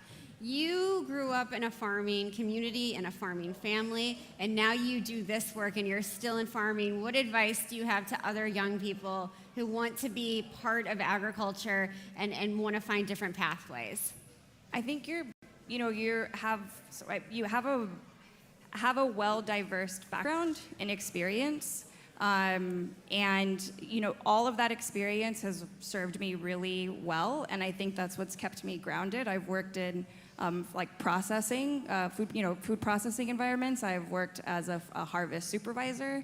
I worked farmers markets, and all of that I actually bring into this role to make sure that I keep that kind of like broad perspective and stay grounded. Diversity of actions.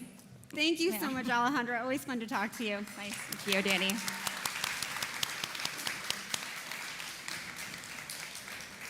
So now we're going to continue this theme of young people and how they are mobilizing to tackle both food waste and hunger. So I'm really excited to share with you the inspiring short film Abundance, which tells the story of the FarmLink project. Before that plays, we're going to watch the trailer for the new documentary film called Holy Shit, Can Poop Save the World? This film can be rented right now on Vimeo, so enjoy both.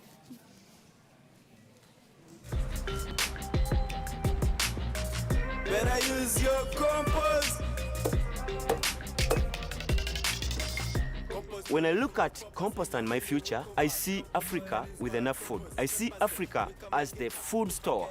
I see Africa as the food basket. Better use your compost. We are using it on green pepper, bananas, some perennial crops like coffee. And from a renewable raw material, feces.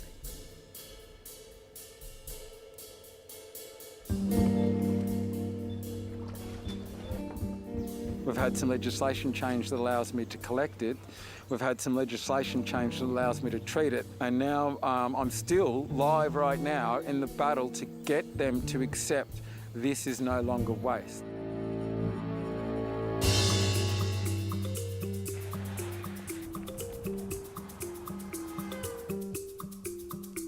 Es ist schon beachtlich, dass das vor nur wenigen Wochen menschliche Scheiße war und jetzt eigentlich ein bedenkenloser Recycling-Dünger ist.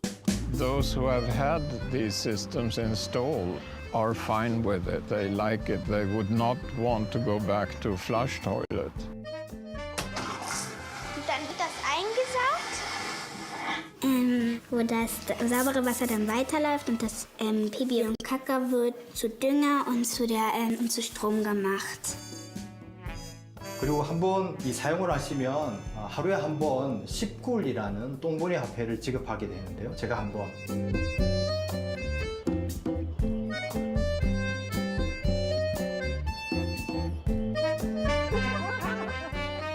Devenir une vieille dame dans un endroit où on s'occupe de sa merde, moi je trouve ça génial. This proves it's possible to make shit into soil. There it is.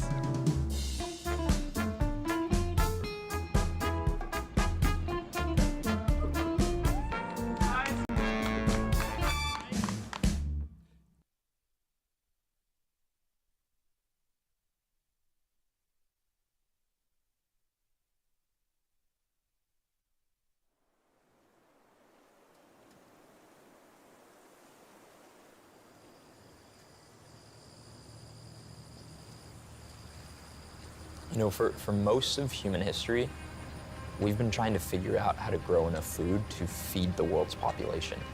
Literally, we've been living in a food-scarce world.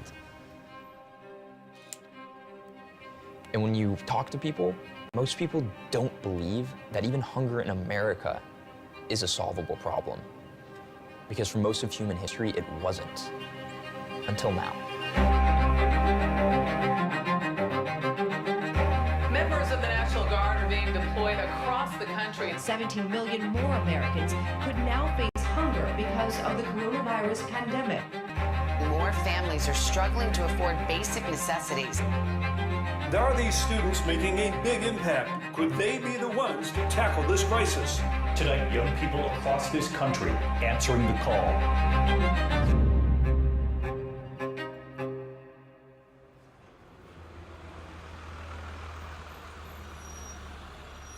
I think we basically had a 1 or 2 month window that we had to start this project, and if we missed that window, I think this would be a different story. Every college student across the country was feeling the same thing, and it wasn't just hopelessness, it was feeling completely powerless. A lot of college kids were in a similar situation of wanting to find a way to go out and help, but then not being able to leave our houses. And I almost think that this sense of not knowing, enabled people to do things that they wouldn't have otherwise. I distinctly remember there's one image that really was the launching of this. I think it was the Pittsburgh Food Bank. Hundreds of cars lining up for the Greater Pittsburgh Food Bank before it opened yesterday. And it was this drone shot going over a freeway pass with miles-long lines for cars, and more than half the people were turned away that day.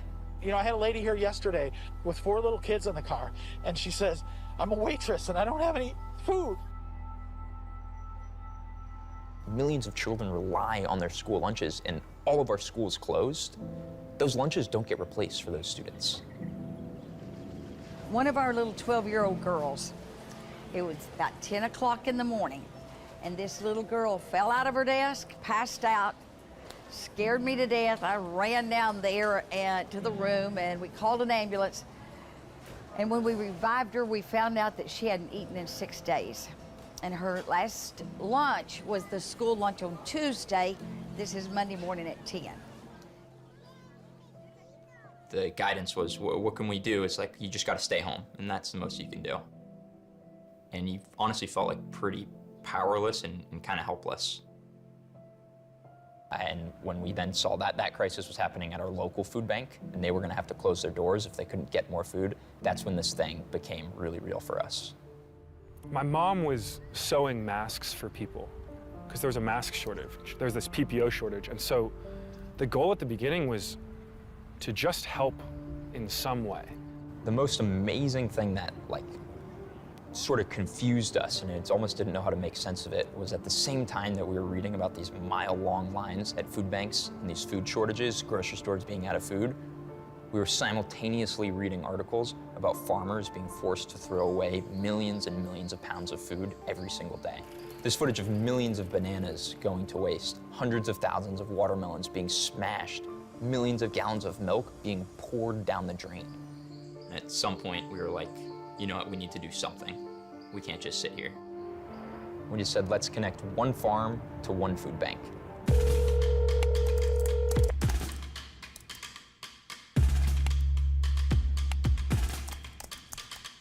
I'm James, I'm a college student. I'm gonna get hung up on, how did you get my number? Who gave you this? Delete me from this list. I just called a school bus company and was like, can we move food on the buses? They said no. No surplus, not here. And I hopped on Google, and for 4.5 hours, wrote down every farm that I could find that had been written about. How is this possible? 75 farmers, and not a single one of them has had surplus food. Talking to all these farmers, they don't have anything, and yet I'm reading of this a massive surplus. Oh no, it's not just that this is hard, but we were actually totally wrong about this whole thing. I mean, it just wasn't even close. Just when we were losing hope on this idea, that was when the problems started to get worse. 1/3 of college students are food insecure. I guarantee you, people don't know that. So I'm a sophomore at UC Berkeley, and I'm studying the super niche major, honestly. I've never seen it anywhere else. It's called Society and Environment. My background is the reason I am trying to pursue anything in this environmental field. Growing up, my mom worked in the fields. You go in before sunrise and you come out after sunset. you know, they worked hard, and then there wasn't that on the table. We would walk in the neighborhood of like where there was apartments, and all the apartments had like giant dumpsters. So we would go like look through the dumpster, and like, cause I was small, she'd be like, you go in there. I would, like, if there was like unopened stuff, we would just take it, or like clothes or whatever. So it was always like, what is this system? Like, what the heck, you know? I mean, food is, right, the most basic element for life.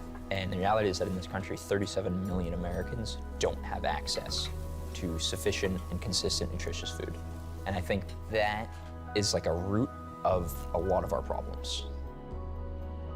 I saw this article in the New York Times, and it focused in on one farmer specifically.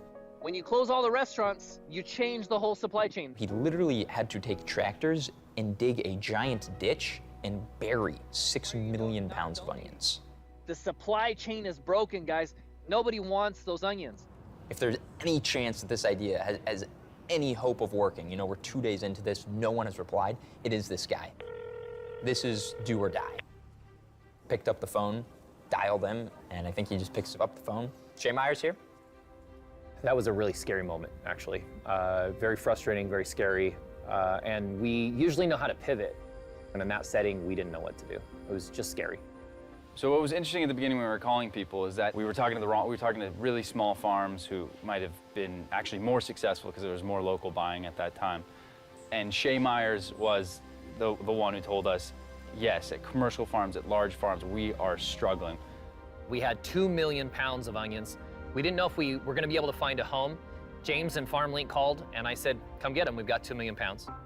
You know, we go pick up that U-Haul, we strap this bed sheet, you know, duct taped onto the back of the side of the car. It says FarmLink. We pick up those age of students, we drive to the farm, we deliver them to the food bank. After we got in touch with Shay, things happened very quickly. I mean, the first 2 deliveries, both with us driving the U-Haul for the eggs and the delivery from Shay, came back to back. My name is Martha Barajas. I'm a longtime resident of Compton for 50 years. This is how I feed my family. And not only my family, I feed my neighbors and thousands of cars.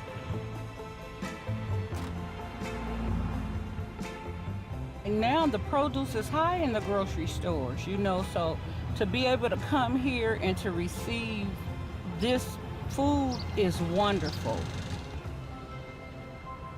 We had so much to learn so quickly.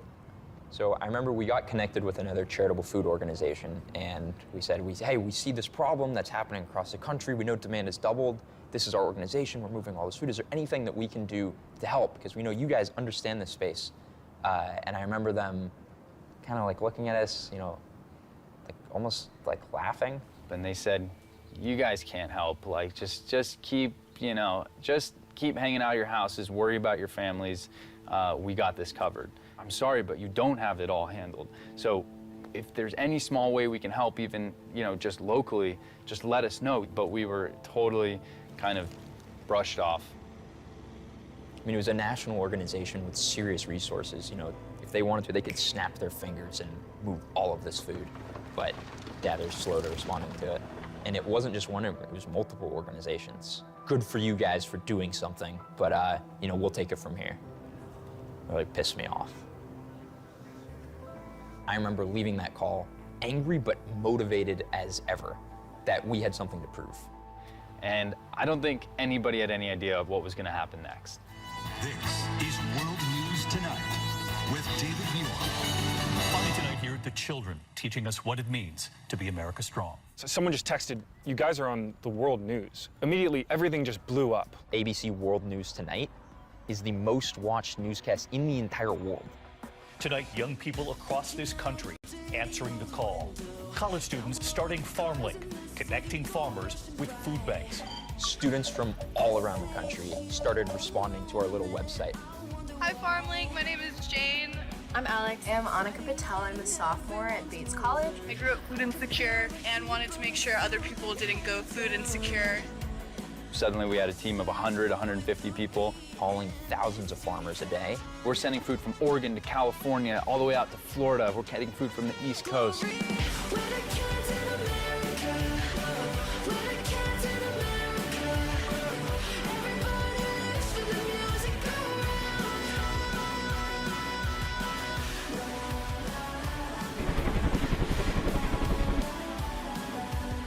All the adults in the world haven't figured out how to end world hunger, but these college students aren't willing to take no for an answer. Like, that gets people's attention.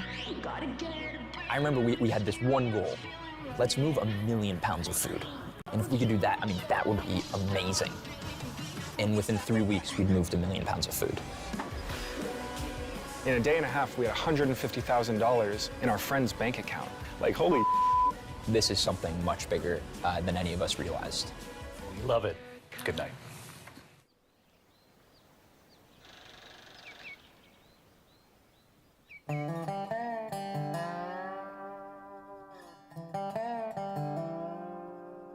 Now this is the crew I've got to work for me, and you talk about pains in the rear, we got them. And that man right there, I hadn't seen him do a day's work in 6 months, so I'd like to get him on camera for sure. How you doing, JR? I'm doing good right now.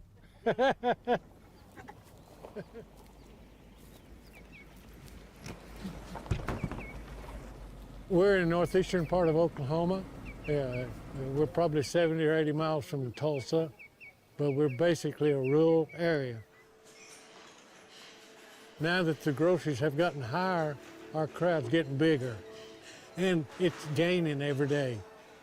We're getting more now than we were 2 months ago, just because of the price of food.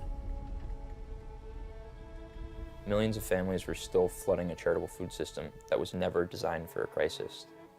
At that time, we'd moved 1 million pounds of food, but the thing was, to really change things, we'd have to move 100 million pounds of food. And it was like, how are we gonna do that? Because our whole team, we're in school right now, half our team is in finals. Hey, it's been a week, we haven't moved any food. Hey, it's been 2 weeks, we haven't moved any food. Is this really gonna kind of work? It definitely settles in. Hey, we have an important role to play here, and we need to step it up, and we sort of need to put, school and life and all those other things on hold, and this is what we need to be focused on right now.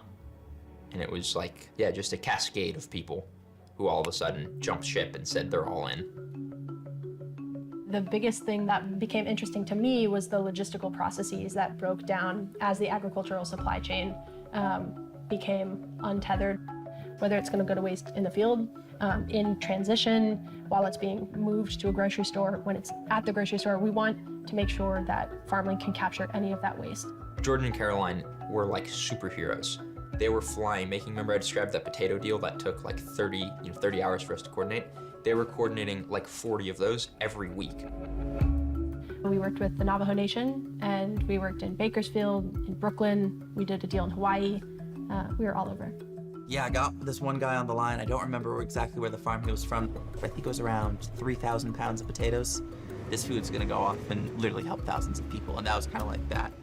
Oh shoot, like this is the impact that this organization can have. The missing link is just the transportation. It's the logistics to get it there. And that's what we can do. I think what we started to realize is, well, like all of FarmLink, all the students, we were united by one mission.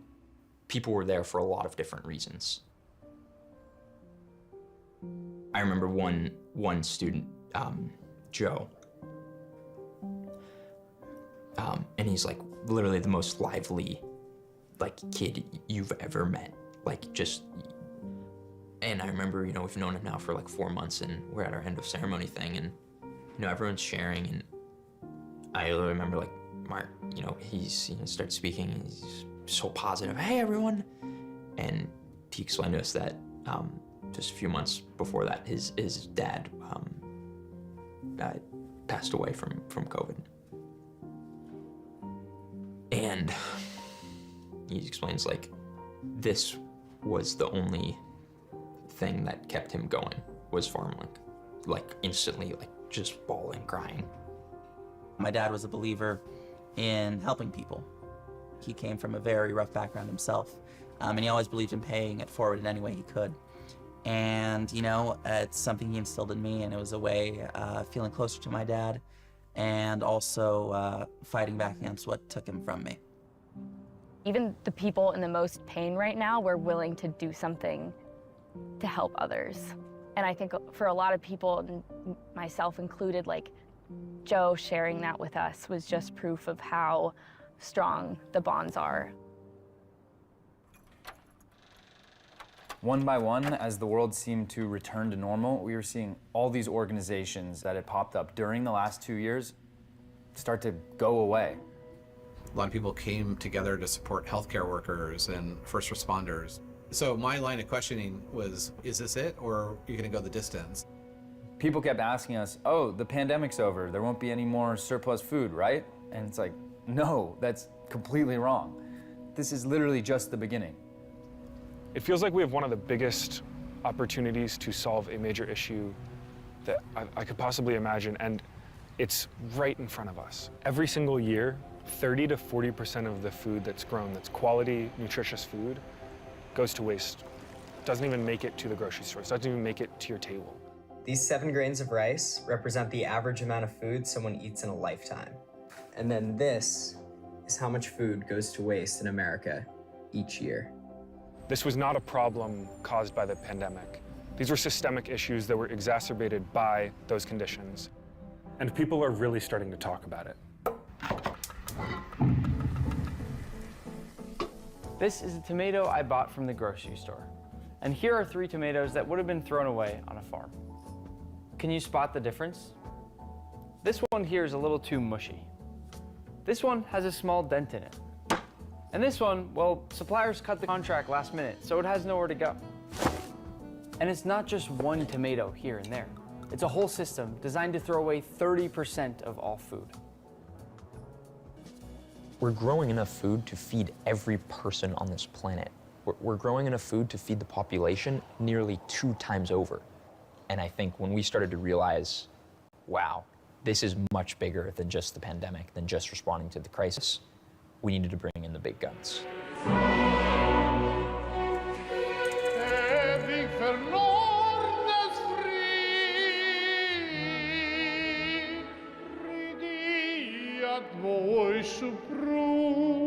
My name is Luis Fernando Yepes.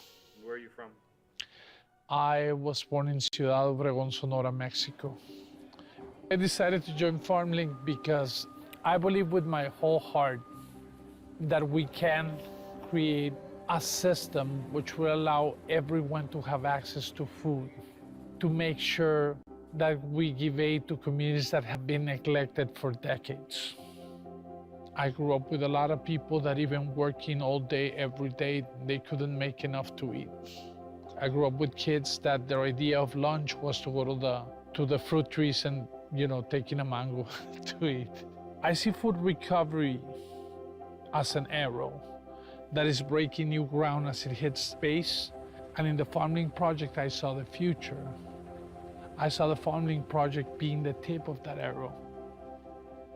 There are people who are experts in their domain who are choosing to join FarmLink because they view it as this movement for change.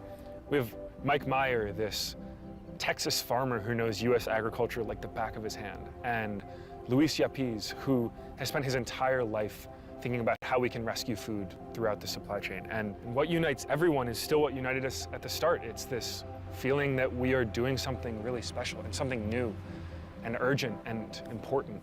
Mike sent us this memo, and you know, you start to go through it, and it shows us one county in Texas, and population this many people, percent food insecure, this many percent. All of a sudden, you finish this math, you follow it, and for $75,000, we can solve hunger in that county. And I remember Mike just going, "We're going to do this block by block. We're going to do this county by county and state by state, and we actually can bring an end to this." This was just a project to help our local food bank.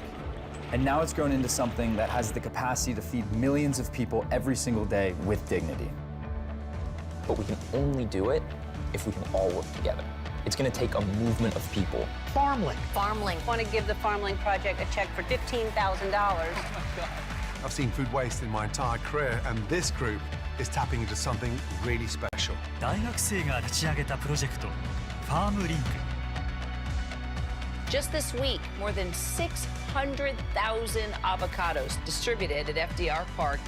1 million pounds of food. Farmers and food banks telling them they are grateful. People don't think students are really capable of anything. I'll leave this to the adults. As of yesterday, we've saved 60 million pounds of food. And I think what we really believed was that in times of crisis, it's young people who step up to lead.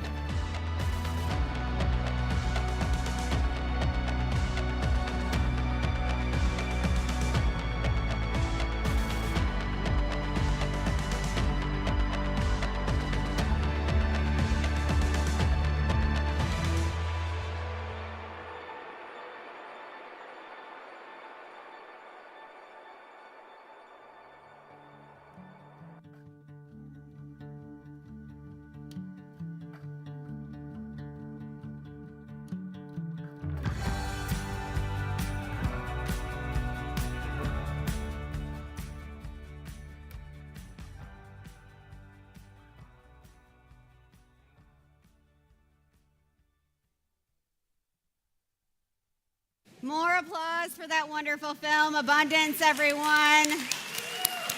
Woo! I am so excited to talk to the leaders behind the work you just saw. I get to introduce Ben Collier, the CEO and co-founder of the FarmLink project. Round of applause.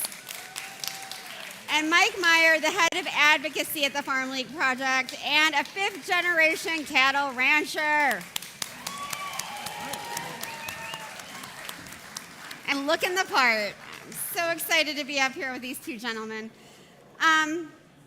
Thank you for all of this work. I just need you both to know how grateful I am because it's so inspiring. So I want to start with you, Ben, and just, you know, we saw some of it in the film, but can you talk about the early days of the FarmLink project and, you know, what you were trying to accomplish during this very awful pandemic?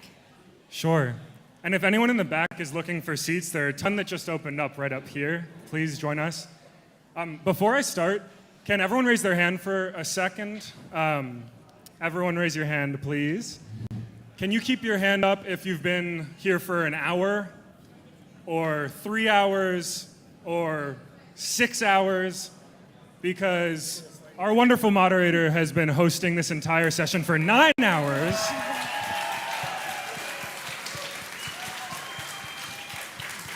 And I think that's crazy. I'm not sure I believe him, but I also want to shout out to Mode in the back and all of the work that they've been doing for more hours than I have been here.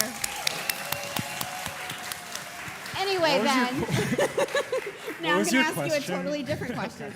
The early days of FarmLink, you know, getting this project off the ground during the pandemic, tell me about that process. And I mean this in the best way, were you scared? I was scared when Bernie, my co-founder, and I started Food Tank. I don't think we were scared because we had no idea what we were getting into. And when we first started calling farmers, our whole goal, as I think James said, was truly to connect one farm with one food bank. And so when we finally got through to Shay and to that egg farmer the next day, we thought, great, this is what success at FarmLink looks like. And then a month later, we'd moved 1 million pounds, and we thought, great, this could be what success looks like. And now today, we've rescued 200 million pounds of food.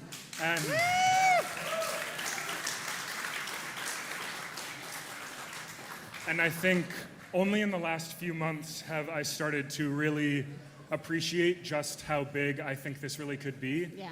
And now it scares me, but it is coming from a really good place. That's great. Thank you for sharing that. Can you talk a little bit more about the challenges at the very start of the pandemic and what that meant for FarmLink? Sure. How many people here, just nod, understand the difference between a food bank and a food pantry? Because I didn't.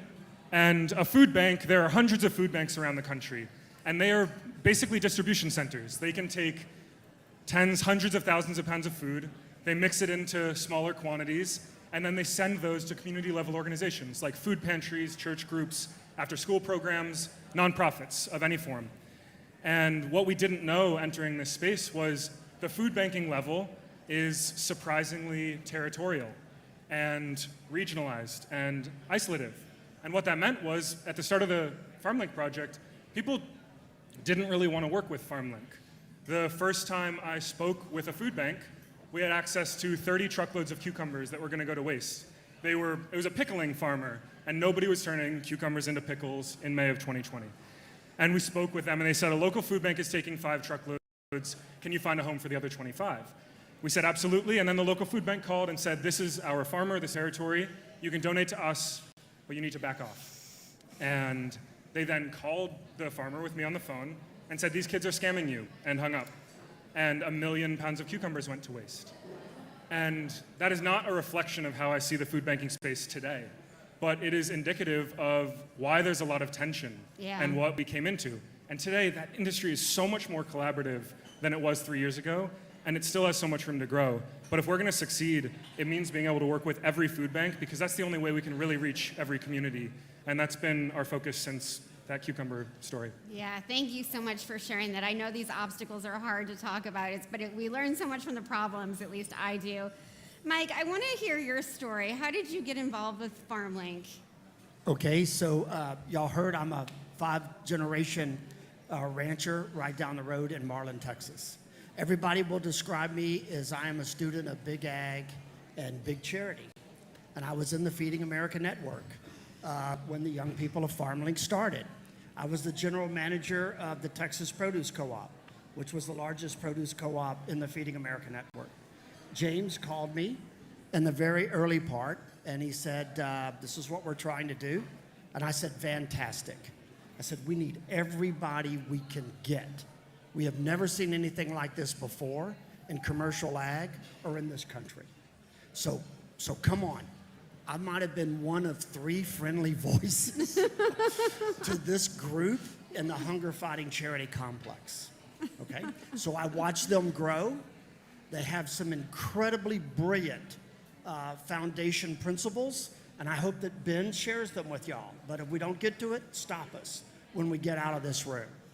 And about 1.5 years ago, I was like, I think I've accomplished everything I wanted to in Texas. It's getting kind of small. Let's go to FarmLink and let's see how big we can really get this thing going. And we've done okay. So. Okay, yeah, you've done okay. Better than okay. Mike, I want to ask you, were you skeptical of these young people? Oh, no, okay. I have said this before. They are incredibly brave. My youngest son was an athlete at one of the Texas universities. Those kids who were probably so incredibly well-nourished were sent home and said hide. And these group of young people, I have described it as before, that it wasn't quite like they charged hell with a bucket of water, but it wasn't that far off. And those of us that were in the hunger fighting charity fight already, we were paid to be there. And these young people just went after it. I love it.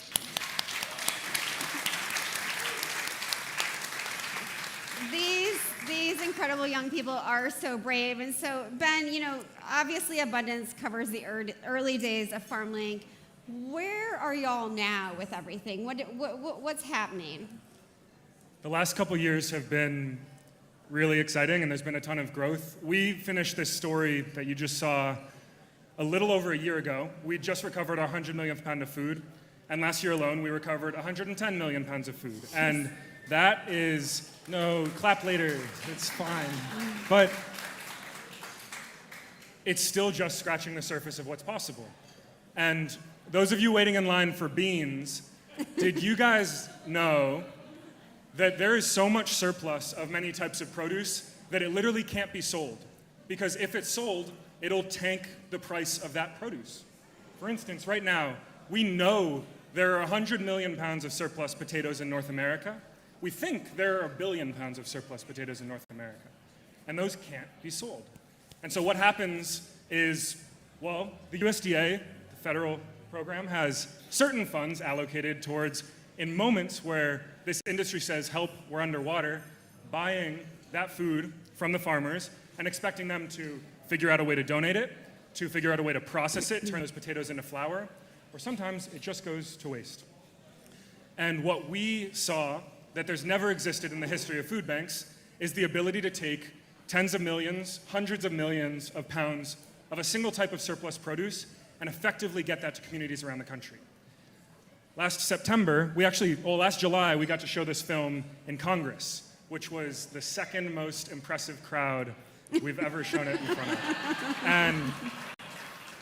And there, the National Association of State Departments of Agriculture, NASDA, I think NASA is here, but NASDA saw it, Mike presented to them, and the West Virginia Department of Agriculture followed up with us.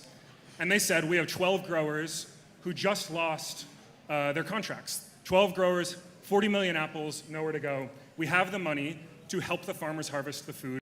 We have no way of getting it to communities around the country. Can you help us? So the local food banks got their fill. They recovered about 50 of the 400 truckloads of apples. I'm a little bit rounding here. And then they said, FarmLink, you're up. And over the next 6 weeks, we delivered almost 40 million apples to 120 different communities around 20 different states.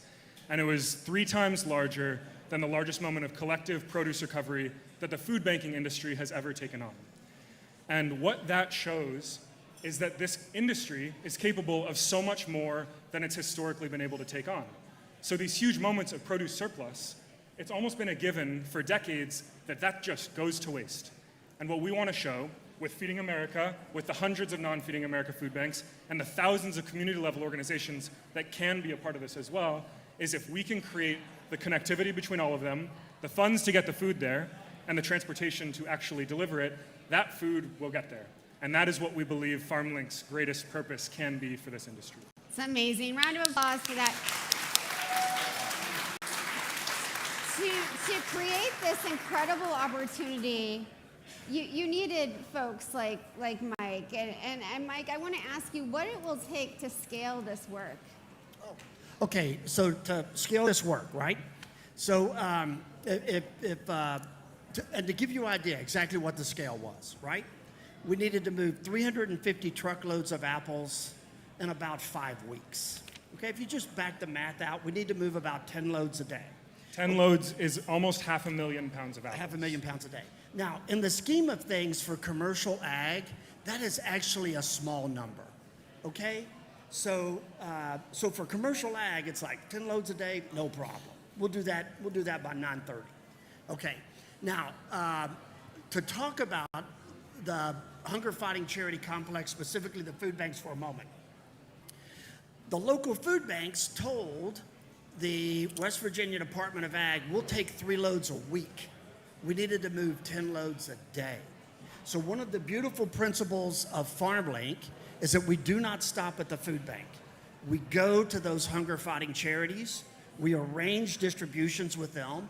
If you go to the FarmLink website, you will see another film. If you Google National Public Radio, they did a news report on this, okay, and what is going on there. Okay, so, and now, to scale, the other thing with the local hunger fighting charities, they don't usually get produce like this, straight from the orchard, straight from farms. It usually goes through a fairly convoluted distribution system, so that when it gets to them, it may only have 2 or 3 days worth of shelf life left. And we want really fresh produce getting to those that we serve. So the model is incredibly efficient. And then the other thing is FarmLink charges no fees to any charity. It may surprise y'all that in the food banking network, fees are charged to the local pantries for the food they hand out. And those local pantries have to fundraise to be able to buy that food. FarmLink, we say, here it comes. The freshest produce you can imagine. When do you want it? We will get it there, and it'll be free. So if you were running those pantries, you would say, I'm ready, let's go. Yeah. So scaling is actually pretty easy. That's great. That's great to hear. Thank you for that. I wanted, and Ben already talked about this a little bit earlier, the partnerships that have happened because of this and sort of the allies that have come aboard. Anyone unusual that you didn't expect who's become part of the FarmLink family? Unusual? Well, one of the coolest opportunities was 6 months in, I was a college student. Chipotle reaches out to us and says, we want to do a Roundup campaign for you. So anyone who buys a burrito, they can round up to the next dollar for 2 months. And if they do, that money goes to FarmLink. And just like that, $1.5 million came our way. And they've done that every year since then. And yeah, for Chipotle. And on top of that, we've had support from a lot of the biggest farms and growers and distributors within this industry. And then so many of the partners that are adjacent to food. I mean, Google and the Google Food Lab. Kroger has been a huge supporter. In the first year, Uber, which has a trucking part of Uber, same deal. You say this truck needs to go from here to here, and it needs to be refrigerated. They connect you with a driver. Uber had this Move What Matters campaign where they said, anything you move on our platform for the next $1 million, free. And we didn't really know at that point exactly how to do the logistics as well as possible.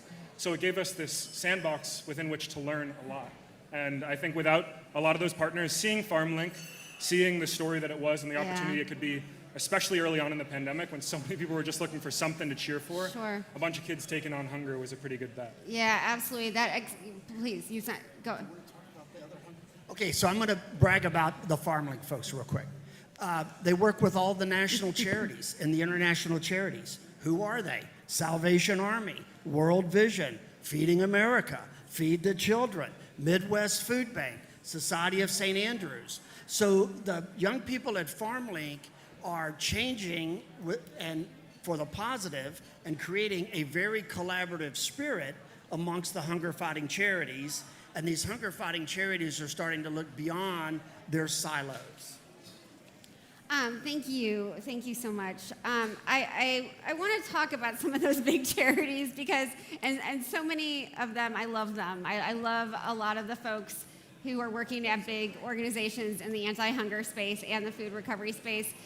But there are challenges because they are big and they, you know, they might look at you as this big competitor now. And I wonder how you navigate these, what can be very tense relationships. Very delicately. Feeding America is the largest charity in the country, or top 3. And there's 200 Feeding America food banks. And like I said, there are hundreds of non-Feeding America food banks. If we're going to reach everybody we can, food needs to go to Feeding America and outside of that network at the same time. And so for us, it's been really important as we build these relationships to acknowledge where are there restrictive, isolative, combative relationships that exist, and how can we show FarmLink's only intention is to support these existing organizations. Yeah. And so actually, we pivoted a year into FarmLink.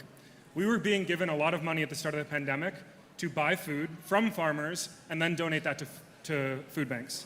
And what we realized was we were paying 6 cents, 8 cents, 10 cents a pound for food. Every food bank in the country has a budget to pay for their fresh produce because they don't have the capacity to source from these huge farms in the way that FarmLink can. And so we couldn't confirm that FarmLink wasn't just buying the food banks were otherwise going to have access to. And so a year in, we said, all right, we're pivoting. If a farmer can sell their food anywhere, to a food bank, to someone that's going to turn their strawberries into popsicles, great. And if they can't, which happens to 100 billion pounds of food a year, we want to be the safety net below that. And so I spoke with a farmer that grows tomatoes for Chipotle. They spent $15,000 to throw away a truckload of tomatoes. And so if FarmLink can take away the transportation costs, the dump fees, make that zero, and then allow them to access the tax benefits that come when they donate that food, there's thousands to over $10,000 of a financial swing there, and we're not competing with food banks. Yeah. And I think working as much as we can to ensure that whatever we're doing is additive to all of these communities, it's just really driven us to be as good as we can be. I love that you used the word additive, and that's what you've all been doing, and it's been so wonderful to watch this story unfold. I wonder what your thoughts are around how you see, you know, young people continuing to change this movement, this food recovery movement, this, you know, donation charity movement. How do you both, and maybe you go first and sort of see what, you know, talk about what you've seen, and then we'll turn to so clearly I'm not the typical FarmLinker, Just so y'all know, if you're doing the math, I'm 3 times the average age of a FarmLinker. Okay, so, but FarmLink has this wonderful college and university intern program, and we bring in 30 to 50 young people every semester. And they can either kind of go work in the food pipeline or the policy pipeline or the advocacy pipeline or sustainability, and they can kind of decide and do that. And then FarmLink has a few paid intern positions, and they get placed. So to keep the young people involved, FarmLink has this very aggressive outreach program to colleges and universities. If you know young people, you should encourage them. Because again, I would say we need every smart person we can get. We've had 700 students involved with FarmLink since 2020.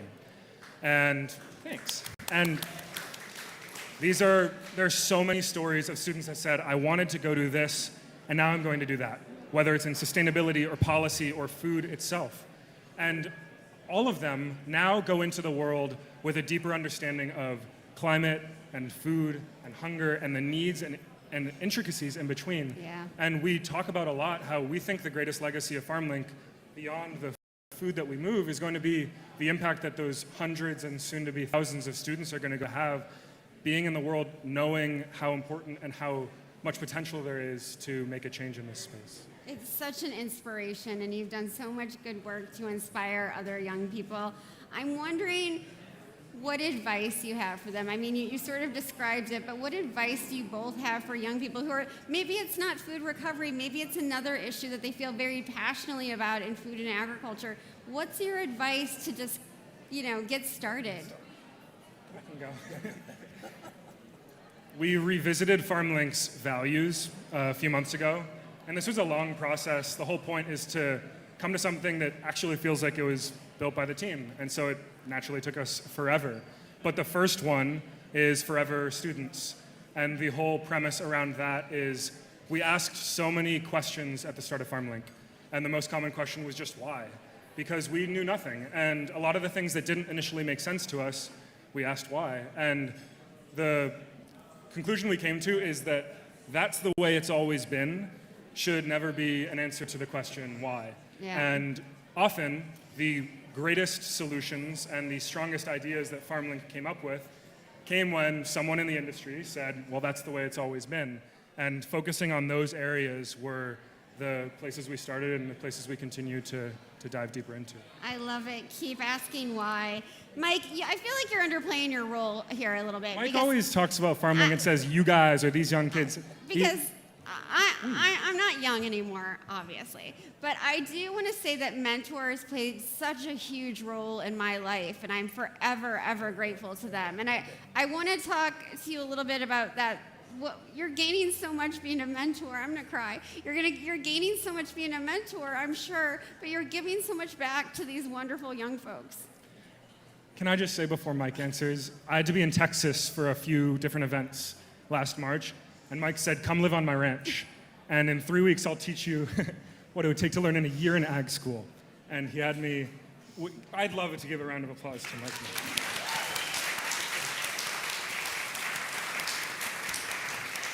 And I wanted to bring my dog, so I drove out to Texas from LA. And within an hour of getting here, he had me at a boot barn. And within an hour after that, he had me on a horse for the first time. And within a week, he had me up at 5 a.m. herding cattle with a bunch of cowboys. And I did not belong there. But Mike has been such a mentor. And there's not a single person at FarmLink who's my age or above his that wouldn't say they learned so much from him every single day. So you can answer that question now. Okay, well, that's nice. And he did great. He did great. And okay, this is what I would tell you. It's like how to get involved, right? Okay, unfortunately, it's my generation, the baby boomers, that is leaving y'all all of this mess. We did not inherit this mess. We did not inherit a planet that was polluted. We did not inherit incredible debt, and we didn't fix it. Okay, so I have thought for about 30 years, I'm going to do my small part on the ranch and try not to add to the problems. But I would urge y'all to get involved because you're going to be involved anyway. And that's kind of the bad news. The climate is changing rapidly. You've heard a lot of brilliant people up here today talk about how they're adjusting their agriculture to the challenges that they face. And I'm thinking that y'all are here today because you want to be involved. And then just be like these guys. Just jump in, and you will find friends. And if you can't find friends, call us, and we will be your friend.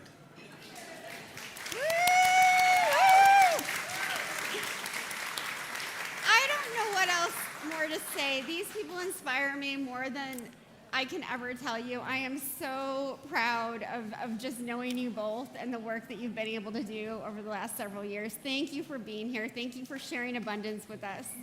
Please give them a round of applause.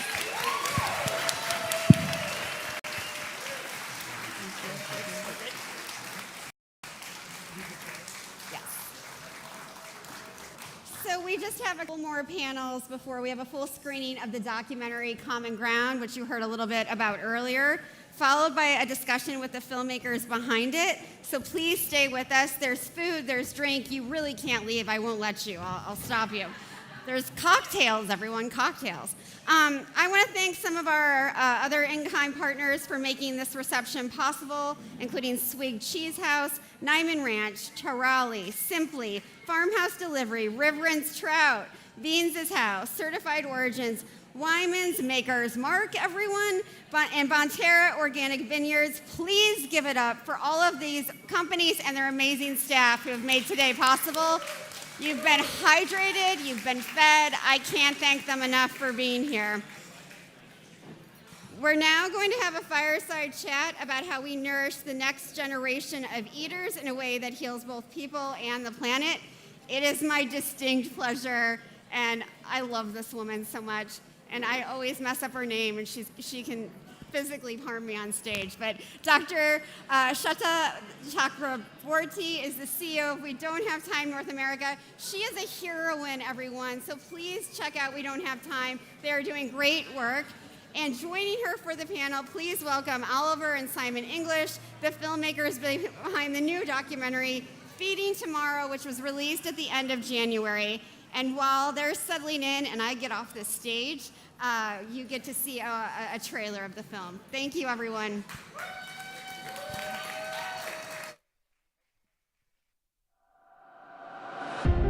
Music, they say, is the universal language. I think food is. Food is the one global unifier. Everybody can sit down around a table and enjoy good food. I'm most fearful that our children won't have the opportunity to experience that. As a species, what are we doing with our time? How are we consuming this planet? 50% of the planet's habitat is gone because of our agriculture. People don't have a connection to what food really is and where it really comes from. To scale our current consumption to 10 billion people is simply manifestly impossible. We don't have the arable land for that. We don't have water resources. In other words, we will be forced to change direction. So in the food movement, the critical thing is connecting the dots between all of these different issues: health, food access, the environment.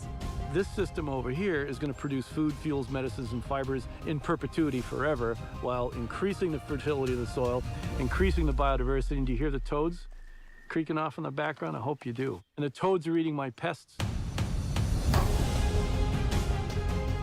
As a hospital system, we should be leaders in what healthy food looks like. We believe food is medicine in that it can prevent disease, or if you do have a disease, it can reverse it. We believe that if we connect the learning around food and nutrition to other learning, that it will stick more, and that we will have folks when they leave here who are more likely to make stronger choices around the food that they consume. We need to begin to investigate every aspect of our lives. And let's start with what's on the plate tonight for dinner.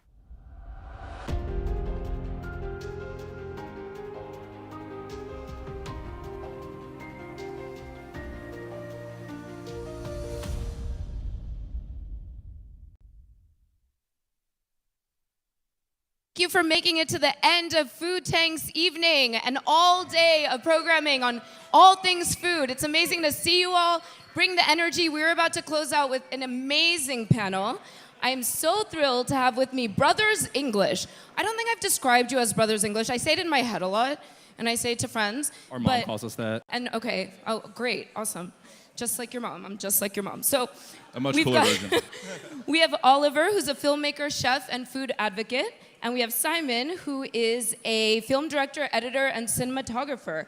And together, these two have done some incredible filmmaking around Feeding Tomorrow. That's the name of their documentary.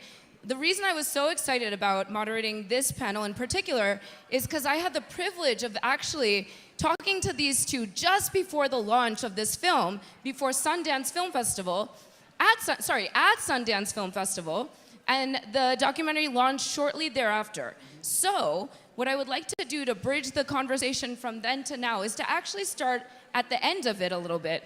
Where are we now? And as you mull that over, how it's been doing since its launch, I'm just gonna ask everyone who's outside to consider coming in and taking these seats, because this is a discussion and panel not to be missed. And the food will still be there, I promise you. Please come in and fill out the room. This is an amazing duo that will tell us all about how their film has been doing since Sundance. Please. Thank you, Shetla. Good to see you. We were told that you weren't going to show up, so the last minute arrival is very exciting. So thank you very much. Great to see you. Since launching, we are very pleased to say that we are on Apple TV, Amazon Prime, and Google Play. Within the first couple weeks, we hit number 7 on Apple TV documentaries, which is amazing. Thank you. We are also proud to say that we're going to be going into every single New York City public school and also a bunch of airlines in the coming weeks and months. And it's exciting because it shows us and it tells us that people are really, dare I say, hungry for this message. And people are willing and able and excited to talk about the future of food in a really positive way. And the way that it's been received really recommends and suggests that to us. So we're just getting started, but we're really excited. Okay, I love that. Simon, how's it been for you? This is a big deal. This is a film that you released literally at Sundance, just a couple days after that, to Amazon Prime for the world to see. How's it been since releasing this? Crazy. I've had friends reach out, random people I've never met reach out. I'm like, how'd you get my number? It's wild. I mean, this was my baby. I was working on this in my room, just next to my bed in a coffee shop in the corner, and to see it, on Apple TV at number 7, just 2 days into its release was just like absolutely, it blew my mind, and I still don't really think it's real. And it's amazing that it's out. Okay, that's amazing. Well, as somebody who is horizontal to your mother, apparently, I don't know how I feel about random people reaching out. Our mom's very cool, by the way, so that's a good compliment. Oliver, tell us a little bit, for those who haven't seen this yet or are hearing about it for the first time, which probably isn't this audience, but give us a little backstory. Let us know what inspired you to pursue this journey for Feeding Tomorrow. Absolutely. And so Simon and I grew up in the restaurant business. Our parents are chefs, they met at cooking school, and we grew up working in restaurants our whole lives. As the oldest child in the Italian restaurant family, it was kind of on my shoulders to go into the family business, and eventually I grew into a role designing, developing, and opening restaurants all around the world, in Asia, in the Middle East, the Caribbean. And 7 years ago, I was living and working in Abu Dhabi to open a new restaurant. And about halfway through the meal, I ordered a big steak frites, big side salad, all this food. I looked down at all this food I was eating, and I thought to myself, wait a minute, where did all this food come from? How did it get here? And I asked our chef to come out, and we ended up having a long conversation about where each one of the ingredients came from and how they got there. Ended up being 10 plus ingredients from 6 countries. We talked about the boats, planes, and trains it took to get there, the environmental impact that had on the planet.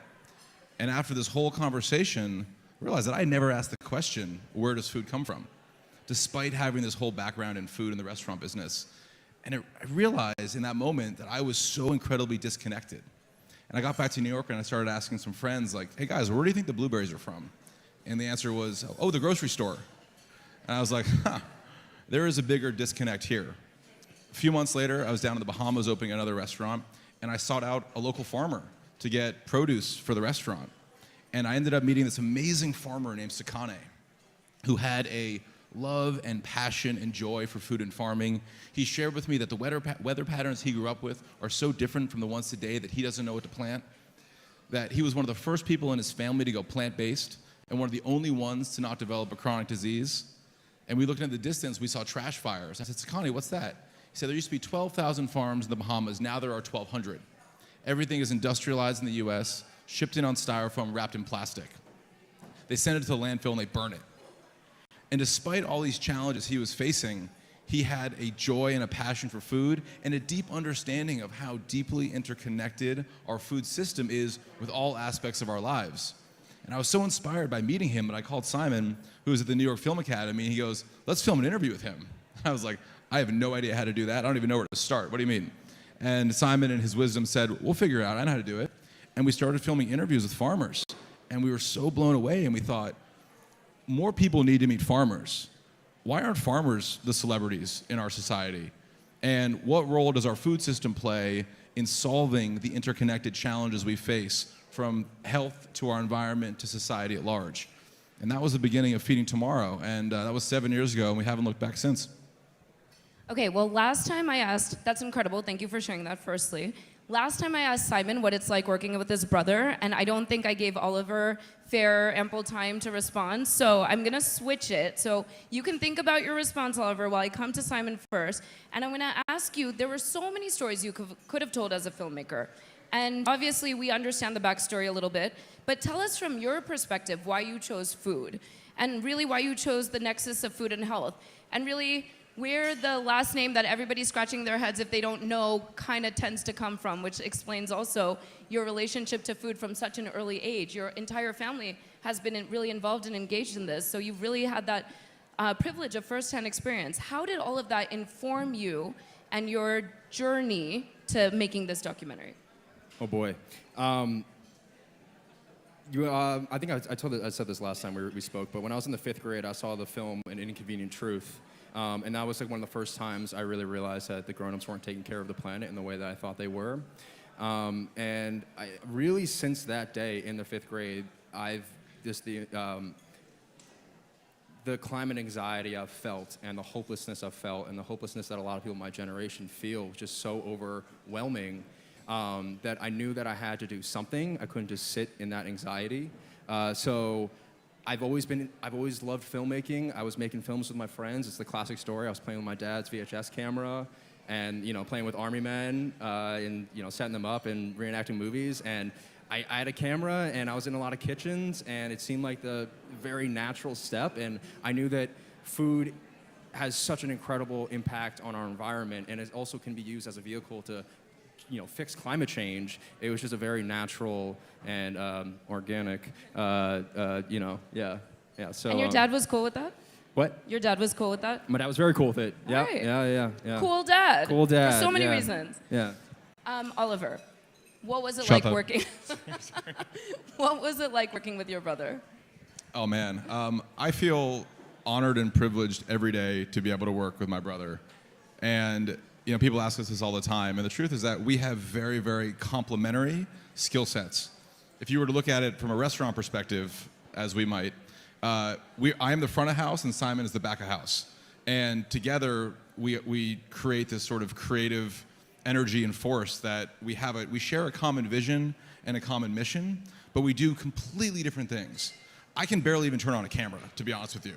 And Simon would not want to be the one talking and schmoozing all the time if he could avoid it. I'm so nervous up here right now. But again, if you asked me to put the settings on a camera, there's no way I could even begin. Simon is a wizard. Likewise, I do all of the producing and the executive producing and that whole side of it. So we have a shared vision, a shared mission, and a shared passion, and a very complementary set of skills. So we don't even really step on each other's toes that much. We barely even argue, and if we do, it's kind of silly. So I feel lucky and blessed every day that I get to work with my brother. It's truly just a joy, and it makes what we do so much more special and impactful. Okay, family gold standards, we get it. This is amazing. So let's see a little example of what you put together. With that, if I can cue this clip that we've chosen to show you all today. All right. Take the chairs, keep the chairs.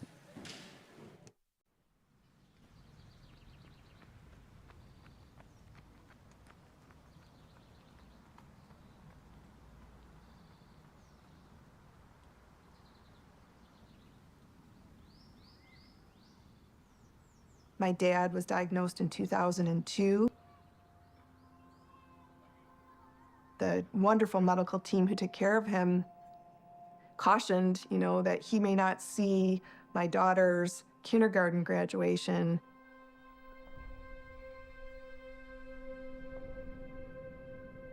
At that time, I thought, okay, we have to make this better food available.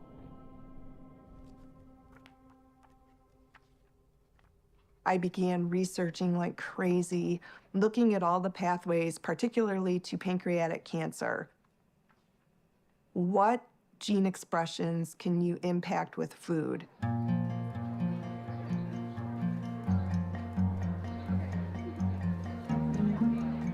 How could I now help my dad set himself up to prevent a recurrence?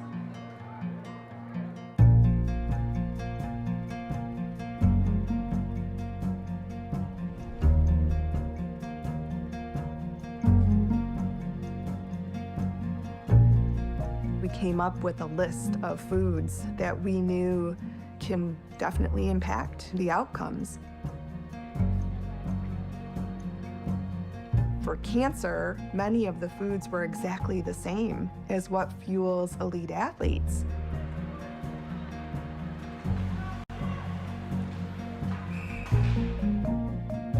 We're just beginning to understand, what the rainbow offers. We know orange vegetables give beta-carotene and lutein and zeaxanthin, which help with our eyes. The whites, like the mushrooms, cordyceps, lion's mane, chaga, shiitake, maitake, give us great antibacterial properties and great for our immune system. The reds with tomatoes with lycopenes and preventing prostate cancer. This was a real opportunity for me to take my sports nutrition hat and now put it toward cancer. I became very interested and I dove into our contracts to understand how can we get better food and how can we provide that food as a healing, delicious meal that tells you we care.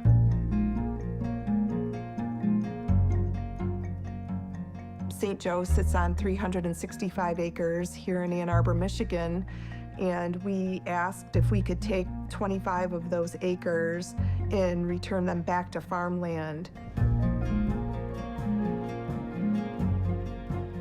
So we used draft horses and we plowed the land. We purchased our first hoop house in April of 2010, and then a second one in September. And we hired a farmer.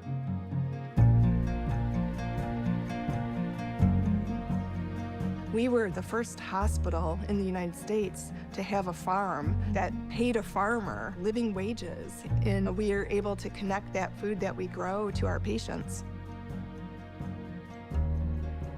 Really, the future of healthcare looks like having more healthcare providers who wear big straw hats. It's an idea of I get to smile with people, I get to share my passion for local food, we can eat together, which is just the basis of feeling good. The difference between purchasing from a small-scale farm like the farm at St. Joe's and an industrial-sized farm that uses glyphosates in their soil is the micronutrient composition difference.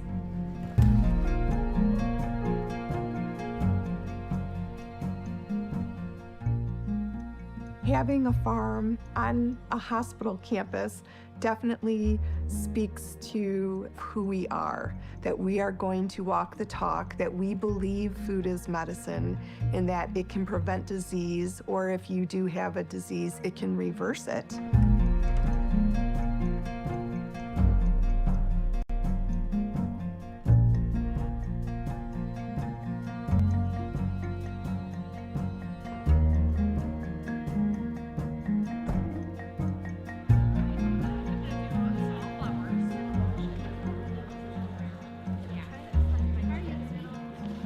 We started our farmers market in the hospital lobby, and the first one was sold out in minutes.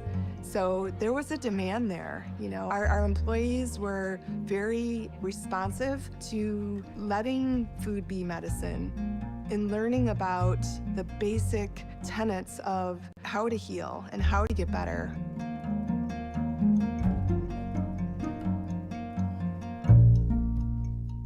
My father's story truly changed my belief and passion for what our nutrition can do, what the power of plants are.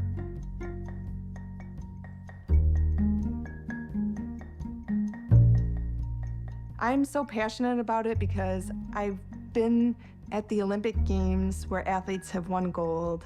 I've been with athletes who have hoisted the Stanley Cup. I was with my dad crossing 26.2 miles from somebody who never ran before after having pancreatic cancer. And him not only being a survivor, but a thriver. You know, he just feels amazing. And he just had his 82nd birthday.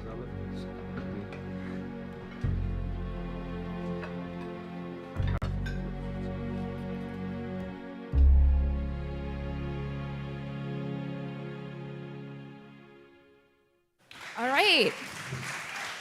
A little applause is well deserved. You can get a glimpse of what the documentary is like.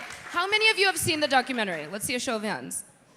Well, okay. A lot of opportunity for improvement lot here. of opportunity. A lot of new viewers I see in this room. Who is going to watch the documentary?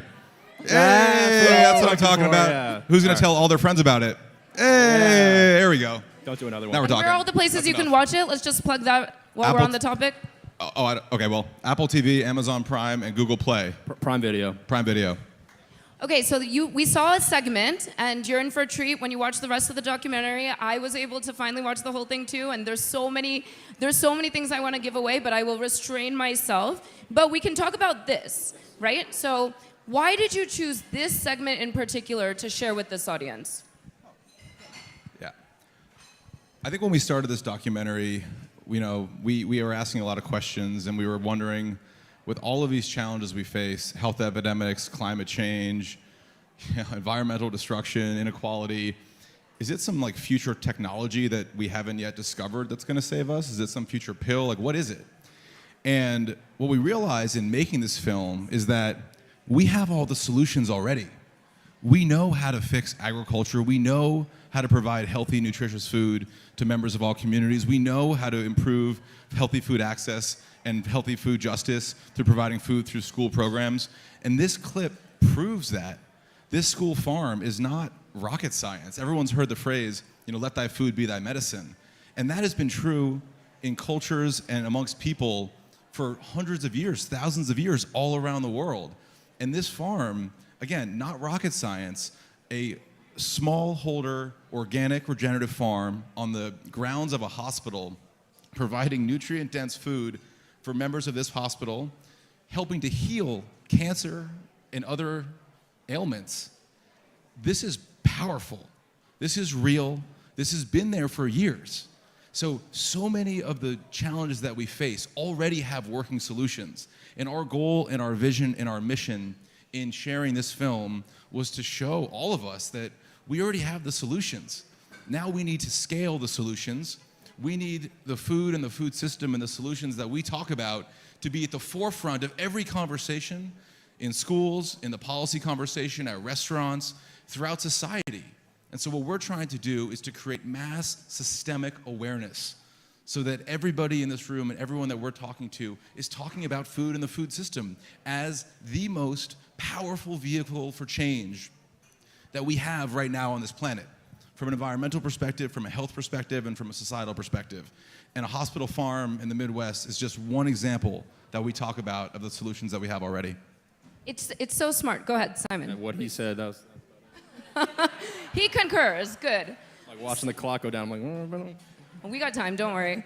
We always have time to talk about this. It is so important that we are able to draw people in where they care, whether it's health or environment or social issues, but bringing them into the bigger picture, which is the planet is warming, and that's going to change every aspect of our lives and every decision we make. And it's really brilliant you're doing this. And you must know that a lot of other those that are in the public space and have platforms are similarly talking about food and health. So it's very much a collective effort to reach audiences all over the United States, all over the world. I just came from my panel with Jane Fonda, who's here for South by Southwest, and she said exactly what you just said, right? So you are doing what those are preaching, are saying that needs to be done. You're actually doing it, and it's incredible. And one thing I know is important to both of you is to not reach those who already know, right? But to actually get to those audiences through various platforms and through where they care about these issues. Why is it so important for you to not be preaching to the choir? Why is it important to reach new audiences? Because everyone who's already, in the choir is already on board, and we're not going to get anything done with the people that are already into this. We need to reach out to people who have no idea about these issues and convince them to make a change, because that's the majority of the people on this planet, and it's going to take every single one of us. So if we're just barking up our tree, and then we're not going to get very far. How would you handle that question? Why is it so important to reach audiences? And I'm saying that it's a little bit to say that I've been working in climate for years now, but I've only seen movement once you bring in the Brothers English, once you bring in the Jane Fondas, once you bring in Swift Effect. Quite honestly, we know that people resonate with those that they trust, that they're entertained by, and the restaurants that they go to, and the brands that they recognize. And there's science behind this. This is behavioral science. How much are you going to listen to the person who's communicating to you? And so that's why you have such a critical role to play, and that's why I'm so pleased to see the increased numbers of influencers, celebrities, church leaders, soccer coaches, what have you, but trusted people in various communities to send these messages out there. So, in that regard. Shata, will you come everywhere with us? You're amazing. I think, just come everywhere with us. You're amazing. When we first met that Bahamian farmer, I asked Sakani, who had this deep wisdom and joy, like I said, I asked him, Sakani, how do we get people to change? And he said, no one likes when you point a finger at them and tell them that what they've been doing is bad, what they've been eating is bad, and that they're part of the problem. You have to grab their hand and say, come on, take a walk with me. Let's see what we discover. And that's how we approached this film.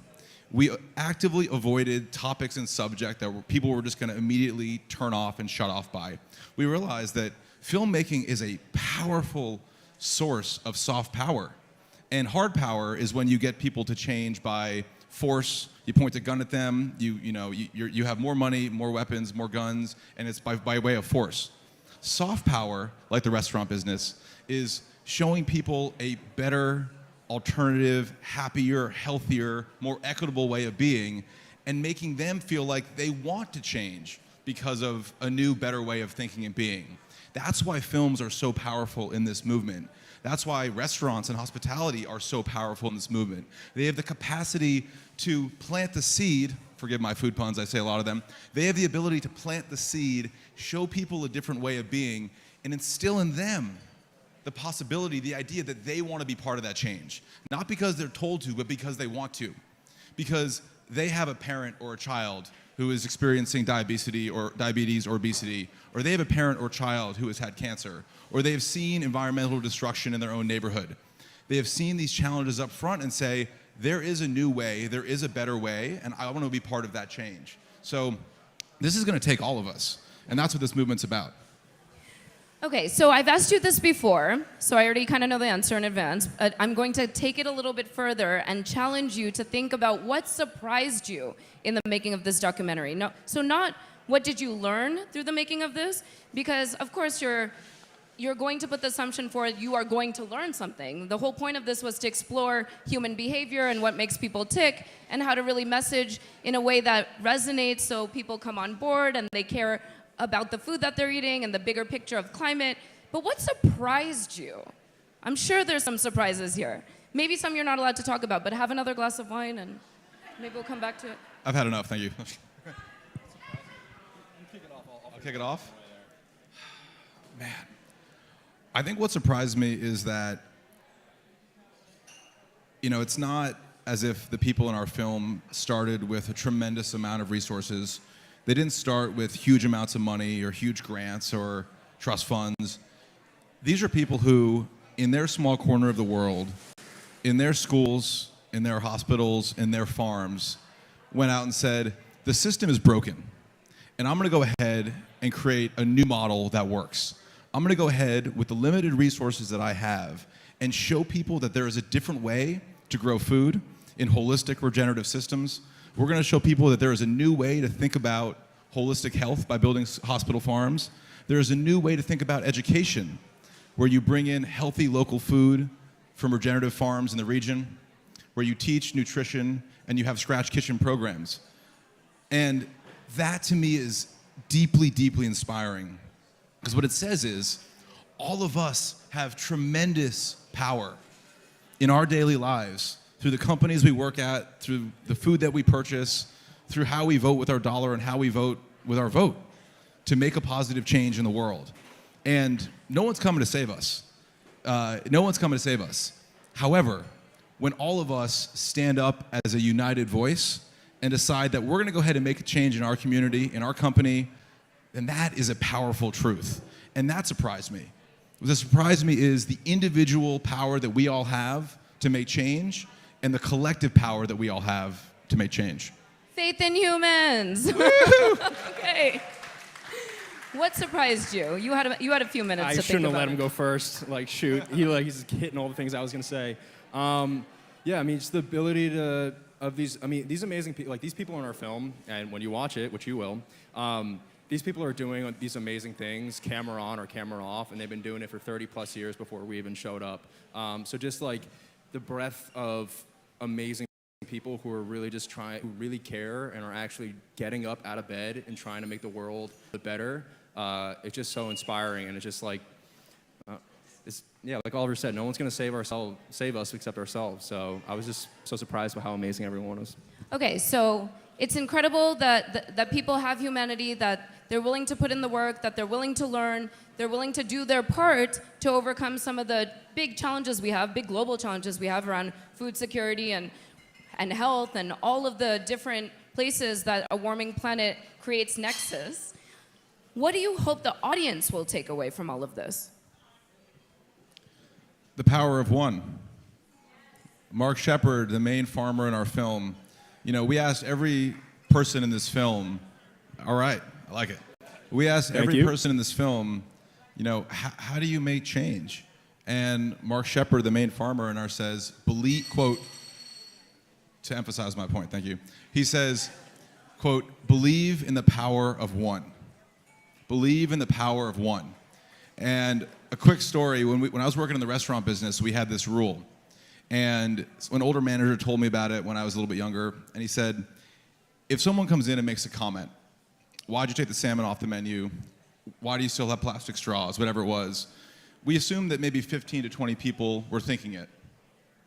But maybe someone didn't want to say it because they didn't want to cause a fuss. If 2 people made that comment, we would make a note in a little book. If 3 people made that same comment, we would make that change.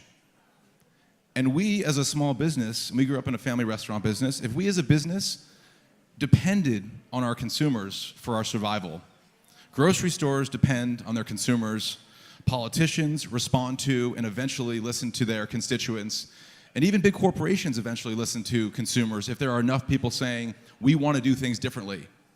So in every way that we can, when we decide to go to the farmer's market, when we decide to support local, when we decide to support organic and regenerative agriculture, when we decide to compost, when we decide to grow food and flowers in our front yards, we are saying that we believe in the power of one. And when we believe in the power of one and we share that power with our network and our friends and our family, we are a collective force for good in the world. And in healthy farming systems, the healthiest farming systems have plants and trees and animals and biodiversity and are focusing on the entire health of the ecosystem through time.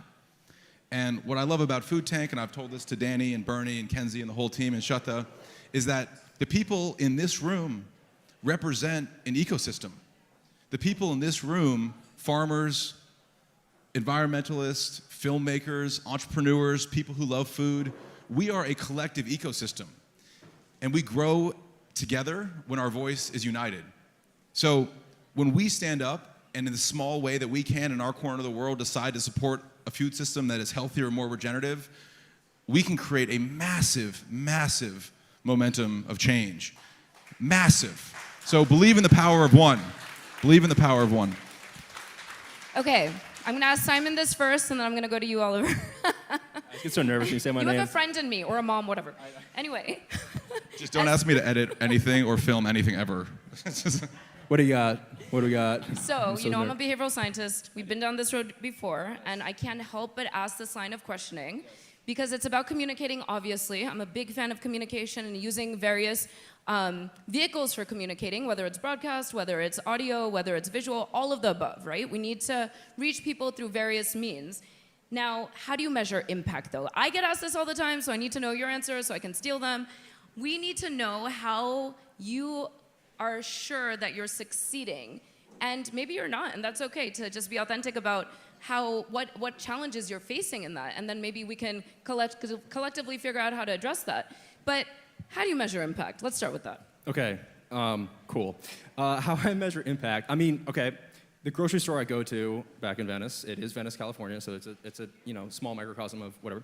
But now I'm starting to see labels on the food that says regeneratively grown, which 5 years ago wasn't even mentioned at all. So I think you're starting to see this conversation and this word regenerative get into consumer packaged goods. These companies that capitalism, for better or worse, they're responding, like Oliver said, to consumers. And I think we're starting to see that change, and I think that is a great way to measure change as a behavioral scientist. And now to jump back, filmmaking, I think is one of the most powerful ways to inspire change. Like I said earlier, I saw the film An Inconvenient Truth when I was in the 5th grade, and it changed my life. Now I'm a filmmaker that makes films about the environment.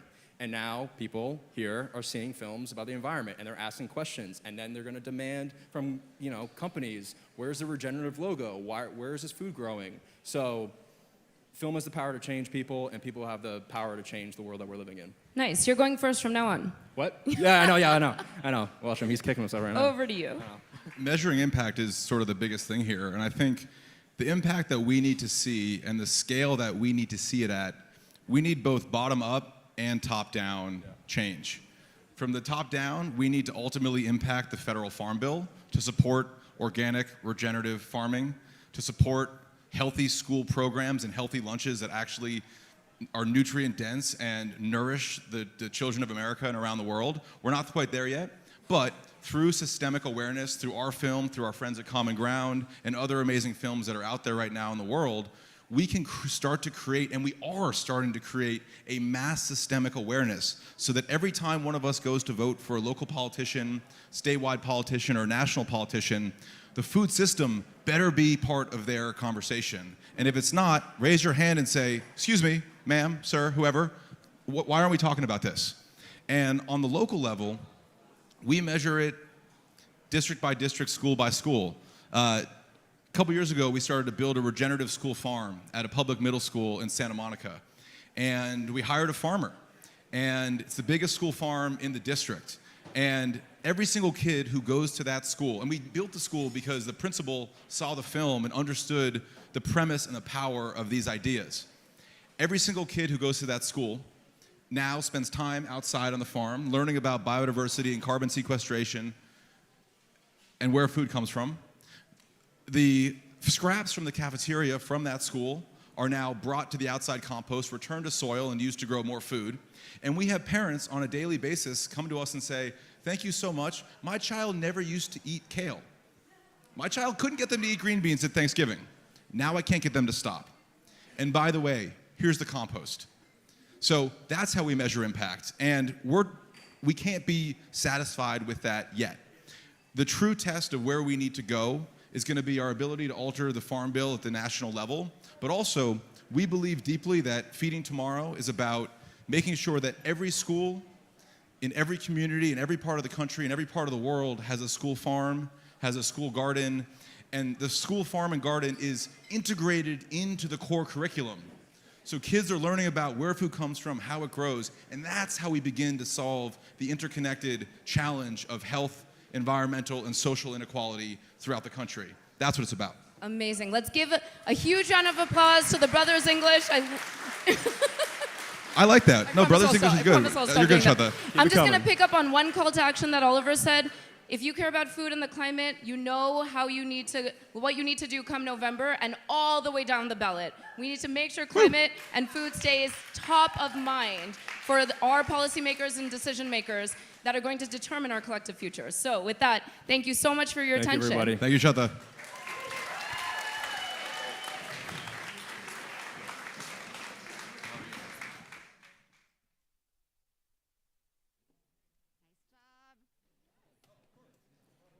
Bigger round of applause. Don't leave this room either, everyone. Give them a huge round of applause. I want to thank Shanta, Simon, and Oliver. This marks the end of the program for our virtual audience. I want to thank again our incredible partners, Houston Tillotson, Bar Mansion, and Driscoll's, and a huge thank you to everyone who joined us online and participated during the summit throughout the whole day. You're incredible. For everyone here in the room, I'm excited that we have